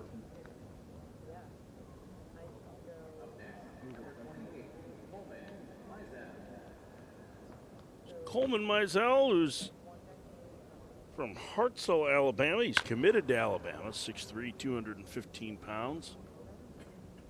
Inside the top 100. His nickname is Bull. That fits. That fits. 6'3", 210. Listen, I look at nicknames and my first thing is, oh, was that something his buddies nickname his buddies gave him, or a nickname that his mom gave him? And that's probably a buddy name. Bing Bang, on the other hand, is probably a mom name or a grandma name. I do like the idea of maybe Coleman being a little rambunctious as a child and maybe knocking a bunch of things over, and them calling him Bull like a bull at a china shop. I got that a lot from my mom when I was a kid. Yeah, but you wouldn't name a kid who's going to grow up to be a 5'11", 160-pound cross-country runner Bull. Oh, that's He's going to be a big, meaty, strong kid. I don't know. Sometimes you see big dudes named Tiny. Yeah. Sarcasm has its role in nicknames, but this is Matthew Ozenfort from Sioux Falls, South Dakota. Love to see a player from South Dakota. Anytime we see a player from the Dakotas, of course, we had a PG All-American pitcher from South Dakota last year. See a player from Montana. See a player from Wyoming. Those are great to see that, the game is healthy in those states where you wouldn't usually associate it with baseball. There's a South Dakota Baseball Hall of Fame, actually, that exists. My good friend, the late Mel Anton, and his family owned and ran.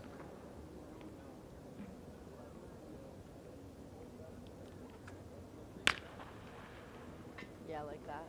Yeah, the Plains states aren't necessarily known as the baseball hotbeds, but although South Dakota State has had a pretty good program at the collegiate level the last several years.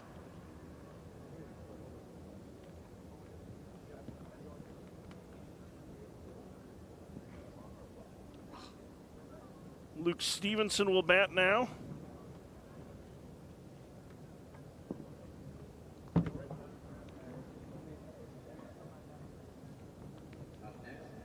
New bucket of balls in for Stevenson hits. 6'1", 200-pound from Wake Forest, North Carolina.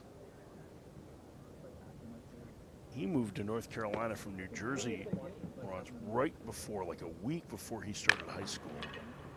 And you'll never guess what his nickname is. Okay. Jersey.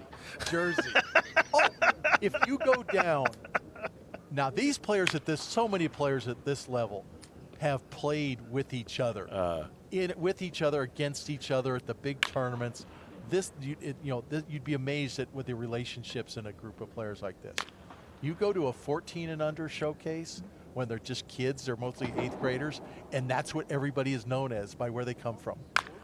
You're Jersey, you're Ohio, you're Cincinnati, you're Birmingham. That's what the players refer to each other as. The first question is, where are you from? And once you say, hey, I'm from New Jersey, that's what your nickname is. That's a common thing amongst kids. And if you're a high school freshman, of course that's going to be your nickname if you just moved in. Well, Jersey Stevenson has shown good power to the pull side here. Boy, really crushing that one up the alley. Nice round jersey. We'll remember that. I'm sure he didn't have an accent at all, and that's probably didn't help to play into it. All right. We're going to make a little transition here. collect the balls, get the next 2 sets of team here. Orange will be hitting, and purple will be shagging. Bring on a new batting practice pitcher, and Rico Billups on the mound. Check the technologies, making sure they're all working properly. And these the final 2 groups for today. Game action with teams 5, 6, 7, and 8, which are the ones that are taking batting practice now. Will begin tomorrow morning at 9 a.m. I believe Danny Wexelman and Brian Sikowski will have the mics for that game. And then do we have the workouts together again tomorrow? No, you and Brian, or you and Vinny. Vinny Servino. Servino will be here. Well, that's our rotation. So Vinny Servino and I will have the workouts tomorrow after Danny and Brian have the morning session. I just liked it when I heard 9 o'clock instead of 8 o'clock. We had to go at 8 o'clock this morning because of the Rays workout. Get a little breather in the afternoon, though. A little breather. I spent the whole time typing typing in notes into the database from the games in the morning. That's fair. There are no days off, and there is no downtime for scouts, right? No.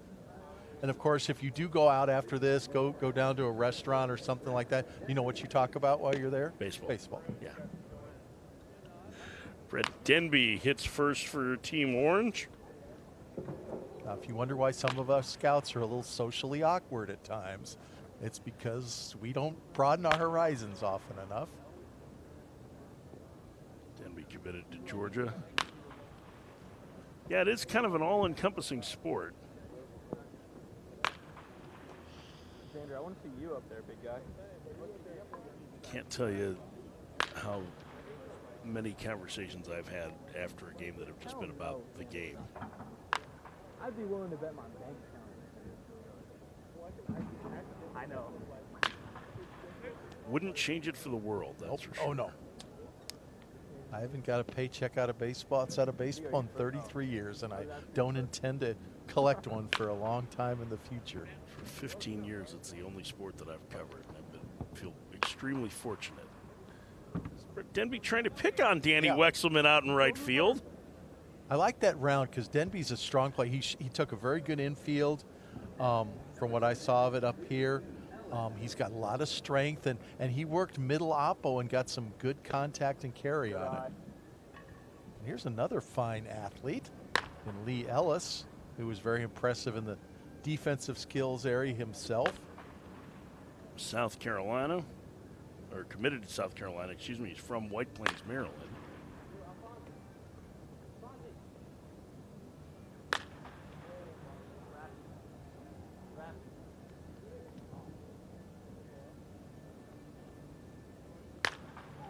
Ellis, yeah, this would be an impressive workout. 6.41 in the 60 and 96 is infield throw velocity. And you know what? I look at that 60. He ran a 1.771 10-yard split, which is actually below average. If he gets a better jump off the line, and you can see he's got some length to his legs and body. He runs a 1.55, and he's running at a 6.2. He might have 6.2 underway speed equivalency. Real threat to go first to third or first to home. He's got a little juice from the right side, too, for not a huge guy at 5'11", 165. Yeah, but it's twitch. Yep.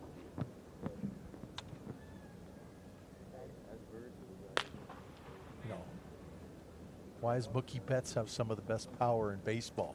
It's just pure twitch. Twitch and mature strength equals bat speed. Mark Gialisi is next. St. Joseph's High School, Westfield, New Jersey. Heading to BC. Yeah, I've looked at my notes from Mookie Betts back when he was in high school, and none of them contained power in any aspect. Probably very quick hands, right? Yeah. Did you grade out his bowling skills then, or no?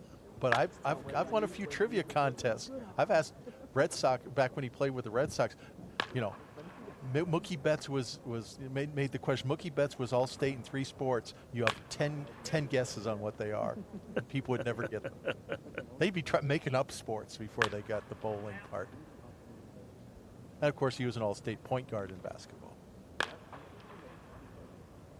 At 5'7", maybe. You know right? what the funny thing is? You know what he was listed at in the Perfect Game database? 6'1". 6 foot 160.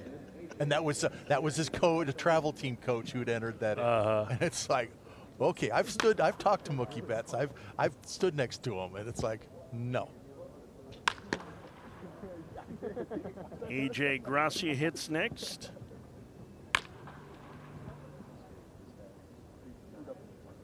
Getting closer to Adrian Santana hitting, who's had one of the more impressive workout days so far. Curious to see what he looks like at the plate.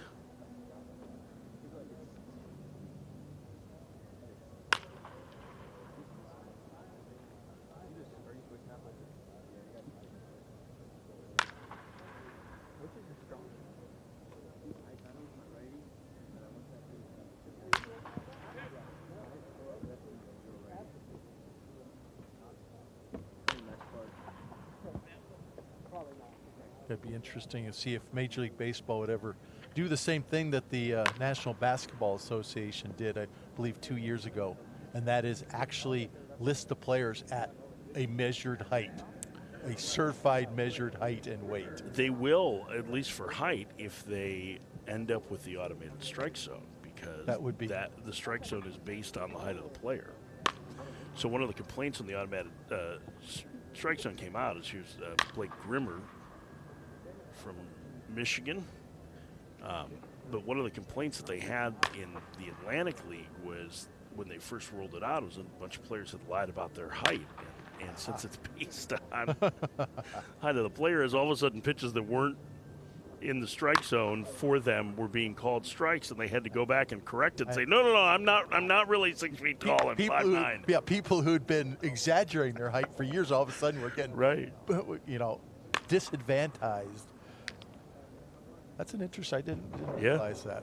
Yeah. The idea with the automated strike zone is that I think it's 27% of a player's height from the ground up to 51% of the height from the ground up. Okay. And I think that's to simulate the hollow of the knees to the midway point between the belt and the shoulders, right? So they have to be a little bit more precise in that. And then the other part is that it's about 2 inches wider on each side of the plate. So the strike zone is 21 inches wide instead of 17, which is what the plate is, to try and allow for that gray area. Ethan Hindle hits now from Delafield, Wisconsin. Heading to the SEC. Wisconsin has become a real baseball hotbed. I wish somebody would tell the University of Wisconsin that. Well, Gavin Lux, Jared Kelnick, many other future or present big leaguers, future big leaguers. Ben Rortvedt, who's a PG All-American too.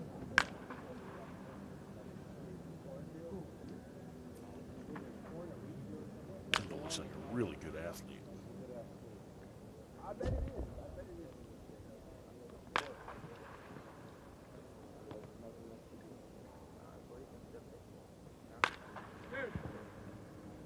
This would be an example of getting the foot down in time, and it's taken Hindle a few swings to time up the batting practice and get that foot raise from that big leg raise and get it down on time.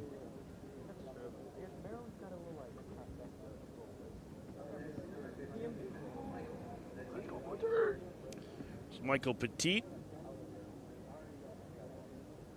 He's the UAB commit.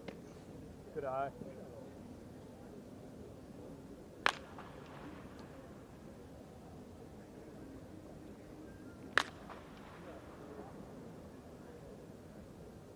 .664 in the 60. We go with a 95 outfield throw. Boy, he really has an aggressive stride forward and some pop there. He swings hard. And it's a long street. Watch what we call barrel tilt or barrel wrap. He gets that barrel all around the back of his head. And of course, On the negative side, that creates length. But on the positive side, it creates whip. And if you're timed up enough and you have strong and fast enough hands, you can create that barrel whip coming through the zone if you're on time. And Petit has been a number of times. Hard left field pull, line drive contact.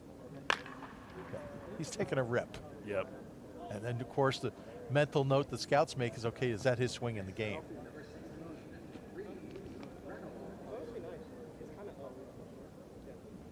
Reese Reynolds bats next from Flowood, Mississippi. I think Mississippi State.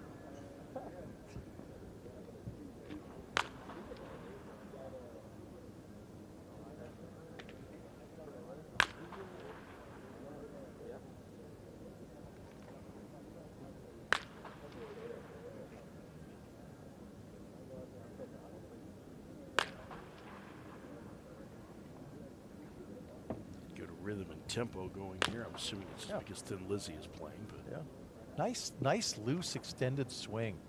Extension's a term we often use in evaluating a swing, as that goes about 4 rows deep in left field. Because extension equals power.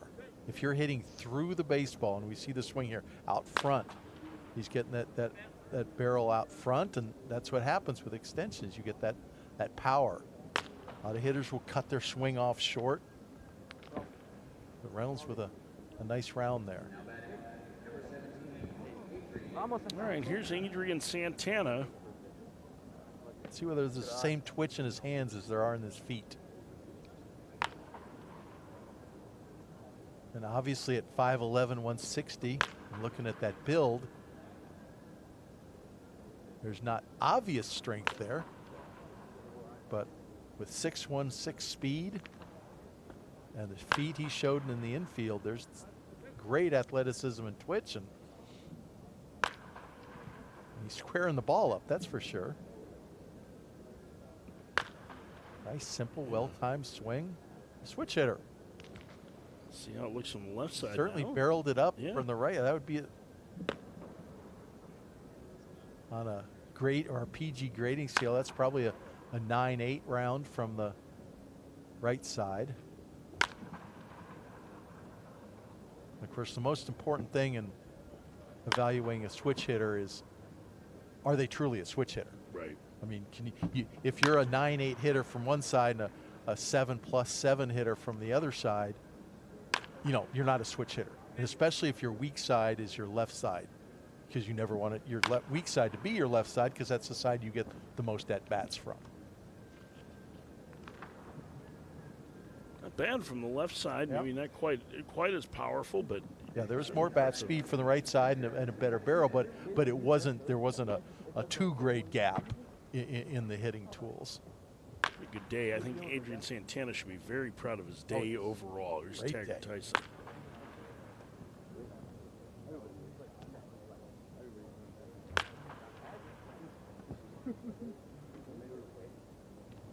You look at Adrian Santana went into the day as the 266th ranked player in the class, and I can't tell you what the rankings are going to be. He has games to play and all, but he looks like a top 100 player certainly.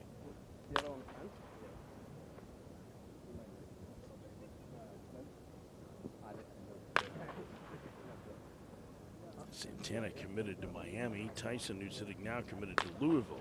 Catcher.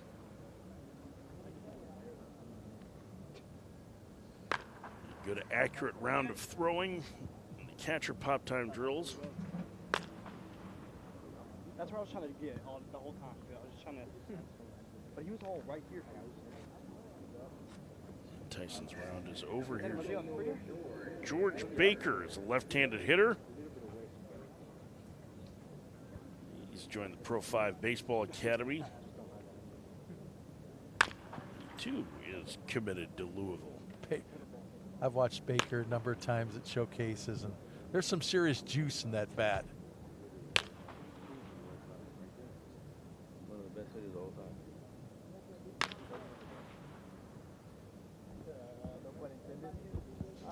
He's got the big leg raise. Oh yeah, he gets loaded to his backside. And big weight shift. Look, backside, front side. There's some long elements, certainly, but How's my round? I can't believe Danny only has one player out in right field playing protector. From in there? Danny Wetzelman trying to conduct an interview during batting practice, which seems like a safe idea. You'd think with all that expanse from foul line to foul line, going out and hiding in right field would be a good idea. Baker goes into the stands. That wasn't a safe place to be. Well, I was heading right at Danny.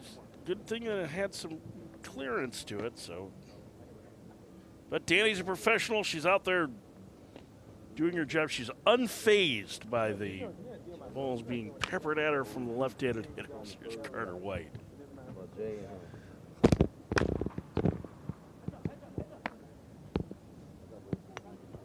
Carter White from Naples, Florida.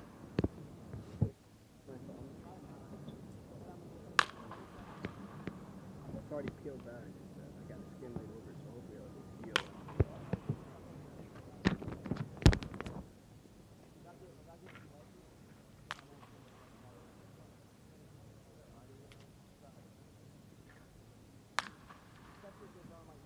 Might get into that one pretty good.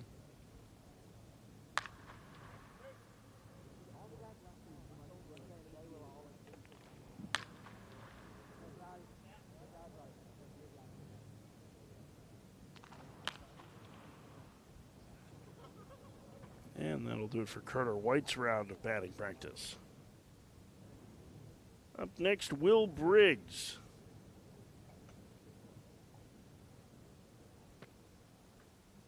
Okay, what if you're talking about the computerized strike zone? What if you're Will Briggs and you hit out of a significant stance, bent knee, bent waist stance? Do you still have the same strike zone?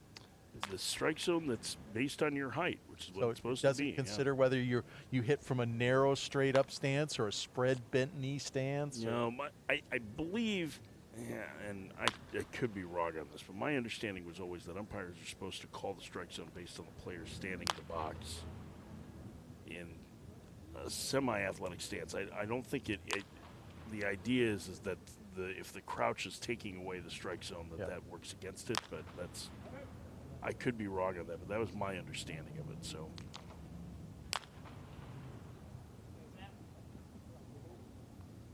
27%, 51%. Yeah, let me make sure. No, I just that fell. The detail of that was. You know, they had it in the Arizona Fall League last year, which I do broadcast for. I was off at 27.5%. Oh, boy, did they.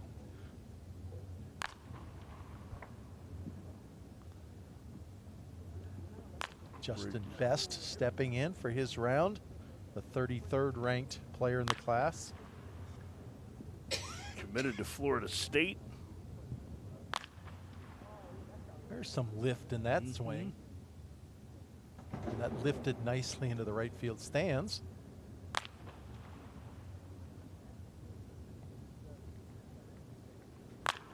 That's listed at 6'3", 201, but there's plenty of room to fill out there.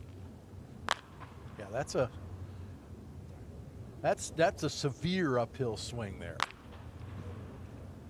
And getting him on plane with the ball, that's I want to say that's too steep, but he's obviously a high-level prospect who's performed. Career .367 hitter in PG play over the years. Here's Walker Buchanan.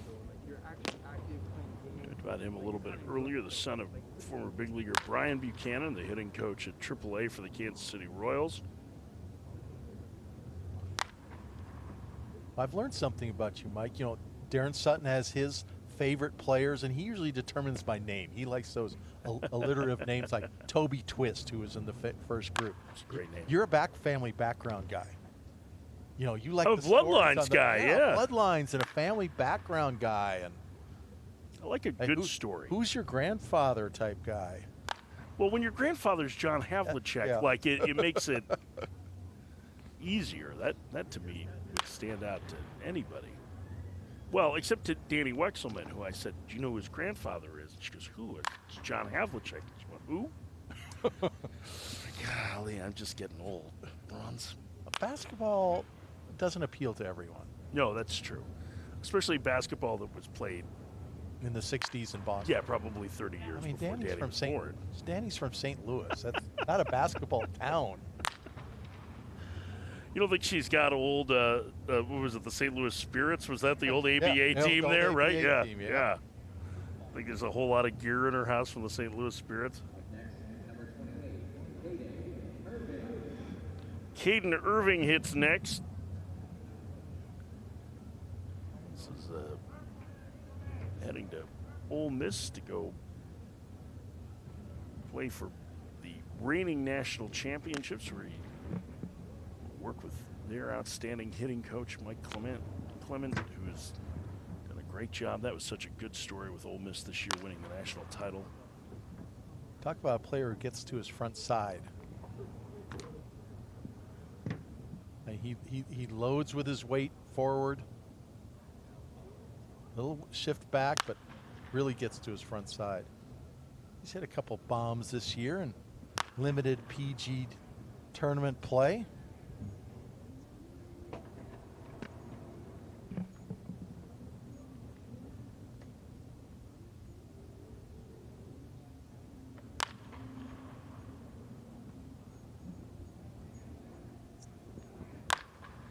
There he got really into one. Yeah, if he can get extended. Yeah, and that's such a timing intensive swing there. You're falling really to your front side.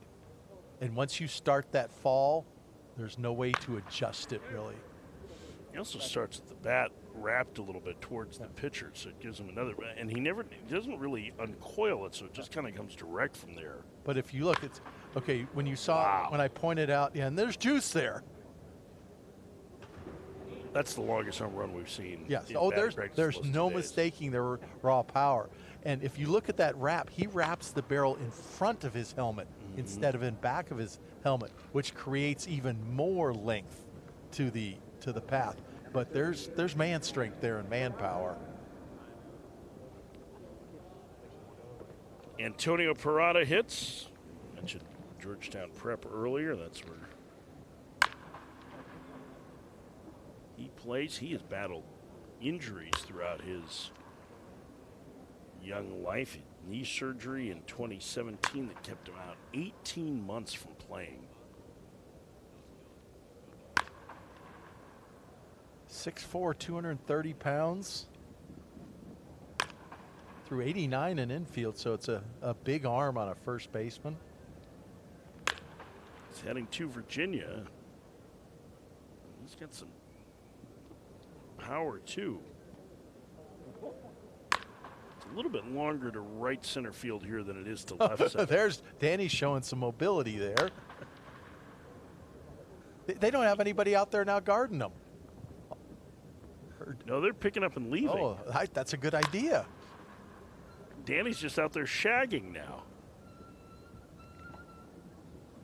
Somebody get Danny a glove. Yeah, and Tanner and Tyler, the two videographers, they got their cameras in hand. They're not catching any bases. Nearly got Tanner. Taylor's taking his time now that there's a right-handed up. Nick Robert is next. You really liked what looked like his athleticism earlier, his right-handed pitcher. We'll look forward to seeing him on the mound.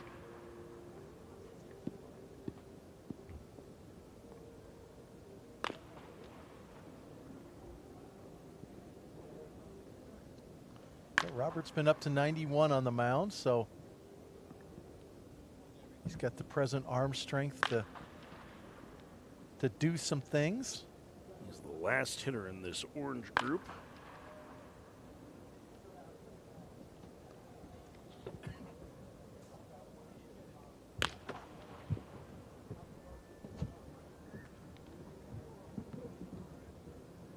Robert is 6'6", 220 pounds. Martin County High School in Stuart, Florida.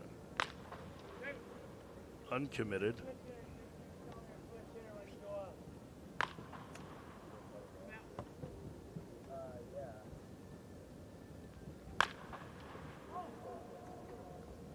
And he is is the final player from Team Orange. And now we are into our final team and our final group for today in these workouts. Dylan Andino will start. Born in Puerto Rico. He's attending high school at Reborn Christian Academy in Orlando.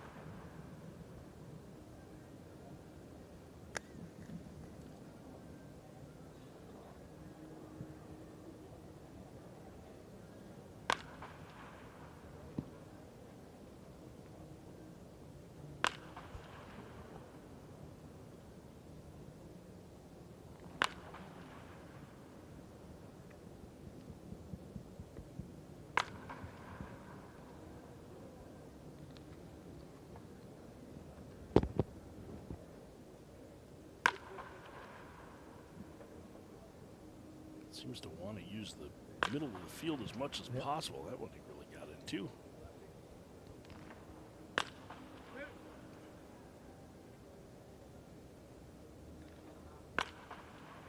It took him a few to start squaring balls up, but since then it's been a bunch of hard shots to the middle of the field. Oh, here's Isaiah Drake. Great arm and can really fly. I was just looking up some numbers on Isaiah Drake. He's hitting .488 this summer with 5 home runs and 19 stolen bases. Playing for the East Cobb Astros. In fact, he's stolen 152 bases in 229 career PG games. But the 5 home runs resonates here. Because when you run a 6-1-6 and you've got juice in the bat, which he just showed off there. Which he does. That's a very, very high ceiling player. There's a young man from Chicago in the first round named Dylan Head, who had virtually the same tool set, the same power, the same speed, but that's some real bat speed and juice right there. It's pretty impressive. I mean, and he gets into a good setup that hands back and then just uncoils. Yeah.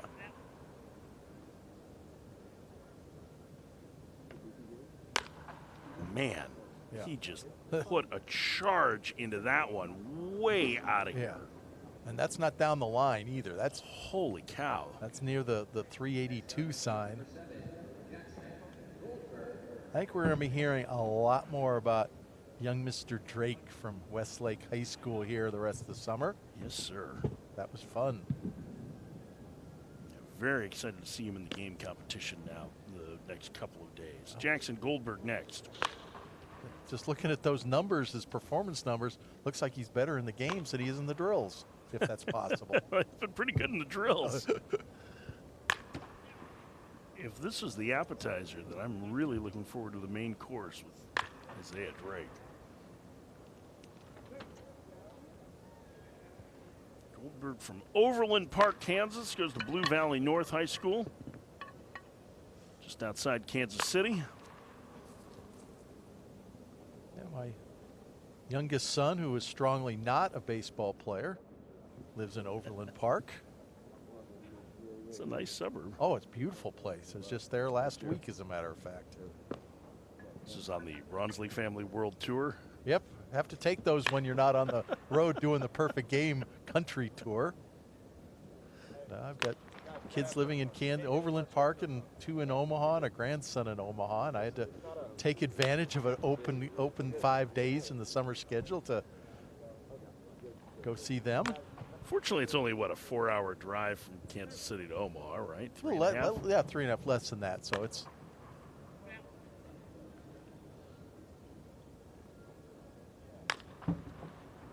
Back in Omaha for the first time in, I think, 7 years this year. Goldberg finishes his round, the switch hitter. And that'll bring up Levi Jones. There for the College World Series, which is always a great event. She did a week with the Omaha Storm Chasers this summer, too, which was fun. See Vinny Pasquantino before the Royals called him up. Nick Prado, who I believe is a former PG All-American, right? No, he was not. He was not actually.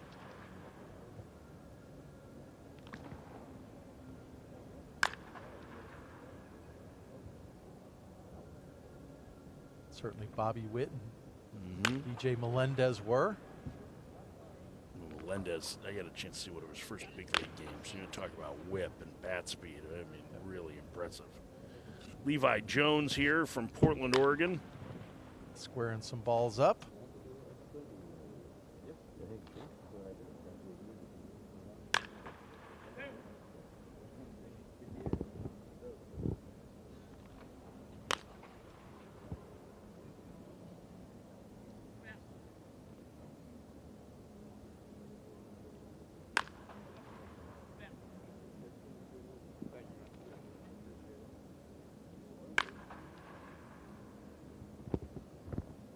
Jones's round is over. Here comes Jonathan Mendez from J. Sarah.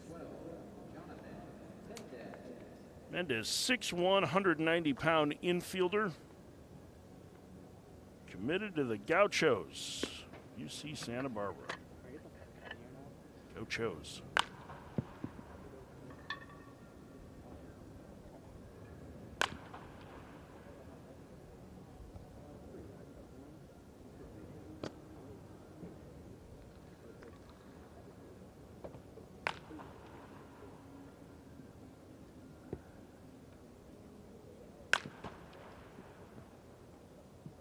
Are we allowed to?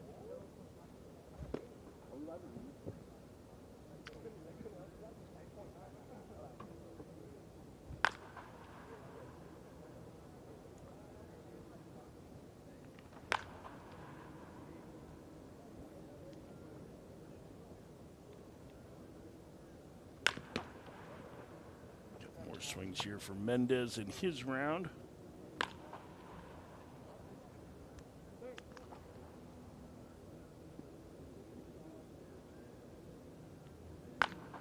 See Hideki Prather trying to time things up in the on-deck circle, waiting for his opportunity. Pretty good swing there from Mendez to end his round as Prather will stand in. Prather does some catching, plays the infield. He's from Oakland, California, heading to Michigan. I like Prather's catching round, liked his lower body life.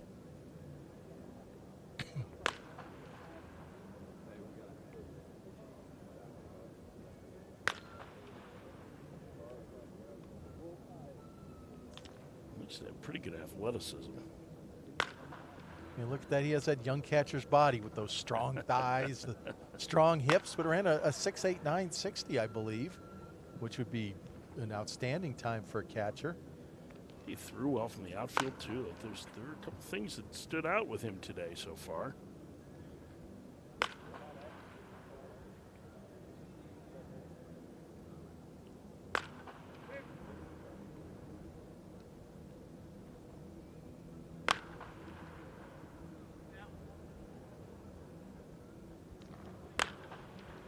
A lot of barrels during that round, too.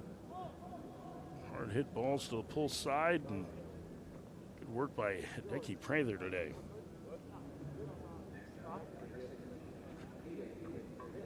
Eden Smith is next.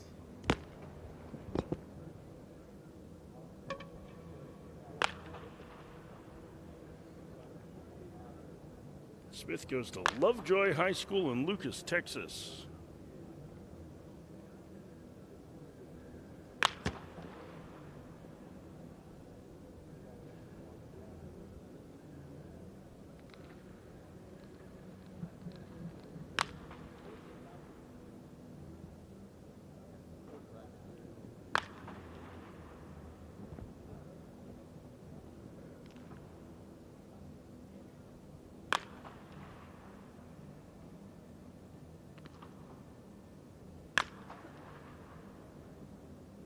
Good three swings there, spraying the ball in both alleys and to center field.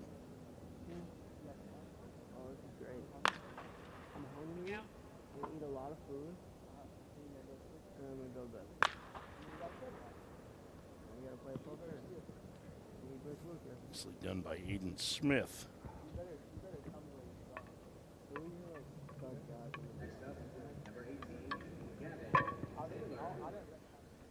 Gavin Taylor hits next. Taylor's a Nevada commit.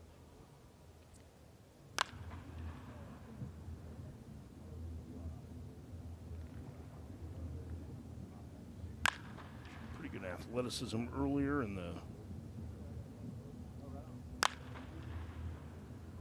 runs, done some infield drills.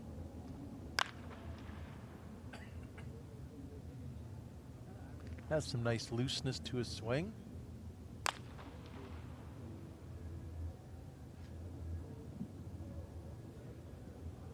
Just his gloves there real quick as he gets back in.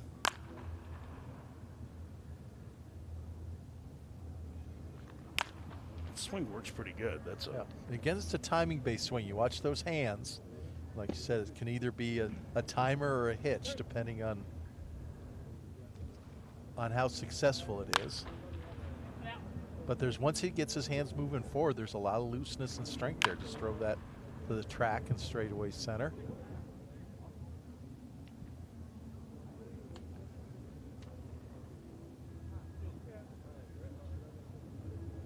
Bring up MJ Seau, who mentioned earlier is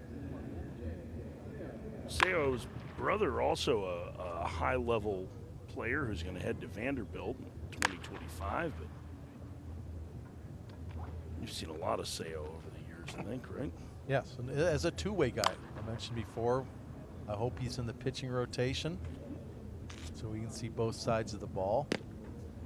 Yeah, it's fun watching brothers. We talked about the Naylor brothers, Seau brothers. You know, it's pretty well known in the baseball community that Jackson Holiday has a younger brother, Ethan, who's a 2025, who is farther advanced than his brother as that ball gets out of here down the line. Who's farther advanced both physically and in terms of strength and stuff than Jackson was at the same age, which is a scary thought considering his brother went first overall in the draft. But I think you're going to get to see Seau throw an inning tomorrow, is my guess, in the first game. Well, it'll be the second game of the day. But I believe he is scheduled to pitch there. He's also really close with Jose Trevino of the Yankees.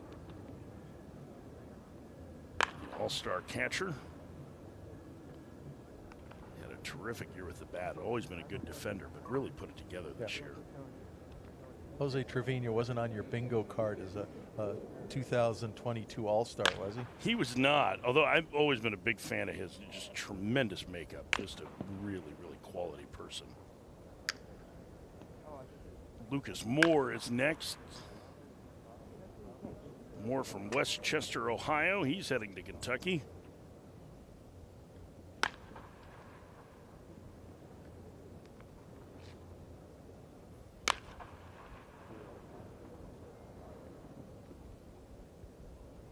Listed at 6'1", 170 pounds. Yeah, I was just thinking that's a projection there on the part of the Kentucky coaching staff, because it's not going to be the same body if he stays at Kentucky as a junior as it is right now. There's so much projection there. Fill out muscularly in both his lower half and his arms and chest. You can see that there's a chance for him to really, really get stronger.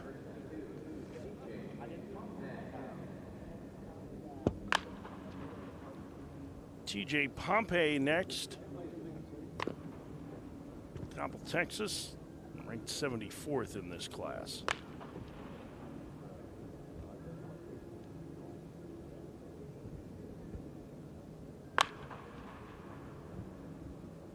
Posted some nice numbers in the drills, 6.56 in the 60, 93 in the infield. We've seen him up to 90 in the past from the mound. So a lot of physical tools there, and 6'4", 185 pounds, a lot of growing to do. That's a nice loose swing.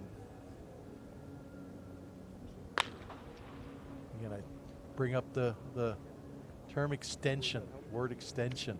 Such loose extension. Well, not so much on that swing, but the two previous swings. Getting through the ball. Extension gives you the ability to hit the ball, almost hit the ball in the pool as a 185-pound 17-year-old. Hit it to the raised tank.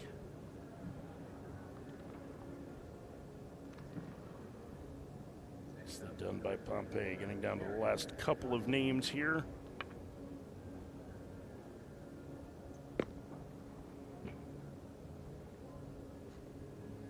This is Eric Bittanti. All right. Top 10 player in this class.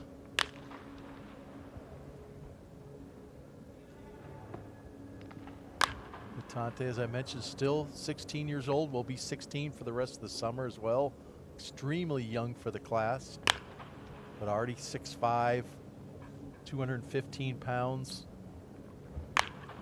Look at that easy bat speed. He has a physical presence, too. He's got that lift in his swing. Of course, he hits from that spread stance, but watch his hip action here. Turns in the front hip, gets about 8 inches maybe of hip shift. He's not really squaring up balls, but he's certainly creating bat speed.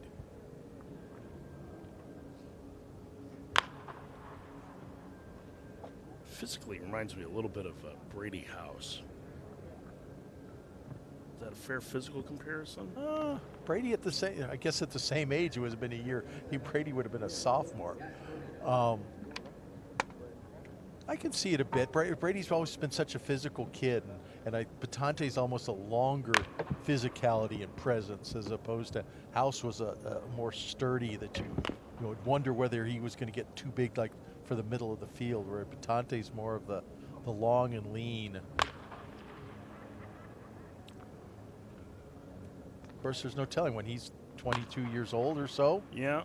I mean, he might be a beast. Listen, to me, it looked like his shoulders were a little squarer than what I was anticipating. Yeah. We're watching Will Gasparino go here, and speaking of fairly easy bat speed for Gasparino, we talked about him before. His dad, the scouting director for the Dodgers.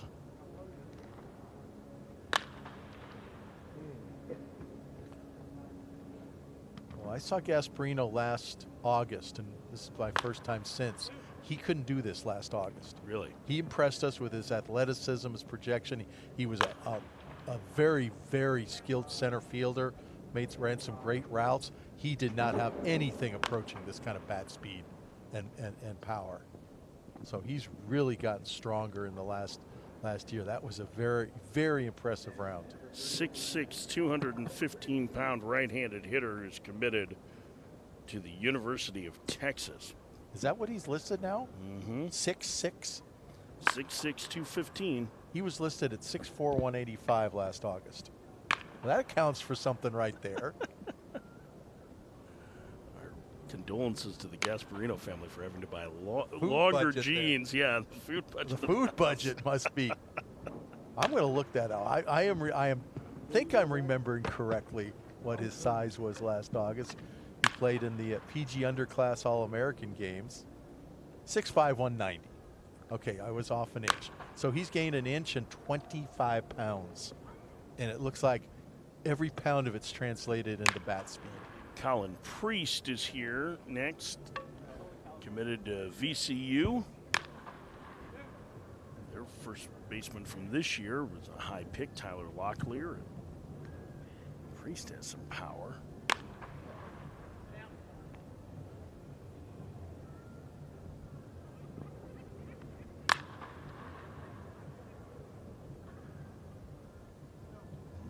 Several really hard hit balls for Priest in that round.